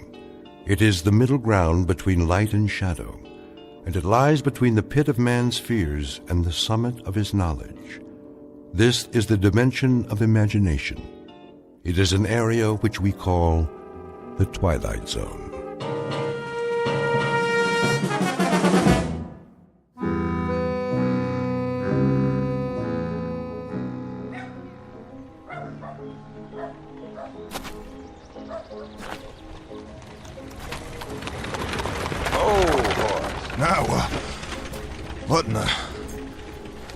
Hey, Denton! Watch out for the traffic around here. That peddler's wagon like to run you down. You better keep your eyes open if you can.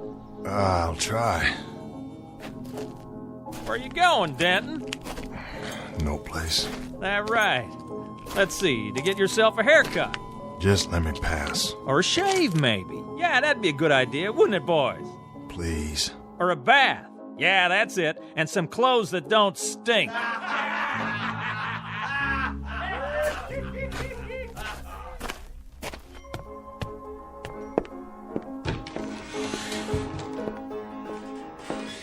That'll be a nickel. Here you go, Charlie. Al? How about a drink, Charlie? Well... Please, dry as a bone. You got any money? Can't you put it on my tab? Well, see, Al, it's like this. You didn't pay last time, or the time before that. Matter of fact, you haven't paid all year. You know I'm good for it. Afraid it's cash on the barrelhead from now on. I need a drink, Charlie. Just one. Not today, Al. Who'll cover me for a shot of rye? Don't do this to yourself. Somebody? Anybody? Don't, Al. Just don't. One drink. That's all. How about it, Miss Smith? No can do, Al. Liz here don't pay for drinks. Other people pay for her drinks. You see what I mean? Go get yourself cleaned up. I'll stop by if I can and see how you're doing. Sure, yeah. But I need one thing first. I'm thirsty. I can't make it if I'm thirsty. Just go. Do it for me. For old time's sake. That's how it is then. I'm sorry, Al. It's the way it has to be. If you say so. See you later, everybody. Well, hello, Denton. Get what you need in there? No. I'll bet you didn't. But I'll tell you something, Denton. I know how you can get yourself a drink. Yeah? How? You see that peddler's wagon come through? Well, he's setting up in front of the hotel. Why don't you go ask him if he's got a drink? Go on, ask him. Maybe he's got what you need. Oh, okay, I'll do that. Oh. Whoops. Did you trip, Al? Ought to pay more attention. My boot was right in front of you, and you didn't even see it. I'll try and be more careful.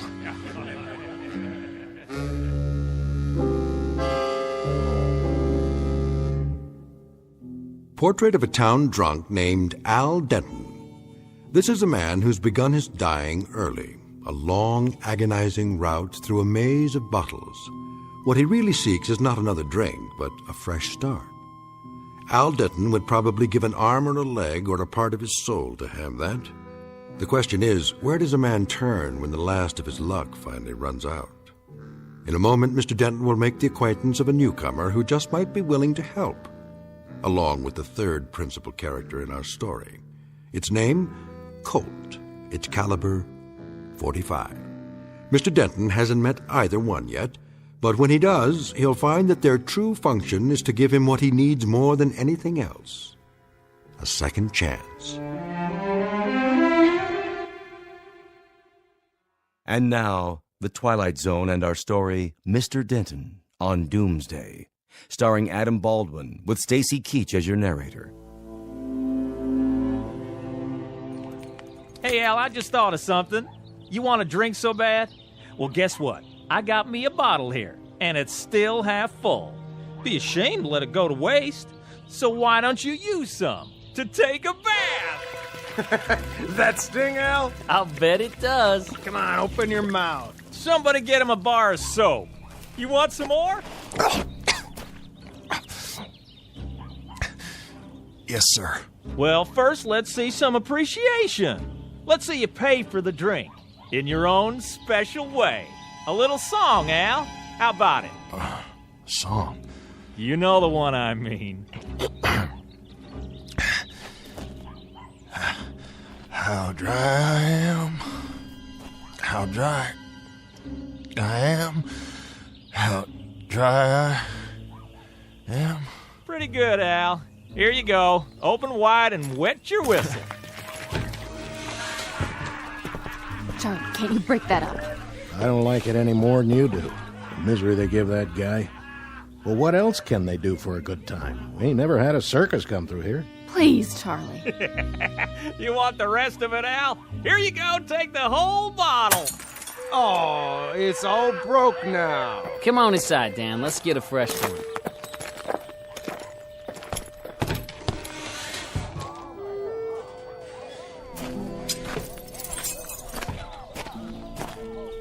Please, Al. Just leave it. There's nothing left. Here, can you stand up? Oh. Thank you, Miss Smith. What's that? Huh? On the ground. Oh. You mean this? That's a nice-looking gun. Colt 45 Peacemaker is what it is. You packing a gun now, Al? Oh, it's not mine.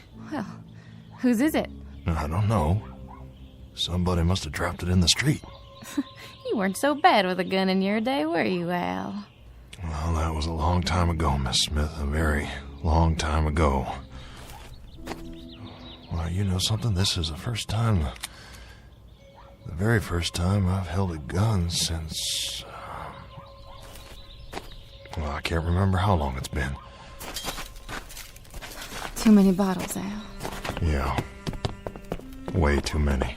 Come on inside. I'll get you a towel so you can wipe your face. Thank you kindly. Will you tell me one thing? If I can. Why do you drink so much? I don't really know. I just got in the habit one day and then kept to it. Kept to it till I ended up like this. I didn't used to. I always had a clean shirt, hair combed. That could change, you know. A shave, a bath, some different clothes. You don't have to go on this way. Well, I want to change. But you don't know how hard it is. Here we go again, boys. Well, looky. He's still here? Got a girl to help him. No more trouble, fellas. Let's hear our little songbird one more time. Charlie, will you give me a hand? Hold on. Didn't you hear what the man said? Hey, Denton, I got a new bottle here, and it has your name on it.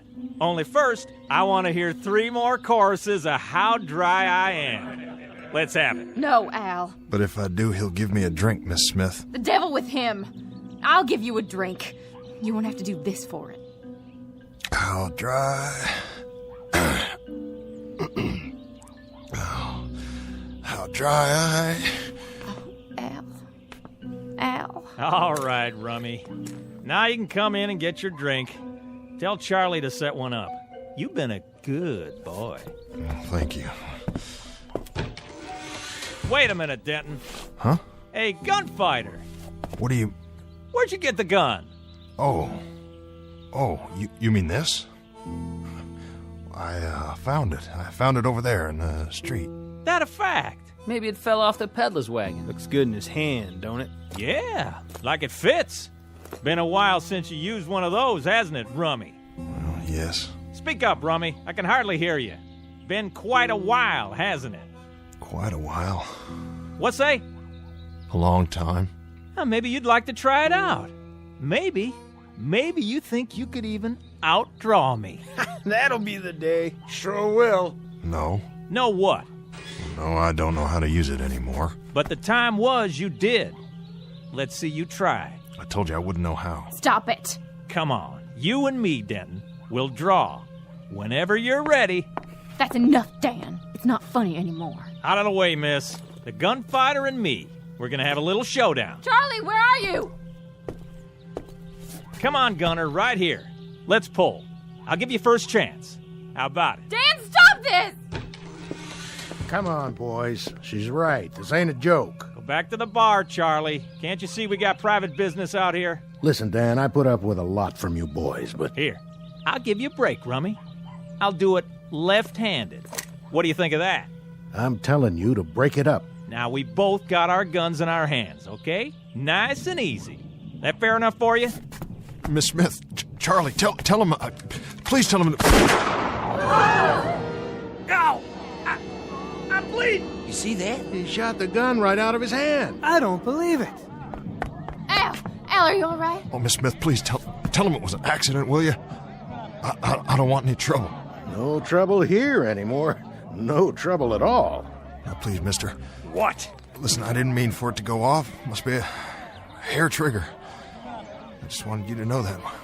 Well, you gotta understand, it was an accident, pure and simple. Come on. Let's get out of here. Better get that hand looked at. That was no accident. That was some real shooting, Al. Come on in. Get a drink of the good stuff. I don't know what happened. Go on. You're entitled. But I wasn't even aiming. Well, however you did it, I'd say you got your eye back today. I don't think so. You must have been practicing or something. I ain't seen shooting like that since... I can't even say. And against Dan Hodling, too. It isn't even my gun. I just found it. Have another drink. All you want, on the house. Hey, Rummy! Mr. Hodling, I swear it was an accident. I didn't even draw. I sure didn't mean to. Put that glass down and face me, Denton. I want to see you take a bullet in the stomach. Dan, it's over. Give the guy a break, will you? Charlie, take this gun quick here. I don't even want it. Did you see that? Shot the lamp off the ceiling without even looking. Fell right down on him. Knocked him out cold. I ain't never seen nothing like it. Well now, Al, I'd say you got your eye back all right, in spades. I wasn't even aiming. He don't need to. He shot over his shoulder. How'd you do that, Al? I can't really say. He was looking in the mirror, behind Charlie. How's that for a trick shot? Mr. Denton, maybe you let us buy you a drink. What? Take the bottle. What did you call me? I didn't mean no offense. No, I asked you what you called me. Nothing, Mr. Denton. I didn't call you anything. That's what you called me. Mr. Denton. You hear that, Charlie? He called me Mister. Go on, have all you want. No, thank you, Charlie. I've had enough. Al, are you all right? Oh, yep. I'm just fine. I think I'll go across the street and have a shave. Where's my gun? Leave it, Dan. Come on, let's go. Get away from me. Hey, Rummy! What did you say? Get that player piano going. Leave it be, son. I said start it up again. I want to hear some music with singing. What's the matter, boy? Too quiet for you? Well, let me give you a hand. Didn't you hear me? I said... You're the one that's going to be singing from now on. You pick the tune, and you sing it, and don't call me Rummy anymore. Well, sir, things are sure going to be different from now on. I hope you're right, Charlie. I hope to heaven you're right.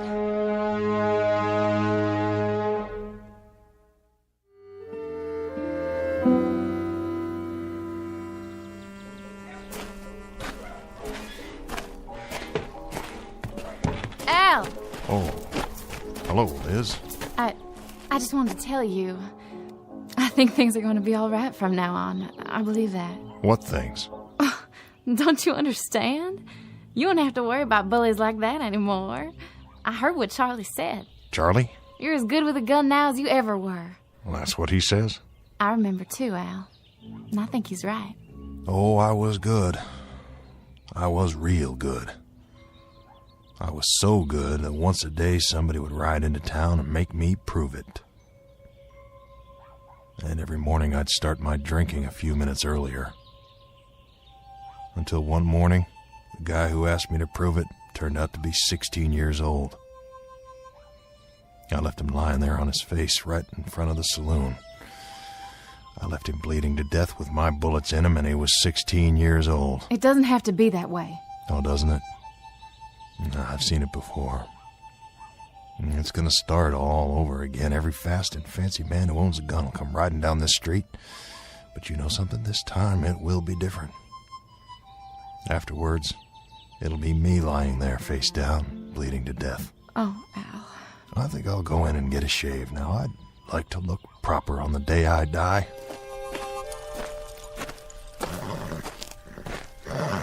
Afternoon, Mr. Denton. I don't want anything. How's that? You're a peddler, aren't you? I can't use anything you've got. Oh, yes, I'm a peddler. Pots and pans, utensils, herbs, medicines, liniments and tonics, men's, women's, children's clothing, farm implements and what have you. A little bit of everything, you might say. Well, nothing for me, thanks. No? Well, what I need, you don't have. Are you sure? I'm positive. Excuse my bad manners. Fate's the name. Huh? What? Henry J. Fate, like it says on the wagon. And you're Al Denton. How do you know that? I couldn't help but overhear. The trouble you had a little while ago? Hope it worked out. It did, for now. I knew it would. You knew? Oh, it always does, one way or another. The way it was supposed to all along. You see, I meet a lot of people. They all have different needs. I've learned to read them.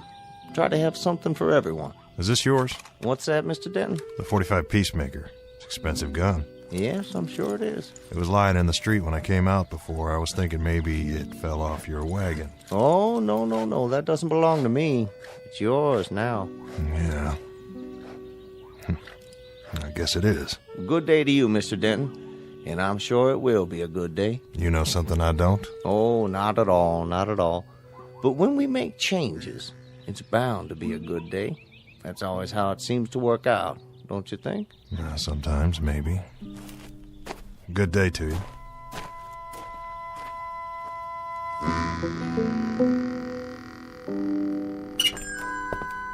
Well, hello there, stranger. Sorry to bother you, Ned. Bother me? Why, you couldn't bother me, Al. Could he, Jake? Not on your life.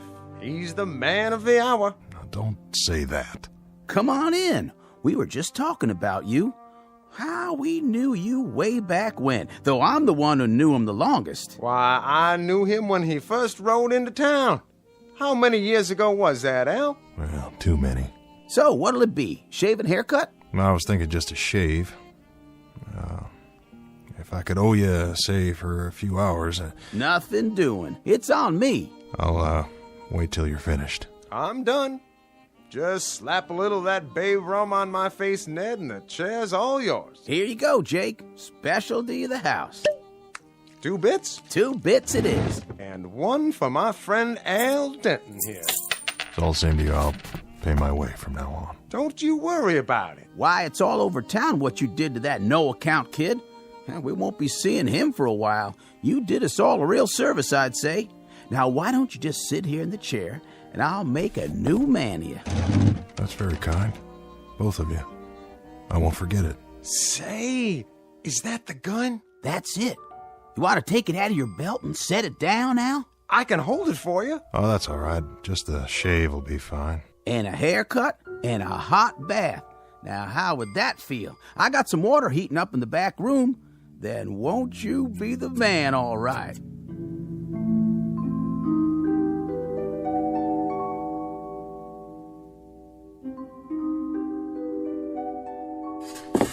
There. Clean boots.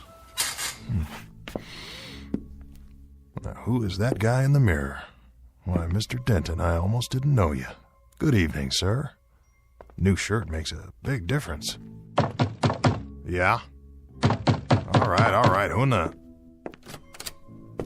They said this was his room. Well, they did, huh? Who are you looking for? Tall man. Usually doesn't wear his gun. Has blonde hair. Like you. Oh? Sounds like that describes... It describes a fella named Al Denton. Supposed to be the top gun here. That wouldn't be you by any chance. It would. Then I got a message for you, Denton. Message from who? Pete Grant. You heard of him? Pete Grant. He's heard of you. Well, what's the message? It's real simple. You don't even have to write it down. Pete'll be in town tomorrow night, 10 o'clock. He'll meet you in the saloon. Well, for what, a drink? Not hardly. At 5 minutes after 10, one of you will walk out. I don't think it'll be you. Is that it? That's the end of the message, Denton. You got an answer for him? Well, look, you tell him. You tell him he doesn't even know me and there's no call to... Yeah? You tell him. Tell Mr. Grant I'll be here tomorrow night. I'll wait for his pleasure. That's just what it'll be. His pleasure.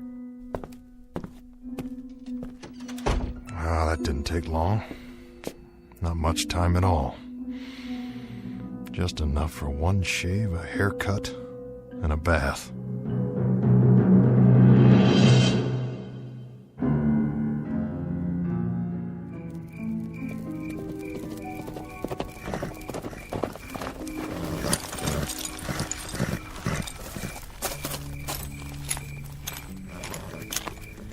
Back already? That's all it took. You deliver the message? That I did, Pete. How'd he look? What do you mean? Denton, they say he's as good as he ever was. Is that how he looked? I don't really know. It was night and, No, it was not. It was an hour ago, you dumb, thick-headed steer chasing... Easy, Pete. You're all riled up. You got the nerves again. Grab your chow, and you better get some sleep. Sure, Pete. Whatever you say. Soon's I water my horse. Fast he is, then. I bet he's got a case of the nerves, too. Nerves like a sickness. I'm glad I ain't him tonight.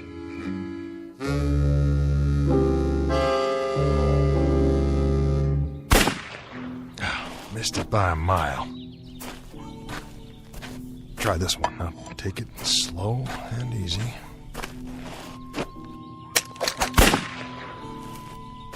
"10 feet off at least, if I could just stop my hand from shaking."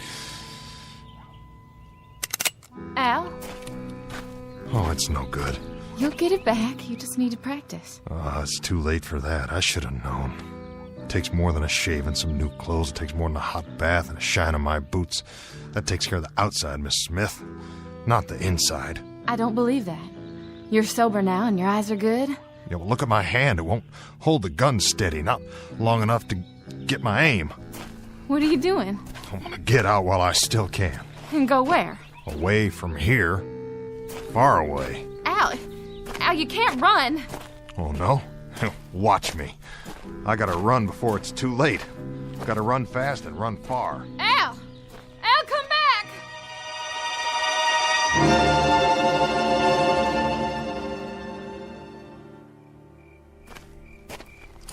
Evening, Mr. Denton. Who are you? Oh, it's you. Mr. Fate. That's my name, and peddling's my game. Yeah, sorry, but I don't got no time to talk. You shouldn't, you know. Shouldn't what? You shouldn't run away. That's what you're doing, isn't it? How do you know that? I told you I learned how to read people, what they need. And you don't need to run. I don't. No, I guess not. I should stay here and get shot to death for no reason at all. I guess that's what I should do. Curse this gun. Curse the moment I found it. Oh, my, no. Don't curse it, Mr. Denton. Use it. Well, I would if I could. And now, if you'll excuse me, I've got some packing to do. Now, hold on. I think I might have what you need. There. Yes, indeed, Mr. Denton. I'd say this is exactly what you need.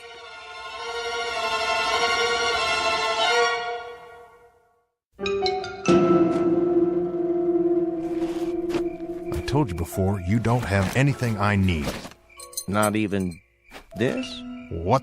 It's one of my potions. You might call it that or an elixir. Either way, it'll help solve your latest problem, Mr. Denton. Oh, my, yes. It'll help solve it in no time at all. Snake oil, that's all you are, a snake oil salesman. I knew it when you rode in. Don't be too swift in your judgment. Allow me to explain. I call this my developer. How's that? More to the point, my fast gun developer. Very special formula. Now hear me out. The man who drinks this becomes the fastest of the fast. He'll be able to shoot a hole through a silver dollar in midair at 100 feet or better without even aiming. And best of all, it lasts for 10 full seconds, guaranteed. 10 seconds. And after that? After that, the user's on his own. 10 seconds, I could empty a gun in half the time, or I used to. Care to test it? Now? Go ahead. Feel free. Proof of the pudding, so to speak. What's in that bottle? An ounce of whiskey or sugar water? Nothing of the sort, I assure you. Taste it. Well, let me get this straight. You're telling me all I have to do is drink it? Mm-hmm. The developer will do the rest. It works almost instantly. And if it doesn't? Then what have you lost? A few seconds? A simple test, that's all I ask. Doesn't taste like much. Your time starts now. Remember, 10 seconds. There's your target. Where? The street lamp, down at the end of the street. See the flicker? Are you kidding? I couldn't hit that if I was standing right in front of it. Go ahead, Mr. Denton. Your time's almost up. Draw. 8, 9, 10. I don't believe it. There you go, Mr. Denton. Your time is gone. Now the gun would probably be of no more use to you than a bottle would be to a bull. What'd you put in that? Here's a fresh one. Drink it a few seconds after 10 tonight, just at the moment Mr. Grant walks into the saloon. You know about Grant? Oh, I'm afraid everybody knows. It's all over town. How much do I owe you? Oh, why nothing. There's no charge for this. You might call it a service. That's what it is, a service of Henry J. Fate. Just so you remember at some future time, the night that Fate stepped in.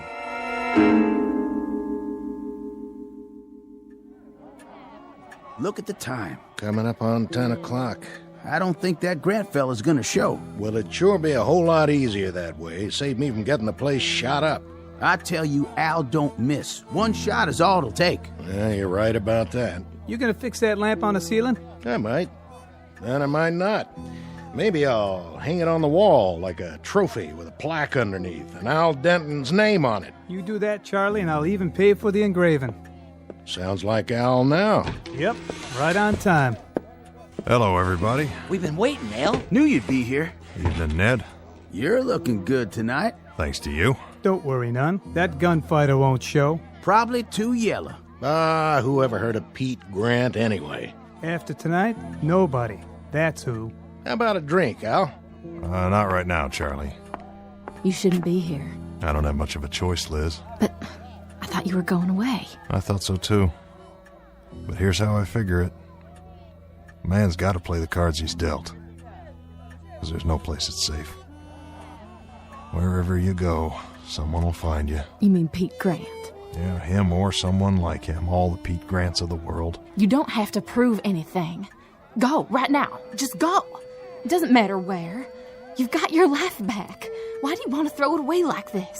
Ready for that drink, Al? No thanks. I think I'll pass. Suit yourself. It's not 10 o'clock yet. There's still time. See, now that's just it, Liz. There isn't any more time. I've wasted too much of it already. Get on a horse and ride. Go to another town. Start over. I could meet you there. If you want me to, we could... Listen. Who's that coming? That would be him.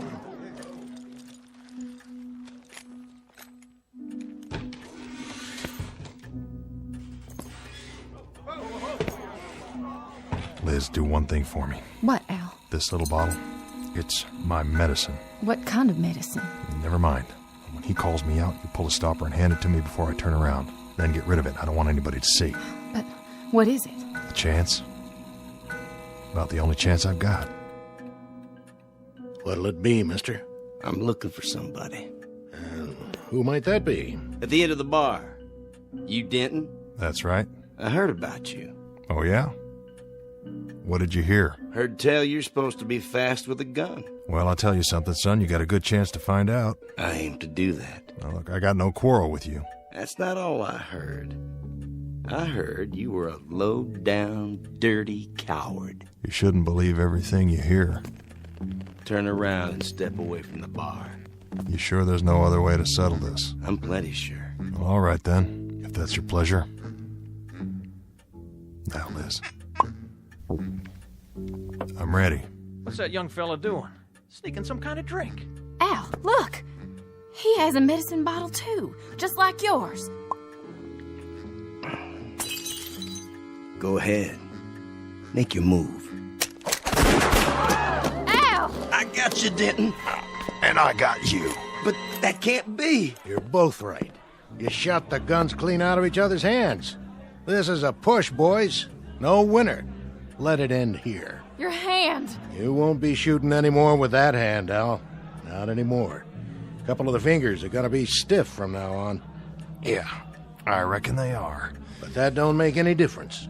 You were fast. Fast on the draw. The way you stood up, that's something to tell your grandchildren about. And the way it looks now, you just might live to have some. Here, wrap this handkerchief around to stop the bleeding. I don't need your help. No, I guess you don't. Not now. You know, you won't understand this right away, son, but you just got a blessing. 2 fingers stiff like mine for good and all. That's what it is, a blessing. Took me a whole lot of years lying dead drunk in the street looking up at the sun before I learned it. You? You won't have to go through that. Get away from me.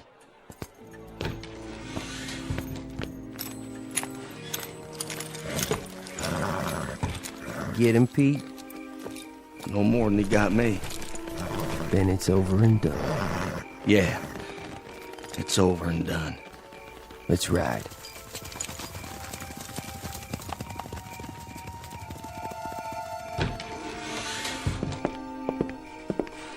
I'll walk you over to Doc's so you can get that hand looked at. Thanks, Liz. There's no need. It's gonna be fine. Just fine.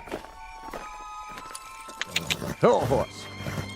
Time to move on.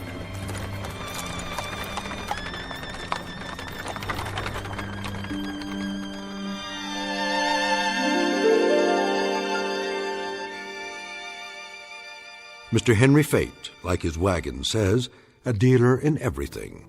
Utensils, pots and pans, liniments, and potions. A fanciful figure in a black frock coat, who also deals from time to time in second chances.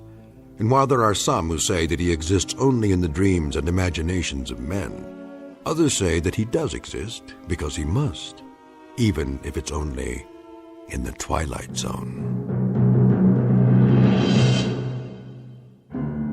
More from the Twilight Zone after this.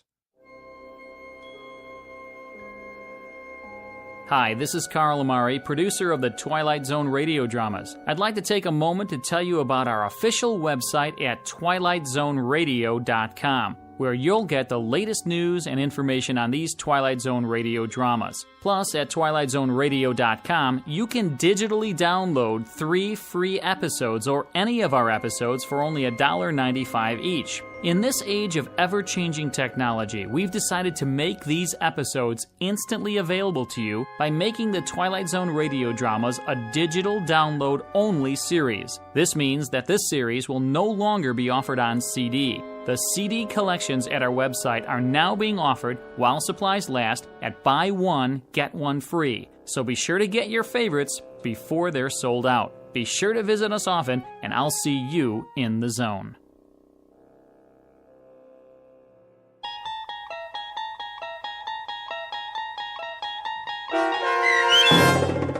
Mr. Denton on Doomsday, starring Adam Baldwin with Stacy Keach as your narrator, was adapted for radio by Dennis Etchison and based on a script by Rod Serling.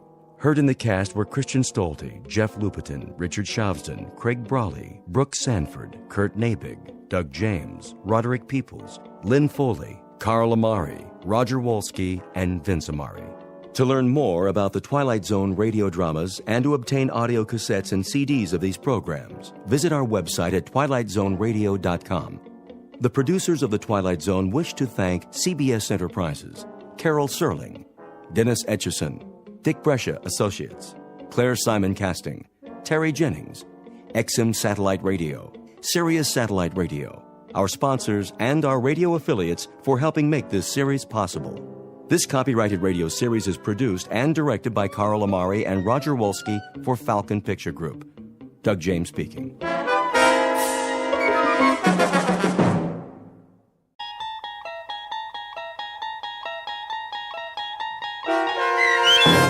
The Fugitive, starring Stan Freberg with Stacy Keach as your narrator, was adapted for radio by Dennis Etchison and written for The Twilight Zone by Charles Beaumont. Heard in the cast were Amanda Amari, Meg Thalkin, David Darlow, Jeff Lupetin, Doug James, Mike Castle, J. David Ruby, and Clint Todd. To learn more about the Twilight Zone radio dramas and to obtain audio cassettes and CDs of these programs, visit our website at twilightzoneradio.com.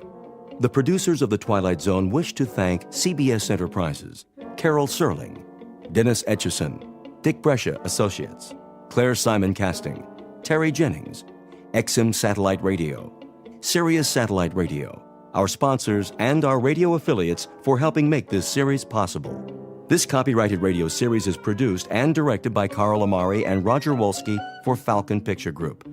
Doug James speaking.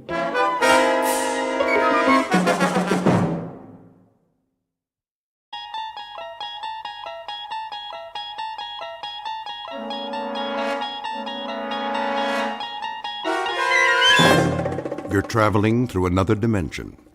A dimension not only of sight and sound, but of mind. A journey into a wondrous land whose boundaries are those of imagination.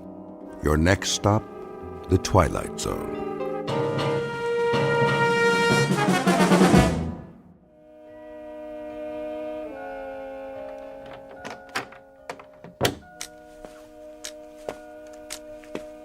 Jenny, that you?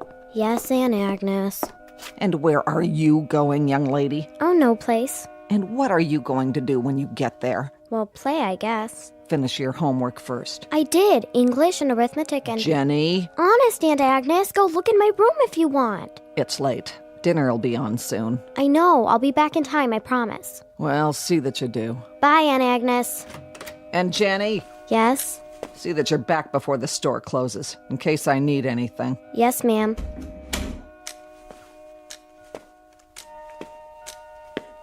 Ben? Ben, are you in there?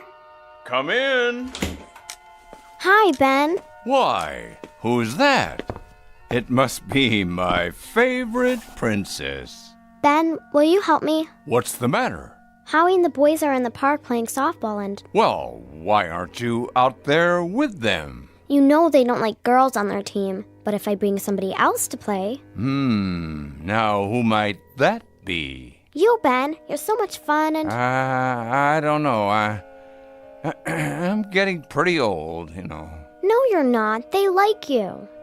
Sometimes they don't like the things I do. Then do it for me, Ben. We can be on the same side. I need you. Well, if you put it that way, after all, you are my princess, aren't you? Of course I am. You know that. Across the far reaches of time and space. Yep. Well, then I'd better provide the transportation.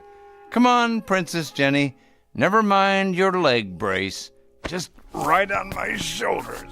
There we go. Oh, thank you, Ben. We'd better hurry. The game already started.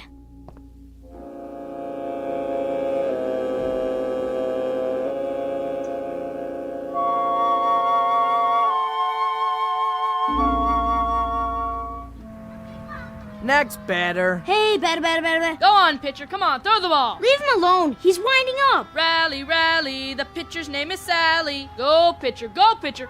Strike 3. You're out. Hey, umpire. You're crazy. Yeah, that wasn't a strike. Sure was. Was not. I call him like I see him. Howie Gottlieb, you're never gonna get to heaven. That was a ball and you know it. Was not. Was too. How about it, Ben? You saw it. Now, Jenny. Howie's the umpire. Hear that? Who's up next? You are. What? You guys are playing me and Ben. If nobody wants to be on our team, we don't care, do we, Ben? I'd better warm up. I'm pretty old to be playing softball. Where's the, bat? Right here. Go on, Ben. You can do it. Well, if you think I can, Jenny, then I'll give it a try. Spread out, everybody. Let's play ball. All right, pitcher. Come on. Strike him out. Hey, batter. Here it comes. Swing, Ben. Whoa! He creamed it. Where'd it go? I can't even see it anymore. Home run. No fair. You said you wouldn't use magic anymore. Did I? I don't remember saying that. Yeah, that's cheating. Who cheated? Nobody cheated. What do you think? I'm not sure. Could be him. If it is, it's certainly a clever disguise. Keep walking. Don't let them spot us.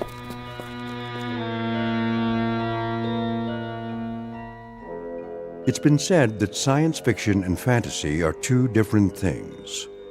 Science fiction, the improbable made possible. Fantasy, the impossible made probable. What would you have if you put the two together?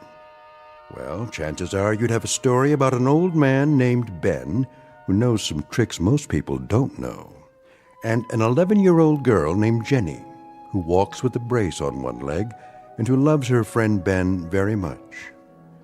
What happens next? We'd hate to spoil it for you. Better stick around because they've already begun their journey together into the Twilight Zone.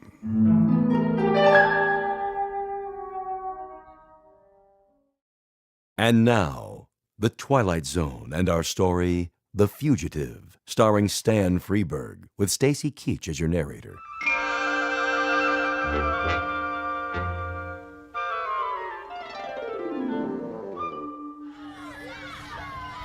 Come on, let's stop arguing and play. With what? We don't have a ball anymore. He knocked it out of the park, remember? I really should apologize for that, I guess. All right, never mind. We'll play something else. Like what? How about Spaceman? Yeah, that's a good one. In that case, those who wish to play, Spaceman, please raise your hands. I do. That's it then. We'll play Spaceman. Jenny, you be the Martian. Nah, not this time. It's your turn. I know, but gee, Ben, I'm not as good as you are. Oh, I wouldn't say that. It's true. I can't turn into things the way you can. Yeah. Come on, Ben. Be a good guy. Jenny's too slow. Very well. But this is the last time. Yes. This is gonna be so much fun. What should I do? What are you asking her for? Because Jenny gets to write the script. Who says? I think it's only fair. Go ahead, Jenny. Well, see that rock over there by the bushes? Yes? That'll be the rocket ship. I see. And I'm the captain. What are you talking about? Whoever heard of a girl being a captain? Yeah, Jenny. All right, you bunch of babies. Howie, you be the captain. The rest of you are lieutenants and stuff. Who are you? I'm the beautiful princess. Aww. Listen to her now. She gets to choose. Okay, now, Ben, you go over there to the ship. Like this? We just landed, see? This is Mars. We're exploring, trying to find out if any Martians are here. Got it? What do you want me to do? Hide behind the bushes. I mean the ship. When we get there, you come out and make it scary this time. You know what I mean, really horrible. Not too horrible. Howie, you're a sissy. Okay, man, stick with me. Get out your ray guns. You're supposed to hide, Ben. Very well. Goodbye for now. Find anything, Captain Spaulding? You're Captain Spaulding. Okay, well, did you? No, sir. Nothing round here. Then let's blast off for Earth and go home. What about the girl? Leave her here. Hey, you can't do that. Sure I can. I'm the captain, aren't I? You think there's any Martians hiding in the ship? No way. It's sealed. Better check it out. Go on. You go. You're the captain. Are you too chicken, Howie? I'm not chicken. Then go. I'm going. It's only a Martian. But it's 10 feet tall. Then shoot your ray guns. Zap! Zap! Zap! He went back behind the ship. You got him. I think they did. Ben, how do you do that? Oh, just a little trick I learned. Yeah, but where? Remember what I've said. You mustn't tell anyone about my tricks. Ben's magic, aren't you, Ben? That's enough for one day. Time to go home, Jenny. I'll provide the transportation.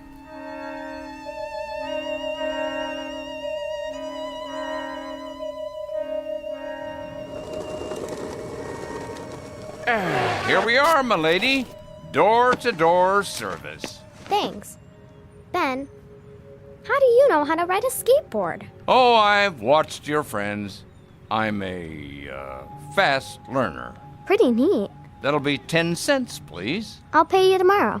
Can I trust you? Maybe yes, maybe no. In that case, it's a deal. Come on.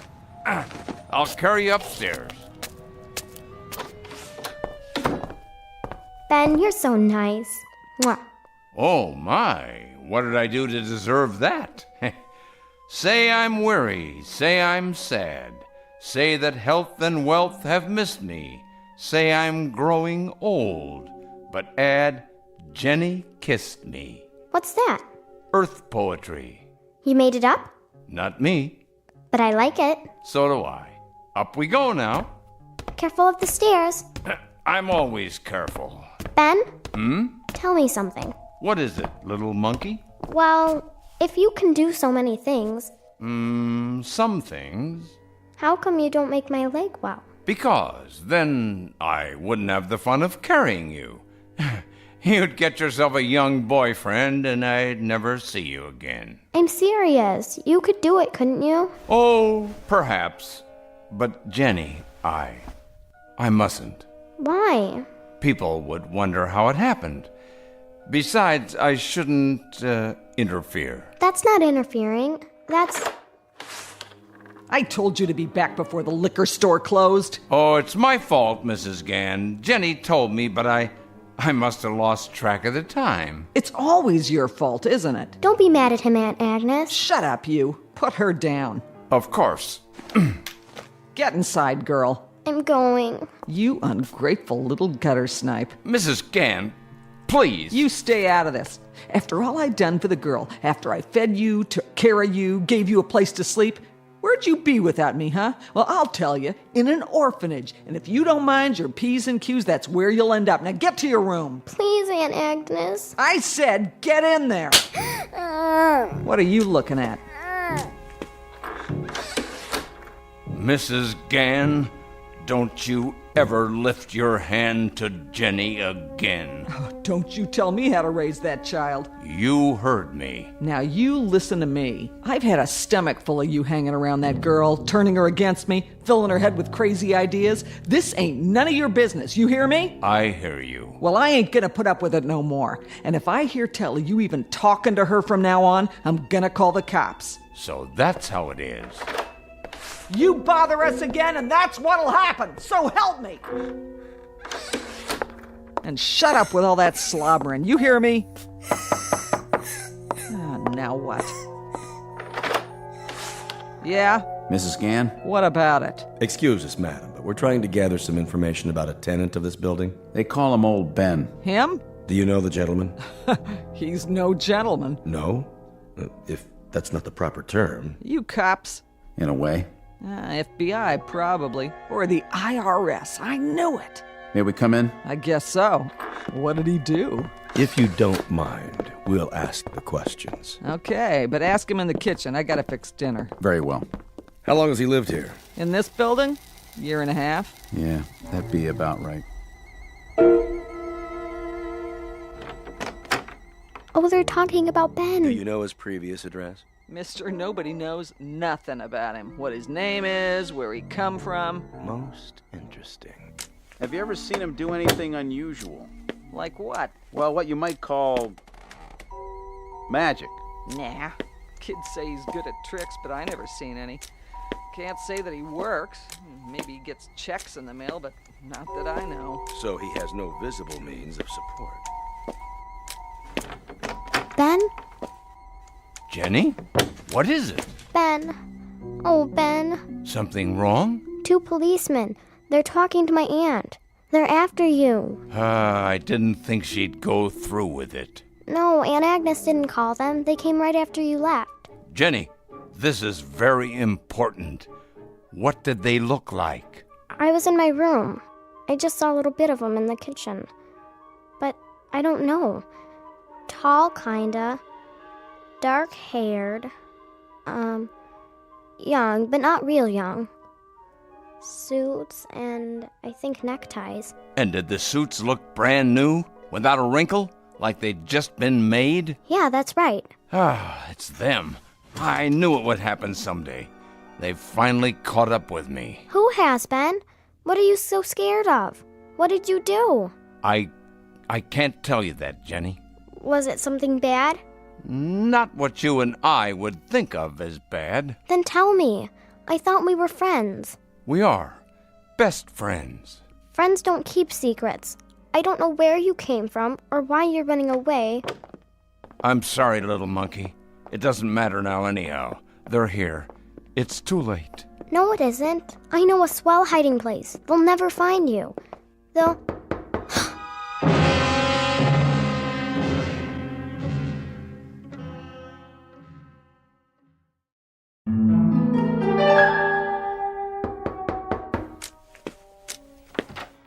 Yes? Jenny, what are you doing in here? Nothing.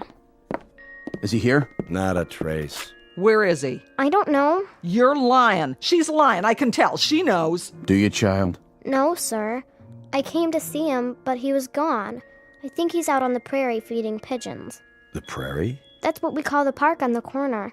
We pretend it's out in the wilderness, and we hide behind the bushes and play games and... You pretend too much. Yes, ma'am. Well, if you see him, please say nothing of our visit. Oh, don't worry. I know how to keep my mouth shut. You too, little girl. Okay. We'll check back tomorrow. You do that. And you, get home right now. Yes, ma'am. Wait, what's that? What's what?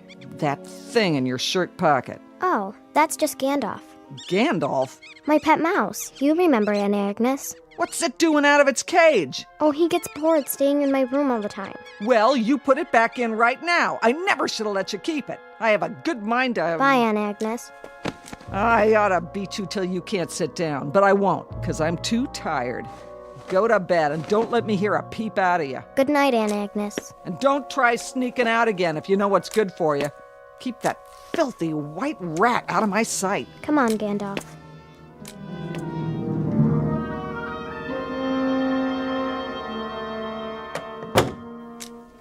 Hi, Gandalf. How are you, boy? Guess what? I brought you a new twin brother to play with. You weren't really going to put me in the cage with Gandalf, were you? Nah, I knew you were going to change back. We sure fooled them, didn't we, Ben? Whoever they are. For the moment, but they'll be back. And sooner or later, they'll catch on. I think it's so neat the way you do that. One thing I don't get, though. How do you make the clothes change, too, when you turn into something else? Not very difficult. It's all matter. One molecular structure is much like another, isn't it? I guess. Speaking of changing clothes, Jenny, you'd better start wearing a dress instead of those jeans, don't you think? At least some of the time, or your aunt will have a fit. I don't care. Let her. Now, that isn't very respectful, is it? You must remember she's a very nervous person. She isn't wholly responsible for her behavior. Well, if she's not, who is? I don't have an answer for that. In any case, try to forgive her, if you can find it in your heart. After all, she's only human. All right, but what about you? What are you gonna do? Oh, the best I can, I reckon. I'm serious. So am I. That's all any of us can do. Even you? Even me. Beyond that... Ben? Yes? How come those men are after you? It's a long story. You can tell me. You'll still be my best friend no matter what. Are you a criminal? In a way, yes. Yes, I suppose I am. What'd you do? Rob a bank? Oh, nothing like that. Did you kill somebody? Heavens, no. Then you must be a communist. No, little monkey, not a communist, and not a terrorist either. I'm not an enemy of anyone. At least, not anyone I can think of. Then what? Shh. What's the matter? Those two men, they may still be close by. I heard them leave. I'd better go to the window and check the street, just to be sure. See anything? Huh, it's just as I thought. They're downstairs on the other side of the street. What are they doing? Watching the building, waiting for me to come out. Oh, Ben. Don't you worry now, I'll think of something. Listen, Ben, I have an idea. Why don't you fool them again? And how do you propose doing that? Easy. Turn into something.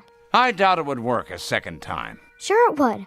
Something really little like a spider or a cockroach. They'd never find you then. I'm afraid they would. But how?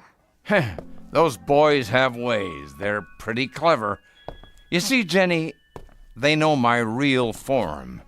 They can tell when I'm in the vicinity. I'm talking about my true shape, the way I really look. Isn't this the way you really look? Oh, no. Have I ever seen you the way you really look? Nope. Not even when you turn into a Martian with all those eyes? Definitely not.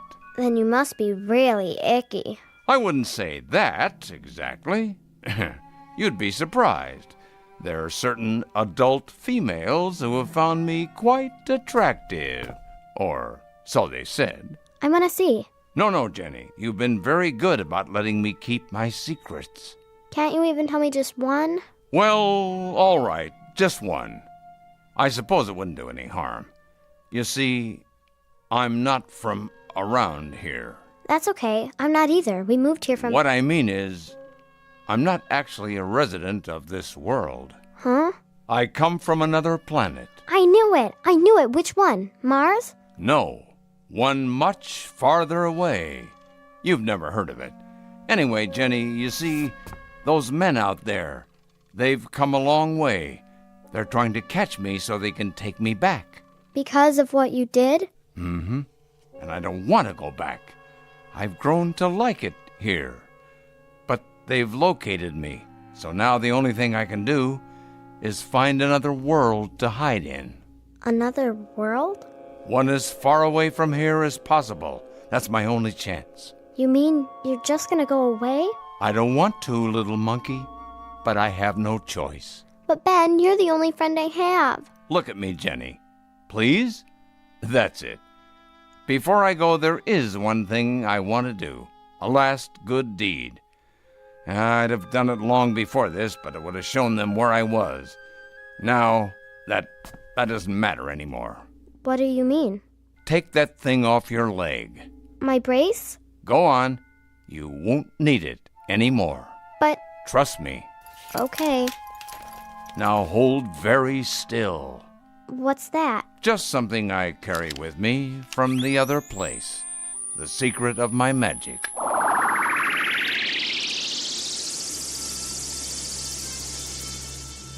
My leg. It feels all funny. Sort of tingly. Jenny! Yeah? Who are you talking to? Myself. Well, you can go crazy that way. Cut it out. Okay, I will. Good night. Night. Ben, is that you? No, Ben, stay away from the window. Don't go outside. Don't. Ben, look, my leg. I can walk without the brace. It doesn't hurt anymore. Oh, Ben, come back, Ben.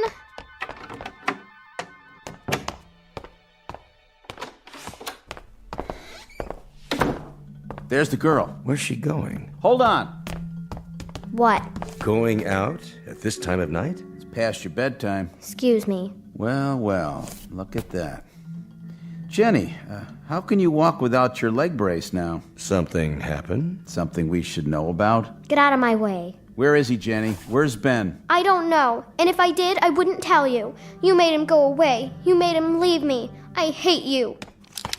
We've got to stop her. No, don't use it. You mustn't. It's the only way. Now you've done it. Quickly, we've got to get out of here. He's somewhere outside, I'm sure of it. Jenny? Jenny, where are you? Jenny! What are you doing down there on the floor? Oh, must have fallen. Are you hurt? Jenny, answer me!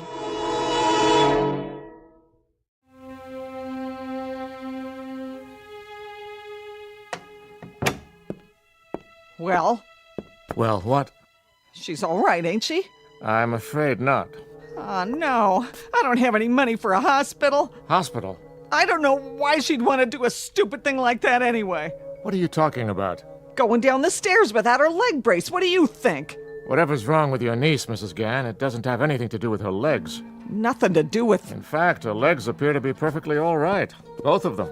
Then what? However, the girl does seem to be in a rather serious condition. How serious? Well, she doesn't have a fever. In fact, I can't find any organic cause. But if her pulse continues to weaken... What's the matter with her? Whatever it is, it's beyond my knowledge. It may well be more than medical science can understand. The only thing we can do now is wait. I've left the window partially open so the room won't be quite so stuffy. If she doesn't show signs of improvement during the next hour, perhaps you should call the hospital. They can run some tests, though I can't imagine what they'll find. Oh, no. Jenny, I made a promise to your mother, but I don't know what to do.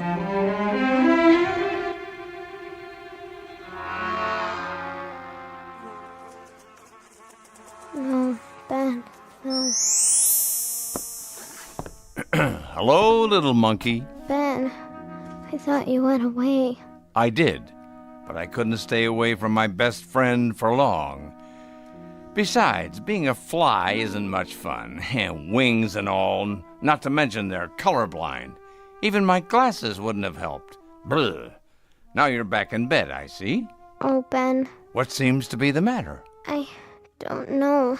I saw those two policemen. They're not policemen. Not exactly. What did they do? I tried to get away, but one of them took something out of his pocket, like that magic thing you carry. What? They used the molecular ray on you? That's going too far. They told me to stop, and then I fell down. Am I gonna die, Ben? Eventually, as we all must, but not now. Do you trust me? You know I do. Then close your eyes. What are you gonna do? Something to make you well again. The way you fixed my leg? That's right. Just lie still. Ben, I feel funny. Better? Yes, I'm fine. How did you do that? Just another little secret I brought with me. That should neutralize anything they've done. It did. Ben, listen. They're here.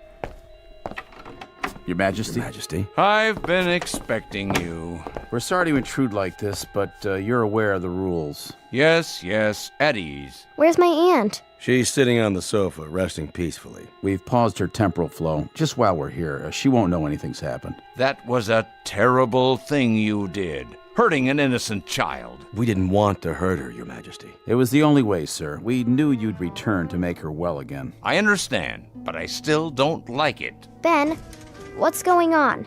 How come they called you Your Majesty? Well, little one, I have to confess. You see, I'm something of a fraud. Why? I'm not really a criminal, and these two men aren't really policemen. Something more along the lines of palace guards. Huh? They're actually my subjects, and I regret to say I'm what you would call their king. Oh, come on. Cross my heart and hope to die. Then what are you running away for? It's hard to explain. Wouldn't make much sense to you, I suppose. I guess I wasn't cut out to be a king. All that responsibility, the fuss, the pomp and circumstance, I don't know. After the first 1,000 years, it sort of got me down, you know? I knew it would be at least 4,000 more years before I could turn the job over to someone else. So I just took off, Jenny. Split. Hightailed it. Went on the lam. In short, I skedaddled. Begging your pardon, but it wasn't 4,000 Earth years, Your Majesty. Quite right, quite right. In Earth terms, it would have been even longer. Well, all I can say is you must have been a pretty good king to cause all this trouble. Oh, he was, miss. He was the best of kings. You should have seen him in his royal attire, with all his royal appendages. The grandest leader to walk upright in the entire galaxy. That's enough now. But it's true. You can have your Venusian vegetables, your Syrian slime molds, your strutting bivalves from Betelgeuse. When Exolotl went walking, or should I say perambulating, it was like a third sun shining down from the heavens. Tut, gentlemen. Is that who you really are, King Ixolotl? Oh, what's in the name? So, you see, miss, that's why we want him back. His subjects have been pining for him ever since. Life has been listless. An endless succession of moon phases. There is no joy in Ixolotlville. In other words, we're as fond of him as you are. We need him. But you can't have him. Not much to be done about it now, Jenny. They've found me out. I was on a sort of vacation, but all that's over now. The royal transporter is waiting, sir. In that case, gentlemen. But Ben, I mean Your Majesty, you can't go away with them. I need you here. I hope you'll remember me, Jenny. I know I'll remember you. Wait, you said I was your princess, didn't you? Yes. Well, prove it. Take me with you. That would be out of the question. Absolutely. She does have a point, you know. It's hard being a king. The first one they look for and the last they want to meet. It's a chancy job, and it makes a life form watchful and a little lonely. The council would never permit it. My appointees all. Sir, you know the rules. I should. I made them. Please, Ben, please. If only there were some way. Ben? Come here. I have to tell you something in private. Your Majesty, there's simply no more time. Gentlemen, one last request.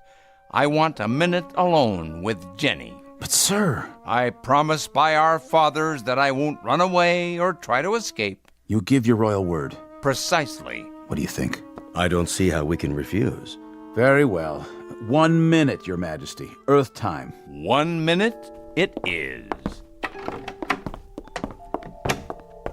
Excuse us while we sit down next to you, Mrs. Gant. We won't be long. She can't hear you. As far as she's concerned, we're not here at all. Frozen in time, as it were.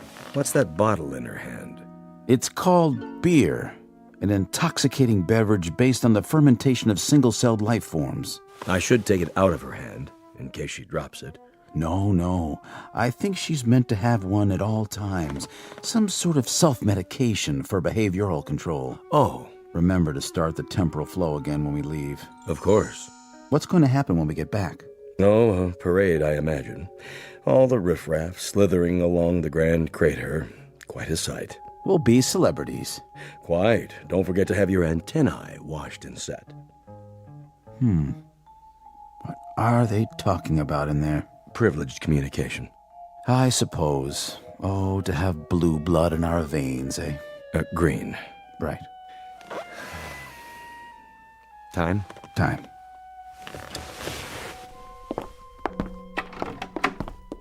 Sorry, Your Majesty, but the minute is... Yes? Oh, no. Your Majesty, you can't be serious. But we are. This isn't fair. This isn't fair at all. You can't do this to us. Why not? But there are two of you.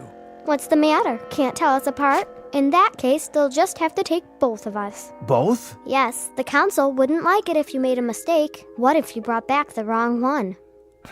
Well, I hope the council will understand our dilemma and make certain allowances. Perhaps they will. Shall we go? We'll have to send in Agnes a postcard. Yeah, postmarked Deep Space, with a picture of Ben the way he really looks. She won't believe how handsome he is. Indeed.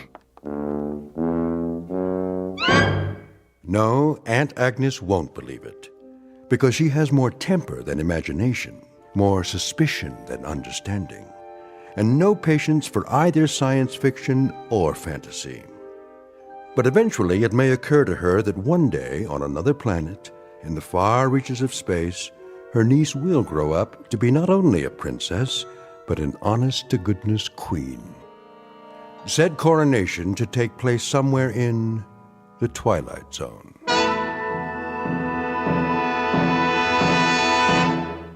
More from the Twilight Zone after this.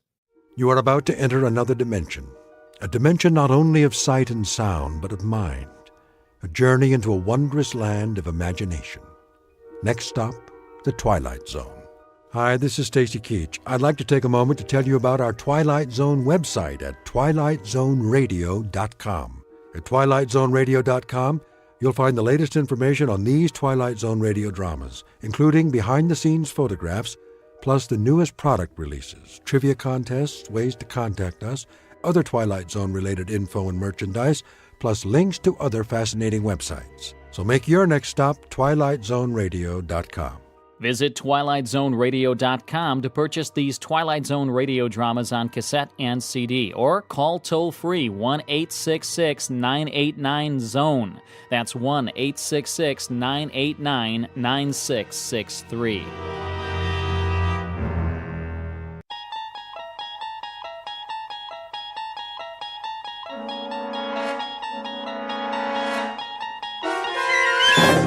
There is a fifth dimension beyond that which is known to man.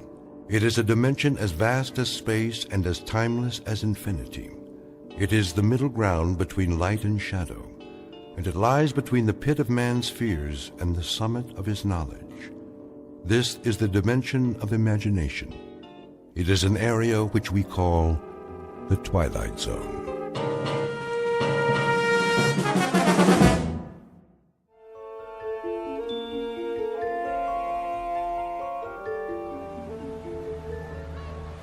You're gonna do good today, Lou. I can tell. Yeah? How can you tell, Tommy? 'Cause you're the best salesman there is. Well, maybe I used to be. You are, Lou. You always have such neat stuff. Oh, yeah, I got everything. A little bit of this, a little bit of that. Something for everybody. Help me set up the table, will you, Tommy? Sure. There we go. We'll be ready to start in a minute. What's in the bag today, Lou? Take a look. See anything you like? Lots of toys. Always. Which one's your favorite? Let's see. The little wind-up dogs. They're so cute. And the monkeys. And the zap gun. It's cool. Pow, pow, pow. I thought I gave you one to test for me. You did, but, well, it kind of broke. Don't worry about it. I'll give you another one later. How you doing today, Bookman? Oh, just fine, officer. Another day, another dollar. You know how it is. Gonna sit up right here in the corner? I thought I might, yes, if that's all right with you. Well, just don't block the sidewalk. People coming and going. I wouldn't think of it, officer. Or you'll have to move. You don't want a citation, do you? Oh, absolutely not. All these busy people can't hold up commerce. You know, Bookman, maybe you should find yourself another line of work. Streets are so busy these days. There ain't much room for a pitchman anymore. Isn't that the truth? You got a permit, don't you? Why, I'm sure I do. Now, where did I put it? Oh, yes, it's in my other jacket. Would you like me to go get it for you, officer? Just be sure you bring it next time. I will. Thank you, officer. Good day to you. Hey, honey, look at these cute stuffed animals. They are, aren't they? Absolutely adorable. Here, let me wind up one for you. How much? Only $7.98 in your choice of colors. Do you have any little ones at home, sir? Nope, no kids. Well, a niece or nephew, then. These make great birthday presents, stocking stuffers, a big hit at parties. Have you ever seen anything so delightful? Look at the way they move. It is cute, don't you think, Walter? Yeah, but they got them over at the Pick and Save for $3. Oh. Now, these aren't your ordinary toy animals. No, ma'am. They walk and talk and bark and jump a full 360 degrees in the air. Plus, you never have to feed them or take them to the vet. I call them the ideal pet. Go ahead, pick it up. Feel that fur, so soft and lifelike. Thank you anyway. They're on sale. Special July clearance. Everything's half off today. Gift items for the men, perfume for the ladies. How about a wristwatch? Did you see these genuine gold necklaces?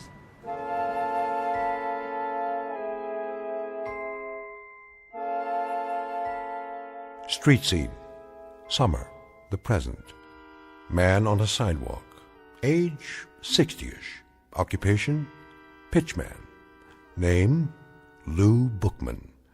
A regular fixture for the summer, the kind you pass by every day and don't pay much attention to anymore. A rather minor component to a hot July in the city. A nondescript, commonplace little man with a wrinkled suit, a pork pie hat, and a loud necktie that always seems to be coming loose at the collar. A man whose life is a treadmill built out of sidewalks and street corners everywhere. Lou Bookman, a walking rebuttal to the American dream, which states that success can be carved, gouged, or grubbed out of the landscape no matter where you are, whether it be log cabins or tenement buildings. Because Lou Bookman has not even a nodding acquaintance with success, and his dreams only extend from the curb to where the sidewalk ends. But in just a moment, Lou Bookman will have something to occupy his time which transcends both success and failure. He'll have to concern himself with survival. As of 3 o'clock this hot afternoon, Mr. Bookman will be stalked by his toughest customer to date, a man in a black suit who's out to close a deal of his own and who won't take no for an answer. In the Twilight Zone. And now, back to our story from the Twilight Zone. One for the Angels, starring Ed Begley Jr., with Stacy Keach as your narrator.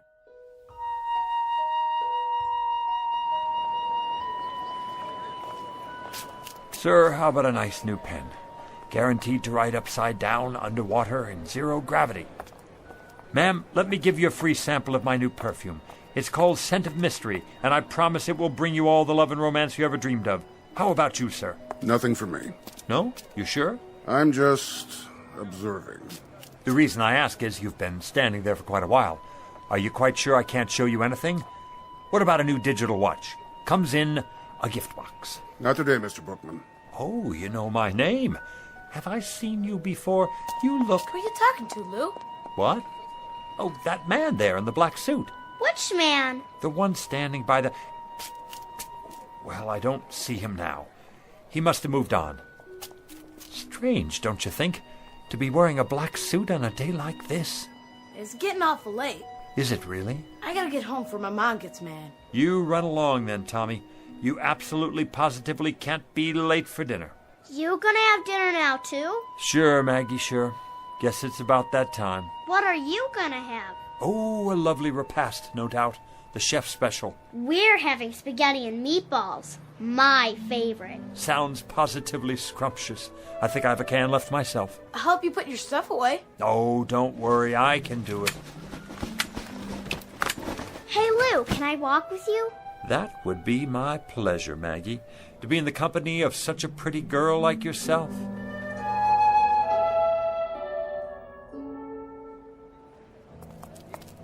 Hey, Lou. Hey, it's Lou. What's going on, Lou? Hey, want to play with us, Mr. Bookman? Come on. I'd love to, children, but I must get home to my plants. Delicate creatures, you know. Your plants? My wisterias. They've been cooped up in this heat all day. Oh, so what? Show us some toys. And magic tricks. I don't have much magic left. And the zap gun. I want to see the fuzzy doggies. Carrie, is that a new bathing suit? Yeah. Well, don't you look nice? And Bobby, where have you been? I haven't seen you all week. I was sick. Then you shouldn't play in the water like that. I'm all better now. Let me feel your forehead. Why, what's this? A quarter stuck behind your ear.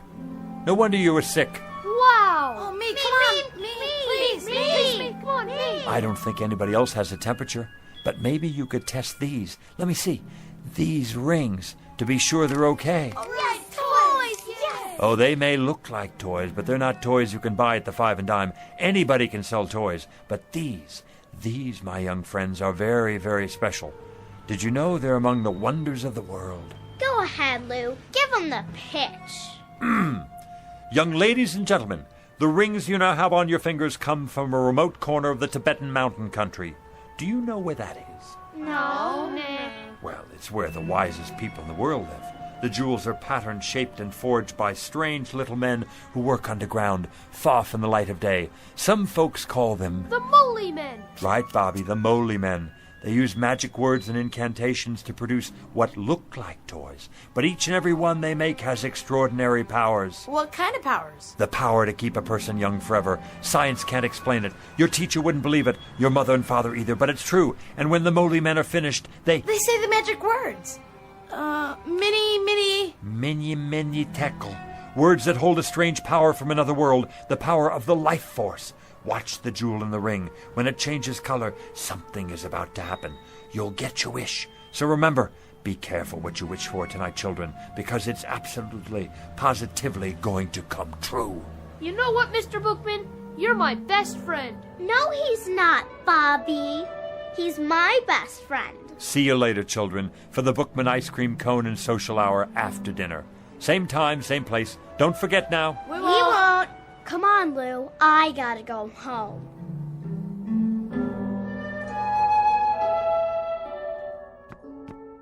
That you, Mr. Bookman? Good evening, Mrs. Magnuson. Hiya, Lou. Need a hand? That's all right, Mr. Stolberg. I got it.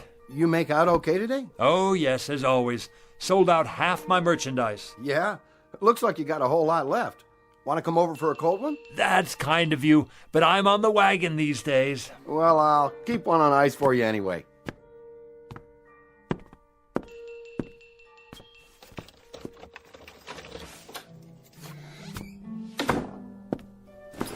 Hello, my beautiful wisterias, and how have all you been today?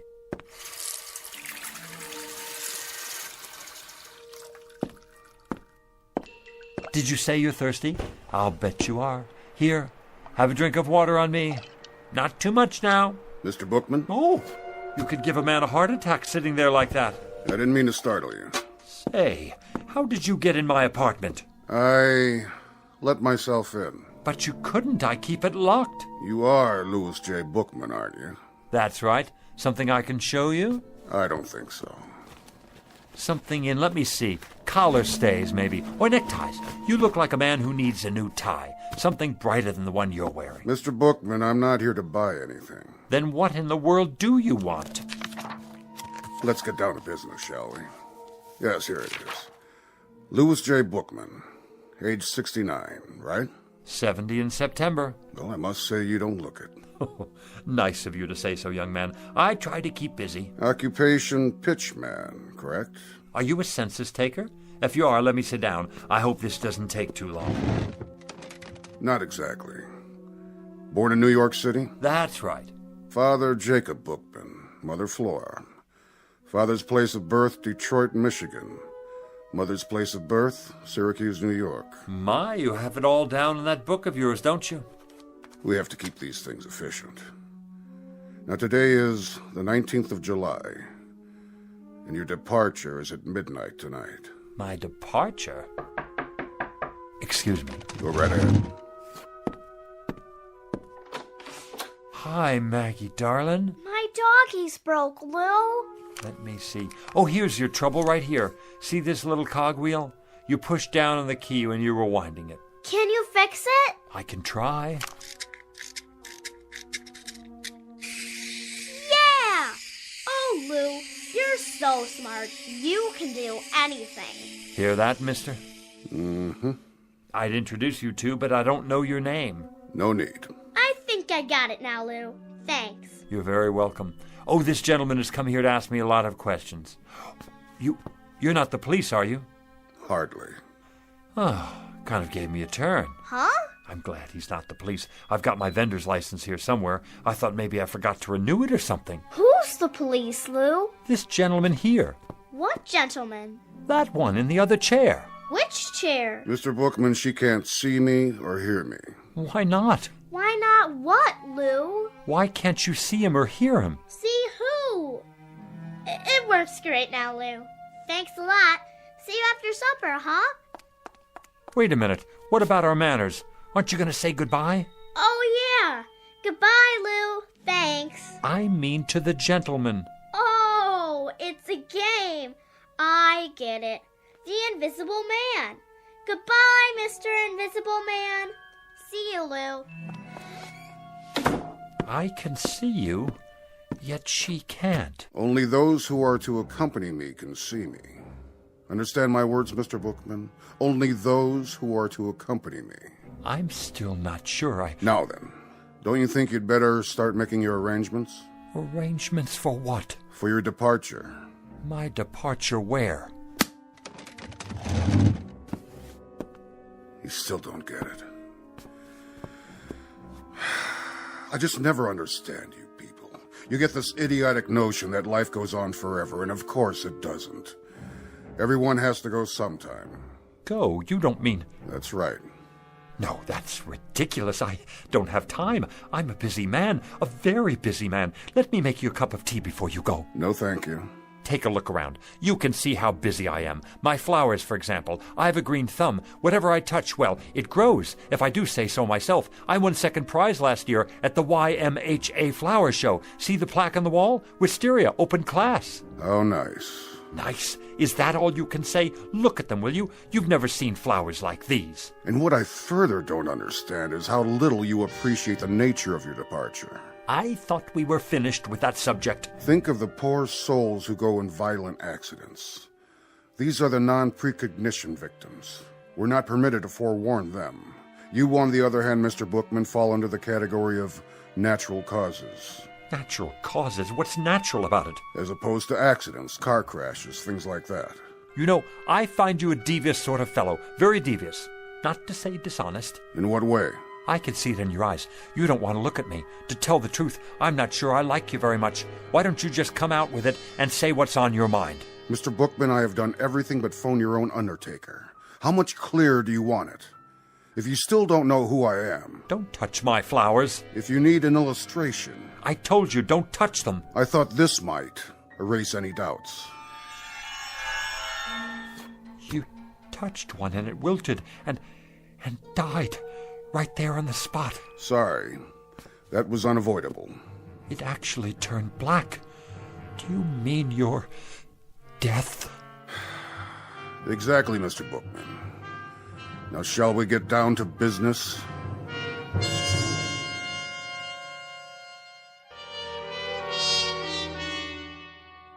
Time of departure is midnight tonight. I trust that will suit you. Did you say tonight? The preordination is for death during a nap. I presume this, too, will meet with your approval. What if it doesn't? You'll find this a relatively simple and painless and barely noticeable... Please, I don't want to go. They never do. But I can't go yet. For one thing, there's nothing wrong with me. I'm a healthy man. Outside of a cold last winter and an infected splinter, I don't think I've been sick a day in the past 20 years. Be that as it may, the departure time is set for midnight, and at precisely midnight it will be. Don't I have anything to say about that? Not as such. We are, however, required to consider appeals. What kind of appeals? There are 3 categories. So I need to fill out a form, right? Give me one and I'll start right in on it. No forms. We listen to what you have to say up to a point, but frankly... What are the categories again? Frankly, Mr. Bookman, I must tell you that I see very little here in the way of an extenuating circumstance. In any event, there are 3 major categories of appeals. One is hardship cases. What kind of hardship? Do you have a wife or family who might suffer your demise beyond a reasonable degree? No. No family. Second category is priority cases. Statesmen or scientists, primarily. Men on the verge of discoveries. I take it you're not working on any major scientific pursuit at the moment. No, I'm not. What about the third category? Well, Mr. Bookman, that would be unfinished business of a major nature. I don't know how major this would seem to anyone else. Go on. But I've never made a truly successful pitch. A sales pitch? Oh, surely you must have many times over if that's your profession. Yes, it's what I do, and I've managed to get by after a fashion. But I never hit it just right, you know? I'm not sure The man I learned from back in the Carney, he had it. He could sell igloos to the Eskimos.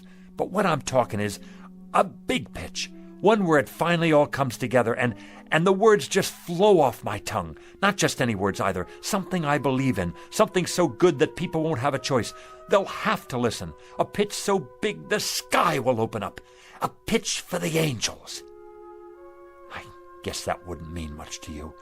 But it would mean a great deal to me. It would mean that I could have one moment in my whole life when I was successful at something. Just one moment when the children would be able to be proud of me. The children? I've always had rather a fondness for children. That's in the record. Then you know how I feel. Not precisely, but... The problem here, Mr. Bookman, is that you'd require a delay until... Until I could make a pitch. The kind of pitch I told you about. One for the angels. That's right. I'm terribly sorry, Mr. Bookman. You see, these categories are fairly specific and... I see. And when reference is made to unfinished business of a major nature, well, the only interpretation to be made here is simply that... That my business isn't major enough. That's not quite the way we look at it. That I'm not, then. What other way is there to look at it? What I mean is that, unfortunately, Mr. Bookman, the ability to achieve success in a given professional venture is hardly of a significant... I get it. You don't have to spell it out. I'm small potatoes. And who cares what happens to a potato? They're nothing special. We try to approach each case on an individual basis. Only some are more individual than others. Oh, don't worry about it. I've heard the same thing all my life. We go out the way we came in. Since I never had that much to start with, that's how I'm supposed to leave. It's not your fault. You're just doing your job. Means a great deal to you, does it? You could say that. Uh-huh. It would be highly irregular. So's this whole thing, if you ask me. But under the circumstances, I believe we might... Yes? We might be able to grant you a one-time delay, Mr. Bookman. A conditional one, you understand. Until? What do you mean, until? Until you've made this pitch you're talking about. I can stay alive until then? That's the arrangement. I'll have to think of some way to write it up. You do that. As for me, I think it's a fine bargain. More than generous, frankly. It's been awfully nice talking to you, mister. I didn't get your name. About this pitch, Mr. Bookman. Yeah? When might we expect it? When? Soon. What does soon mean to you? That's hard to say. Gets into definitions, doesn't it? You have a dictionary with you? No, I didn't think so. But it's a pretty simple word when you get right down to it. Soon means in the near future, the very near future. Not right away, though. And after a while, it's all relative, isn't it? Soon compared to what? A week? A month? A whole life? Mr. Bookman. That's open to interpretation, you see. So my answer to you is maybe not this year, maybe not next year either, but soon. Mr. Bookman, I have a very odd feeling that you're taking advantage of us. Do you? Do you really? That's a pity. Because I am. Mr. Bookman. I just won't make any pictures at all. Didn't think of that, did you? As long as it's up to me, I won't even hardly open my mouth. I don't have to if I don't want to. That's the term, so you run along now. Think you'll get me, huh? Well, I have no intention of... Really, Mr. Bookman? How did you get back in here? I locked you out. This is much more serious than you imagine. I have to go now. I promised to meet the children. We have a kind of social club, you know, ice cream and stories, lots of stories, right down there on the stoop. It's much more complex than you realize what you've just done, what you think you've done. See you sometime. I'll let you know when. Here we've gone out of our way to help you, and this is the way you repay us. Bye now. Mr. Bookman, it won't just end here, you understand. There'll be consequences. You'll see. FYI, that means for your information. You have made your bed, and you shall now sleep in it. You say I won't go until I make the pitch? Well, all right. You'll have to wait till I make the pitch. And young man, and this I can say to you without fear of contradiction, you have got a long wait. That may well be, Mr. Bookman. But since you won't come with me, we've been forced to select an alternative arrangement.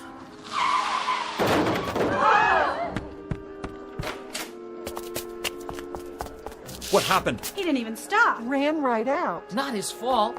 I swear I didn't even see her. She just jumped off the curb. I didn't have a chance to hit the brakes. Has someone called a doctor? Who got... Oh, no! Maggie! I swear to you, I never had a chance to stop. Call an ambulance. You're gonna be all right, Maggie, darling. Oh, my little Maggie. Hi, Lou. See? You're gonna be just fine. Lou? Who's that man? What man? Where? I told you, Mr. Bookman. Consequences. You can't take her. No, siree, you can't take her. I'll go. I'll go as planned. Never mind the pitch. I don't even want to wait. I want to go right away. Go where? Who's he talking to? What man? He's out of his head. Mr. Death! Mr. Death, come back! You mustn't take the little girl. I'll go, please, please, Mr. Death, you will. I'll go with you. Right here. Right now.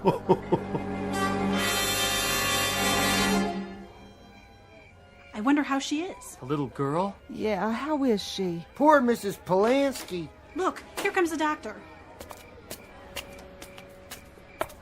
How is she, Doc? I don't know. What do you mean you don't know? She's a mighty sick little girl. Brave, too. Shouldn't she be in a hospital? That's just it. There's no particular trauma. In fact, there's hardly a mark on her, except where she fell and scraped her knee. Then what is it? Something's going on with her. Her fighting spirit, as it were. That's not a medical term, of course. But I think we'll know in a few more hours. If she hasn't hit a crisis by then, I'll move her to a hospital bed. A few more hours? Around 12 o'clock. 12 midnight, you mean? I think by then we'll know. He won't get in. Who, Mr. Bookman? I'm gonna wait right here, so he can't get in.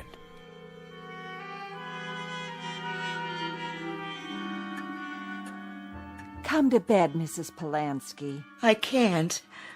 I have to take care of my baby. There's nothing you can do. That's what the doctor said. She just needs rest. I can't sleep. How could I? Lou? Where are you, Lou? Is that Mr. Bookman she's dreaming about? Such a nice man. He's like a grandfather to her. But he can't help her now. My precious little Maggie. Lou? Help me, please.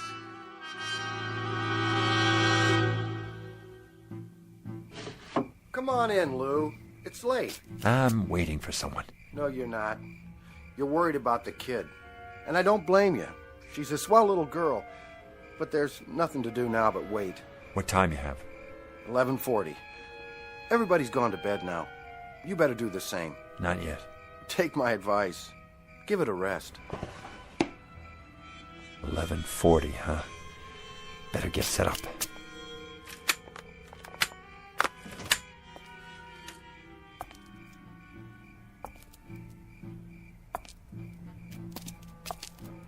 Who's there? Good evening, Mr. Bookman. Thought I'd see you again. You got business inside? I most certainly do. It's 11:45. In 15 minutes it will be midnight, the time of my appointment. Mr. Death, the little girl's only 6 years old. Please, you don't have to do it. I'm ready. I'm sorry, Mr. Bookman. But I'm ready now. We had to make another arrangement. It's impossible to change at this point. She's to come with me. So you see, I must be in there at midnight. And if you're not in there by midnight? That would be pretty much unheard of. If I didn't get there at precisely 12 a.m., then the whole timetable would be upset. Oh, my, no. It's unheard of. Nice pocket watch you have there. But have you thought about digital technology? A wristwatch? It's more efficient, if you ever need a good one. What are you doing, Mr. Bookman? What am I doing? Oh, nothing. Just setting up a pitch is all. At this time of night? Oh, I very often have a late night sale. Very often. Not many customers out and about. They come, they show up. You're here, aren't you? Oh, yes, I'm here. But I'm afraid I'm not much of a customer. How do you know? Have you ever seen my stock? Now you take a tie like this one right here. Like what? Like this tie. Looks like a toy dog to me. Oh, excuse me. Here, this is what I meant. Now you take this tie. I already have several. Go on. What's it look like to you? It looks like a tie. Feel it. Mm-hmm. So? If you'll feast your eyes, my good man, on what is probably one of the most exciting inventions since atomic energy, a simulated silk so fabulous as to mystify even the ancient Chinese masters, not to mention the silkworms, a perfection of detail, an awesome attention to fit and finish, a piquant interweaving of gossamer softness, absolutely and positively the smoothest substance ever to embrace the human neck. If it's a synthetic, as you say... Come closer. I can't hear you. How did the manufacturer get it so soft? It's the thread, of course. The thread? I'll answer all your questions in just a moment, but first let me explain the applications of this magnificent invention.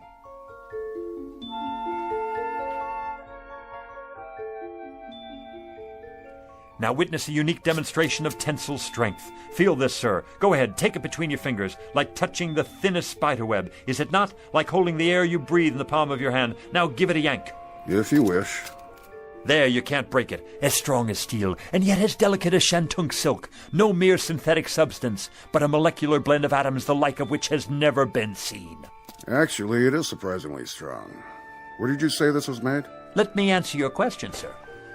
Hey, Lou, what you doing down there? Come on, you gotta see this. Yeah, no kidding. It's really something. Do you have a scarf made out of this stuff? Scarves, blouses, I've got them all on order. You can't hurry the process. Picture, if you will, 300 years of backbreaking research and development to produce the ultimate thread. The which, than which there is no witcher. And what will you pay for this fabulous, I say fabulous, incredible and amazing achievement of the tailor's art? Softer than the feathers of an angel's wings. Expensive, no doubt.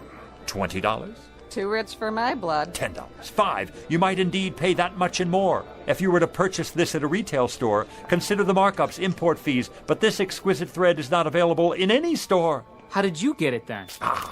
I have connections in the government, you see. It's smuggled in from behind the bamboo curtain by Oriental birds specially trained for ocean travel. Each one carries a minute quantity in a small capsule underneath their ruby throats. It takes 832 separate crossings to supply enough thread to go around one single spool. But tonight, as a special get-acquainted offer, and to help advertise the product, I'm giving away a limited number, a very limited number, not at $20, not at $10 or even $5, but at the ridiculously low price of $1 a spool. If you promise to take it home, test it out, and tell your friends. I'll take all you have. No, you don't. What about me? I gotta have some of that for my wife. Wait, that's not all. Everyone who purchases a spool of this thread gets a free bonus pack of imported sewing needles and a gold anodized thimble. One size fits all. Gather in close now. You got change, Lou? Sure I do. You, ma'am. Sir.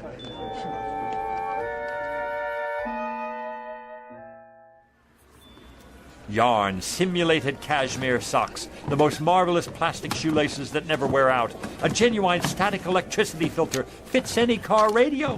I gotta go. No more cash. Me too, if I can carry all this stuff. Suntan oil, nose hair clippers, eczema powder, athlete's foot eradicator. I'm getting sleepy, Mr. Bookman. Good night, and thanks. Wait till I show my daughter what I got. How about you, sir? Oh, I have so many things now.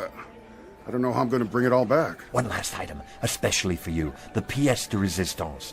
An item never before offered in this or any other country. I can't imagine what else you could possibly show me. One live, guaranteed, genuine human manservant. How's that?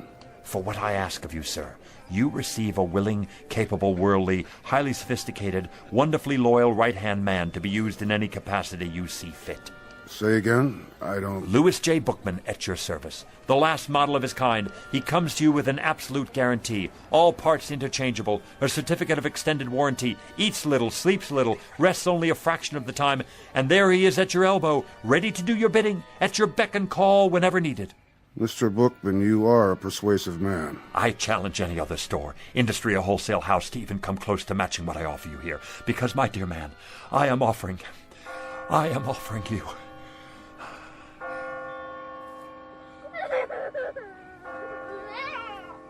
Midnight. It's midnight, and I've missed my appointment. Oh, thank you, Doctor. It's a miracle. Just give her the sedatives every 3 hours, Mrs. Polanski. All she needs now is rest. But she's going to be all right.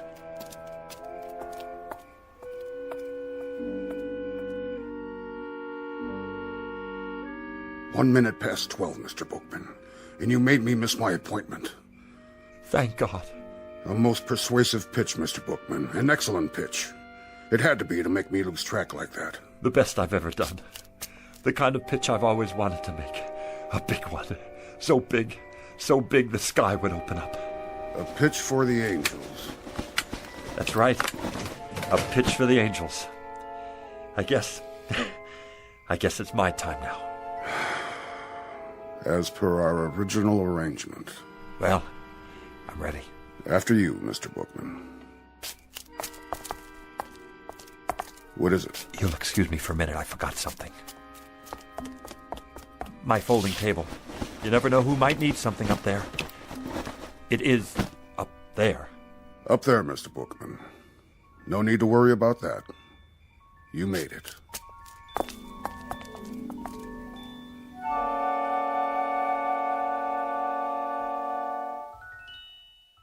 Louis J. Bookman, age 60ish, formerly a fixture of the summer, a rather minor component to a hot July. But throughout his life, a man much loved by the children, and therefore a most important man. Couldn't happen, you say? Probably not in most places, but it did happen in the Twilight Zone.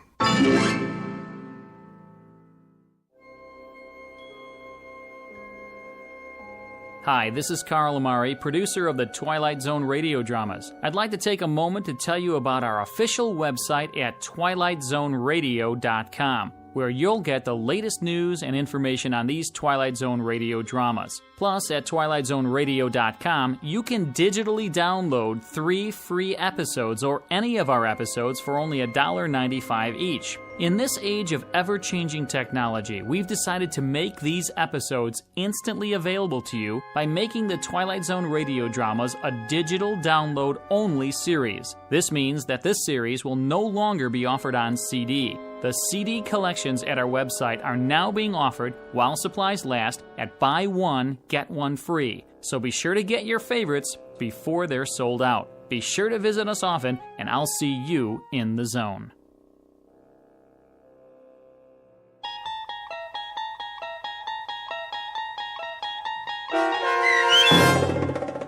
One for the Angels, starring Ed Begley Jr., with Stacy Keach as your narrator, was adapted for radio by Dennis Etchison and based on a script by Rod Serling. Heard in the cast were Rich Kominick, Lauren Patton, Linda Ryder, Richard Hensel, Doug James, Adam Tangway, Martin Hughes, Meg Thalken, Roger Wolski, Carl Amari, and Irene Olson. To learn more about the Twilight Zone radio dramas and to obtain audio cassettes and CDs of these programs, visit our website at twilightzoneradio.com. This copyrighted radio series is produced and directed by Carl Amari and Roger Wolski for Falcon Picture Group. Doug James speaking.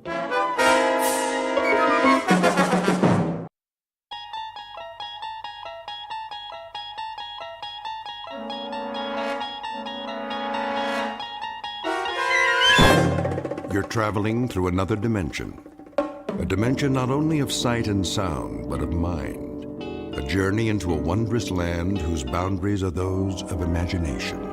Your next stop, the Twilight Zone.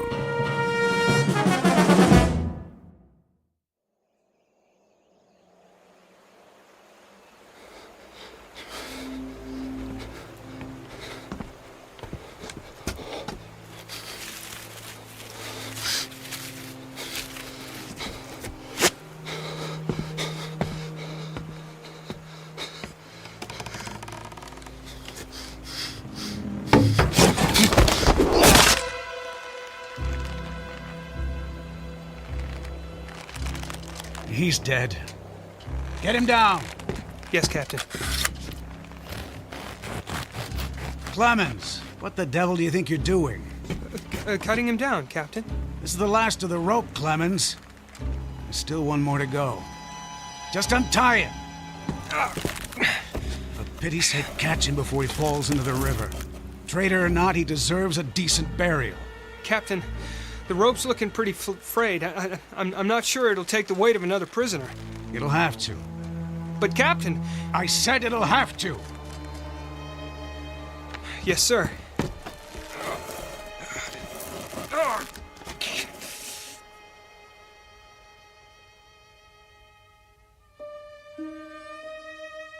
You have just witnessed a military execution. Death is a dignitary who, when he comes announced, is to be received with formal manifestations of respect, even by those most familiar with him. This particular execution occurred on Owl Creek Bridge in northern Alabama during the war between the states. You might find it in the works of that past master of the incredible Ambrose Bierce, but its proper home is in the Twilight Zone.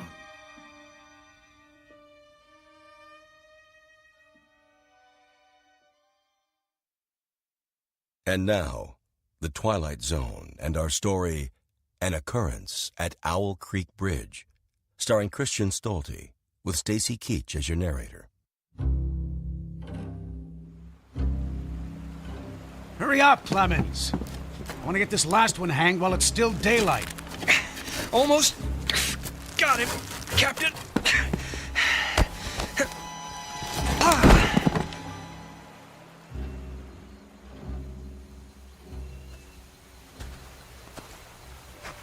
Your friends are dead, Peyton. That's your name, isn't it?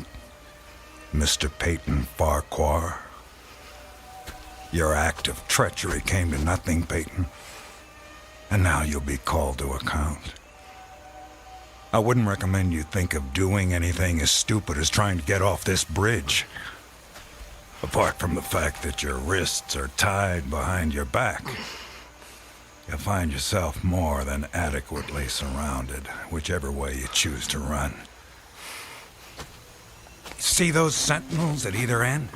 Please don't get the impression they're just taking a rest. The way they're holding their rifles, they call that the support position. Means they're always at the ready. As a good soldier of the Federal Army should be. Don't say too much, do you? Huh? Peyton? Peyton Farquhar. Hello? Anybody at home? And here I thought you were a true Southern gentleman. I know what you're thinking, Peyton. That maybe you can make that 20-foot drop into the water.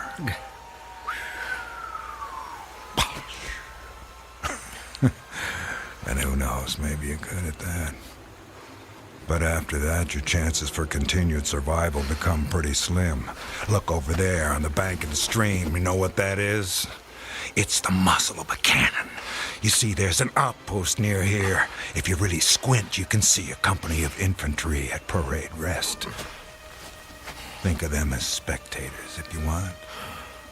But if you sincerely want to swim for it, you might just as well be giving them target practice, which, believe me, they don't really need. You want to leave your wife a pretty-looking corpse, don't you? Still not in the mood for talking, huh? Well, I can understand that, time like this. A man needs to get his thoughts in order, ready himself for, you know. Perhaps I can help you with that. From a purely practical standpoint, I mean. I'm not a priest or anything like that. Truth to tell, my knowledge of matters theological doesn't amount to very much at all. But I can tell you a little bit about how it'll happen. Me and Clemens will escort you out to the center of the bridge, then introduce you to Captain Newman. He's a nice man. You'll like him. Me and Clemens salute the captain, then we stand behind him, leaving you face to face with the sergeant. Now, he's not such a nice man, sorry to say, but... Oh, I forgot. You two have already met. Well, when the moment comes, you'll both be standing on opposite ends of the same plank. He stands on the safe end, but you probably already guessed that. And you probably guessed that it's his job to hold the plank in place. Then, when the captain feels the time is right for him, not for you, he gives a signal to the sergeant. The sergeant steps aside, the plank tilts, and down you go. Nah, never having been hanged myself, I can't give you any information on what your final moments on this earth might feel like. But I can tell you, I've seen more than a few of these. And I'm sorry to have to tell you, it doesn't look any too pleasant. Anything to say about that? Well...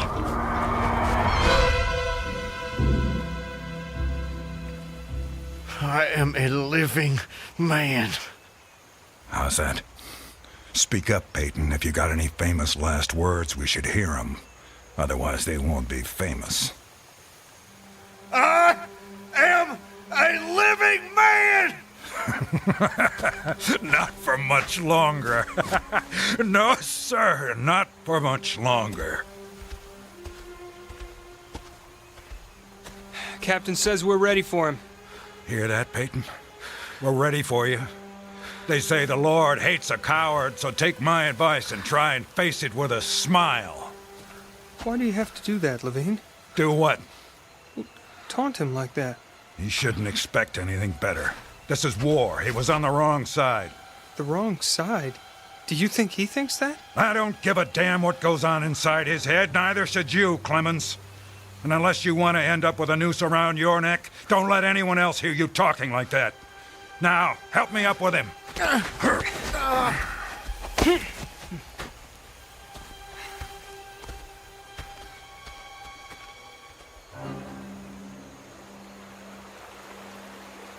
Oh, Elizabeth. Elizabeth, my darling, what have I done? What have I done to you and the children? I promised you. Promised I'd come back. What is a man if he's not as good as his word? What am I? Secure the noose. The noose. If only I could free my hands. Perhaps I could throw off the noose. Perhaps I really could dive into the stream. I might evade the bullets, and if I swam vigorously enough, reach the bank, then take to the woods and get away. Get back home. Yes, home. And back to you, Elizabeth. Thank God home is outside their lines. My wife and little ones are still beyond the invaders' farthest advance. That pounding. What is causing that pounding? It's like the stroke of a blacksmith's hammer on the anvil. Is it distant, nearby, or both? Perhaps it's my death knell. feels like a knife being thrust into my ear. Damn them, what's taking them so long? If you're gonna do it, just do it! Sergeant, step away. Too late. My God, it's too late. Oh, Elizabeth.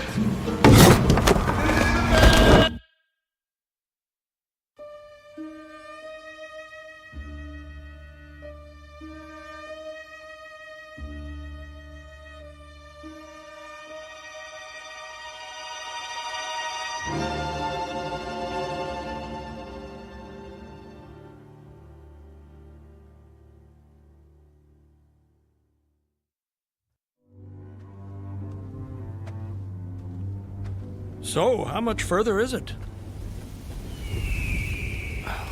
What? Much further to where? Where am I? You're home, Mr. Farquhar. How much further? A little further. Yes, a little further. Just keep along this road. I'm sorry, I'm somewhat confused. Hardly surprising. You've just woken up. It usually takes me a good half hour and a stiff drink before I know my own name. Say, you wouldn't happen to have a stiff drink on you, would you? I'm afraid not. Too bad. No, wait. I can't have been sleeping. Why not? Look at me, I'm walking. How could I fall asleep walking? Horses fall asleep standing up. But not walking. Well, I don't know about you, but I've got to the end of plenty of days without the faintest idea what I've done. Of course, as I explained to you, Mr. Farquhar, I drink a bit. You know my name? Mm-hmm. You're Mr. Peyton Farquhar. How do you know my name? You told me. I did. Sure you did. Right after I found you on the bank of the river. The bank? The southern bank. When I discovered you, you were digging your fingers into the sand, throwing it over yourself in handfuls, and almost blessing it. That doesn't sound like the sort of thing I'd do. You don't remember? No. Well, it's what you did. You said it reminded you of diamonds, rubies, emeralds. I said that? I got the impression there was nothing beautiful you didn't think it resembled. Naturally, I was quite convinced at that moment that you were insane. No offense, sir. Sounds like a very natural reaction. I would have come to the same conclusion. And then you said something that captured my attention. And what was that? Still don't remember? Please, refresh my memory. You said, now let me think. This was all good stuff. I don't want to get it wrong. Oh, yes. You noted a definite order in the arrangement of the trees. That a strange roseate light shone through the spaces among their trunks, and the wind made in their branches the music of aeolian harps. Well, sir, I've been from one end of this great land to the other, and I've met many madmen. Some of them confined for their own good, some of them elected to high office, but never a madman with such a poetic grasp of the language. That was when I knew you were just too interesting to leave where I found you. I do remember. Now it all comes back to you. Not all of it, not yet. But I remember lying on the bank. I was so content there. More than I've ever been in my... Right then and there, I had no wish to perfect my escape. I was happy to remain in that enchanting spot until they recaptured me. Recaptured, eh? You haven't mentioned that before. Of course, you haven't said much of anything since I found you.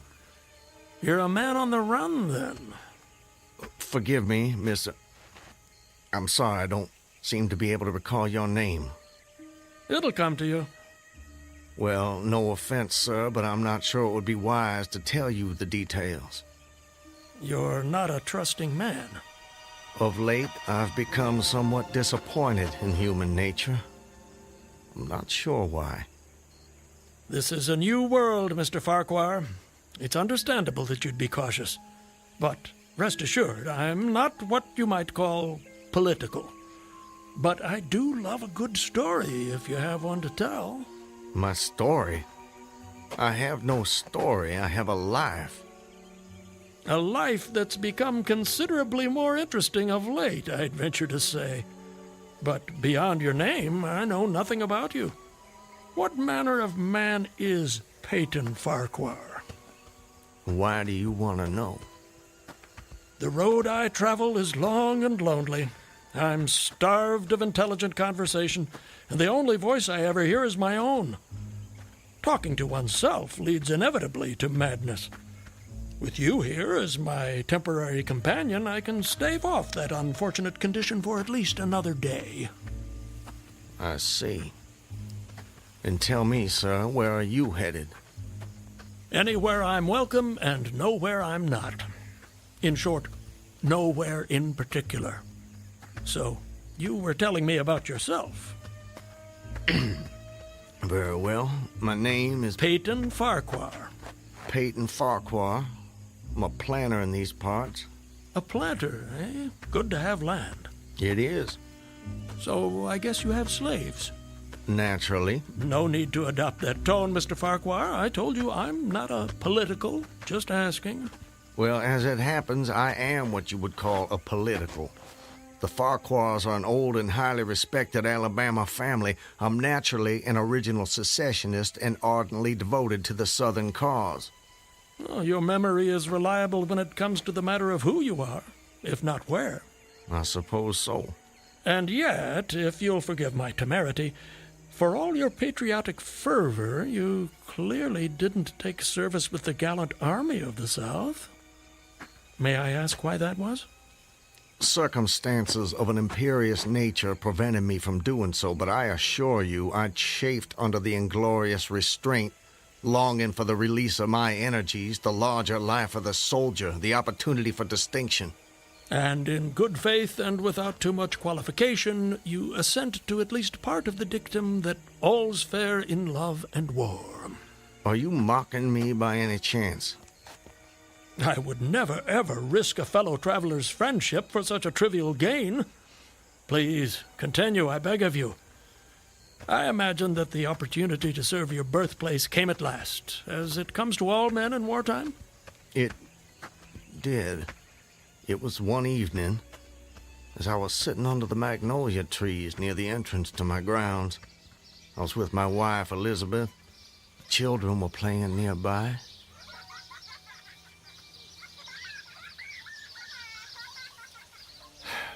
This is the life. It surely is, my dear. It surely is. Look at it. It's all so perfect. I'll tell you frankly, Elizabeth, if I should die this very moment, I'd die a happy man. Peyton, darling, I wish you wouldn't say such ghoulish things. I can't bear the thought. I have no fear, Elizabeth. I have no intention of passing away from sheer bliss. I just wanted to make the point that, well, that on such a beautiful evening as this, it's almost impossible to believe there is a war. I wish there weren't. But there must be. Why, Peyton? For them. For the sake of the children. They deserve the best future we can give them. Isn't that worth dying for? I understand that, Peyton. I do. It's just that... I sometimes wonder if we couldn't... Peyton, look! That soldier is one of ours. Water. Please. You're exhausted. Peyton, should I fetch one of the slaves? By no means. We'll take care of them ourselves. Get him some water, Elizabeth. Let me help you down, sir. Oh, thank you. You must be starved. Come inside, my man.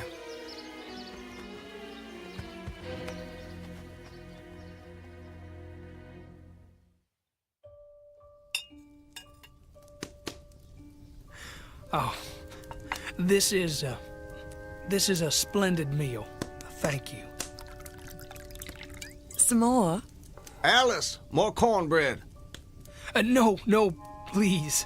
This hospitality is far more than I deserve. Nonsense, nonsense. Nothing is too good for our brave boys. Tell me, Corporal, whose command are you with? Colonel Tolliver, 13th North Carolina. How are things at the front? We hear so little down here. I'm sorry to say things are not going so well. Not so well at all. The Yankees are repairing the railroads in preparation for another advance. They've reached the Owl Creek Bridge. Owl Creek Bridge? Yes, sir. They've put it in order and built a stockade on the north bank. I'm sure you know what that'll mean. Yes. If they can run trains over the bridge, there'll be nothing to stop them. Damn those sons of...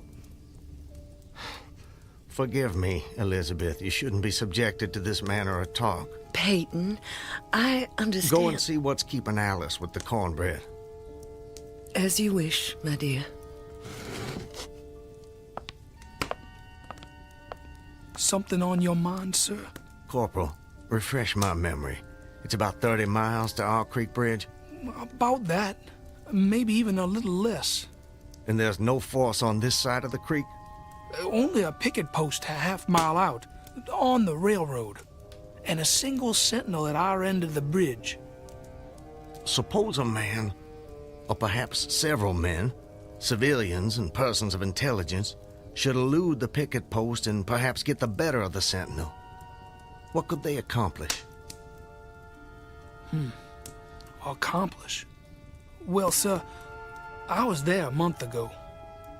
I saw that the flood of last winter lodged a great quantity of driftwood against the wooden pier at this end of the bridge. Driftwood, eh? It's dry now, exceedingly dry. If someone were to put a light to that driftwood, it'd burn like tow. That it would, sir. And that would mean the end of the Owl Creek Bridge. I don't think the Yankees would care for that. Not one damn bit would they care for it. And it goes without saying that such a conflagration would seriously hinder the northern effort. Oh, it would. But you should know, sir, the Commandant's issued an order declaring that any civilian caught interfering with the railroad, its bridges, tunnels, or trains will be summarily hanged. I've seen the order. It's posted everywhere. Risk is a part of life, soldier. You face it every day. I do. That I do. And in my own small way, I've done what I can. No service is too humble to perform in the aid of the South.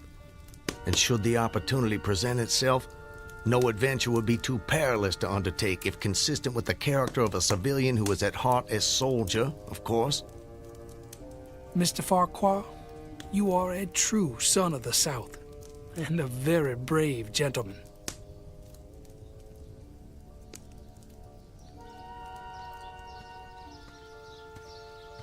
Elizabeth, I have to go away.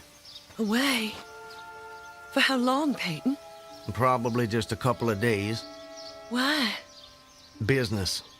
Larson will be going with me, maybe Zeller too. I don't know. I'll have to ask him. Peyton, don't go. I don't want you to.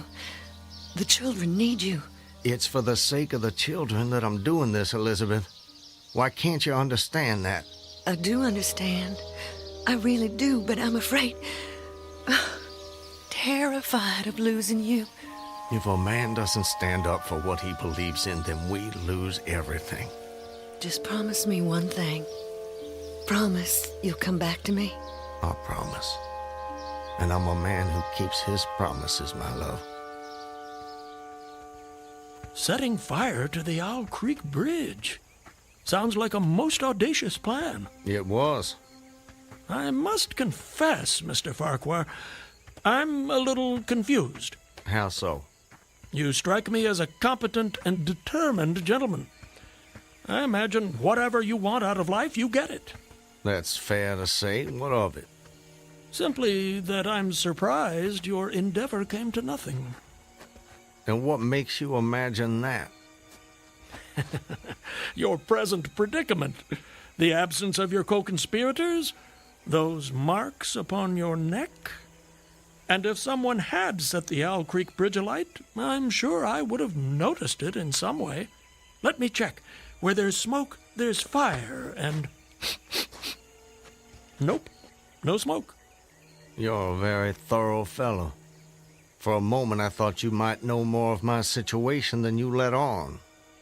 From the way you talk, do I take it someone in your party betrayed you? Not in my party. But you recall the corporal who appeared at my plantation? Of course. He was a federal scout. Then you were deliberately entrapped. It seems they wanted to weed out the civilians who might cause them some trouble. If I'd only stayed out a little longer that night, I'd probably have seen that same rider repass my plantation, going northward in the direction from which he'd come. From the Owl Creek Bridge. Precisely. And when you and your co-conspirators... Patriots. ...made your assault on the bridge, the military were waiting for you. They made me watch as they hanged my friends for an act of treachery. The sergeant who put them to death was the same man who lured us there. Is there no honor in conflict? I've never been accused of having much imagination, but I might have guessed it would be something like that. I would say, sir, that you have too kindly an expression for one whose neck is in the hemp. It isn't. Isn't what? In the hemp. Of course, of course. What I mean, Mr. Farquhar, is that you are clearly no vulgar assassin. Fortunately, the liberal military code makes provision for hanging many kinds of persons. And gentlemen are not excluded. As they fastened the noose around my neck, I tried to fix my thoughts on my family. But there were so many trivial distractions. The water, touched to gold by the early sun. Piece of dancing driftwood caught in the sluggish current. The brooding mists under the banks some distance down the stream. Then there was a sharp pressure around my throat, followed by a sense of suffocation.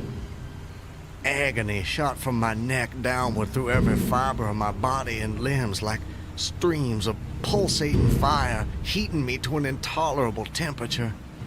There was no more thought, only sensations. The intellectual part of my nature was effaced. I had power only to feel, and feeling was torment. I was conscious of motion, encompassed in a luminous cloud, of which I was now merely the fiery heart, without material substance. I swung through unthinkable arcs of oscillation, like a vast pendulum. But you're here. What? What? I said, you're here. Why is that? The rope, it snapped, and I fell into the stream. With a terrible suddenness, the light about me shot upward. There was a loud splash, then all was cold and dark. My power of thought was restored, and I knew instantly what had happened. And your hands, were they still bound? They were. Then forgive me, but why didn't you drown? The noose was tight around my neck. It kept the water from my lungs. And kept you from breathing. When you get into a predicament, sir, you don't do it by half measures. I suppose not. To die of hanging at the bottom of a river. Even at that moment, it seemed ludicrous to me. I opened my eyes in the darkness. I saw above me a gleam of light, distant, inaccessible. I was still sinking, and the light became fainter and fainter until it was a mere glimmer. Then it began to grow and brighten, and I knew I was rising toward the surface. Knew it with reluctance, for I was very comfortable. Comfortable? Oh, yes. It was a question of preference at that point, you see. To be hanged and drowned, that didn't seem so bad, but to be shot? No, I refused to be shot. It didn't seem fair. I'd say you have a quite singular set of values. Do they offend you? Not at all, not at all.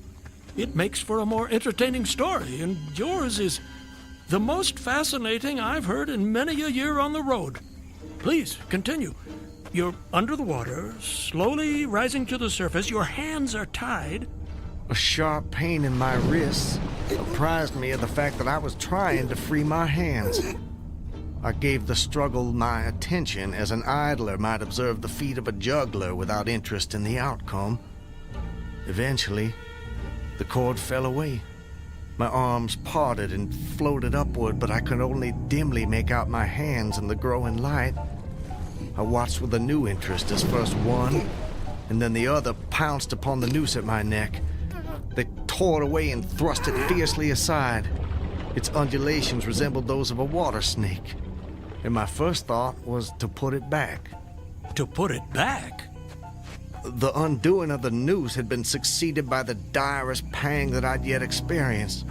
My neck ached horribly, my brain was on fire, my heart gave a great leap, and I felt as though it was trying to force itself out of my mouth. My whole body was racked and wrenched with an insupportable anguish. And I imagine the desire to rise to the surface was even greater, no matter what you might find waiting for you there. I wanted to stop myself, had to stop myself, but my disobedient hands gave no heed to my command. They beat the water vigorously with quick downward strokes, forcing me to the surface. I felt my head emerge. My eyes were blinded by the sunlight. My chest expanded convulsively, and with a supreme and crowning agony, my lungs engulfed a great draught of air. So now you were in full possession of your physical senses. If anything, they were more keen and alert than before.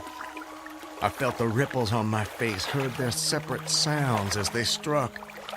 I looked at the forest on the bank of the stream, saw the individual trees, the leaves, and the veining of each leaf, saw the very insects upon them, the locusts, the brilliant-bodied flies, the spiders stretching their webs from twig to twig, the prismatic colors in all the dewdrops on a million blades of grass, the humming of the gnats that danced above the eddies of the stream, the beating of the dragonflies' wings. They all made audible music.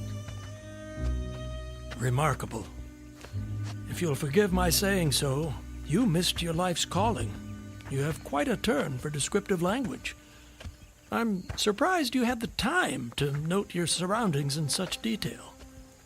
It may only have been a few seconds, I'm not really sure. I seem to have lost the ability to judge the passage of time accurately. Or perhaps you've gained a greater appreciation of time. There's a whole world in every second. You have a singular turn of phrase yourself, Mr. I'll get it in a minute. No doubt. Did you acquire this philosophical outlook during your travels? Hard to say. See, it often seems like I've been traveling my whole life. But enough about me. I long to hear your story. You've painted a beautiful background for me, but it strikes me there are more pressing issues in this particular picture. For example, your executioners. My would-be executioners? That goes without saying, surely. Very well. I saw them, silhouetted against the blue sky. They shouted, they gesticulated. Their movements were grotesque and horrible, their forms gigantic. Suddenly, I heard a sharp report as something struck the water smartly within a few inches of my head, spattering my face with spray. One of the officers had his rifle. At his shoulder, there was a light cloud of blue smoke rising from the muzzle. I was surprised he missed. I read somewhere that marksmen with gray eyes are the keenest shots. This fellow was the exception to the rule, it seems. The marksman had gray eyes? Mm-hmm. How could you see that? I'm sorry? He was on the Owl Creek Bridge. You were in the water. And you must have drifted some distance. So, how did you know the marksman had gray eyes? I don't know how I know. I must have noticed it on the bridge. Just before your execution. My intended execution. As you say. Doubtless the detail was burned into my mind.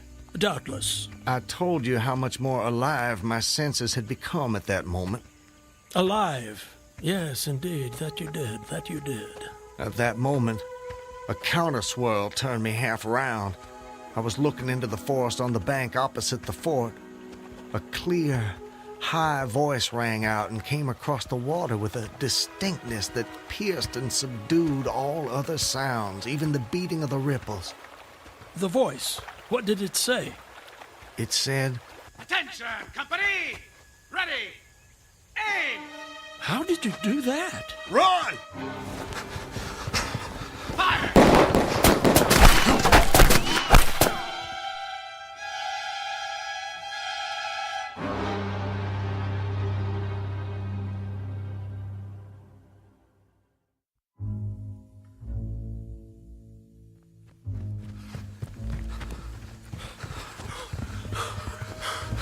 Are they still behind us? No, I don't think so. All right, that's enough for now. No more running for my life. Your what? Wait, I need to get my bearings. I have to know how close I am to my destination. Closer than you think, I'm sure. Eh? Does anything look familiar, Mr. Farquhar? Yes. This way. I think. Yes, this way. Can you see your home? Not yet. But it's not far now. I intend to be back in my wife's arms by close of day. You gave her your word. That I did. And that's important to you. It's a matter of honor. And honor, Mr.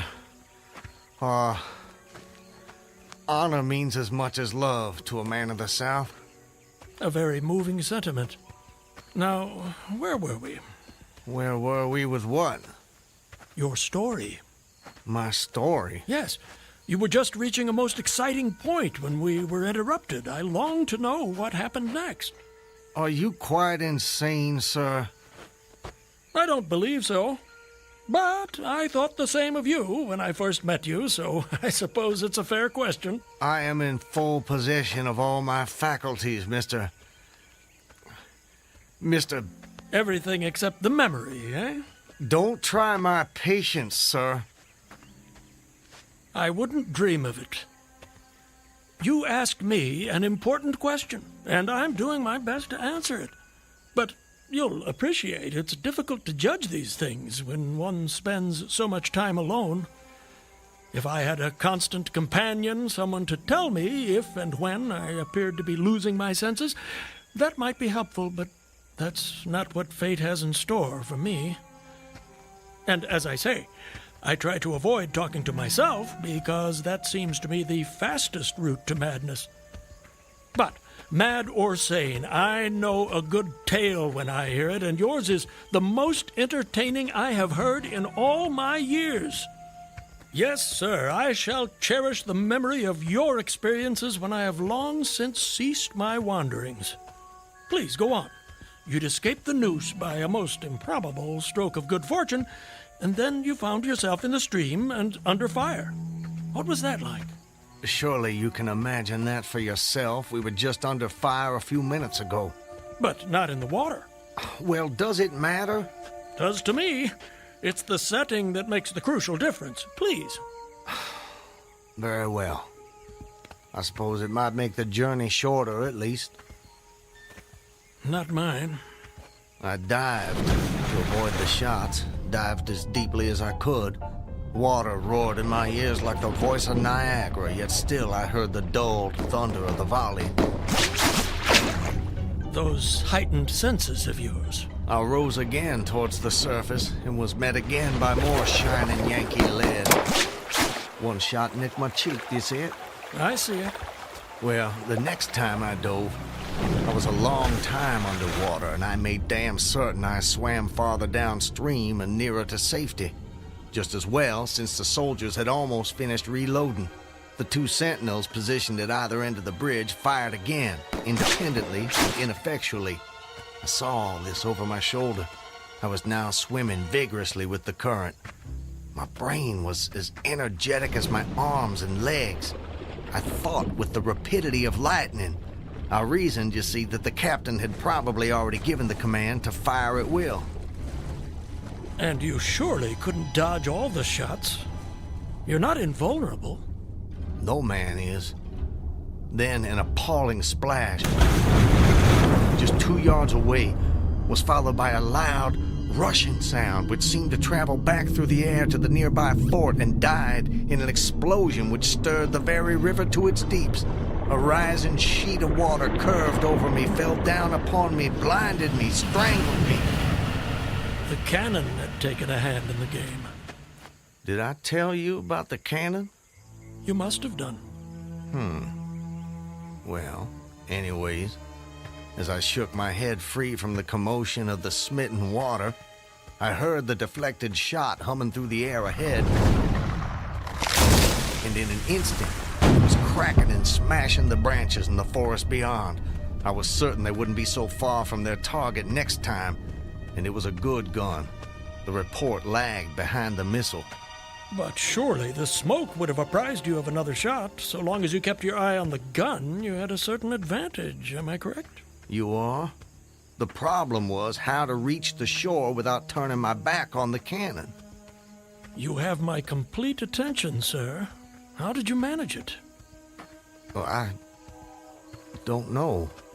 I'm not sure. I felt myself whirled round and round, spinning like a top. The water, the banks, the forest, the distant bridge, fort, and soldiers, they were all somehow commingled, blurred. I could no longer make out objects, only colors. Circular, horizontal streaks of color. It was all I saw.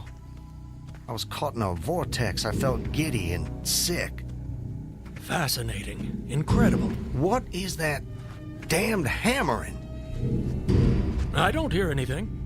Unless it's the ticking of your watch you can hear. My watch? You're lucky it still works after such an immersion.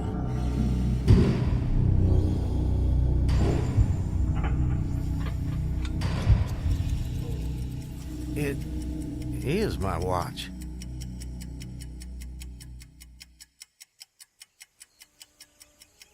But why should I think... Perhaps you're the sort of man who values the seconds as much as the minutes and the hours. And there's a whole world in a second, so I've been told. So how did you fight your way out of this vortex? I really have no idea. The next thing I knew, I was on the road with you at my side, heading for home as I promised.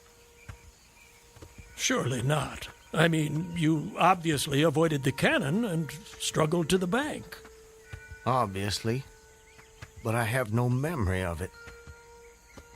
And of our meeting? I recall only what you told me about it. Most curious. Stop! What is it? This is it. We're here.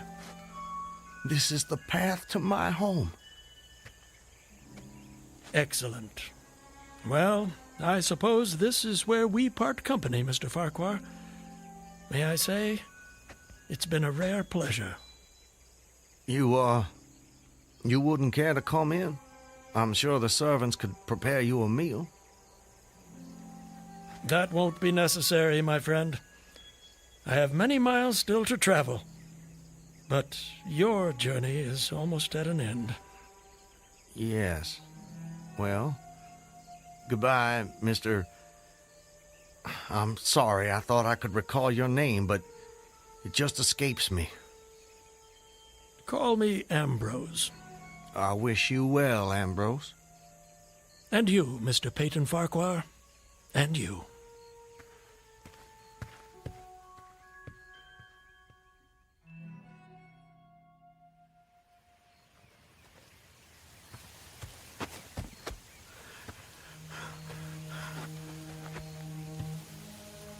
Home. Almost home. How long? How long since that damn imposter rode down this road? How long since I was drawn to the Owl Creek Bridge? I would say, sir, that you have too kindly an expression for one whose neck is in the hem. Seriously. It is. Isn't what? In the hem. Of course, of course. I promised I'd return, Elizabeth. All so perfect. They couldn't keep me from Just you. before your execution.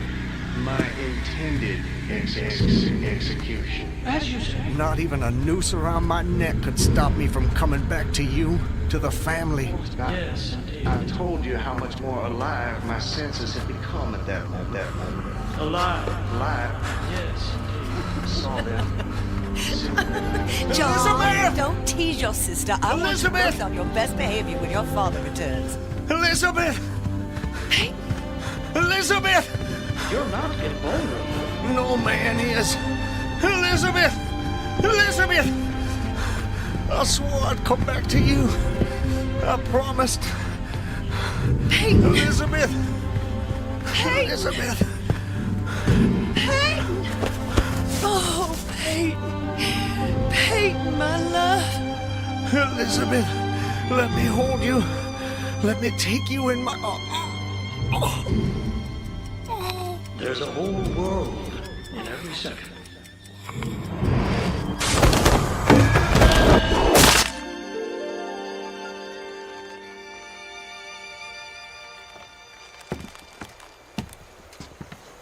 He's dead, Captain. Good work. That's the last execution for today. Get him down! You know, Levine, for a moment there, I thought that rope wasn't gonna hold. It's strong enough. It did its job.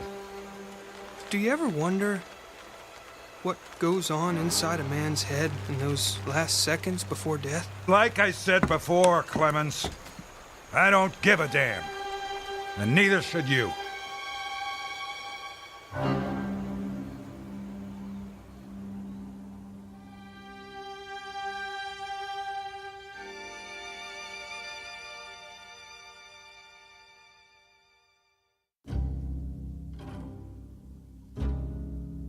An occurrence at Owl Creek Bridge in two forms, as it was dreamed and as it was lived and died.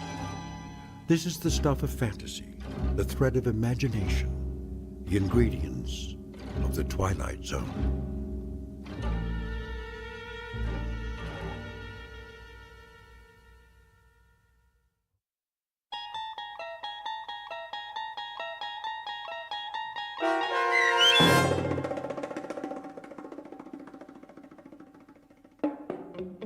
An Occurrence at Owl Creek Bridge, starring Christian Stolte with Stacy Keach as your narrator, was adapted for radio by M.J. Elliott and based on the short story by Ambrose Bierce.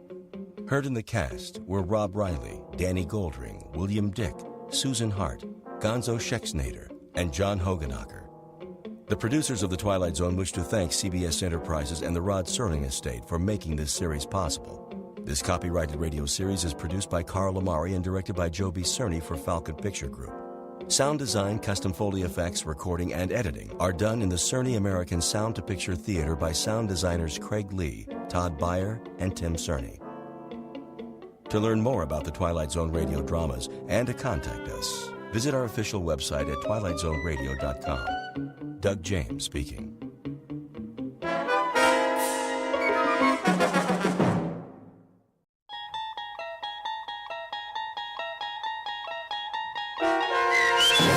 Nightmare at 20,000 Feet, starring John Schneider with Stacy Keach as your narrator, was adapted for radio by Dennis Etchison and written for The Twilight Zone by Richard Matheson.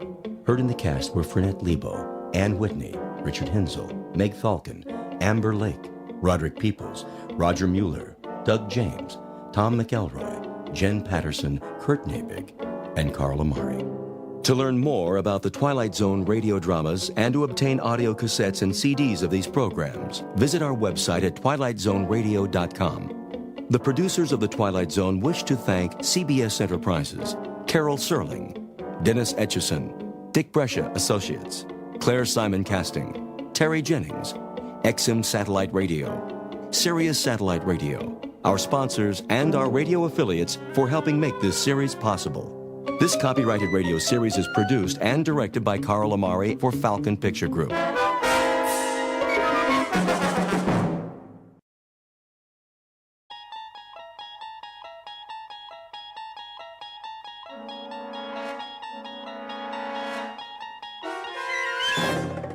You unlock this door with the key of imagination.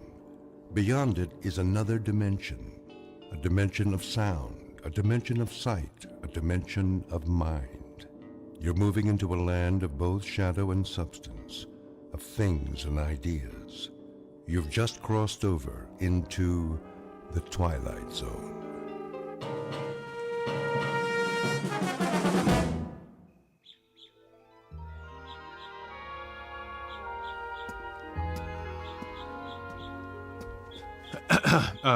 Nurse? There you are, Mr. Wilson.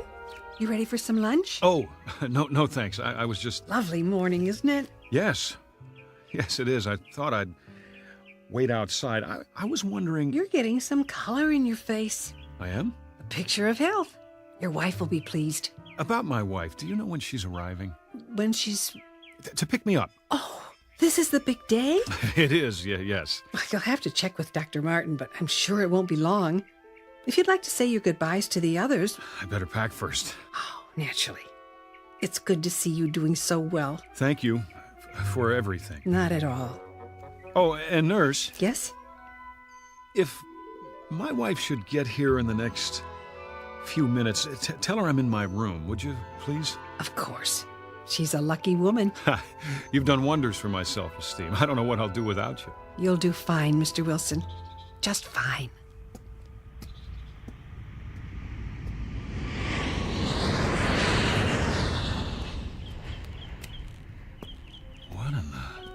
Ah, Wilson. I was looking for you. You were... Something wrong? No, Doctor. It's just that plane. What about it? Does it always fly directly over the grounds? Every day, on its way to the airport. Guess I never noticed. Perhaps you chose not to, until you were ready. Then I guess I must be cured. You've come a long way, my boy, or I wouldn't have signed the release. I wanted to ask you, what time will Ruth be here? I believe she said 12:30. Isn't that right? Yes, but I thought she might have been delayed if there was a last-minute change of plans. Relax. That's probably her plane now. Do you think so? Would you mind stopping by my office before you leave? I wanted to go over a few things with the both of you. Don't worry about me, Doctor. That's all behind me. Eager to get back home, I'm sure. To your job, your life. Just remember, there's no rush. One step at a time. You know, it's strange, but I actually feel better now than before it happened. Not strange in the least. I prefer to think of it as a kind of timeout. Something most people could use. Most people don't have nervous breakdowns. Only the best people. Oh, come on, Doctor. That's very nice of you, but... I'm serious. Like a piece of fine china. The better the quality, the more likely it is to crack under stress. Oh, human beings aren't china plates, of course. Considerably more complicated. But when a bone fractures, it heals and grows back even stronger. I believe it's that way with the mind. Now that is the finest pep talk I've ever heard. I wish everyone would stop worrying about me. I never felt better in my life.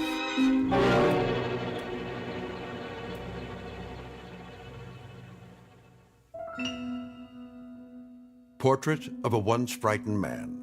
Mr. Robert Wilson, 37, husband, father, and salesman. Now on the road to recovery. Mr. Wilson is ready for discharge from a sanitarium where he has spent the last 6 months of his life. This is the result of a nervous breakdown, the onset of which took place on a day not dissimilar to this, and on an airliner very much like the one in which Mr. Wilson is about to fly home. The difference being that on that day, half a year ago, Mr. Wilson's flight was interrupted by the onslaught of mental illness. Tonight, however, he will make it all the way to his appointed destination, which, contrary to the flight plan, happens to be a landing strip in the Twilight Zone. And now, The Twilight Zone and our story, Nightmare at 20,000 Feet, starring John Schneider, with Stacy Keach as your narrator. Flight 713 now boarding at gate 12. All passengers for Flight 713, please have your boarding passes ready. That's us. Is it? I have the tickets right here. We're already checked in. All we have to do is get on the plane. Good.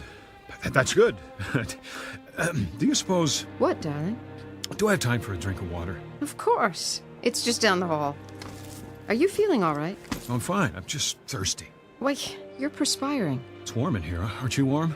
Bob, take it easy. Remember what the doctor said, one step at a time. I know. You've been on plenty of planes in your life. Well, haven't you? This one's no different. I take your arm and we walk on together.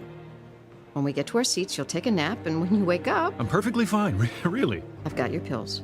Good. They should help you sleep. Shall we?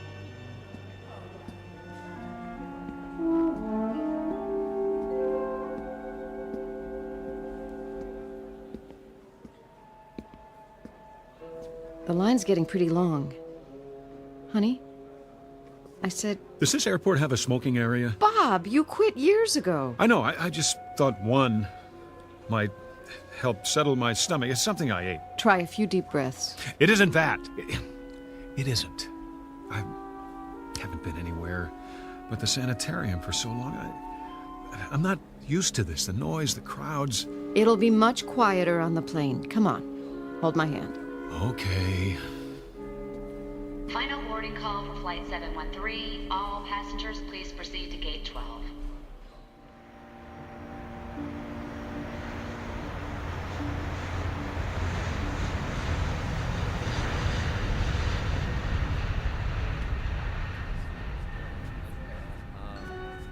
Please keep the aisles clear. Stow all the carry-on luggage overhead or under the seat in front of you.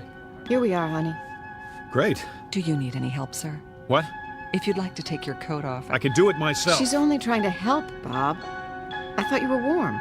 Right. I'll fold it and put it in the overhead for you. Ma'am? I'll keep mine for now. Do you have any pillows up there? Here you go. Thank you, stewardess. If you need anything else, you just let me know. I could use, something to drink. Well, I'll bring the beverage cart as soon as we're underway. Great. Did you want the window seat? You can have it. Honestly, I don't care. It's almost dark out. Besides, if I'm on the aisle, I can get up without climbing over you. Are you sure? I'm sure. I mean, if you are. Doesn't make any difference. I shouldn't. Enough already. I'll take the window. Oh, I didn't notice. What's the matter? We're over the wing. Miss? Yes? This row, it's the emergency exit. Would you prefer to sit somewhere else? It's okay, really. I think we would, if you don't mind. Well, I'll see what I can do. The seat isn't the problem. It's... The fact that we're on an airplane? That shouldn't bother me either. Not if I'm a cured man. Honey. I don't act much like a cured man, do I? But you are. Would Dr. Martin let you fly if you weren't? I suppose not. Of course he wouldn't. If you weren't well, he'd never let you go home. It's as simple as that. You make it sound simple, anyway. Is, Bob. Just that simple. Yeah, look at me, hogging all the attention. You're the one who must be exhausted. I'm doing great. No lies, remember. Come here. Oh, Bob. I missed you, baby. All these months. Shh. It's over now. I'm taking you back where you belong. Must have been awful for you, the kids, all the responsibility. None the worse for wear. Everything's intact. Except me. Now, I am not going to let you talk. Excuse me? Yes? It looks like this is a full flight. I'm sorry, but I can't find any open seats. Do you mind terribly? No, not at all. We're fine here. Thank you for trying. I'll bring you that drink first chance I get. What would you like? Just water. For you, ma'am? Nothing yet. Very well.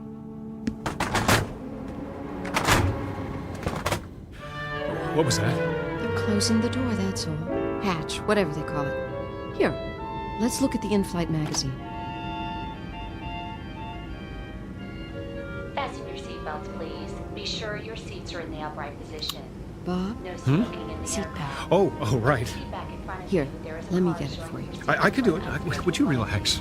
Please note the location of the emergency exits in the center and rear of the plane. Should there be a loss of cabin pressure, oxygen mask will drop down from the overhead console. Place the mask over your nose and mouth and breathe normally. You will find a life jacket under each seat. Place your arms through the holes and adjust the strap. Then pull the cord. The jacket will inflate automatically. Procedures should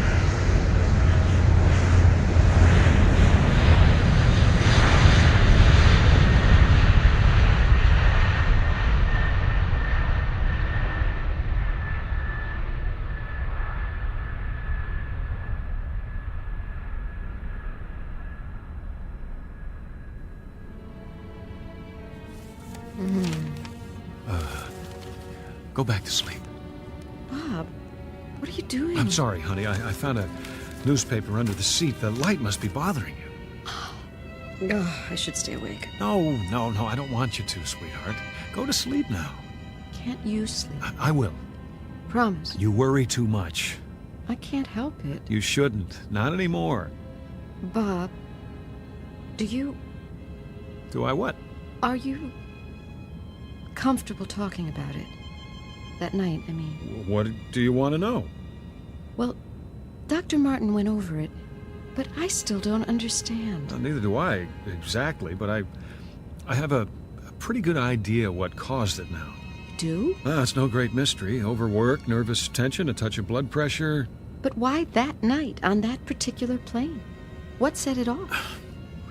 I guess it was a lot of little things come together. Lack of sleep, fast food, years of being uptight. Oh, honey, you should have told me. I didn't know myself. I was holding everything in for the sake of the job, trying to think about nothing but facts and figures. There are other jobs. That's just it. There's nothing wrong with my job. I like it. Then why? Call it the perfect storm. When I wasn't working or home with you and the kids, I didn't know how to take it easy, so my imagination went on overtime. I looked out the window and I thought I saw, I don't know what, clouds that looked like snowfields, then someone skiing on that snow. Can you believe it? I just plain couldn't tell the difference anymore. It was a wake-up call, all right, in more ways than one. Thank God it's over, and we're going home. Oh, Bob. Bob. Could you move your legs to the side? What? Oh, just for a second. I have to get out. Let me call the stewardess. She'll bring I whatever. have to go to the restroom, Ruth. It's no big deal. Oh. I'll be right back. Promise.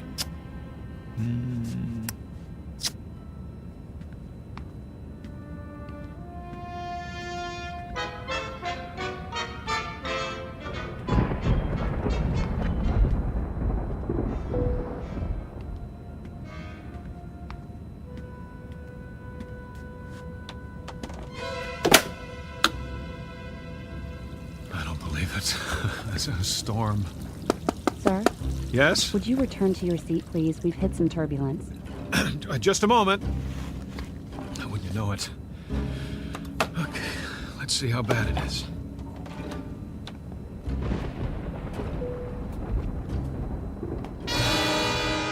Lord. It's not possible. Sir, please. I have to ask you. Did you see that? You'll have to sit down and fasten your seatbelt. Don't alarm the others, but look outside. Return to your seat first and... Look out the window. Anyone here, lean down and tell me what you see. That man, what's he saying? I can't hear. He looks crazy. Too much to drink. They shouldn't serve him. If you don't sit down, I'll have to call the captain. For the love of God, woman, look! I know it's impossible, but tell me you don't see a man, no, a creature of some kind out there on the wing of the plane.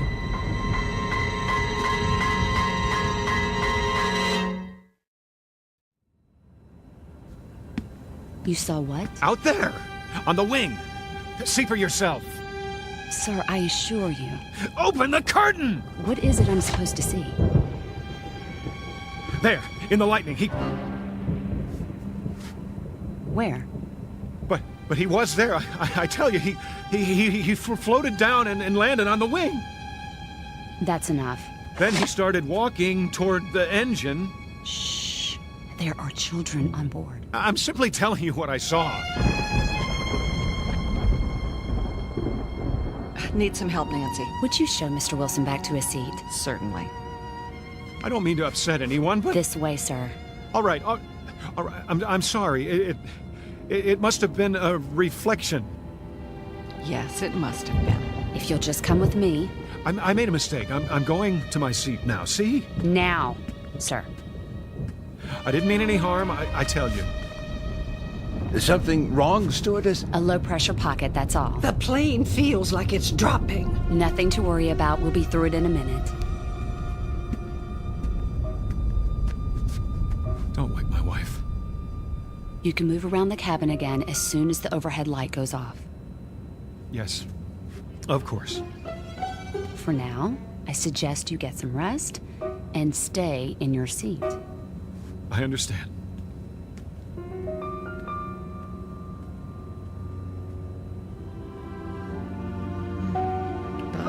Hi. What is it? Would you like another pillow, Mrs. Wilson? No, I don't think so. A blanket? How about some of those peanuts and another glass of water? Surely, I'll be right back.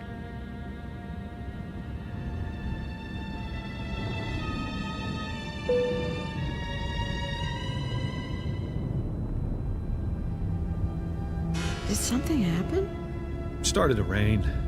Is that what it was? I just saw something, that's all. Everybody has to stay in their seats for a while. What did you see? Nothing. You must have seen something. I happened to look outside just as the lightning flashed, and for a second I thought I saw something. Like what? Shadow. A shadow? In the shape of a man. Where? On the wing. Not a man exactly. What are you saying? A creature standing upright with long hair on its body and an animal face. Of course you know. That's all it was. A shadow. Of course.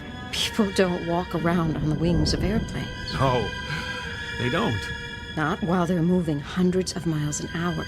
That would be impossible. Wouldn't it, Bob? It must have been a trick of the light. Like your imaginary skier. What? On the snow-capped clouds 6 months ago? The one you told me about? Yes, I suppose so. And you know that wasn't real. No, it was a hallucination of some sort. You must be more tired than you thought. But, I wasn't hallucinating just now. Then what would you call it?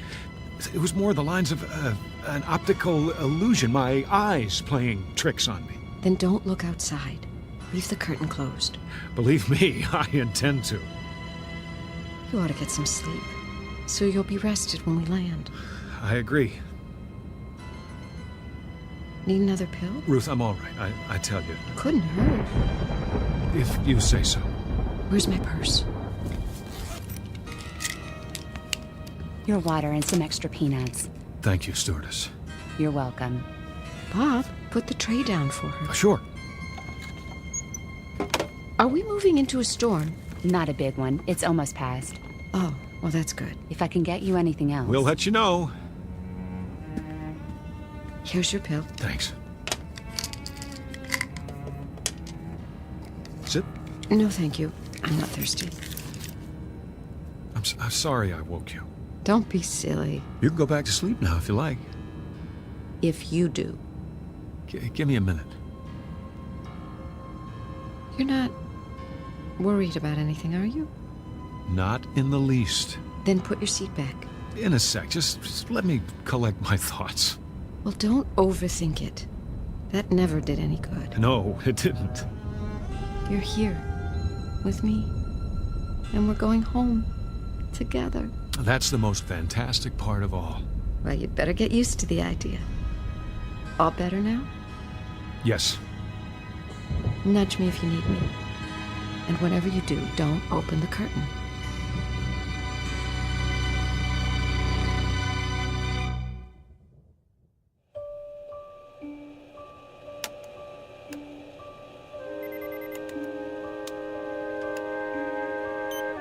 How's the wind speed? Easing off, Captain. Good. Fuel consumption right on target. Storm's moving starboard. We should miss the worst of it. Need a break? No. Yeah, but I could use some coffee.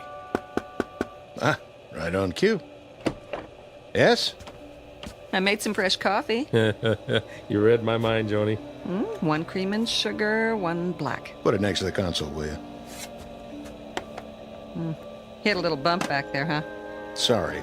Tried to go over it, but it should be smoother from here on. Oh, I'm not worried. We're in good hands. Everybody sleep through it? Almost everybody. 1 crying kid and 1 slightly uptight passenger. Ah, the old lady, huh? Oh, no. Mr. Wilson, 13A. What? What did he do? Didn't want to come out of the bathroom. Said he saw something. Where? Outside the plane when the lightning flashed. The old wings moving routine. Tell him it's supposed to move. If it doesn't, it'll snap off. Oh, you're going to love this. He said he saw a man on it. Don't tell me. An alien, big head, round eyes, that thing. Tell him he'll take a description for the captain's log. Listen, was he wearing a spacesuit? Oh, or was it the clown shoes? It says he came down out of the sky and took a walk on the wing, just like that. Ah, yeah, a floater. I see him once in a while when I have too much to drink. Yeah. Or maybe a gremlin. A what? Haven't you heard of gremlins? Must be before my time. It started back in World War II. Whenever something went wrong, the mechanics would chalk it up to gremlins. Better than admitting they made a mistake. Well, Mr. Wilson's okay now, but you should have seen his eyes. He looks scared out of his mind. For a minute there, I thought we had a nutcase on our hands. Cut off his drinks. Well, that's just it. He hasn't had a drop. Where's in-flight security? 32B. Tell him to keep an eye open. I like to run a tight ship. Yes, sir. But I don't think it'll be necessary. The wife gave him a sleeping pill. Thank heaven for pharmaceuticals. You fellas want some chow? We've got filet mignon in first class. No, thanks. You and Nancy relax for a while. Aye, aye, Captain. Listen, I can take over if you want to stretch your legs. You sure? Yeah, storm's thinning out, just some more rain clouds. Well, maybe for a minute.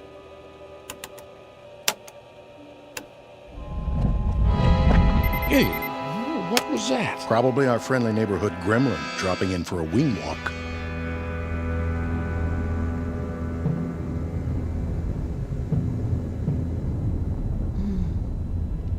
Bob? Well, there you are. Go to sleep, darling. Right. I want to sleep, but I can't. She doesn't believe me. None of them believe me. I'm not even sure I believe it myself. Why should I? It's impossible. Yet I'm not dreaming. I'm wide awake and I'm cured. The doctor said so. No more panic attacks. But I saw it, didn't I? I was out there on the wing walking toward the engine. But why? There it is now. I can hear it. What's it doing? It wants to destroy this plane, bring us all down. Because of me. Because I've seen it before. Or maybe it is all in my mind. How can I be sure? There's only one way. God, help me. I've got to look. I've got to. Time to be brave. Face it down. And if there's nothing out there, then that's that.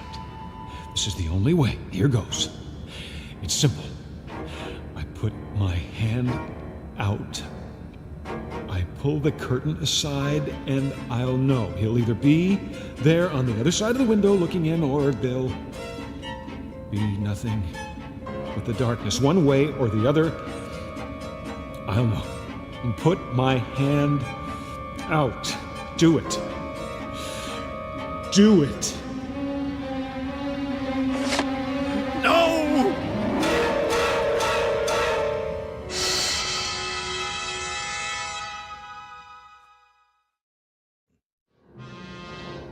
It isn't there.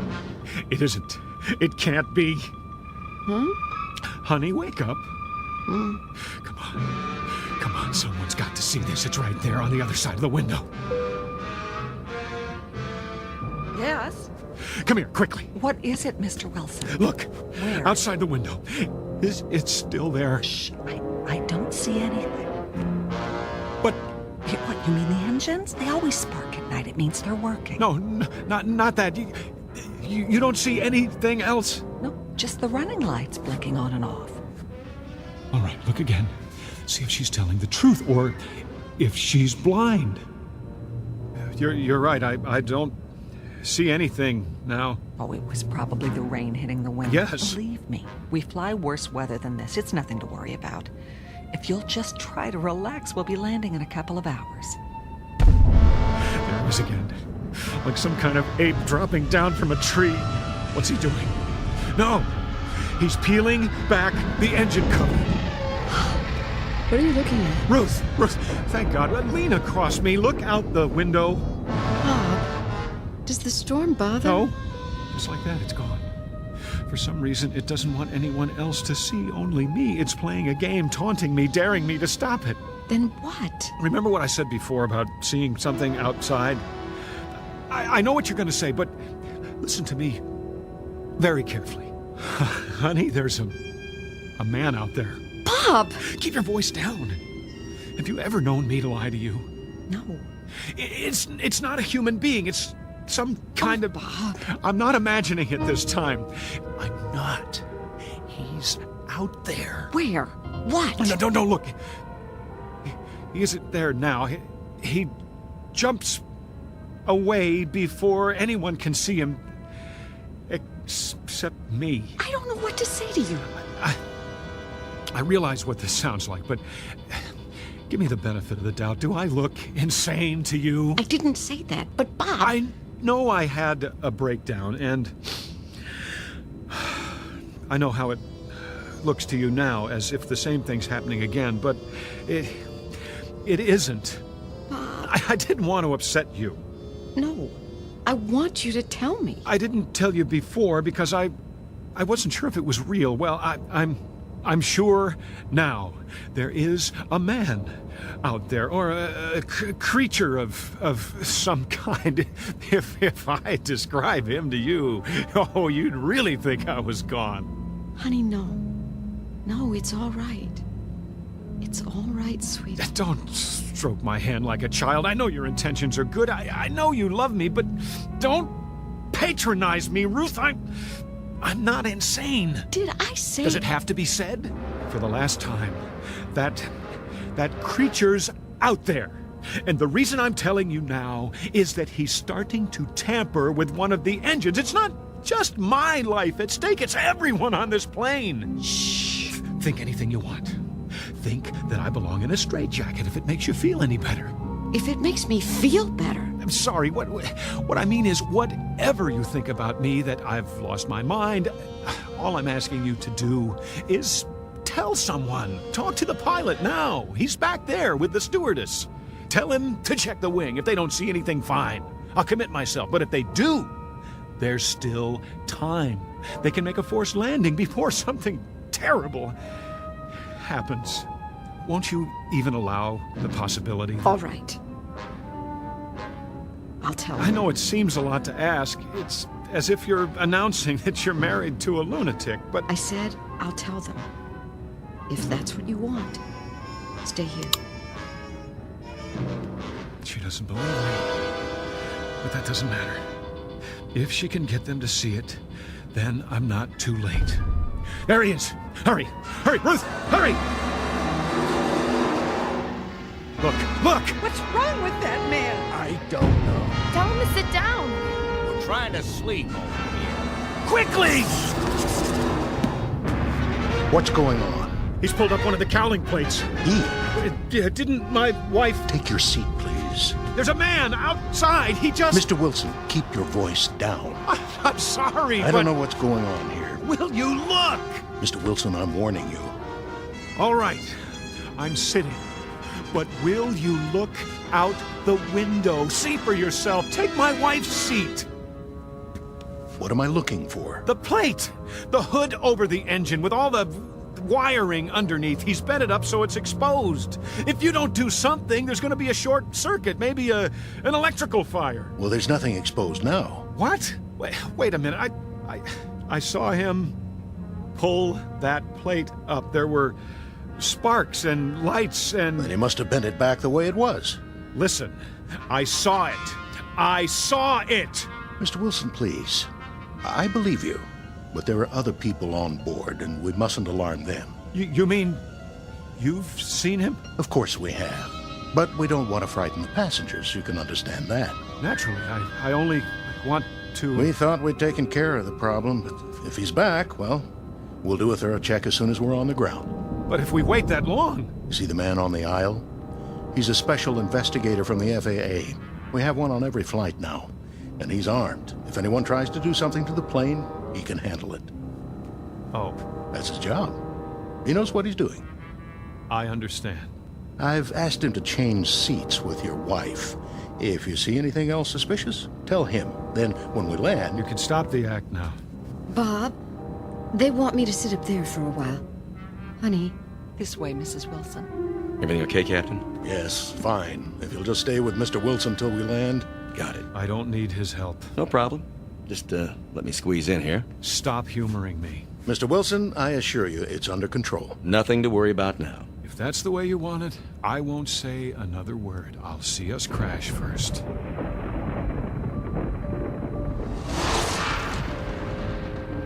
He's at it again. Peeling back the plate, putting his horrible, misshapen fingers into the wires. Did you feel that? Feel what? Nothing. No, go ahead. I'll put it in my report. I just thought we'd changed altitude for a moment. Pilot must have made an adjustment. To stay above the storm. Yes, that must be it. I wonder if I can get some information from you. About what? May I see your ID? You have your wallet, don't you? Of course I do. Why wouldn't I? Here. Robert Jeffrey Wilson. Ever been arrested? Never. Why do you ask? Oh, just for the record. I'm a law-abiding citizen. I'm sure you are. What kind of gun do you carry? Pardon? The pilot said you were armed. Oh, standard issue 38. Never had to use it, though. Strictly a last resort. I thought guns weren't allowed on board. Well, they're not for the passengers. But with security so tight now, we don't like to advertise it. Then you should keep your coat buttoned. I can see the holster. Bob, how are you feeling? Great. How about you? I brought you some water and another pill, so you can sleep the rest of the way. That sounds fine. Go ahead, Mr. Wilson. Take it. Why not? I hope you're doing okay now, honey. Couldn't be better. I'll be just a few rows up if you need me. I don't need anything, Ruth. Get some rest. You too. I love you, you know. Same here. It won't be long now. For what? Until we sit down. You're lucky. Am I? You get to sleep through it. Let them think that. I didn't swallow the pill. How could I? What's going on out there? Somebody has to do something and we're all doomed.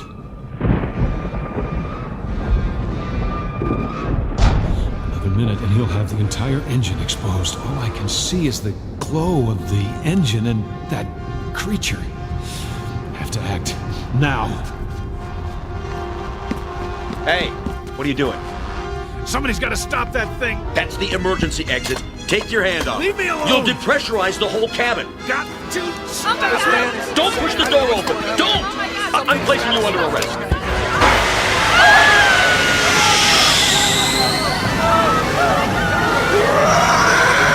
You! Out there! Get away from the engine! I can't hold it! You! Demon! I told you to get off the wing! Somebody grab his leg while I get the door closed. I'm trying! Give me your gun! Let go of it! You can't! You bet I can! Get away from this plane or I'll shoot!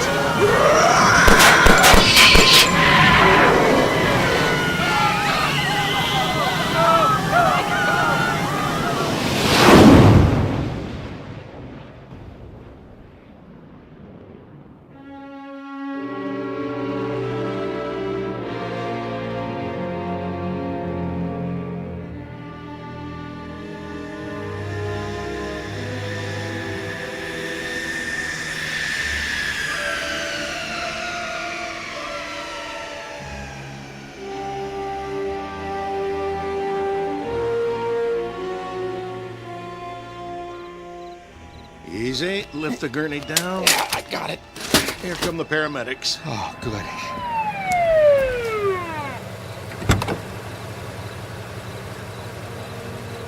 What do we have here? A guy tried to open the safety hatch. Keep him strapped down. He's out of his tree. We'll take it from here. Turn him over to the feds. He's got a string of charges.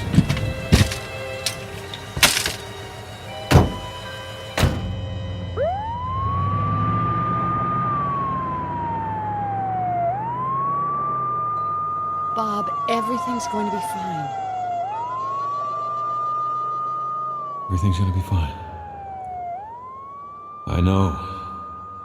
But right now, I'm the only one who does.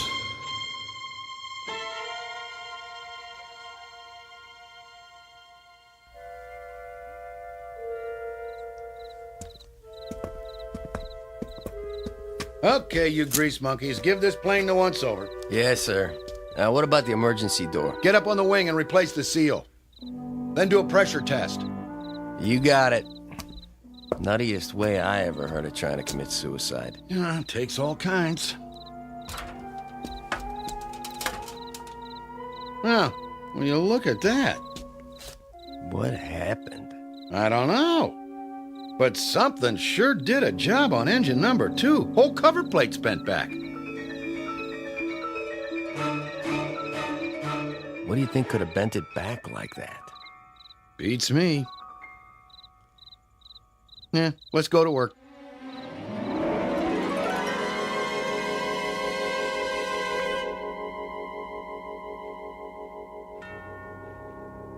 The flight of Mr. Robert Wilson is over now. A flight not only from point A to point B, but from the fear of madness to sanity. Mr. Wilson has that fear no longer, though for the moment he may be quite alone in his conviction. Happily, that conviction will not remain private much longer. For this time, tangible evidence has been left behind, even from so intangible a region as the Twilight Zone. The Twilight Zone continues in just a moment. You are about to enter another dimension, a dimension not only of sight and sound, but of mind, a journey into a wondrous land of imagination. Next stop, the Twilight Zone. Hi, this is Stacy Keach. I'd like to take a moment to tell you about our Twilight Zone website at twilightzoneradio.com. At twilightzoneradio.com, you'll find the latest information on these Twilight Zone radio dramas, including behind-the-scenes photographs, plus the newest product releases, trivia contests, ways to contact us, other Twilight Zone-related info and merchandise, plus links to other fascinating websites. So make your next stop twilightzoneradio.com. Visit twilightzoneradio.com to purchase these Twilight Zone radio dramas on cassette and CD, or call toll-free 1-866-989-ZONE. That's 1-866-989-9663.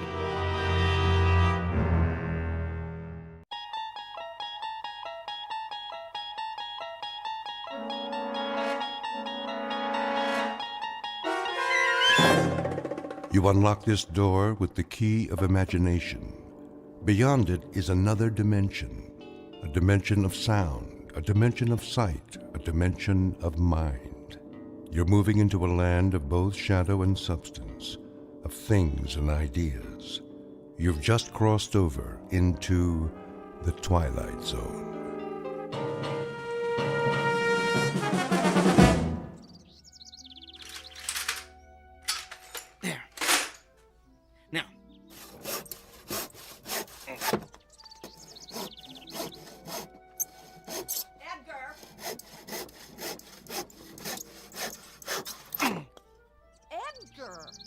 Yes, Helen? Come here, please. I'll be right there.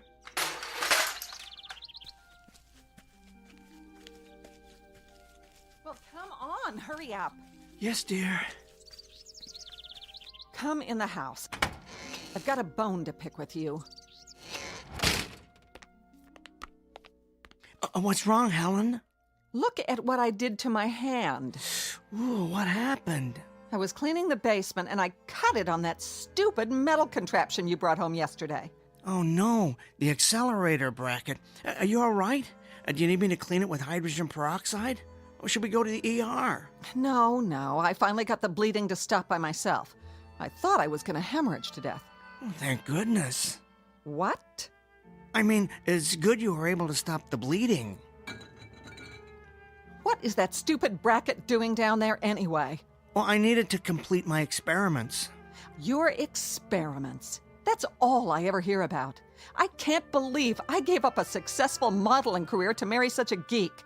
Oh, this ridiculous hobby of yours is getting out of hand, Edgar. Well, it's more than a hobby, dear. Yes, you're right. It's an obsession. You're constantly down there tinkering with that pile of junk you built. How about spending some time fixing the problems we have in the house? How about repairing that leaky roof, Edgar, or the garbage disposal that keeps breaking down? Well, I'll get to all of that, Helen. I promise. It's just that I'm so close to a breakthrough. If I can just figure out how to break down the molecules into subatomic particles... The only breakdown around here is going to be mine unless you get rid of that oversized erector set. Do they know you're bringing all that equipment home from work? No, but they don't really need to. You see, it's all equipment they've discarded. They don't use it anymore. In other words, you're going garbage picking behind the lab and then dumping it in our basement. Why don't you just do these experiments at work?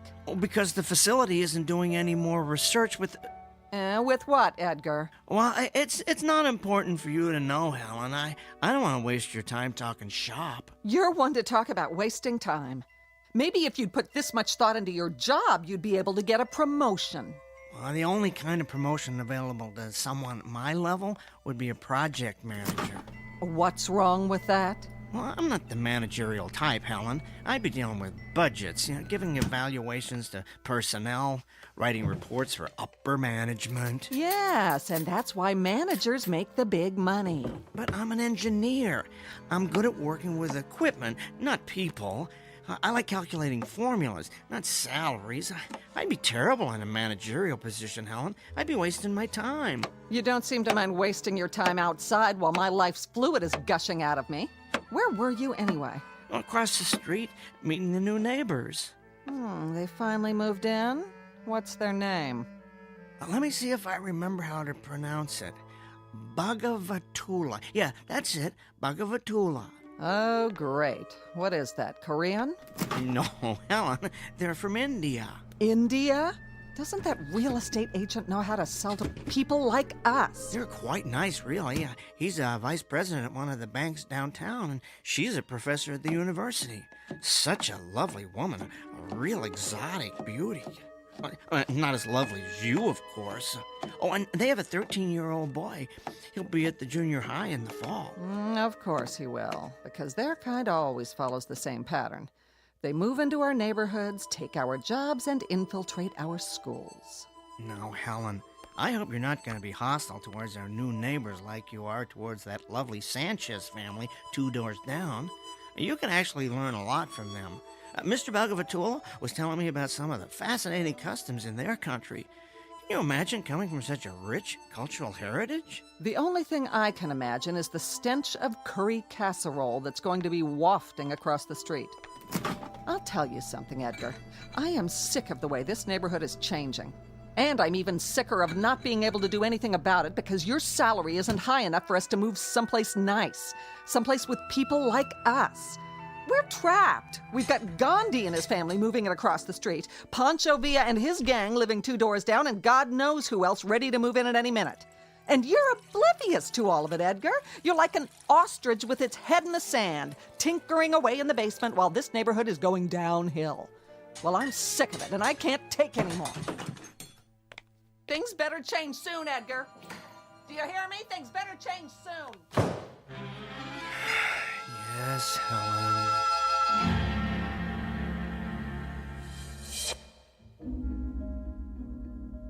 Portrait of a tragically mismatched couple, Edgar and Helen Peabody, a textbook example of opposites attracting.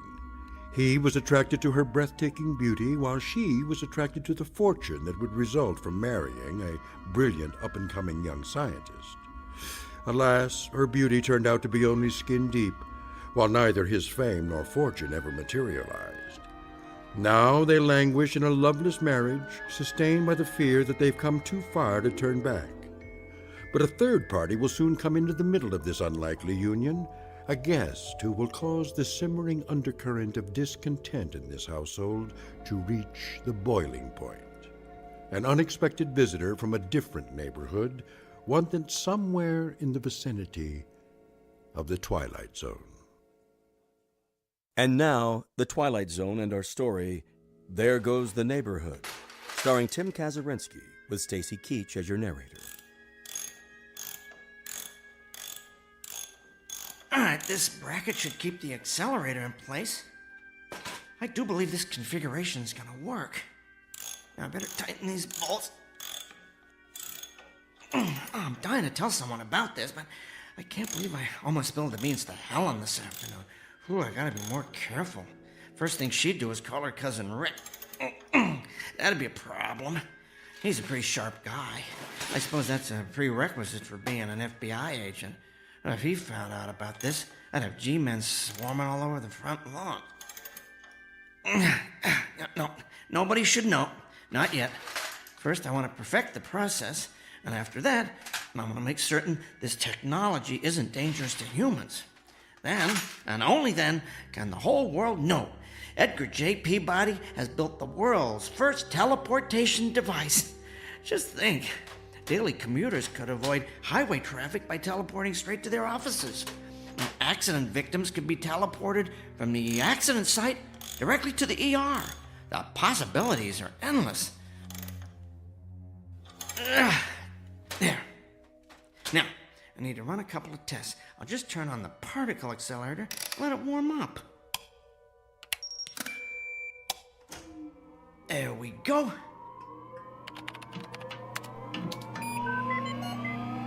Reminds me of that old super heterodyne radio receiver Dad had when I was a kid. Always had to let that baby warm up.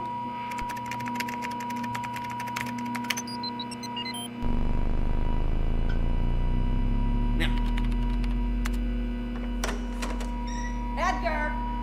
Yes, Helen? Come up here. The garbage disposal broke down again. I'm in the middle of something, dearest. I don't care. This is important. Get up here now. All right. Coming.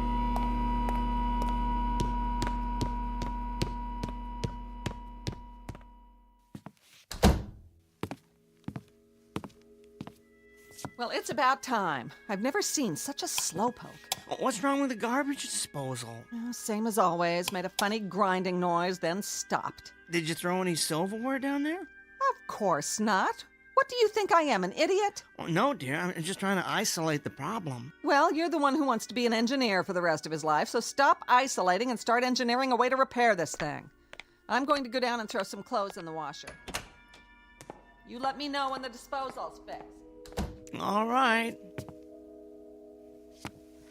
Now let's see what the problem is here.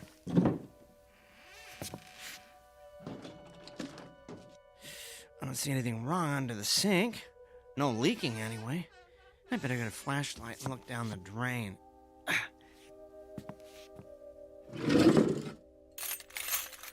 Now, where'd I put that thing? Used to have a flashlight in here. What on earth? Oh, Edgar! Downstairs! Huge! Kill it! What is it? Another spider? No! Bigger! Harry! Kill it! Oh, if it's hairy, it probably is a spider. Oh, where did you see it? Stairs! By the stairs! I'll roll up this newspaper and use it to vanquish the beast for my beauty. Hurry!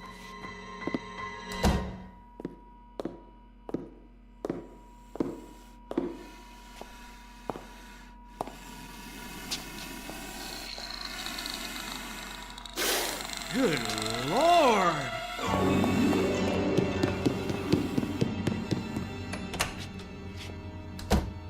Oh, did you see it? I saw it! How big would you say it is? 3 feet high, maybe? About 4 feet long? Oh, what do you think? I think I need a bigger newspaper. No, you dolt! What do you think it is? I don't know. Where did it come from? I don't know. Oh, it moves so fast. I know. It looks like it has about 30 legs. Little ones that let it glide along like a millipede. A really big millipede. Oh, you have to kill it. Maybe we should call animal control. That's not an animal. It's a monster. Well, all the more reason to call in a professional. Oh, Edgar, be a man for once. Go down and kill it. With what? I don't know. You're the man of the house. Find a weapon. Gather up the thimbleful of testosterone you've got and go kill that thing in our basement. All right. I'll take this broom. Whatever. Just get down there. Here goes. I'm going to close this door behind you. Why? So it doesn't try and get up here. Actually, that's a good idea. We don't want it running around the living room. It might try and get out the front door. Yeah, plus, I just shampooed the rug. Oh, great. Where the door closed, I can't see a thing down here. I hear it. I think it went over by the furnace. Probably likes the warmth. It's so dark. I'm gonna have to turn on the light.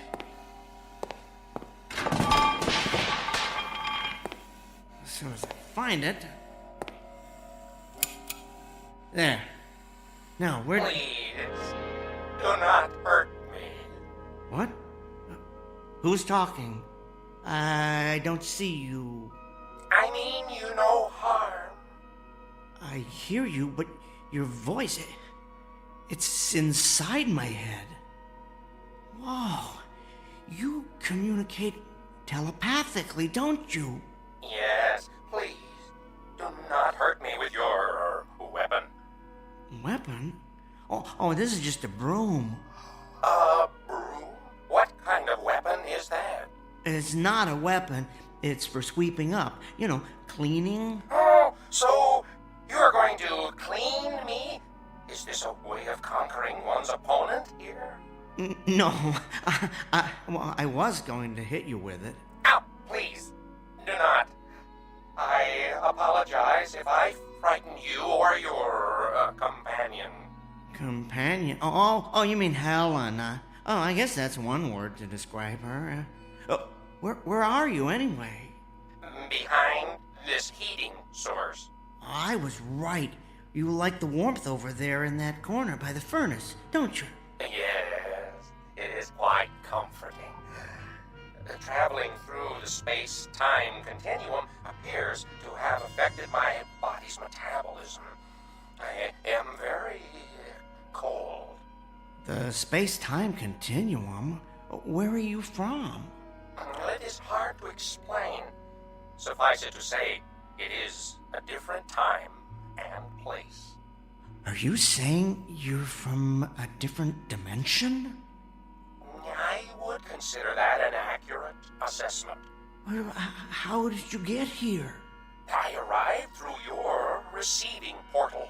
My receiving portal? Oh, the teleporter. I left it on when I went upstairs. It must have acted like an open door for anything passing through the space-time continuum. Whoa! It worked! Beyond my wildest dreams, it worked! I knew those adjustments I made would do the trick, although I didn't think it would teleport beings from other dimensions. Oh, criminy. I guess I should turn it off, huh? Before this place looks like some kind of interdimensional Grand Central Station.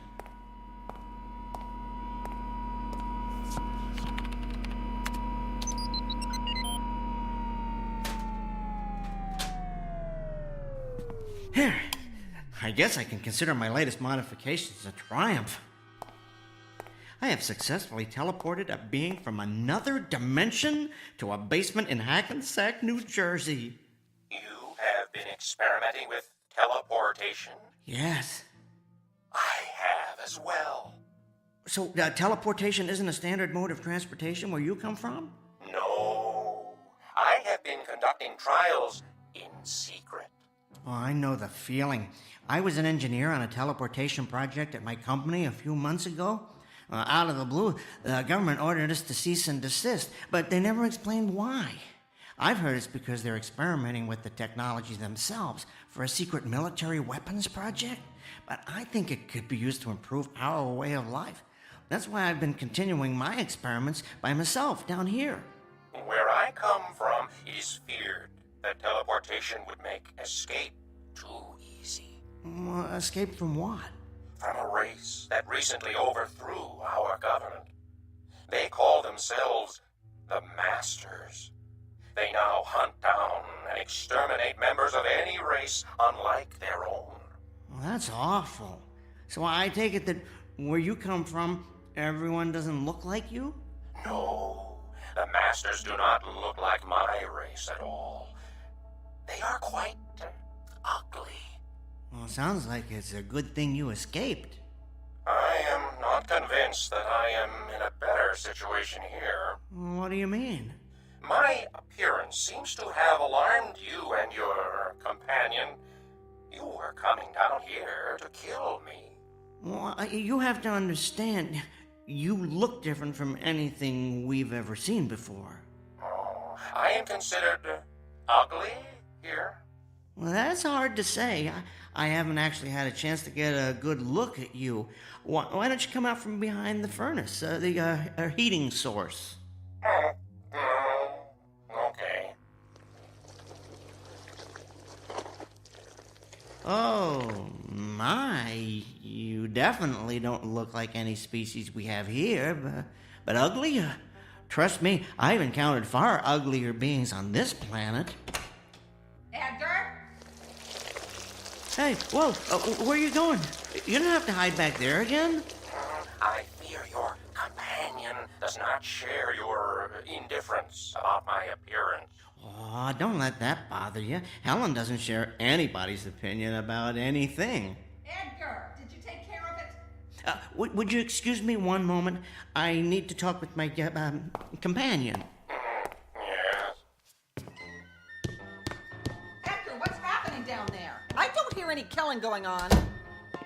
Helen, dear, I decided not to kill it.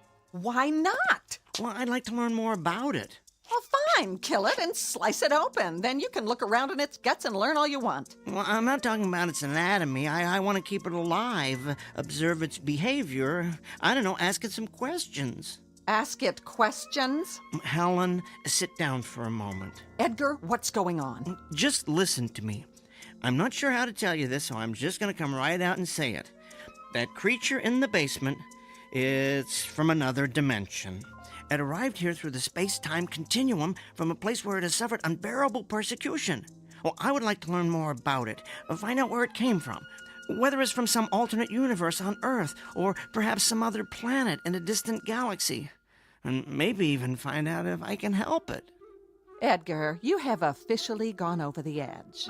I mean, I've always considered you eccentric, quirky even, but I never realized there is a hole in your marble bag.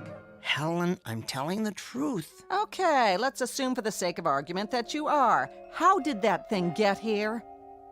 Well, you have to promise not to tell anybody this, but that contraption, as you like to call it, the one I've been building in the basement, it's a teleportation device. The creature was passing through the space-time continuum and employed it as a destination portal.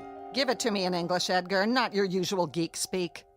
Think of it like someone getting off a train at a specific station, except in this case, the train travels through different dimensions. Great. So we're harboring the commuter from another world. Where's the phone? Who are you calling? I'm calling someone to come and kill that creature. No, Helen. Yes! It's not enough that the neighborhood's been invaded by foreigners from other countries. You have to put out the welcome sign for a giant insect from a different dimension. I've reached the end of my rope, Edgar. It's time to put an end to all this.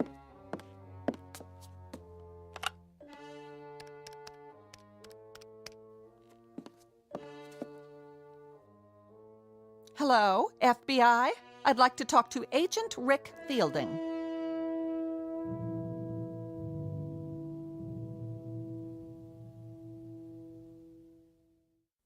Helen, please, put that phone down. No, Edgar. There's an illegal alien in our basement, and you're clearly not man enough to take care of it, so I'm calling someone who is, my cousin Rick. Hello? Yes, I'm waiting to talk to FBI Agent Rick Fielding. Oh, he's not in? Can I leave a message? You see, there's an intruder in our house. Helen, I beg you. What's that? I wouldn't describe it as a person. No, it's not an animal. It's something much worse. Helen, please. Right now it's in our basement. I'm telling you for the last time. I went down there to do some laundry. All right, I was going to tell you my plan. I threw a load in the washer and turned around, and standing there looking up at me was... I thought of a way we could make a lot of money off that creature. Could you hold on for a second? But I guess you're not interested in being filthy rich. So, Go ahead and finish telling the FBI your story. I'll call you back. All right, Mr. Trump, let's hear your big money-making scheme. Okay, here's what I'm thinking. I learn as much as possible about this creature, who it is, where it's from, what message it brings from the cosmos for the people of Earth, and that kind of thing. Then, since it only communicates telepathically, I become its spokesman. Telepathically? What does that mean? Well, never mind that part. I'll explain later. Anyway, we then travel around together, doing presentations at respected technical institutes, lecturing at universities, meeting with world ambassadors, and then we really go for the big time. We appear on Oprah. You're telling me that we're going to get rich because you're going to play Colonel Parker to some illegal alien from another dimension? Think of the possibilities, Helen. Book deals, a movie franchise, and television. Oh, think of the television we could do, Helen. Tell me the whole country wouldn't tune in to see that creature on Dancing with the Stars. Edgar, for once in your pathetic life, you may actually have a good idea. You think we could make a lot of money off that thing? Millions, Helen. Millions. All right, I'll agree to this little plan of yours, but it better work. I have just one demand. While it's in this house, that beast stays in the basement. I don't ever want to see it up here running around in my clean house with its filthy little insect feet. Do you understand me, Edgar? Of course, it stays in the basement. You won't regret this, Helen. Now, I'd better go back down and learn all I can about it.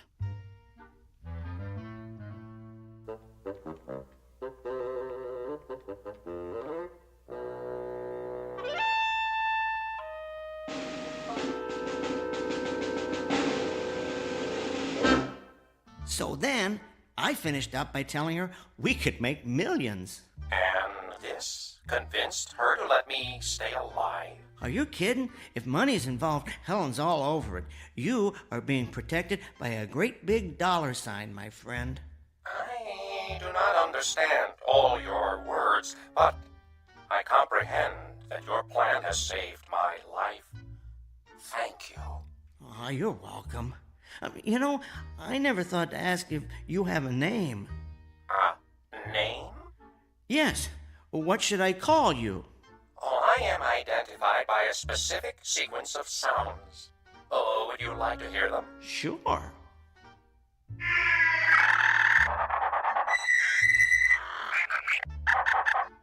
Fascinating, but I don't think my tongue could handle that. How about if I call you Al? Oh, is there a meaning to this Al? Let's just say it's short for alien. Oh, I find this appropriate. And what should I call you? My name is Edgar. Edgar. To what species do you belong, Edgar? I am a human. I have heard you refer to your companion as Helen. Yes, that is her name. And what does Helen mean? It means the most beautiful woman in the world. Oh, is Helen considered the most beautiful woman in your world? Helen is considered quite breathtakingly beautiful. She's what's known as a real head-turner. She once held the record for winning the most beauty contests on the East Coast. Unfortunately, Helen has what we would call an ugly personality. Then, from my point of view, she is not beautiful at all. I'm afraid there are many of my species who would agree with you. I attempted to communicate telepathically with her when I first arrived, but I could not. Aw, she was in too much shock. No, her mind is closed. I cannot get through to it. Are you able to understand her? Oh, yes, every word. Oh, my condolences. Forgive me for saying so, Edgar, but I sense that you fear her. Well, I never told anyone this before, but I have some trouble standing up to her. She has a very strong personality. So do you, Edgar. It took a great deal of strength for you to come down here and confront a species you had never encountered before. I suppose it did. I would encourage you to confront her in the same way. You mean try and hit her with a broom? Oh, if necessary.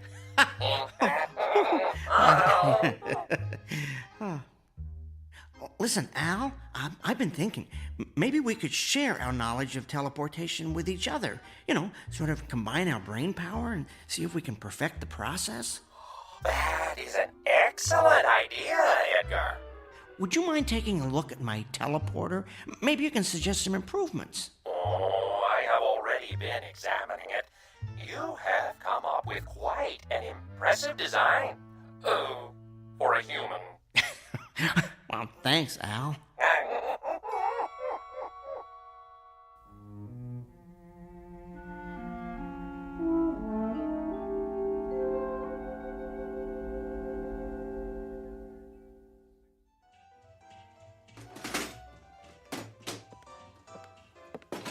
Edgar, is that dishwasher ever going to be fixed? Should be good as new by dinner. I picked up a new gasket today. Well, it's about time. There. I need to go down to the basement, get a different wrench, though. I'll come with you. I need to throw a load of wash in, and I don't want to go down there alone. We remember what happened the last time I went down to do the laundry now, don't we? Don't worry. He won't bother you. He likes to stay warm behind the furnace. Good. I don't intend to be a prisoner of the main floor just because you've decided to start taking in intergalactic strays. Interdimensional, dear. Whatever. All I know is I've had an uninvited house guest for 3 days that looks like it crawled out of a horror film. Everybody in their place, and a place for everybody. That's how it used to be before all the foreigners started moving into our neighborhoods. Yes, dear. I'll tell you what we need. We need a government that stops turning a blind eye to this cultural invasion. We need to send all these outsiders back to where they came from. So you've said before, dear. I found that wrench I need. I'm going back up. Now, don't take forever to fix it. Yes, dear.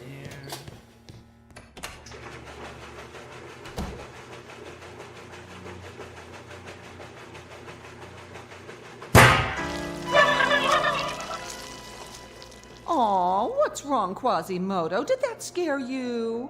Well, don't worry. I just accidentally let the washing machine door slam shut.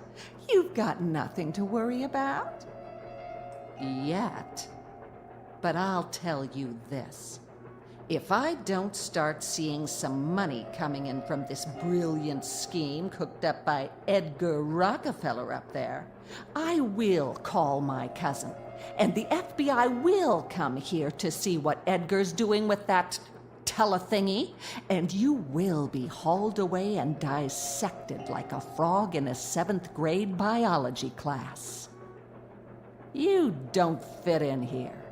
You're contributing to the decline of what was once a perfect neighborhood.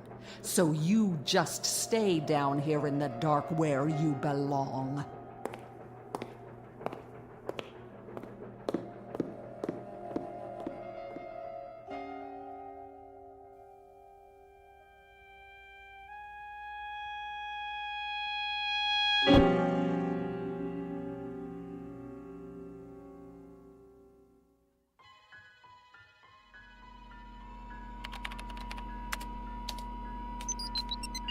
I've modified the subroutine that specifies where the person, or whatever, being teleported, will arrive. Hopefully that'll put an end to any more random visits to unknown dimensions. If you enter the logic, as I said, it should work. I had been working quite extensively on it before I left my own dimension. So, Al, do you ever, miss where you come from? Yes. I do not miss the persecution, of course, but I do miss my home. Mostly, though, I feel... What, Al? I feel guilty about being here. Guilty? Why? I believe I am contributing to the decline of what was once a perfect neighborhood. Where'd you get that idea? Well, Look, don't worry about Helen. I'll make certain she doesn't bother you anymore. As far as I'm concerned, you are an honored guest here. Oh, thank you, Edgar. That is very thoughtful. But that is not the only reason I feel guilty. You see, I have left my kind in a place where they endure abuse on a regular basis. It is not right that they suffer, and I do not. Perhaps I have made a mistake escaping from there. Well, you simply displayed a survival instinct, Al. That's something all living creatures do, no matter where they come from. I understand what you are saying, but I cannot help feeling that I have abandoned my species. I have been thinking that perhaps I should go back. Really? Yes. I would only have two regrets about leaving. One is that I would miss you, Edgar. Oh, thanks, Al. I miss you, too. What's your other regret? That I did not get to see more of where you live. I have so far only seen this, what do you call it? Hackensack basement. That's true, isn't it? Okay, Al, you and I are going on a little field trip to the main floor. You can get a look at my world through the living room window. No, but I thought Helen did not want me on the main floor. Helen's out getting her hair done. She'll never know. Come on, let's go upstairs. Oh, wait a second. Maybe you should wipe your feet first. All of them.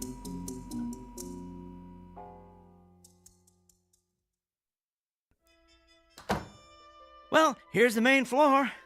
Come on into the living room. It ain't the Ritz, but it'll give you a decent view of the front yard. I am not familiar with this Ritz you speak of, but your upstairs is very pleasant. Okay, I'm gonna open the curtains. You ready? Yes. Here goes. I give you Hackensack, New Jersey, in all its glory. Oh, my! It is so bright, and there are so many colors. What is that substance that covers everything? Is it plant life? Yes, we call that grass. And what is that tall, thick plant in the middle of the grass? That's called a tree. Edgar, what is that creature? What creature? Oh, the neighbor's cocker spaniel. That's called a dog. It does not look like you. Oh, thank you, Al. I mean, it is obviously a non-human species.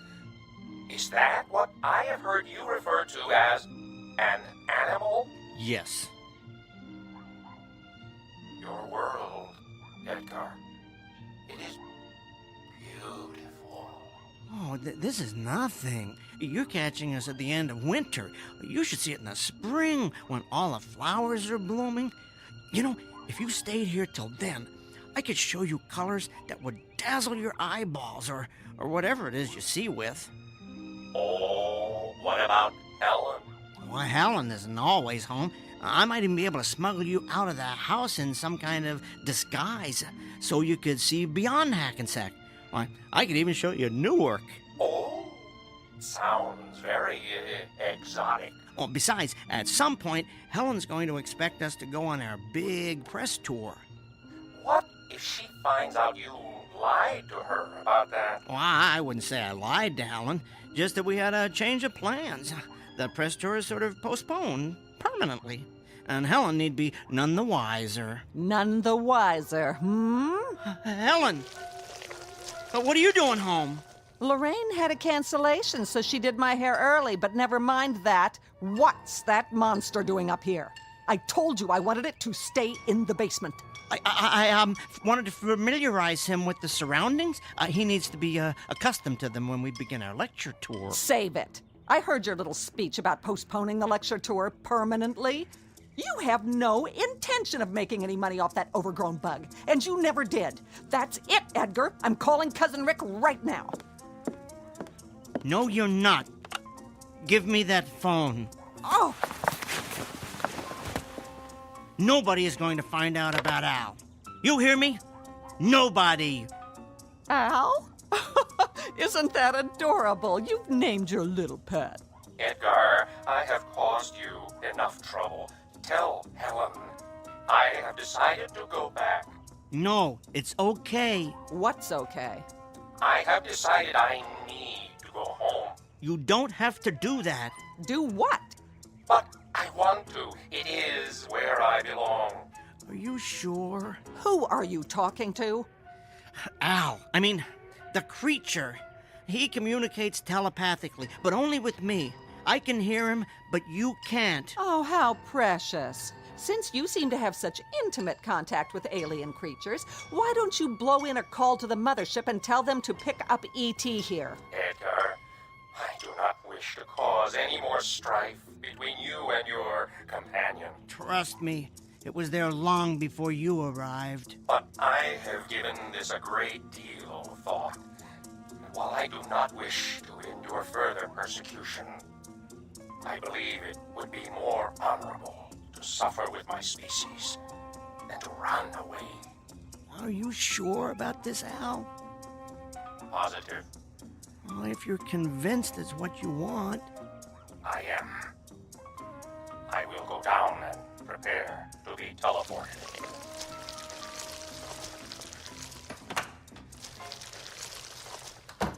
Edgar, will you tell me what on earth is going on? Yes, Helen, I'll tell you. Al has decided to return to his world. Yeah? What's the catch? No catch. He's decided that helping his species is far more important than his own survival. You know what that means? What? It means that in spite of the fact that he comes from a place you've never heard of, grew up in a culture you are completely unfamiliar with, and communicates in a way you could never hope to comprehend, he is a far nobler creature than you will ever be.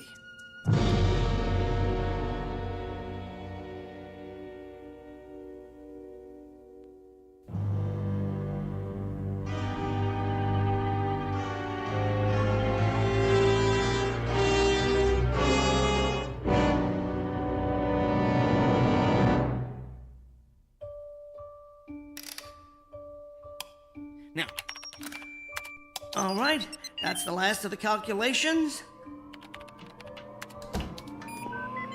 I can't believe I let you fill our basement with all this junk.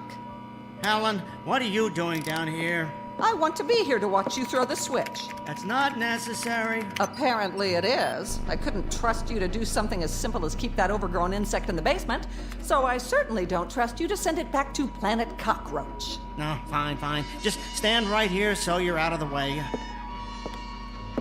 There. Al, are you ready? Yes. All right, you stand over here. Good. That's perfect. Edgar. Yes? You have been a good friend to me. Thank you. Al, it has been a genuine privilege to know you. Come on, enough with the teary goodbyes. Just get it over with. All right, I'll run the activation sequence. Here goes. So long, Quasimodo.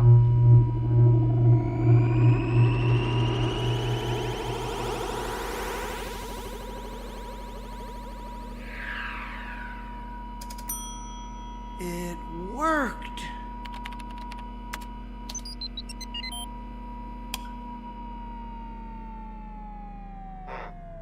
Edgar, if it worked, why am I still here? Al, my multi-legged friend, I had a change of heart. I do not understand. What is this change of heart? In this particular context, it means I decided not to send you back. I took your advice and stood up to Helen. I sent her there instead of you. Why? Well, I started thinking about where you're from. How there's a race there called the Masters, the fact that they've declared themselves superior to all other races, the way they exterminate anyone who's different from them. And I came to the conclusion that Helen would be right at home there. I cannot argue with your logic. Come on, let's recalibrate the teleporter. We need to figure out how to transport an entire species of many-legged creatures to a more compassionate neighborhood.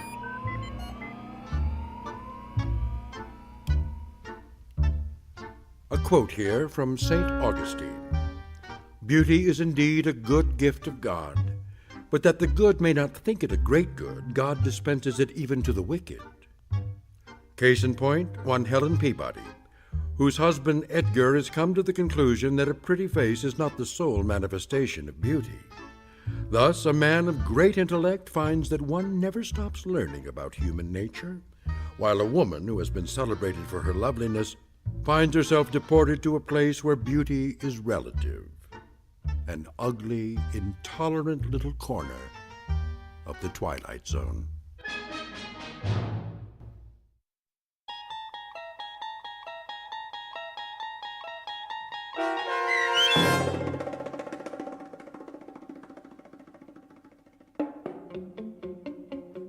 There Goes the Neighborhood, starring Tim Kazurinsky with Stacy Keach as your narrator, was written for The Twilight Zone by Barry Rickard. Heard in the cast were Meg Thalkin and Roger Mueller. The producers of The Twilight Zone wish to thank CBS Enterprises and the Rod Serling Estate for making this series possible. This copyrighted radio series is produced and directed by Carl Amari for Falcon Picture Group and Westwood One. Custom Foley effects, sound design, and mixing are done in the Cerny American Sound to Picture Theater by Cerny American creatives Bob Benson, Craig Lee, Todd Beyer, and Tim Cerny. To learn more about the Twilight Zone radio dramas and to contact us, visit our official website at twilightzoneradio.com. Doug James speaking.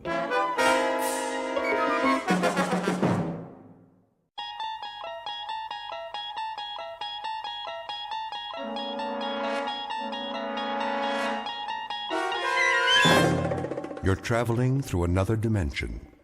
A dimension not only of sight and sound, but of mind. A journey into a wondrous land whose boundaries are that of imagination. Your next stop, the Twilight Zone.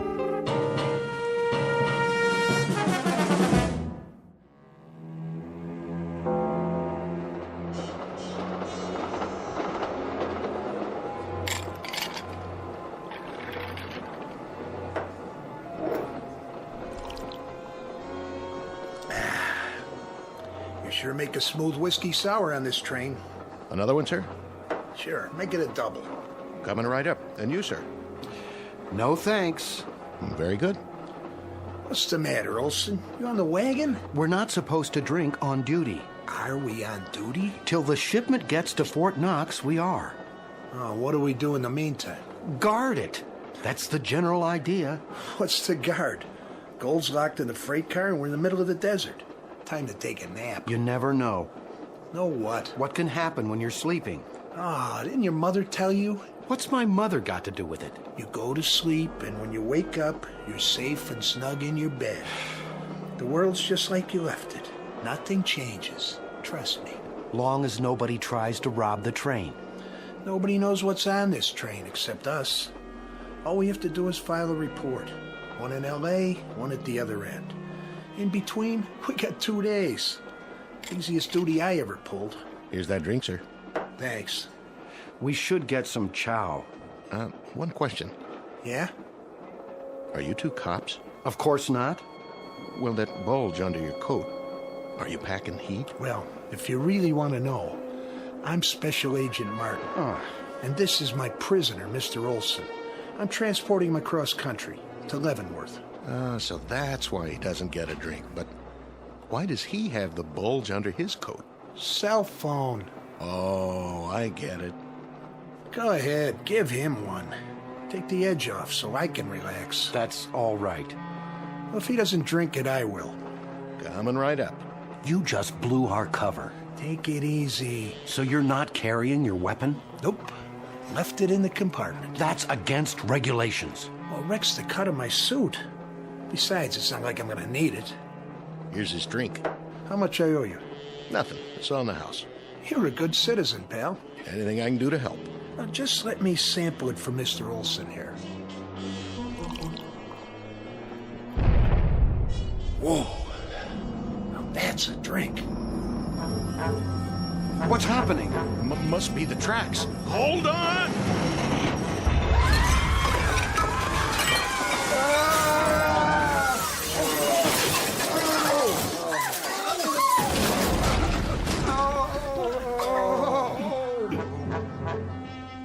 Olson, you okay? My arm's pinned. Here, take the gun. I can't reach it. Some kind of gas. Hold your breath. Give me the gun. Keep your gas masks on. Watch it, Brooks. That was on. It was. I can't see. Where's the gold? In the freight car. Go on through. What do we do with the passengers? Let them sleep. By the time they wake up, gentlemen, we'll be miles away. Many miles and many, many years.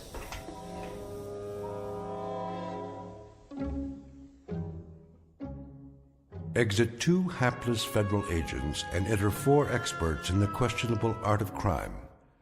Mr. Farwell, expert with noxious gases, former professor with a doctorate in both chemistry and physics.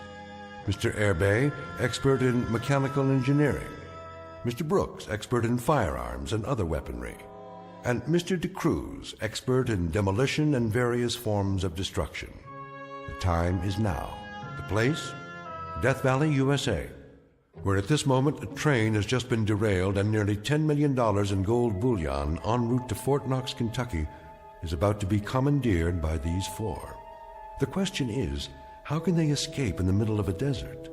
The answer is, they don't plan to escape, not in the conventional sense, nor will they turn their take into cold cash, at least not in the span of a normal lifetime. What they have in mind is something truly bizarre. They believe that 113 miles from this ruined railroad track is a certain cave that holds the key to their survival.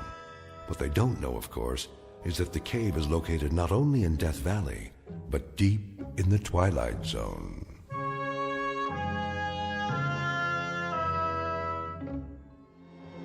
And now, back to the Twilight Zone and The Rip Van Winkle Caper, starring Tim Kazurinsky, with Stacy Keach as your narrator.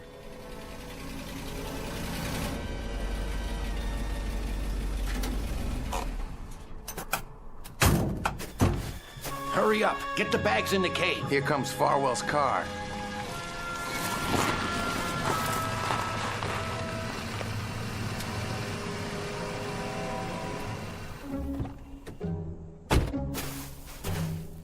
Clockwork, gentlemen.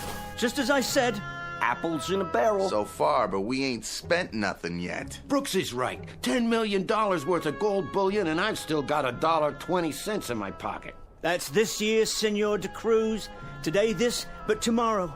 Tomorrow, gentlemen, like Croesus, Midas, Rockefeller, and J.P. Morgan all rolled into one. Perfection, gentlemen, that's how you performed with perfection. Man, did you see that engineer when he hit those brakes?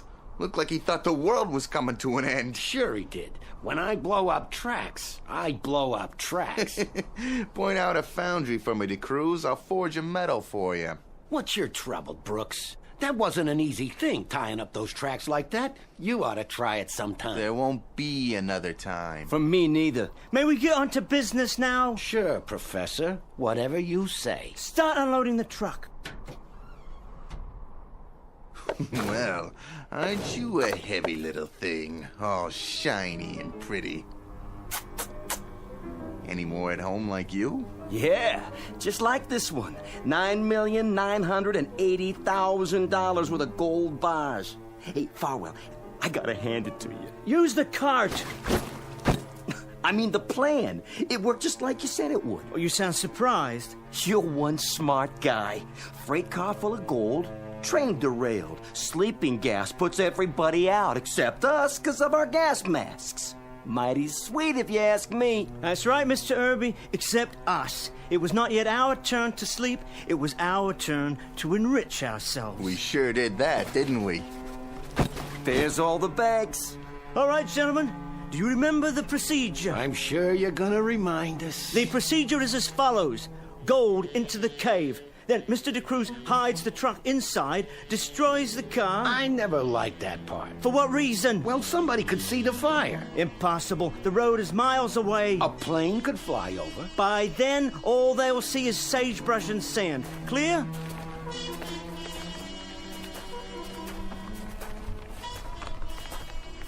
Man, I wouldn't have even seen a cave if I didn't know it was there. If you didn't tell us where it was. No one would. That's because it's perfectly camouflaged. The opening fitted with a reinforced door, and the door designed to match the cliff face. And now? I better give you a hand, Professor. Yeah, let me do it. Oh, all right. Open sesame!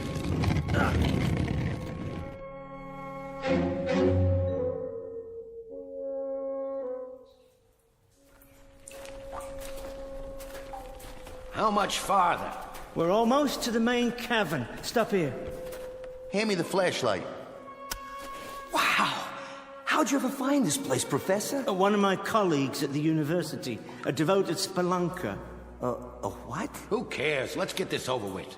In a hurry, Mr. De Cruz. Sure I am. I drove the truck in, got rid of the car like you said. We've done our part. Pretty soon, this whole state's gonna be crawling with cops. It's not like we got all the time in the world. Then you may divide the gold bars.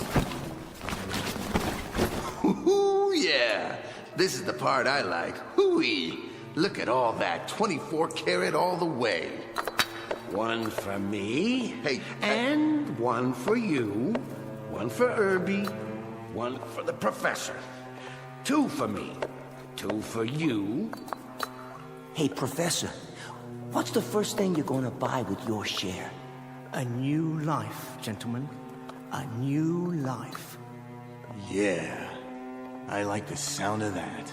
A life of comfort and leisure as befits a man of such ingenious accomplishments.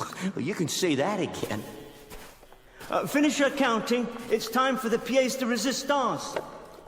Holy Jehoshaphat. Will you look at that? Is that them?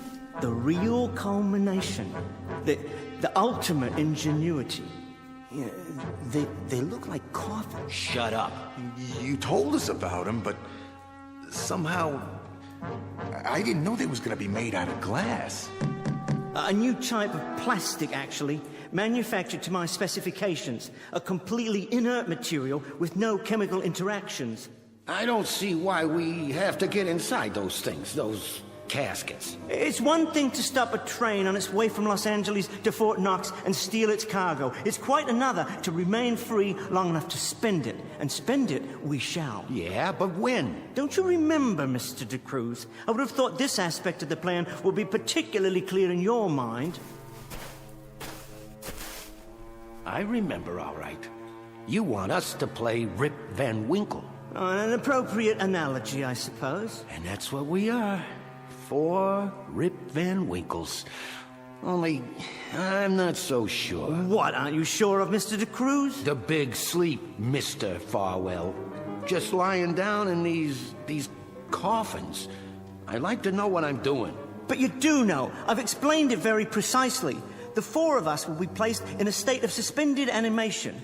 Think of it as a protracted rest period, Mr. De Cruz, to gather our strength. And when we wake up, that's when we take our gold and enjoy it. I say everybody should take his cut now. And how far will we get with it? We got a vehicle, we got water. There'll be roadblocks. Yeah, and that guy with the gun on the train, maybe he was a Fed. If we killed a Fed... Not killed, put to sleep. I'll take my own chances. Hey, what's with the knife? Put it away.